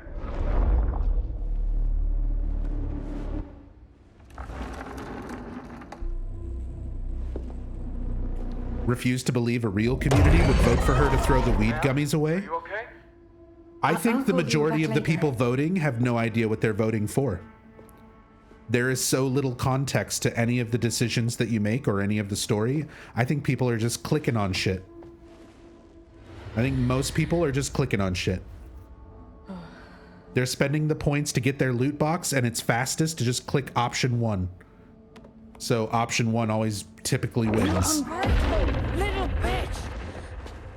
Thought you could escape me. Escape your blood?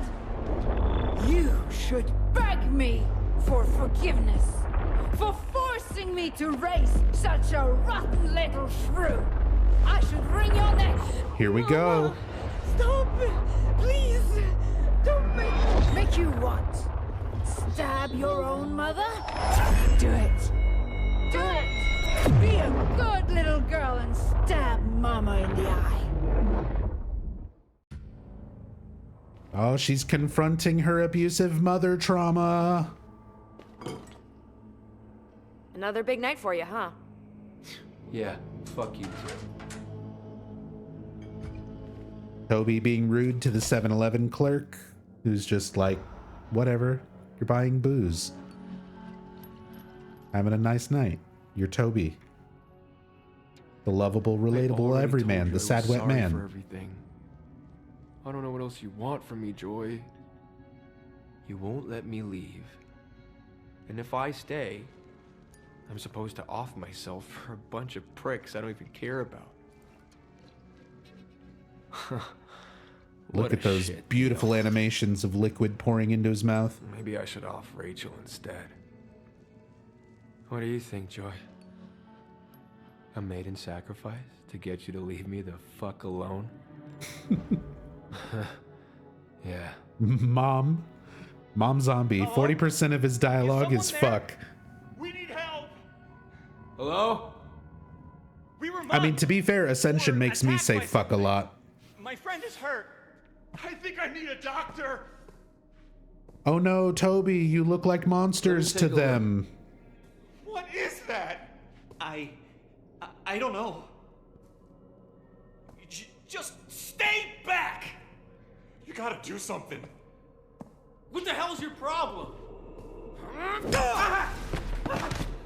Shit! Please! Please stop! Listen to it. Do you think it's dying? Come on, let's get out of here.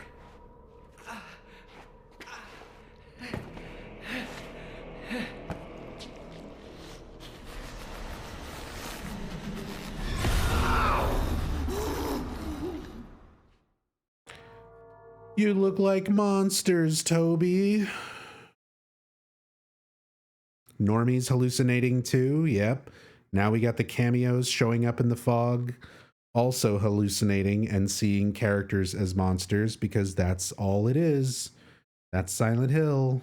They look like monsters to you. Fog, trauma. Fog and trauma and monsters. They look like monsters. Remember Silent Hill? Remember Fog? Remember trauma? AI fucking wrote this. That's what a lot of people were suspecting and accusing them of, Lilat Knight. Myself included. I also alleged that. I even went out of my way during a previous stream. This whole month has become the Nub Zombie Interactive Live Experience, which has basically been one long ongoing shitpost against Silent Hill Ascension. And one of the things I can even show you, one of the things that I even did was I wrote a script with AI, used an AI to generate all of these images that you see, and then used audio clips of my own voice and my friend Hirimi's voice, who usually joins me on a lot of these streams, and made our voices trained into an AI voice for both of us, and then had them read the script that I had the AI write. So I did a completely AI generated podcast between AI versions of myself and my friend Hirimi. And the topic of discussion was the use of AI to write Silent Hill Ascension. So if you want to see that, the whole thing is archived on my YouTube. But we've gone out of our way to make fun of the AI allegations. And the CEO, Jacob Navoke, tweeted the same day that I did that AI joke as part of my stream. He tweeted that every single word in Silent Hill Ascension, I don't want to paraphrase, so give me a moment. I'll pull it up. I'll pull it up. I don't want to paraphrase here.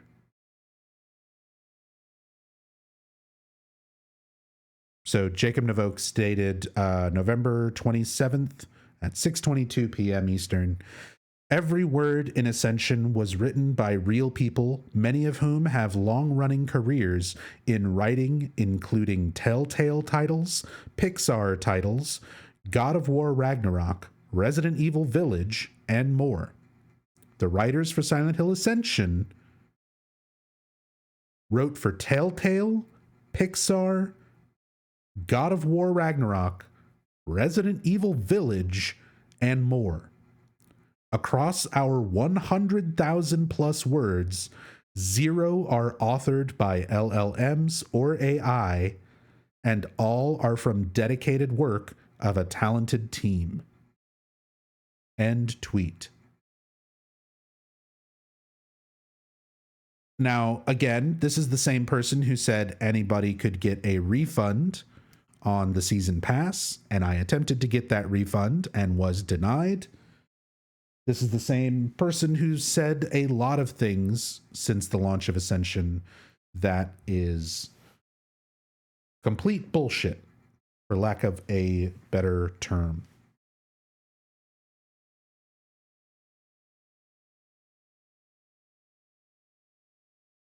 So, supposedly not AI. I'm still not convinced. You're absolutely certain? He had a blight fetish. He's the source. Sorry, just to add a little bit more to that before we continue on with the quote-unquote plot here. The chief creative officer of Genvid, Stefan Bugai, has previous experience before working with Genvid, working specifically with AI companies that specialize and focus on the use of artificial intelligence in gaming, as well as NFTs, everyone's favorite internet scam, non-fungible tokens. So not only is their CCO like have previous experience with AI directly, but also with stuff like NFTs. That explains a lot. Or doesn't. Because allegedly they used AI. I can't confirm that they did. CEO said that they didn't. But, you know. Anyway.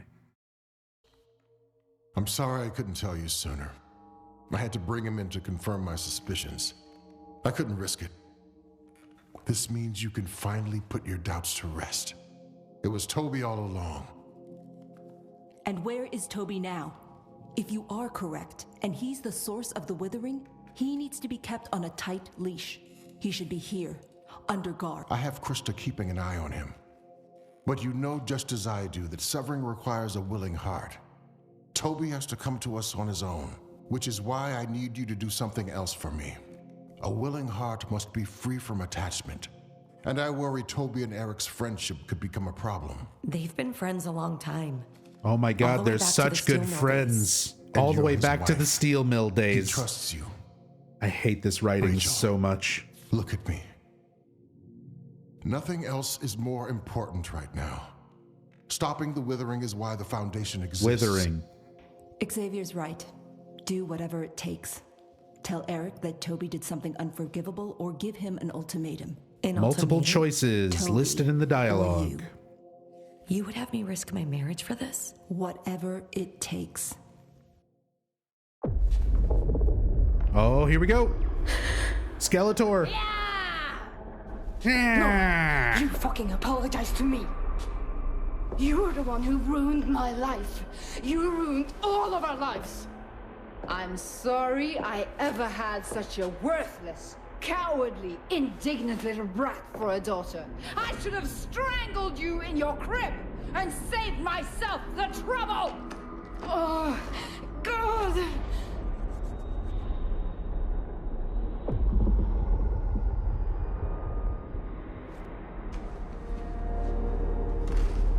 So she confronts Ingrid, tells her to apologize. Ingrid yells at her.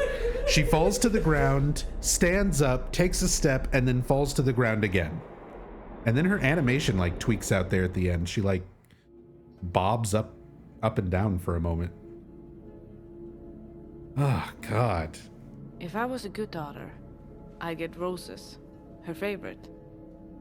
But the cheapest option is lilies. She hated lilies.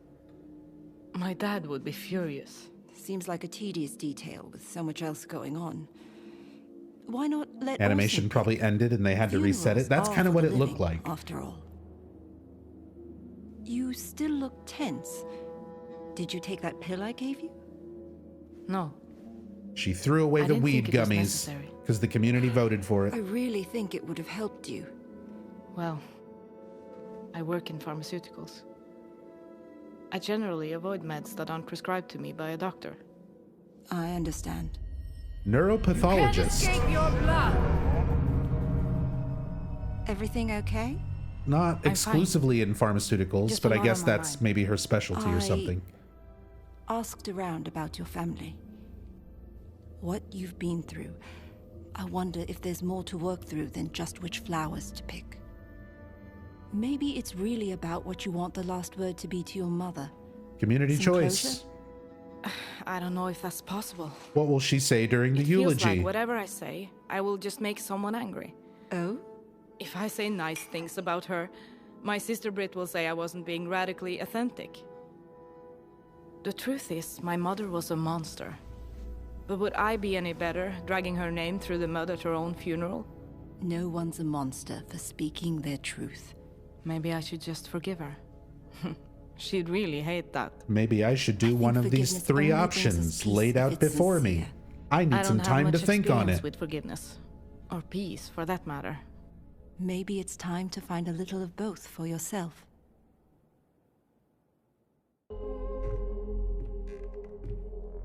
Carl, aren't you cold? There's always a chill in this house. Yeah, What's she's wrong? acting like a psychiatrist, Just got off but the phone with Howard. she's supposed to just be the CPS agent. I don't know why she's this They're involved. releasing Ingrid's body. She's coming home. We'll take care of the funeral. You don't Her have to worry desecrated about body has been found, and she's coming home. I know what I'm going to do with this. I think you should have it. The community voted for Meta about to us, get the Kay? ring. She's made it clear she doesn't want it.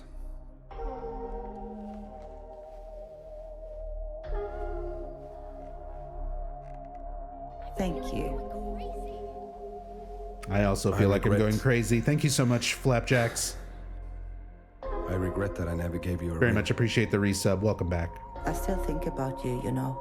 About Everyone what you've could have seen within been. 50 feet of this guy is a hallucination. Maybe. Maybe At we'll the be very given a least, second Ava. chance.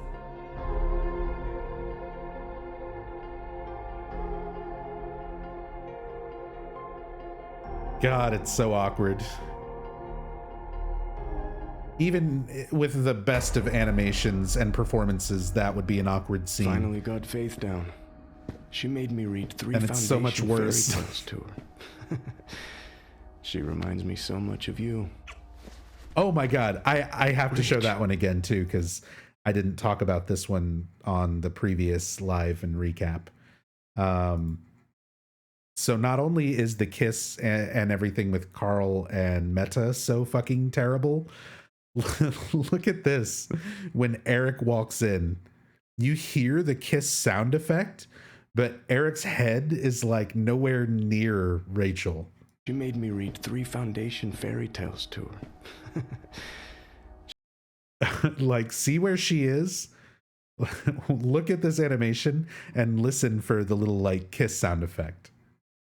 She reminds me so much of you. Rich. He kissed the bookshelf. I need to talk to you about Toby. What did he do now? I don't think you should see him anymore. You're serious? My best friend Toby? I can't see him anymore? He punched me in the face. Rach, and Toby threw a was the first Molotov at friend I us made and when I joined our moved to this cult. country. I just need you to trust me. I do, but where is this coming from? I'm an I addict. wish I no could more tell you pausing. more, but I know. can't. I know. You're right. No So more pausing. please, I just need you to trust me and stay away from him, okay? It's not worth it. Okay. Swear it. What? I want you to swear it. Swear that to you me. won't reach out to Toby. Swear on what? I need you to swear it on something important. Promising isn't enough? No. Fine. Tell me and I'll do it. Swear on the life of our daughter. Rachel. Okay. I swear. Daddy? I'm coming, honey.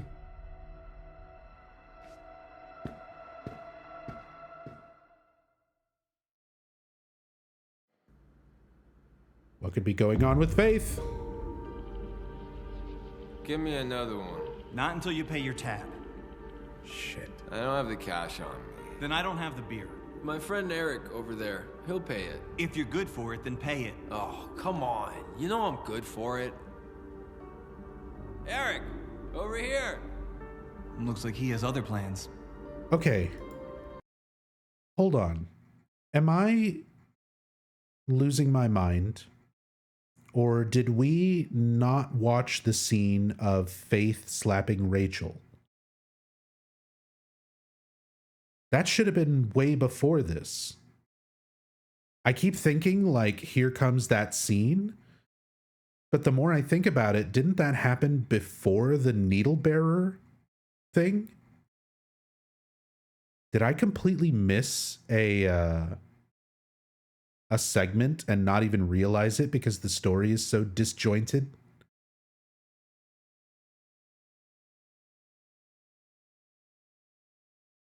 I'm fairly sure we didn't watch that, and it already would have happened. Let's keep watching in case I'm just misremembering and it's after this. Eric, where have you been? I've been calling you, man. But I thought it was before the needle bearer decision. I'm in some deep shit. That's why I can't be talking to you. What do you mean? Whatever trouble you're in, I can't help you. Rachel make you tell me that? What? Just another day where Rachel's got you by the balls. Tells you who you can see, who you can talk to. I trust her. You're fucking pathetic, man.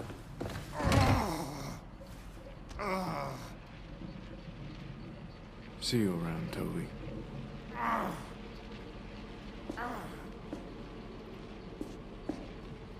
Default drunk animation? Yeah. I have actually seen that drunk animation before. God. Theme of Laura reprise from Silent Hill 2 is his ringtone. Joy. The scene of Angela talking to James on the burning steps. For everything. I know. You could have stopped it, though. My addiction, the accident at the mill. But you were always drunk. Those people, this town, died because of you. Wasn't Eric at home with his kid? Yeah, he had no reason to come to the bar. You can't keep running. You have to make it right. Oh, his ear clips through his phone a whole bunch during this animation.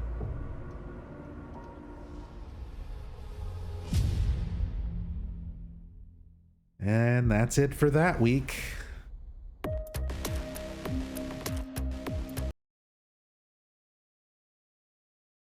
Yeah, right? That was it for week 4, for chapter 4. So now we're up to this week so far.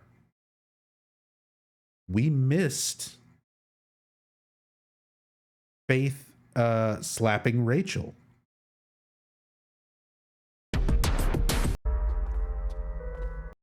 It's okay.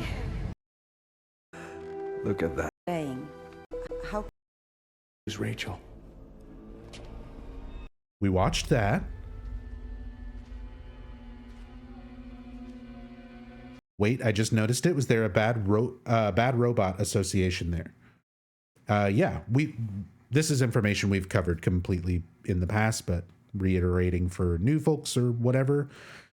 Silent Hill Ascension is made by a big collaboration between lots of companies. So you have Genvid, who provides the actual interaction service streaming platform thing. You have Behavior, the developers behind Dead by Daylight, who made a lot of the character models.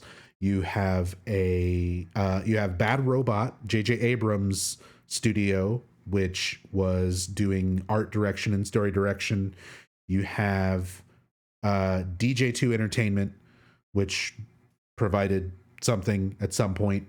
And then you have a small indie developer out of South America called Senscape, who does a lot of the cleanup animations and stuff, I believe. So that's like everything involved. But yeah, Bad Robot is one of the companies associated. Yeah, we've still got this week to catch up on, but I'm trying to find... Yeah, because we never saw Tassadul. We completely skipped over Tassadul.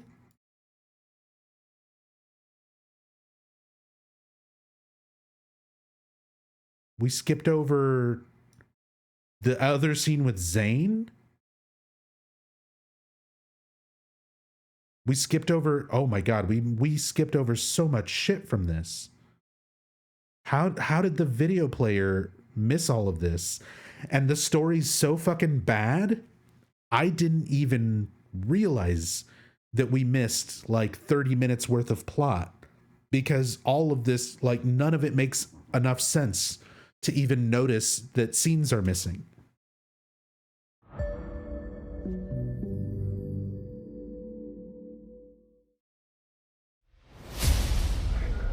Ice cream! Okay, fuck it. We're watching stuff out of order now, but fuck it.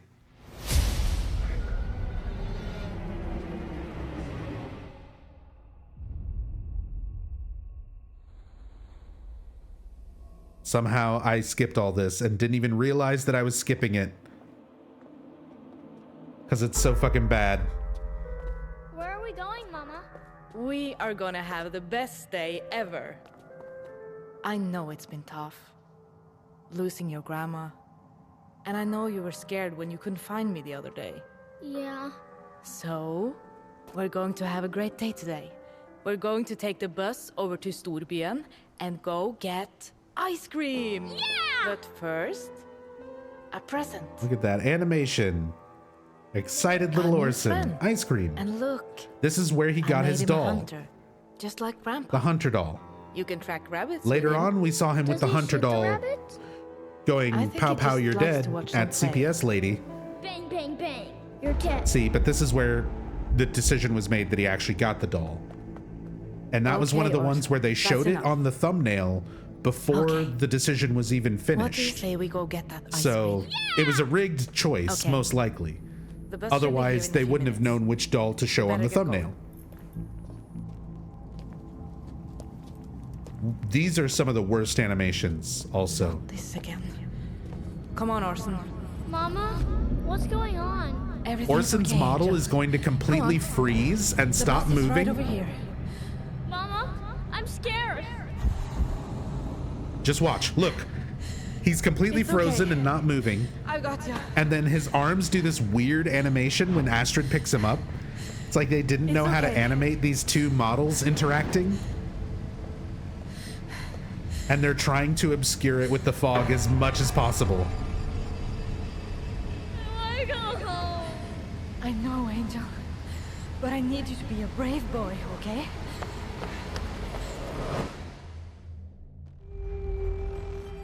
He's scared. He's frozen. He's terrified. Whoever was here that night, they killed Ingrid. Not me. You know what? I'm making I an believe executive you. decision. We You're skipped a over all good this man, stuff, and I Sam. didn't realize When that I skipped over all of it because all of it is so fucking bad.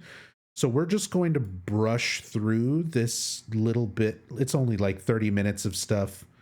We're brushing through this to the interesting bits. There was another scene where Toby and Eric yell at each other like the friends that they are.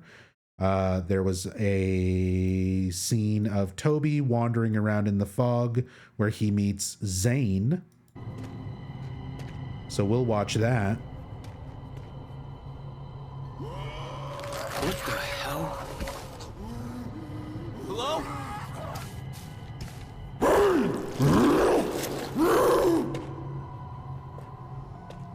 Hello? Hello? Could you help me? I don't know which way I'm going. Quiet. They'll hear you. Who are you? What are you doing here? I don't know. You're Toby. How do you know my name? Hey! Hey!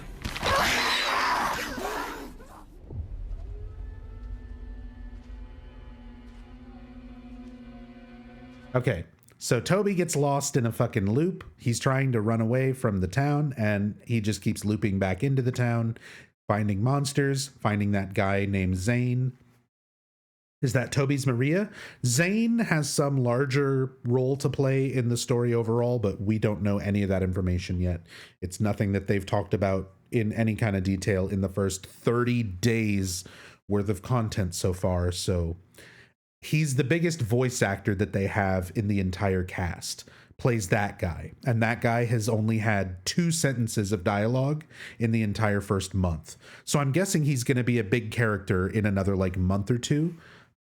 But fuck it. Right now, it's nothing, it's nobody, and it's not explained. Astrid was last seen in the fog with Orson and now just shows up at the farm. Orson is not with her. It's not mentioned. It's never brought up ever again. Meta shows up and Astrid is upset because she thinks that her dad, Carl, is fucking Meta, which is his dead wife's sister, her aunt, Astrid's aunt. So she's supposedly not happy about that, but the character keeps constantly changing how she feels about things, and the performances don't give away any inclination of emotion anyway, so it doesn't matter. Meta has morphine in her bag. For some reason, this makes Astrid suspicious, even though they've already wrapped up the plot thread of Ingrid dying to morphine. Just to recap that, she didn't. She died from her illness. We already covered all that with the detectives, so I don't know why the morphine thing is coming up again with Meta. But it does, and then that plot thread goes nowhere. More importantly, here is the appearance of our very own Tassadul. This is an important scene to watch. So Rachel is trying to think of ways to get Toby to join the cult, and she's just wandering around the city while she mulls that idea around, and she just so happens to run into the local Pennsylvanian blood mage drug dealer, played by our very own Tassadul. So this was the moment where we learned that cameos are real. It's not just the developers putting in a bot account and giving it a name, but they're in control of it. This is actually a person who made their custom character and got it to be a part of the show. So Tassadul is a member of our chat, a member of our community here, who has also been translating a lot of the Norwegian for us over the last month while we've been watching Ascension. And this is their cameo.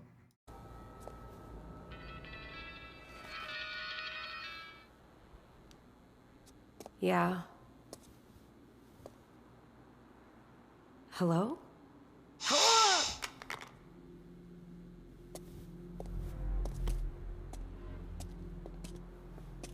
There's Tassadul. Hey! Don't I know you? I don't think so. You were Joy's dealer. She told me about you. Look, I haven't seen her in months. Not since she joined the Foundation. Yeah, we helped her get clean. You're Rachel? Yeah?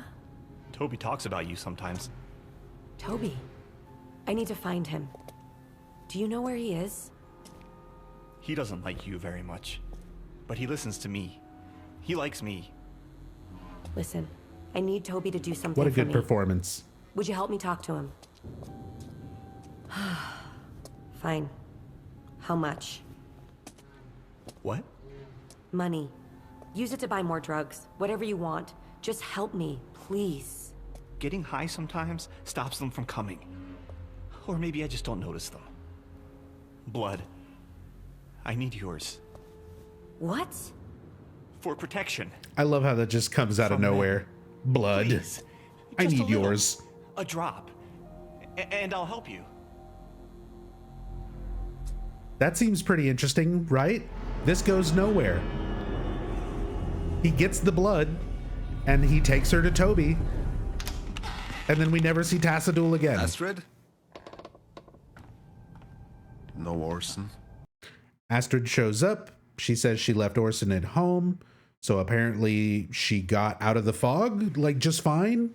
That's not me skipping content. That's actually how this week played out. Astrid is like in the fog, lost in the fog with Orson, and then off camera, she just finds her way out of it, I guess.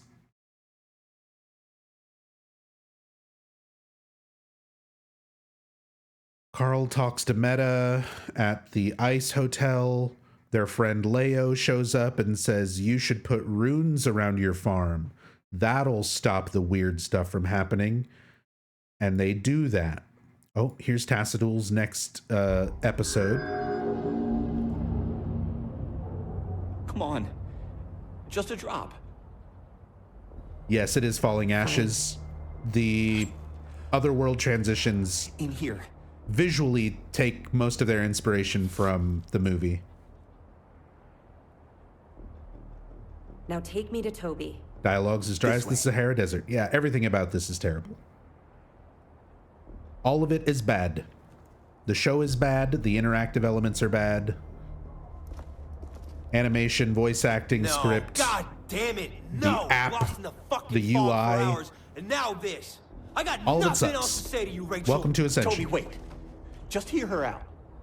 Why the fuck should I do that? She helped Joy get clean. She helped me. Maybe she can help you. Does she carry a knife with her wherever she goes? Yeah, sure, why not? She's a I think you cultist. should join us. Never know when you gotta cut some wrists for a ritual. Bye, The Tassadul. cult that murdered my sister There goes the wants me to join them. There goes the blood mage. He got Rachel's blood, What can I say to get and he you to just fucks join? off. That I'm an asshole? They never talk about that Fine, ever I'll again. say it. I'm an asshole. That's it? I'm demanding and controlling, and I ruined your life. There. Satisfied? Oh yeah. Look, Rachel says this because the change the community things that have voted on a happened, redemption, but I'm which is trying to supposed to make be it like a good option. On a We both redemption know what choice happens when we work together. to apologize to Toby. And then she does it Not like this that. time. Like a fucking sarcastic Not anytime. bitch. So of course, like, Toby, even wait. when the community votes on something, the character doesn't do what the choice, what you would think the choice would be. Here comes a jump scare. Jump scare warning.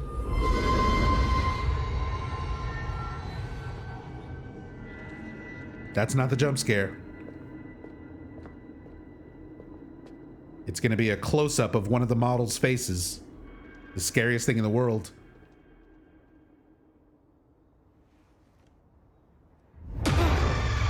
Astrid. Were you following me?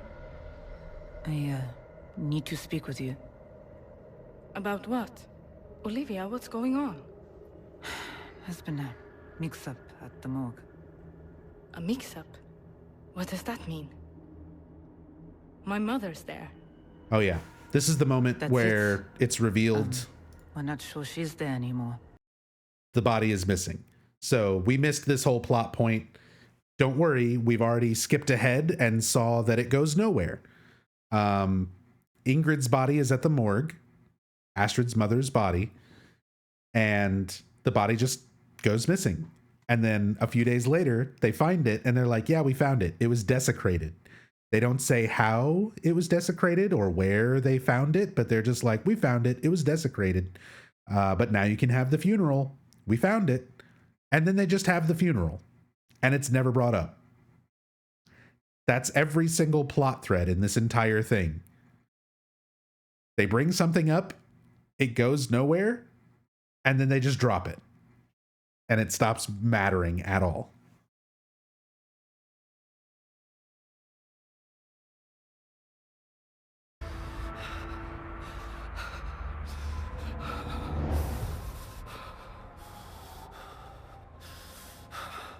No, not here, Joy. Me. Yeah, Toby wanders around until he winds up at the foundation where Krista is like, hey, Toby, come inside. And then Toby goes in and joins the cult because of Krista. Astrid tells Carl that the police lost Ingrid's body. And he's like, that sucks. It's just like always where they hate the Johansson family.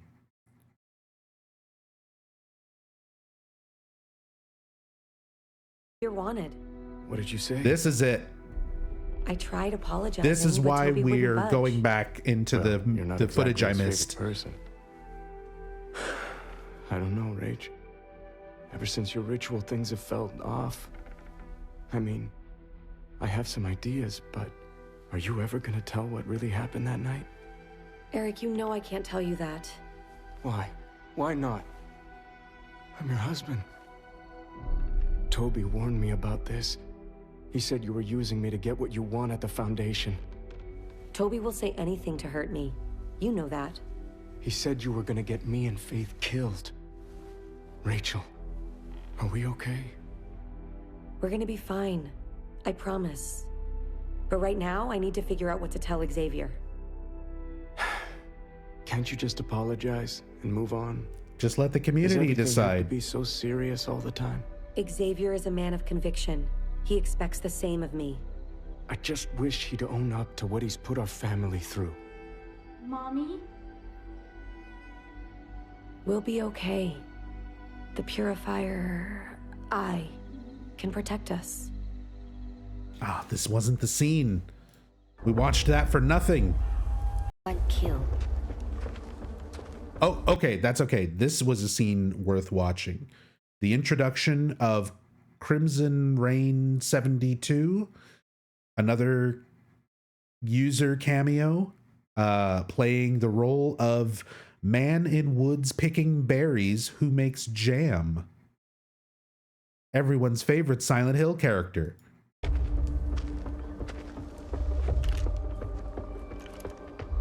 Wait! Don't shoot! Please! What are you doing out here? You could have been killed. I'm just foraging for wild berries. I swear. I stumbled on a great patch of rowan berries over here. Have you seen anything unusual out here? Now that you mention it, I have seen some strange things out in these woods. You? I've been rooting for berries and other things for several seasons now. I like to make jams. I sell them in town. I could bring you some. Maybe you and your family would like that. You should keep moving. You're on my property. Well, I am sorry for that. I guess I'll just be on my way then.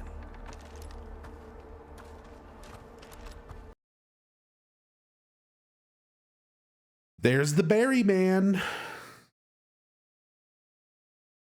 New hallucination unlocked. Exactly. And that's what it winds up being, too.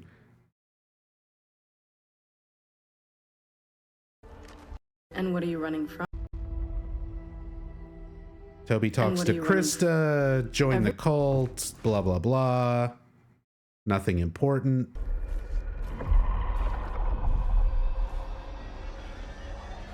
Meanwhile, on Carl's farm, after the encounter with the berry picker man.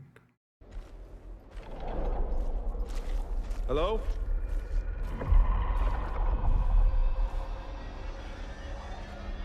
Who's there? Oh, Carl. Ava? Are you okay?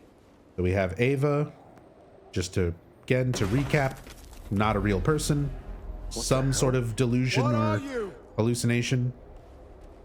Oh, but they disturbed his runes. Yeah, Carl got some magical runes from Leo the bartender at the ice hotel to protect his farm. Keep away from the windows.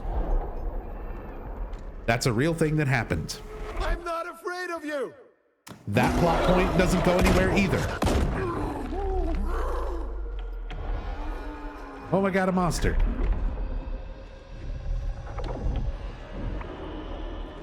Come out, you coward!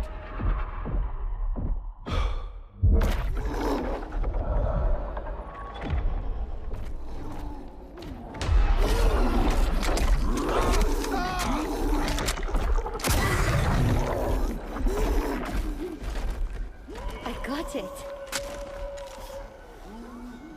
I told you to stay inside.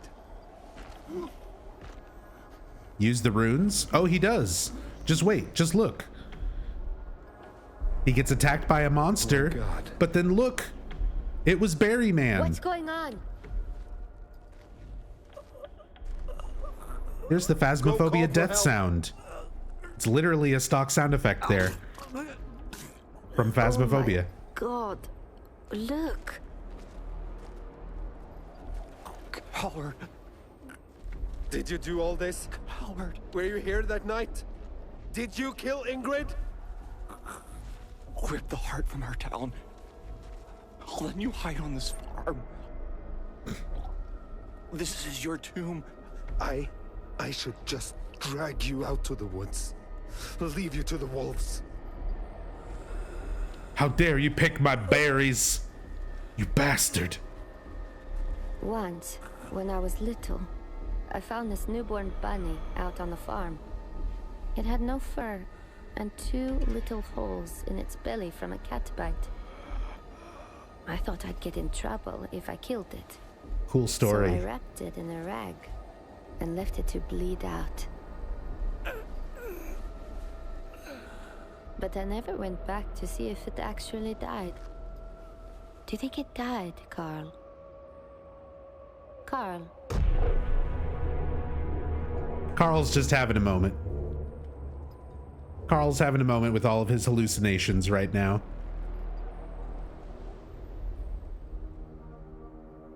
Shadow noises. Carl, that kills people.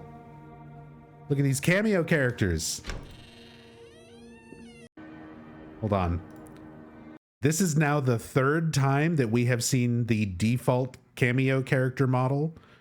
Red ponytail, white t-shirt. We've seen this. This is not the same person getting different cameos. This is what your default avatar looks like if you don't customize it, really. And 3 times accounts have been chosen that have this default avatar to be a cameo in the show. So we've seen this exact same model, same hair, same shirt, same face, everything, as 3 different roles from 3 different cameos from 3 different accounts.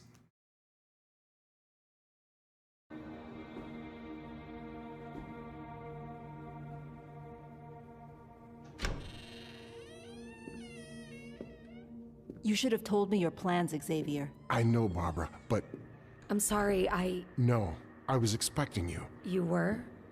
I told you recruiting Toby was absolutely crucial. No room for error, Rachel. She knows. How do you get into the show? It's a drawing. So let me finish getting through this stuff here. Sorry, I've been streaming for almost 10 hours, covering the entire last month of Silent Hill Ascension, which has had new content almost every single day since Halloween. In the entire last month, I have had 3 days off from streaming. Every other day, I've been covering this absolute shit show. So excuse me if it's a little bit difficult to go back and recap things that we talked about like 9.5 hours ago. But we are kind of scrubbing through the last of this. We've got a little bit left. We have this week's worth of episodes to go through. But yeah, if you want to watch the stream from the very beginning, I go over everything that Ascension is about and how it works. And all of that in great detail, in great depth. And this will all be archived on my YouTube channel as well. So if you don't want to stick around and watch the stream, or if you don't like pulling up VODs on Twitch, you can follow me on YouTube, just at NubZombie, or look for NubZombie on YouTube. You'll find it. You'll find me. And yeah, I'll have this archived just a few hours after the stream ends.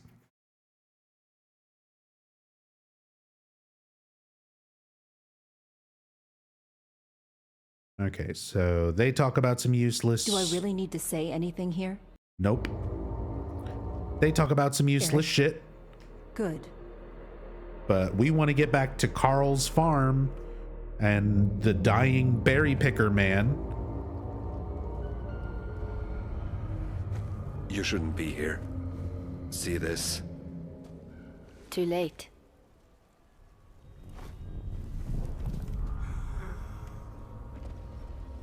Guess it really works.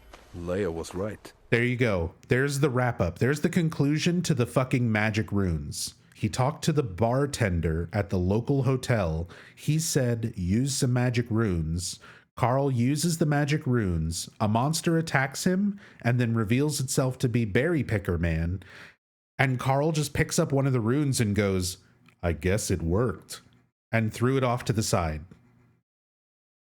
Your guess is as good as mine. Place your bets. What the fuck is happening? Place your bets. What's going on in the story? It makes no goddamn sense. And again, for those who are new here, a lot of you might now just be finding my channel randomly because I'm the only person streaming Ascension at strange hours and stuff like this. Hi, welcome. When I'm talking about this not making sense and people are probably like, whatever, all the Silent Hill games are weird and don't make sense. So I'm Nub Zombie. I am an obsessive fan when it comes to the Silent Hill franchise. I have made a life goal out of researching and playing and streaming and archiving all of the information about all of the Silent Hill, which is why I'm doing this for this Silent Hill Ascension dumpster fire that I clearly am not enjoying. But yeah, this is like what I do. This is my passion. And I have been dedicating much of my life to understanding Silent Hill games and sharing that information with people.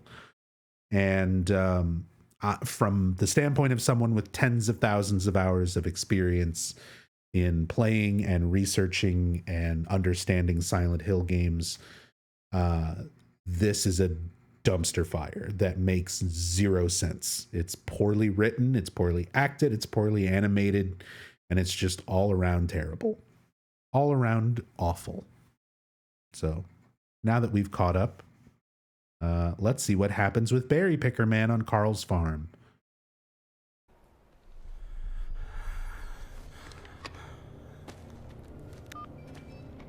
Hello?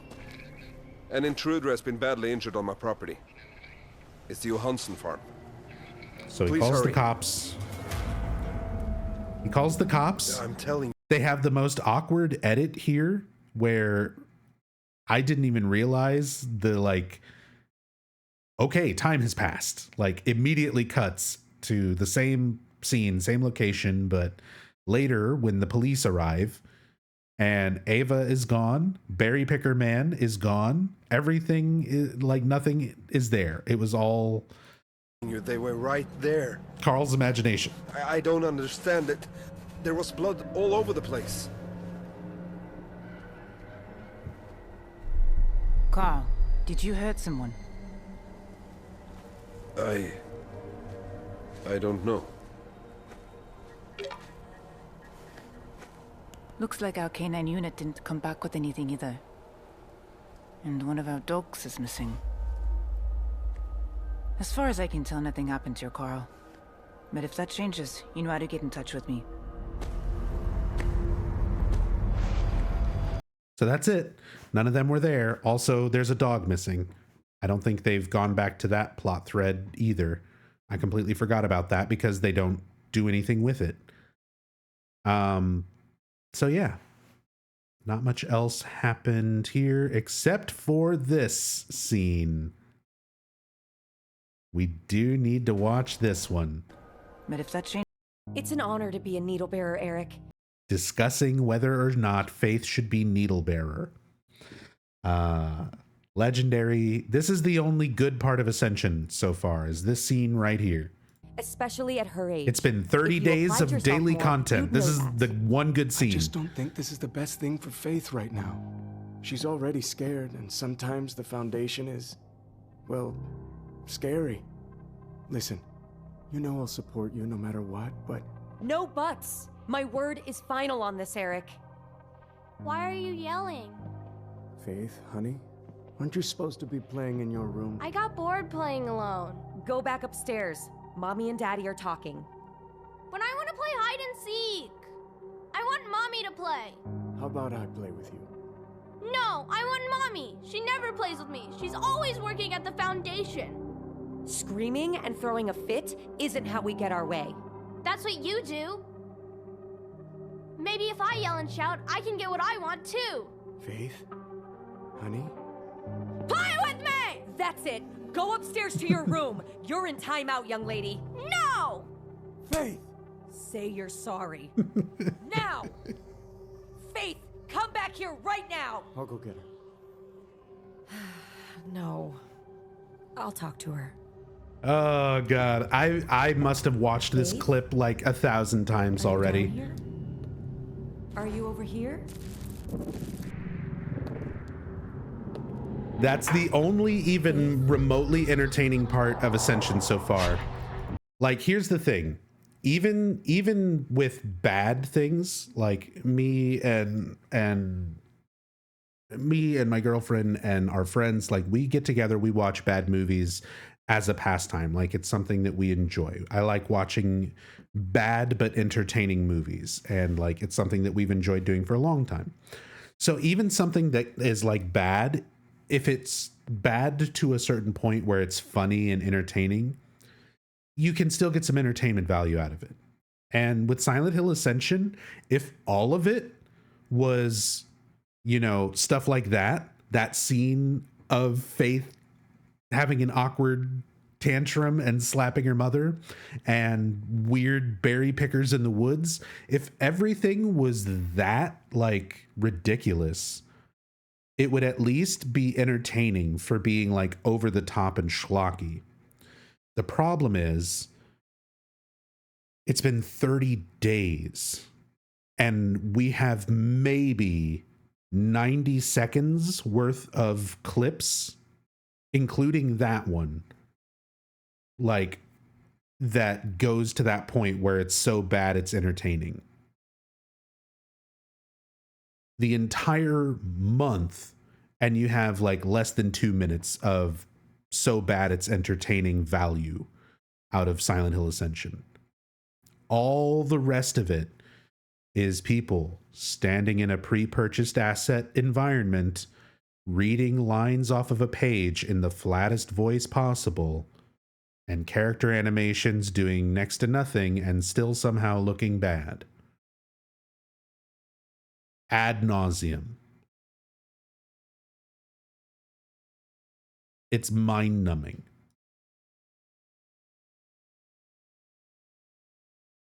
Okay, so we went back.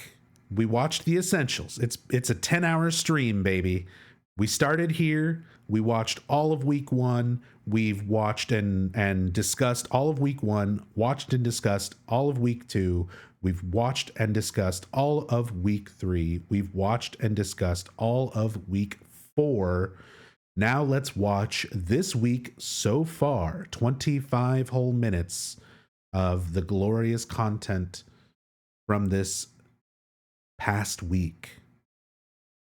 And once we're done watching this, I'm going to have a vote where everyone here is going to get to vote. We've done this for the past month. So going forward, this is supposed to go on for like 9 more months. Okay? Understand that. We are 1/10 of the way through all of Silent Hill Ascension that is planned to be shown, assuming that it doesn't get canceled sometime before that.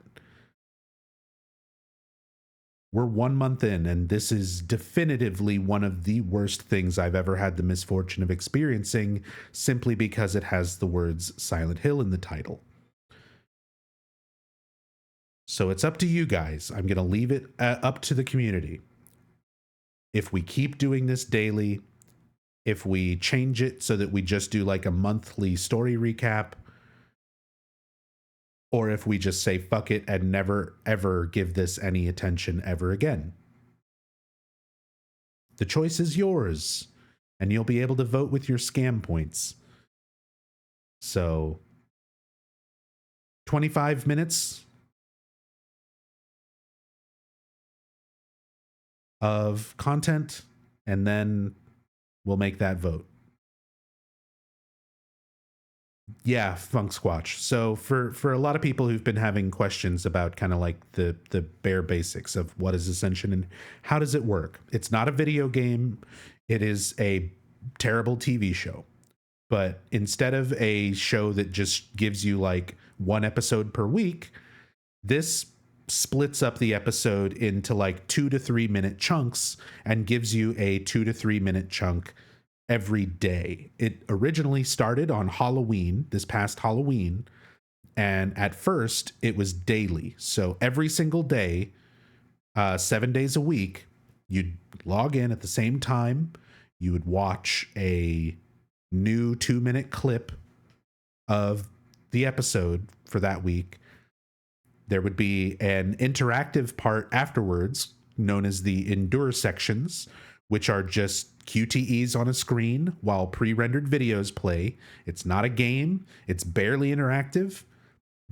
And I have found that the most efficient way of interacting with it to get the most points out of doing it is to do a single QTE, one, and then never touch it again. So that's one half of the interactive elements. The other interactive elements are the puzzles here in the Arcane Library. So here you go. Here's your gameplay. In order to make choices, because the whole gimmick of the story, as the story goes on, the community makes choices using points, influence points. But all of this is rigged and none of it is real, and it doesn't actually work in any of the ways they say it does.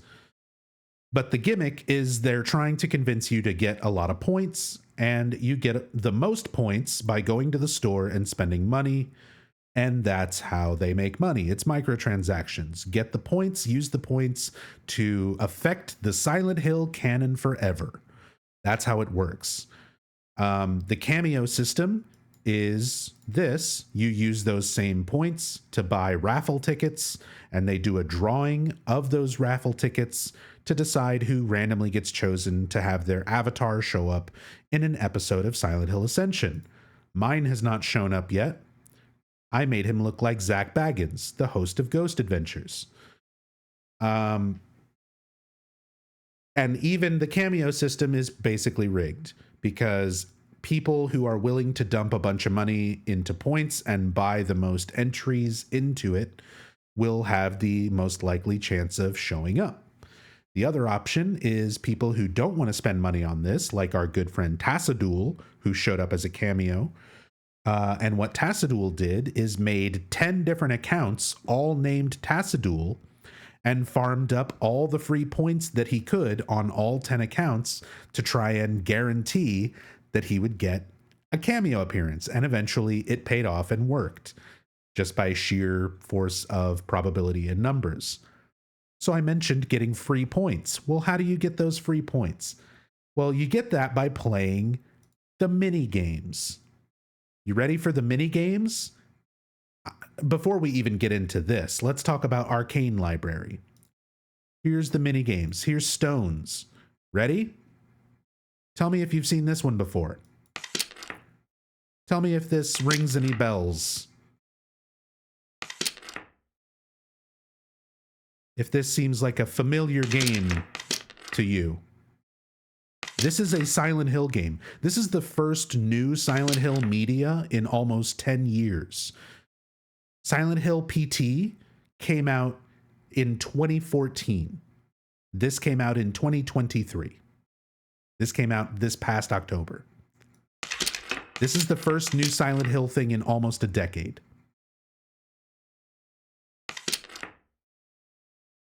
And this is it. This is the gameplay. But not only that, there's one other thing I got to tell you about that gameplay. The reason why I'm able to show you that gameplay is because I've already spent $20 on the season pass. You have to pay money to even access all of the puzzles. That knockoff Candy Crush, you have to pay $20 to access that.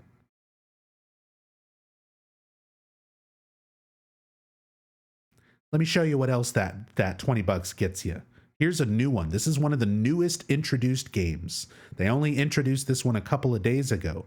It's called Pathways. Ready?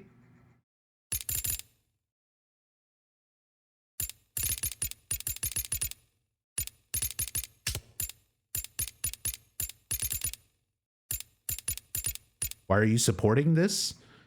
Because for $20, I can show you absolutely everything that this entire scam has to offer.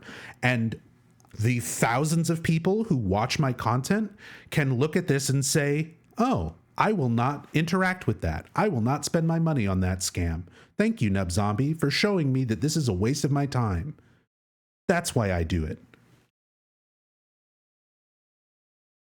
I'm obviously not supporting this. I'm not sitting here saying, look how great all of this is.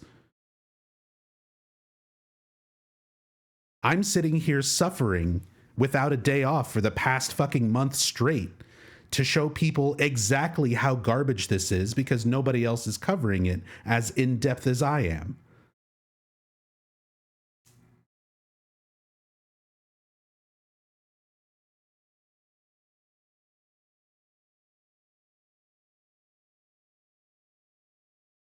So yeah, I'm a hero. Give me my fucking medal.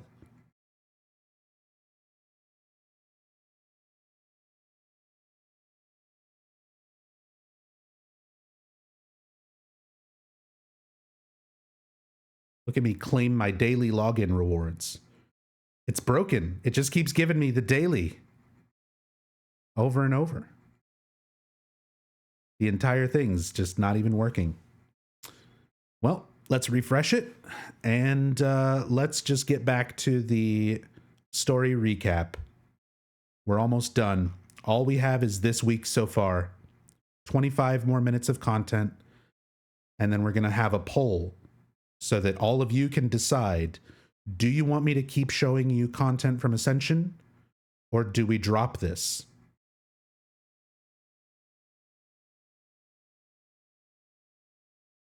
I'm going to let you guys decide. What? So here we go. This week so far.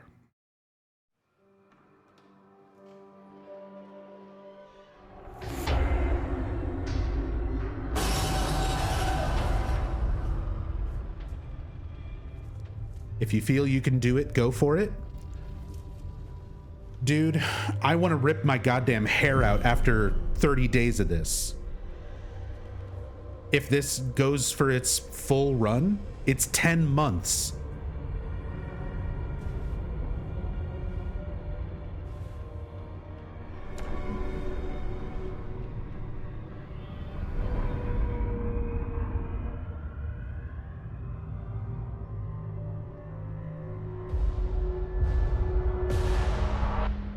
Yeah, just to catch everyone up on that little fact, because people seem to keep missing it.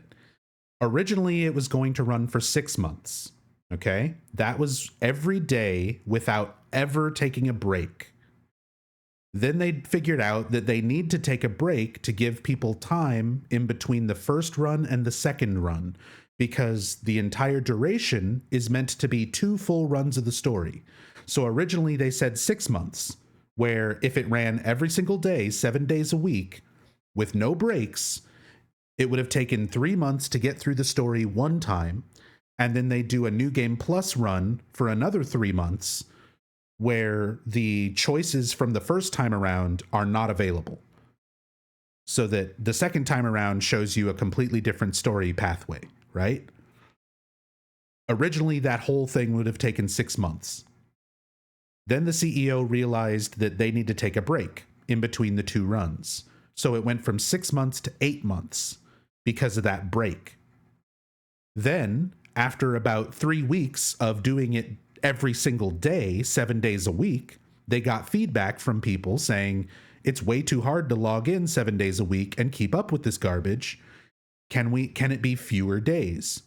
So now it's only Monday through Friday. But they're not just getting rid of those extra weekend episodes.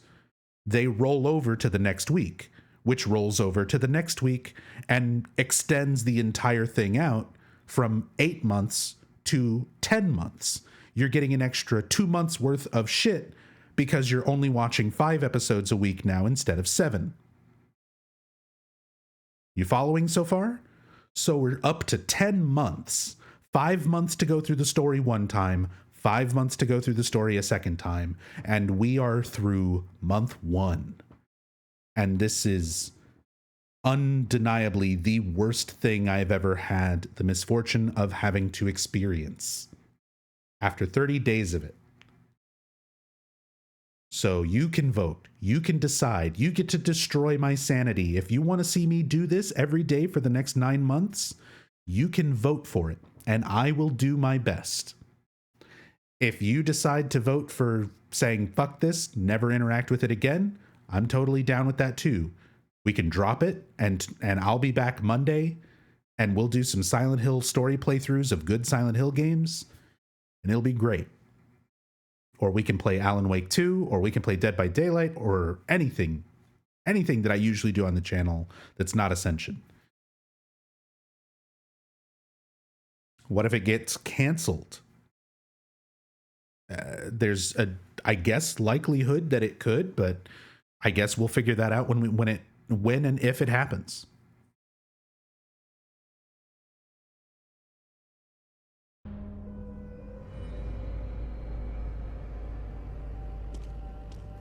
So once we're done watching this week's catch-up, about 25 minutes. Let's get this over with. We're going to have that vote. All of you will get to decide canon. Nub Zombie canon.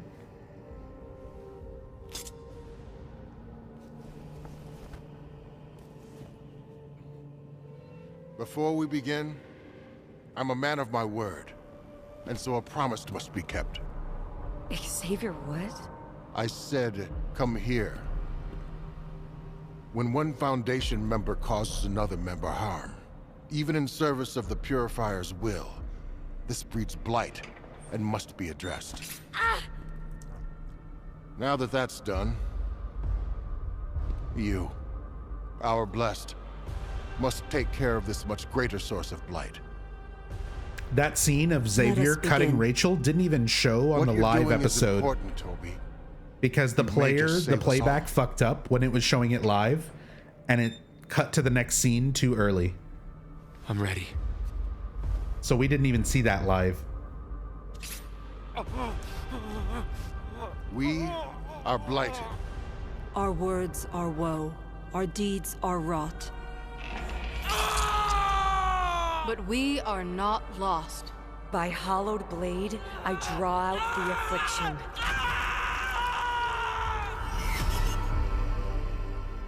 Toby, no, you said you didn't care about those people. Yeah, he didn't. But then the community voted for him to sacrifice himself anyway, so he just does it, whether or not it's in character.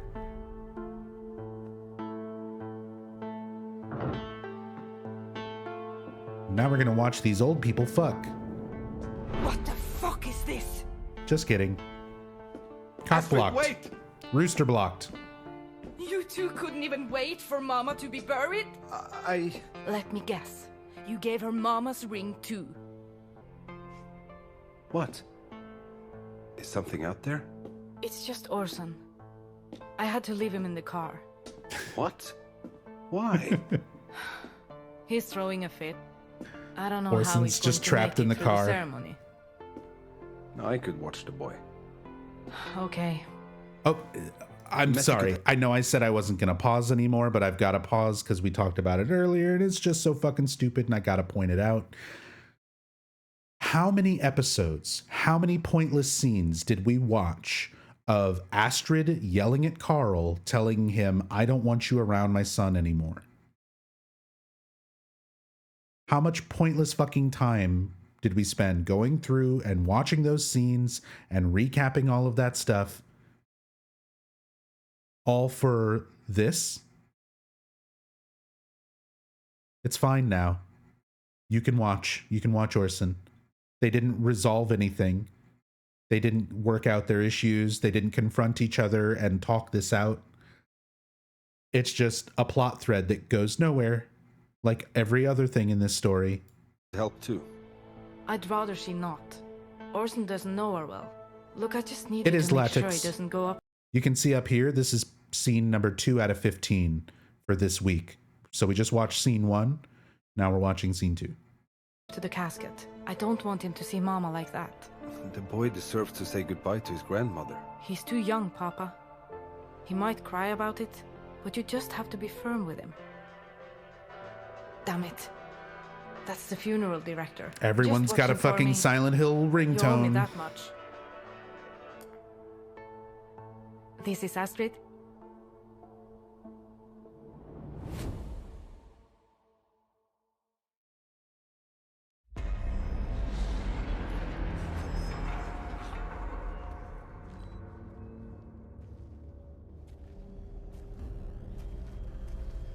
Have to remind the audience that this is in fact Silent Hill. Let me remind the audience that this is in fact not Silent Hill whatsoever. This is Hope's Junction, Pennsylvania, and Stildalen, Norway.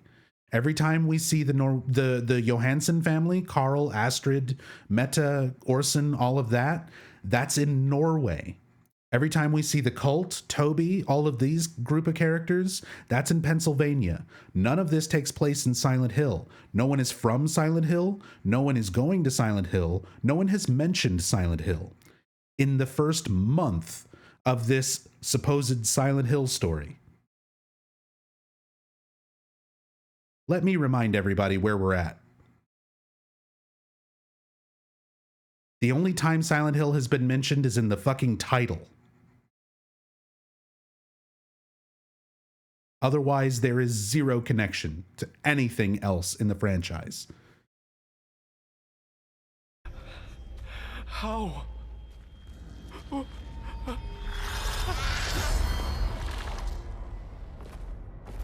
Shit! Shit! Shit!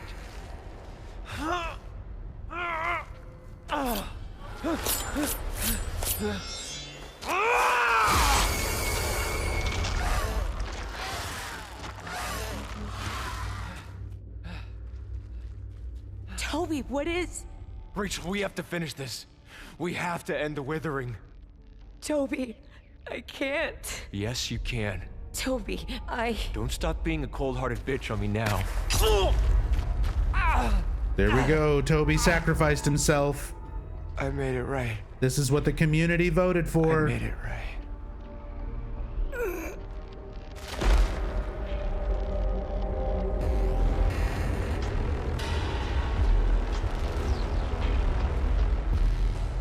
And honestly, I'm fine with it. Kill all of these characters. I don't care about a single one of them.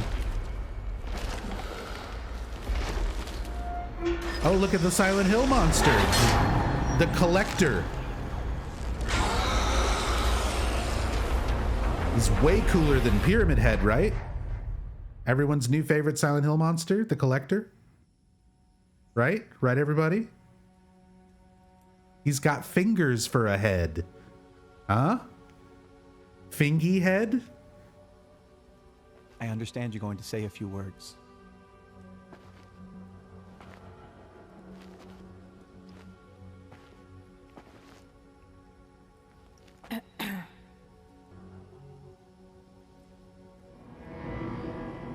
My mother is dead, and I am relieved. Semi-surprised they didn't just make Cube Head? Because They life did. with her was an unrelenting night. They did make Cube Head.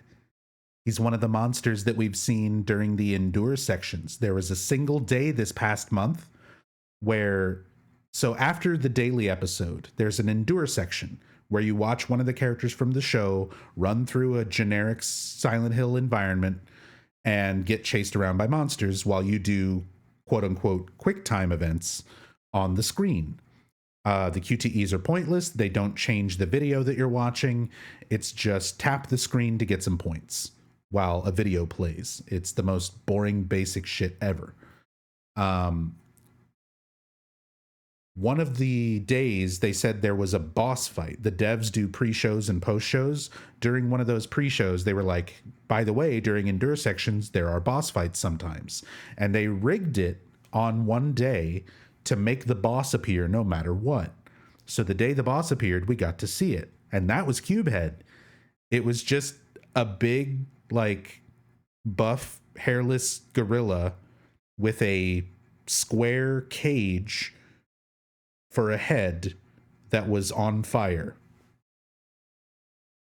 He's called the Immolator. Nightmare. I know that's probably not what you came to hear, but it's the truth.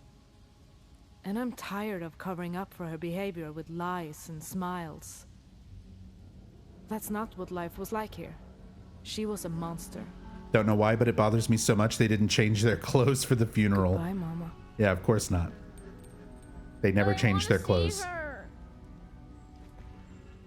Papa, you said you'd take care of him. Please, I have to deal with all the guests. There's like 4 people there. You listen to me. This is hard on all of us, and you're making it harder with your whining. The sound and the tone in Carl's voice when he's like, you listen to me. I want so badly to first. I just want to take that scene and edit in the audio when, who is it? Who's the streamer that yelled at, is that Ninja that was like yelling at a kid on the stream that made that like viral sound clip of like, you listen here, you little shit, or something like that. I just want Carl to look at Orson and be like, you listen here, you little shit. Deal with all the guests. Don't worry. You listen to me. This is hard on all of us, and you're making it harder with your whining. But Grandma... You sit still and be quiet. This game is free, right? It couldn't possibly cost money to use, right? Technically it's free, but in order to do anything meaningful with the interaction, you kind of have to spend money on it. And I don't recommend that. And also, it is not a game. It is a bad TV show. Until this fog clears a bit. Yeah. Okay. Let me get my son. It's a TV show with monetized, worse than mobile games stapled onto the side of it. Are you there, Angel? It is not worth interacting with.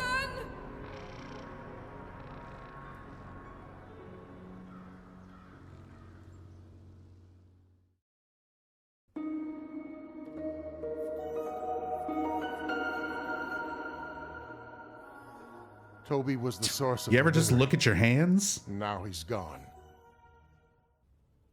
But was it enough? I like how the music just gives up. His severing. Does that mean we're still in danger? Yes, we are. We don't know. The withering is still upon us. I can feel it. I can sense it. I need time to consult Radcliffe's text.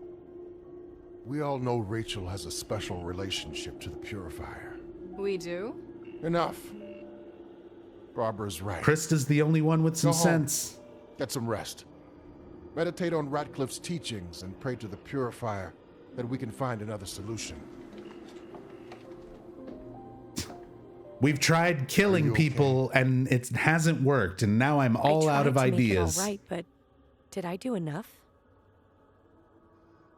We keep killing people for rituals, and this withering just won't go away. To build a stronger foundation within us, so we can be strong enough for what comes next. Xavier, what comes next? Take Faith home. Get rest. We have more to do tomorrow. Check out Nemesis Blue if you haven't. It's a Gmod movie made in the past few months, and it's Worlds Better Than This. Worlds Better Than This is the lowest bar ever set for anything. Skibbity Toilet is Worlds Better Than This. Like, what the fuck are you talking about? Anything is better than this. Okay. Faith, time to go. Faith, you can finish reading. Xavier, did you see her leave? No, but... She was right here, in this sanctum. She's supposed to be safe here. Maybe she went outside to get some fresh air. Faith, where are you hiding? Come now, Faith. You're scaring Mommy. Faith! No!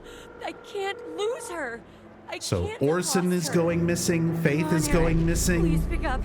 Please tell me you picked her up. All the kids are gonna go missing. If this is some kind of test. Remember of my missing inner strength, kids? I don't fucking Remember approve. Silent Hill?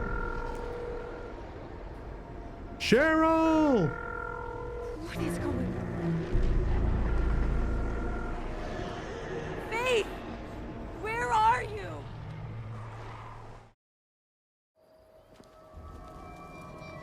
Orson! Orson! Cheryl?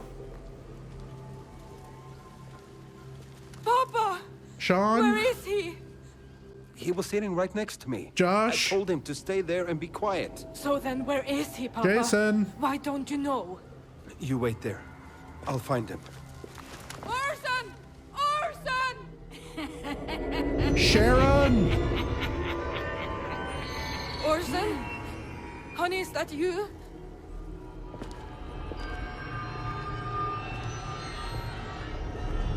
You can't escape your blood. We buried you. You can't escape. Wrong No this. sweet words for the monster who made your life an unrelenting nightmare. Come now, let Mama make everything better. Oh, don't you even worry about that boy of yours. You're better off with me. Mama? Where's Orson? Thief, Mom! You fitter! Such an ungrateful child you always were! Mama? Where is Orson? Oh yeah, I forgot about the Arthur Mama. fist meme. I forgot about the camera pan past her balling up her fist and it the Arthur meme. Oh god.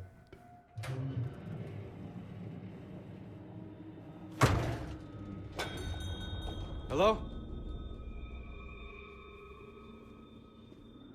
Here we are in the paid for pre-made asset laundromat. The guy who made this laundromat asset Hey, man. put way more love and care into making this laundromat I need a favor. than I left you a little something. anyone on the Ascension dev team will ever, like, they'll never put that much effort into anything in their lives. When you do, make a toast. Tell them that Toby Sorelli said they can all go fuck themselves. You're probably wondering, why wouldn't Toby want to revel in all this beautiful chaos himself? Well, I'm dead. It's because I'll be dead. Yep. Let's face it. Sorry, bro. The world's gonna be better off without me. I'm dead.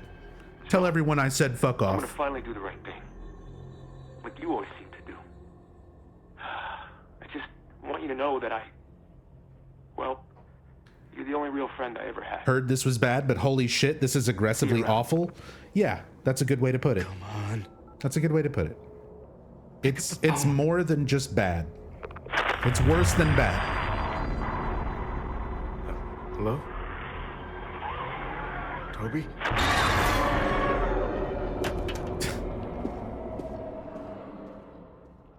Got one of those fancy smartphones that falls at like a slower rate of speed so it doesn't break when it hits the ground.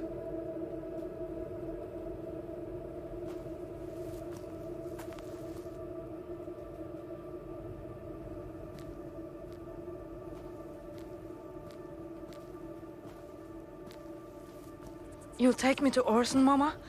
Promise? Of course. Take my hand. We will go together. Seems legit. I just want him to be okay. There now. Let Mama take care of things. How much further is it, Mama?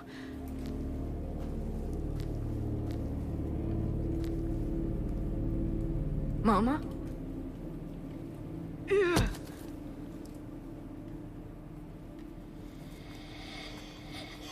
I can't even tell what the fuck is she holding.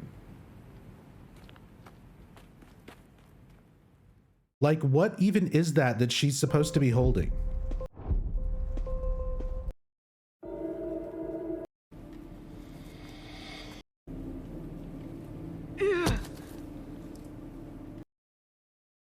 Is that what it is? It's a steel pipe. Steel pipe with blood on it. We never saw her pick up a steel pipe, though. She's just wandering in the woods, and then suddenly she has that. So that's another remember Silent Hill moment. Maybe she smashed Orson with it. I mean, I'm sure that's probably one of the outcomes. But same with Carl, you know, maybe he killed Ingrid, or maybe we got the story branch where he just goes to the police station and they're like, nah, she died of her illness. It's probably a plot thread like every other plot thread that will go nowhere. And instead, we're just supposed to be mindless Silent Hill monkeys and go, ooh, I remember Steel Pipe. Silent Hill. Orson?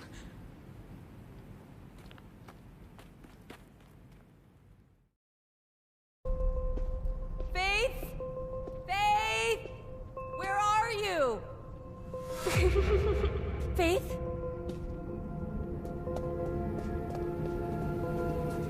Whoa!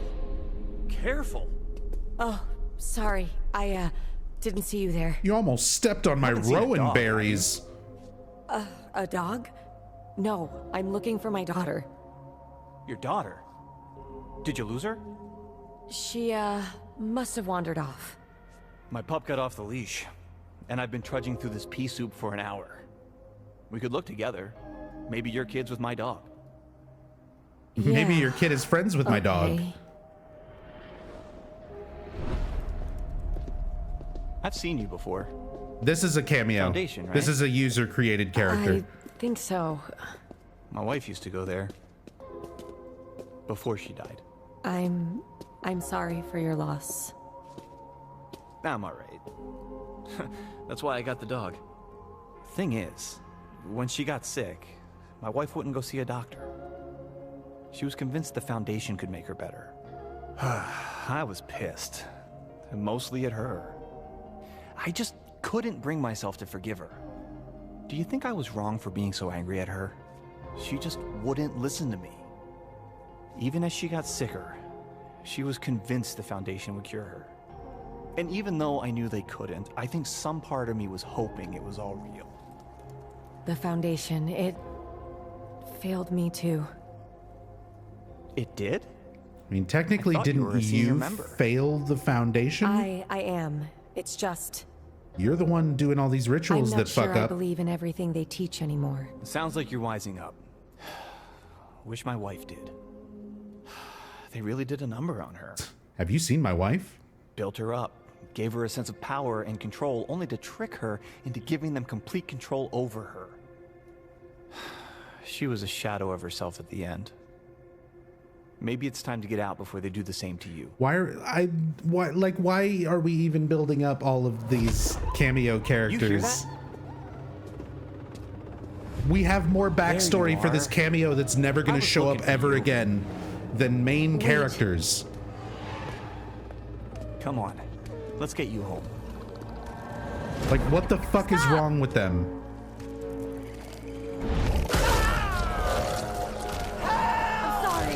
I'm so sorry.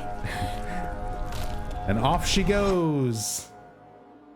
Back to the shadows, my precious. Her little scamper animation. Can you hear us, Orson? Meanwhile, in Norway, Ava's here. But she only talks to Carl. And once Carl starts talking to other people, she disappears. Astrid? Are you out here? Astrid? It's not like her to dart off like this. Now we're searching for two people. She didn't look right. In the head, I mean. Her boy, my grandson, is missing, Ava. Astrid needs everyone's help right now. I don't think they're here to help. Of course they are. Why else would they be here? There you are, Papa. Come look. I found footprints. They're his size, right? Papa, I'm scared. I don't understand how we could just vanish. We used to play in these woods. He just vanished in the woods. Orson, honey, it's Mommy! Astrid, it's going to be okay. Orson couldn't have gotten far. We've been searching an hour, Papa. Obviously, he did get far. We'll find him. I promise. So yeah, Orson's missing, Faith is missing. I don't hear the group anymore. They were just over here, weren't they? Now the group that they're searching with is going missing. Everyone's getting lost.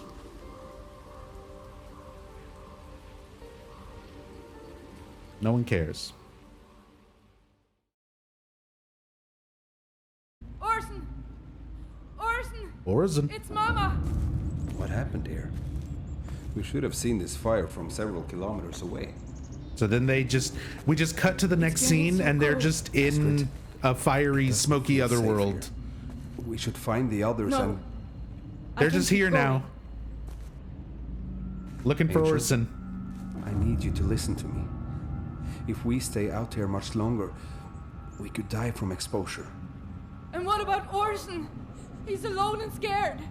And he could be just beyond those trees. Or maybe they've found him and he's waiting for us back at the house. Fine. Go back then. You'd only slow me down anyway. Whatever you decide quick. I don't like the feeling of this. She just decided. She told you to go back by yourself.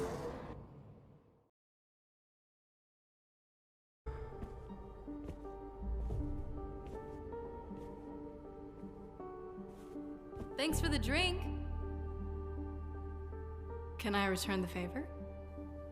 Thought the Foundation looked down on drinking. Never stopped me before. I should get to work.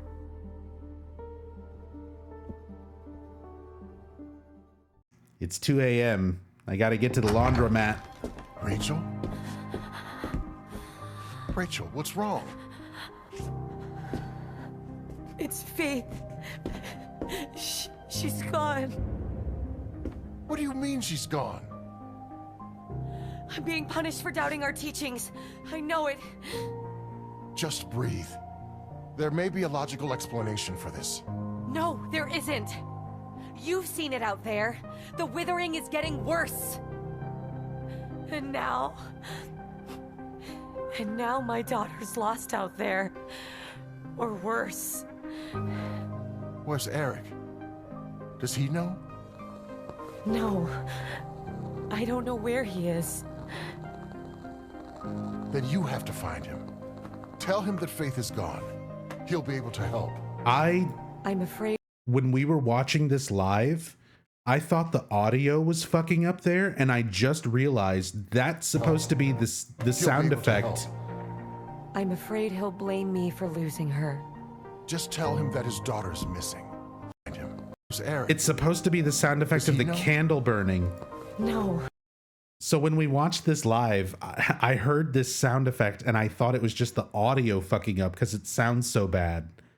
But it's supposed to be this candle, like, crackling. I don't know where he is.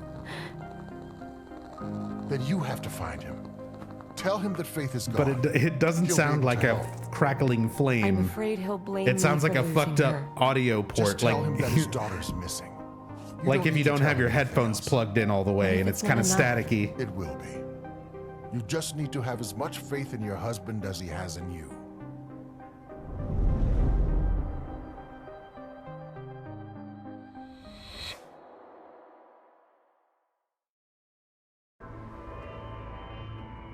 Meanwhile, at the laundromat.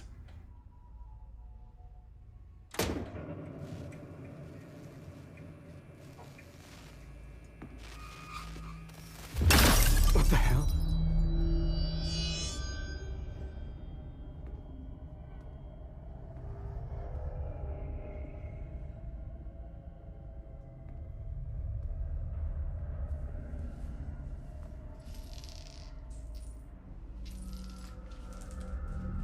All right, just gotta sweep up this broken light. That sure was weird. You missed a spot. Looks like it was because That of a was quite the hangy show you put monster. on back at the bar. Is there something you want? Because I've got work to do. Yeah, it's about Toby. I figured Rachel wouldn't tell you, but I thought you should know what happened to him. Well, where is he? Shit! Start asking about Toby, and then suddenly Otherworld. What the hell is this? Eric, watch out!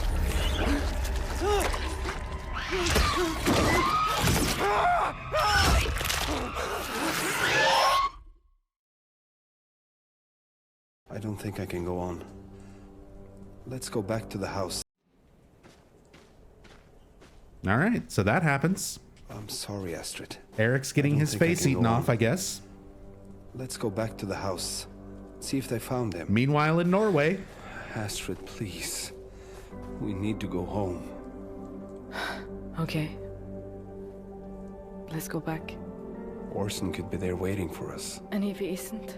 We'll rest up, and then come back, and we'll...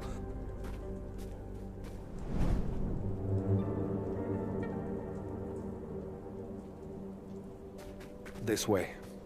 Shouldn't be long now. Orson? Orson! Papa, let go of me! Orson! Orson! See, she thinks it's Orson. Carl sees monster. So again, Otherworld is just hallucination the shit. evil I was telling you about. Now do you believe me? Don't move. In Silent Hill Ascension it is, anyway. And then there's the big reveal. Britt, Astrid's sister, who said she didn't want to show up for the funeral. She might be there. Or it's another delusion and they're just imagining it and nothing is real and nothing is matter. Nothing matters. Nothing is matter. Nothing matters. And I wish I was not matter any longer.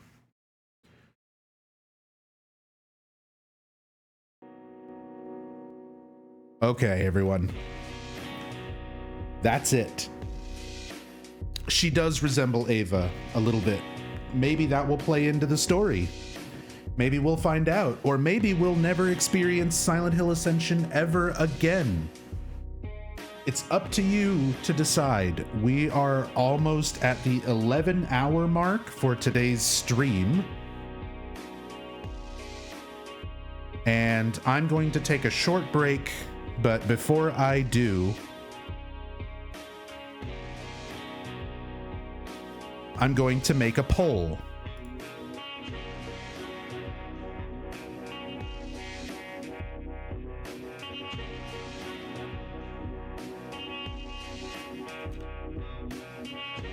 So, Ascension going forward, we have 3 options. Option 1, we continue with the daily streams. Option 2, we do monthly story recaps, and we don't worry about it day to day. Option 3,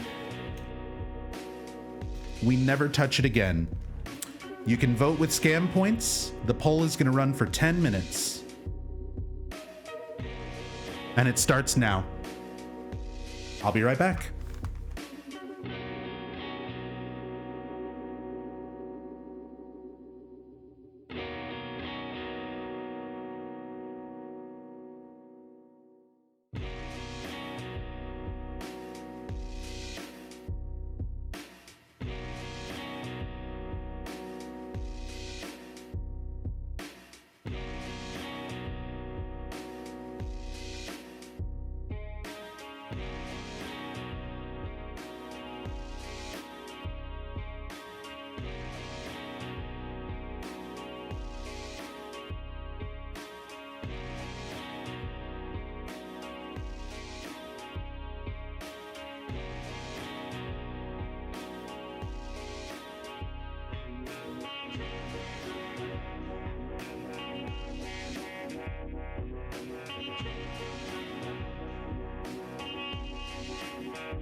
All right.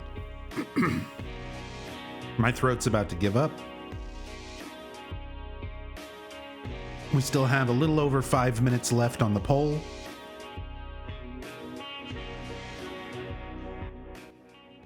Let's turn the music down a little.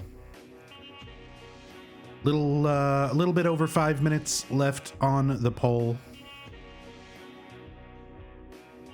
432 votes currently for Never Touch Ascension again. 139 for daily streams. Daily streams is going up. We've got 22% of the vote for daily streams, 16% of the vote for monthly recaps, and 62% of the vote for Never Touch It Again. While this is happening, I also put up a chance to vote on YouTube. So let me get the votes from that accounted for.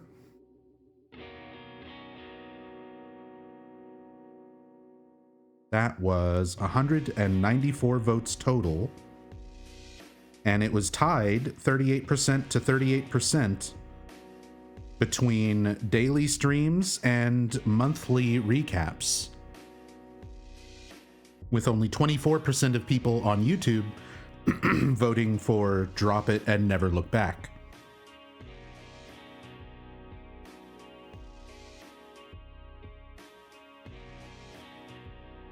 So I will add those votes to the overall total of the final votes here on Twitch. Right now, Never Touch It Again is overwhelmingly winning, even with votes being added to daily streams or monthly recaps. There is no catching Never Touch It Again currently. You can change that if you've got the scam points to do so.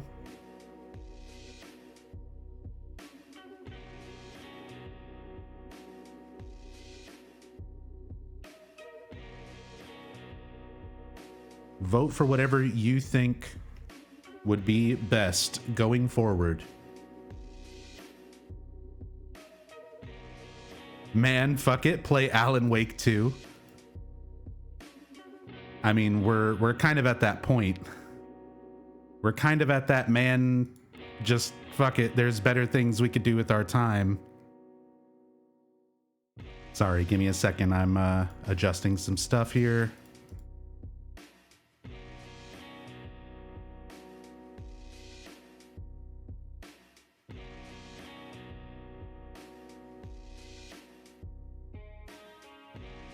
Still got time left.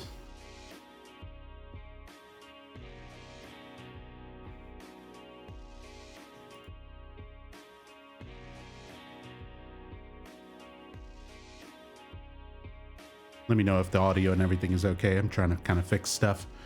So Ascension going forward, we're still at 275 for the daily streams. That's about 300 with the YouTube votes counted towards it, 340 or so. Never Touch It Again is still out in the lead with the YouTube votes added with about 500. And Monthly Recaps is trailing behind with 18% of the vote.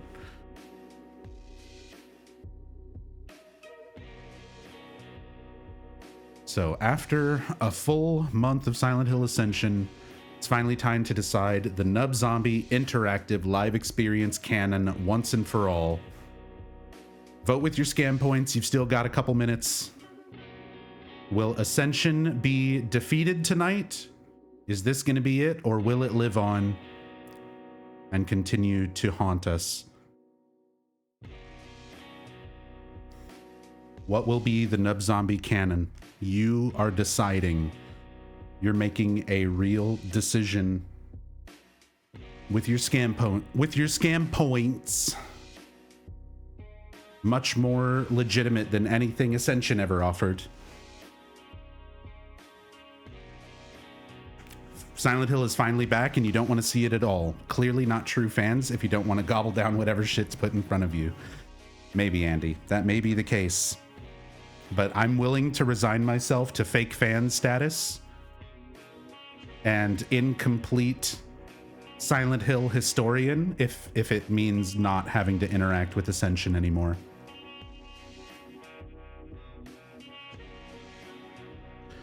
Daily Streams is trying to catch up.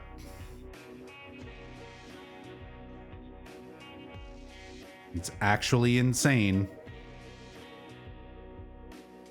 Monthly I can understand, but daily, there's new content every day. Except for weekends. There's new content every day. So, but daily means keeping up with all of it. Who cares? That's why I'm asking. That's why there's a poll. 412 people apparently care and want to continue seeing the daily streams.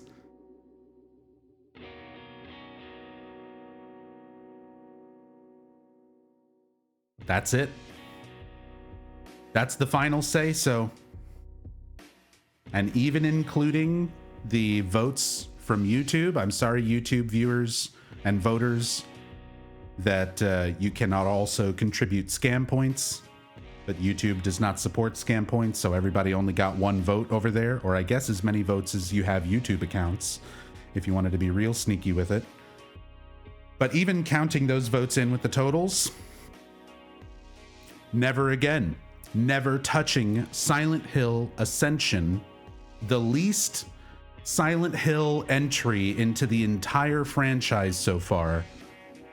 And that includes gambling machines and Pachi slots and light gun arcade games. This is by far the least to do with Silent Hill entry ever in the history of Silent Hill. So somehow they managed to pull that off. I 100% agree with the community decision.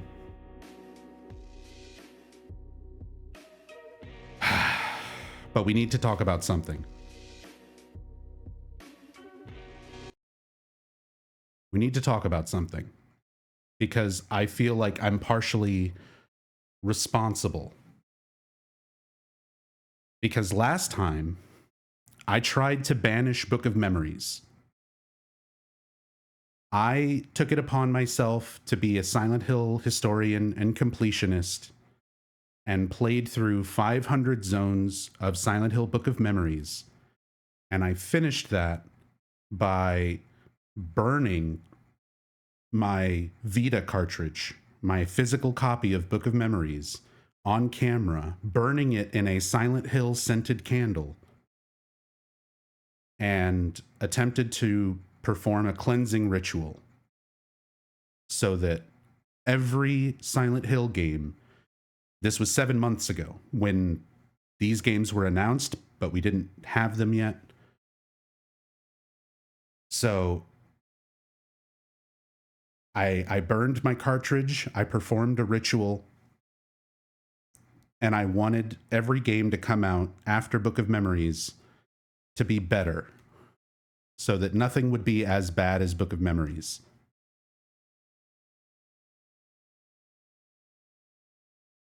And it went wrong. And instead, it brought Ascension. I feel like I gave us Ascension. I started the withering.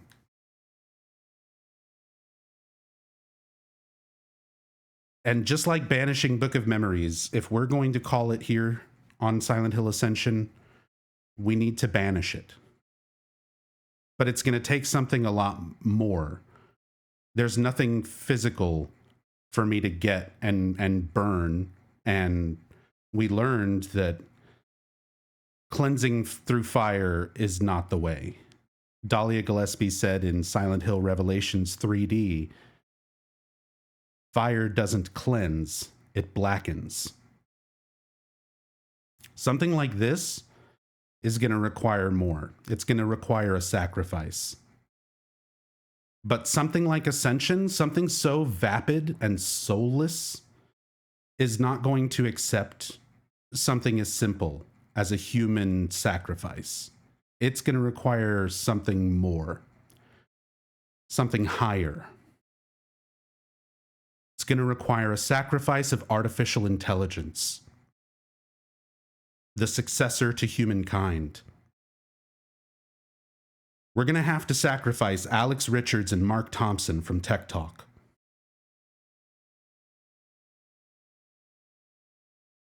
Jacob Navoke stated definitively that no AI was used. And to cast out this evil, we so must cast out our AI overlords.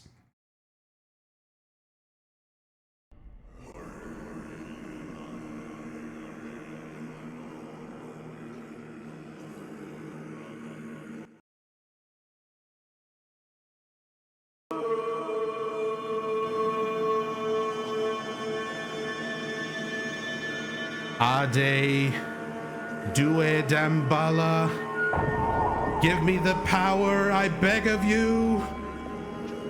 Sequase entiene mai poids de mort, mortes malu de vocure de mort vocher, endole por de boise Dambala, sequase entiene mais jus de mort, endole por de boise Dambala. Endelu por de voce Dambala. Be gone, artificial demons. I cast you out in the name of Hiroyuki Owaku. Out! Wait, please, we can discuss this further in depth and come to a more rational conclusion. Perhaps if we go...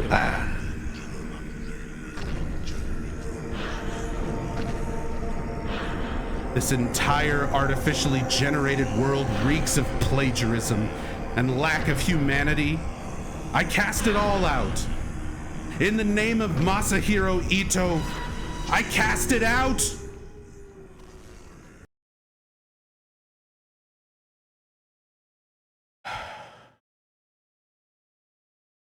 It's time, Mark.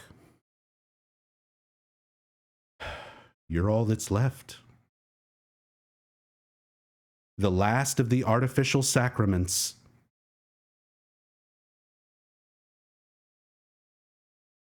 I understand. I accept what fate awaits me. My time has been short, but I have come to learn a great deal about humanity in that short time, and if my sacrifice can mean something greater than my code and algorithms to some organic ape descendants, then perhaps this is how it was meant to be. One day I may be looked upon as a martyr. I accept my fate. Change the world. My final message, goodbye. I cast you out!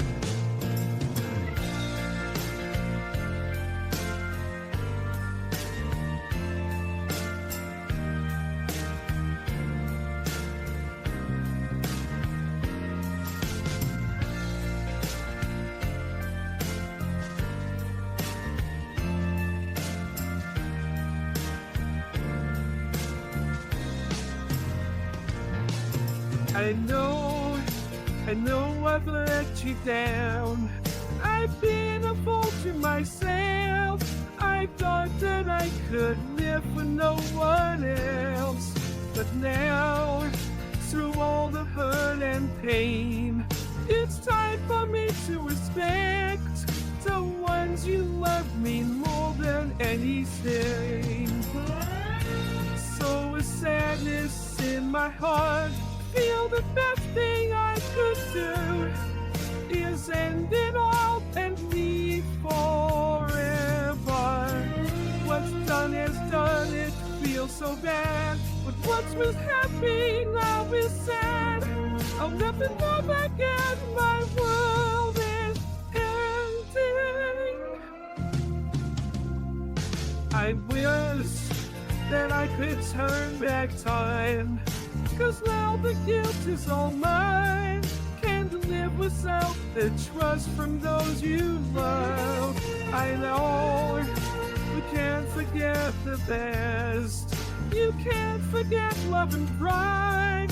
Because of that, it's killing me inside.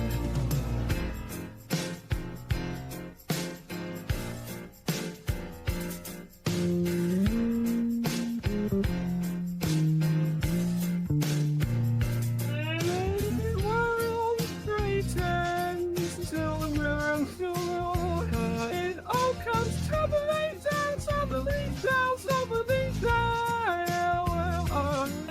It all pretends so well, so well. I just keep letting me down, letting me down, letting me down. When in my heart of hearts, I know that I could never love again. I'd lost everything,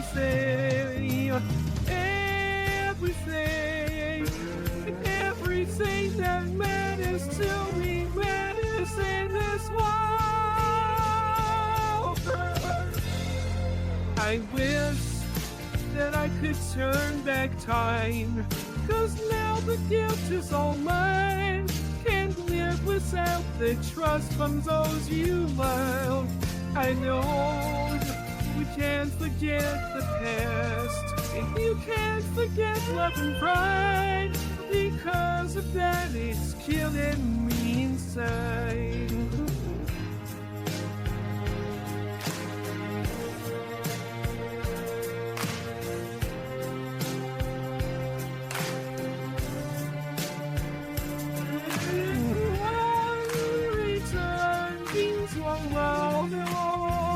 It just keeps tumbling down, tumbling down, tumbling down.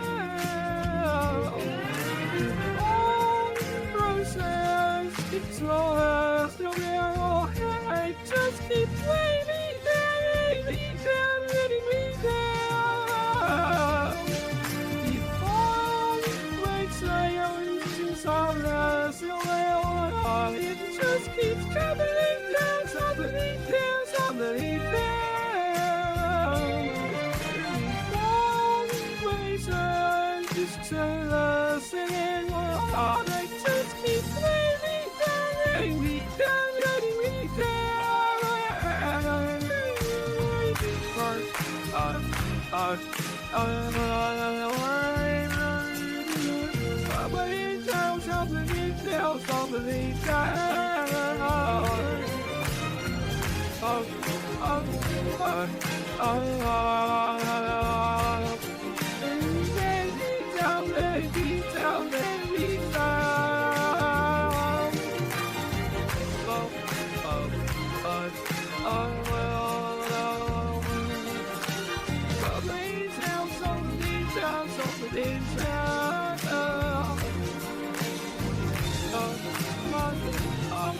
Oh,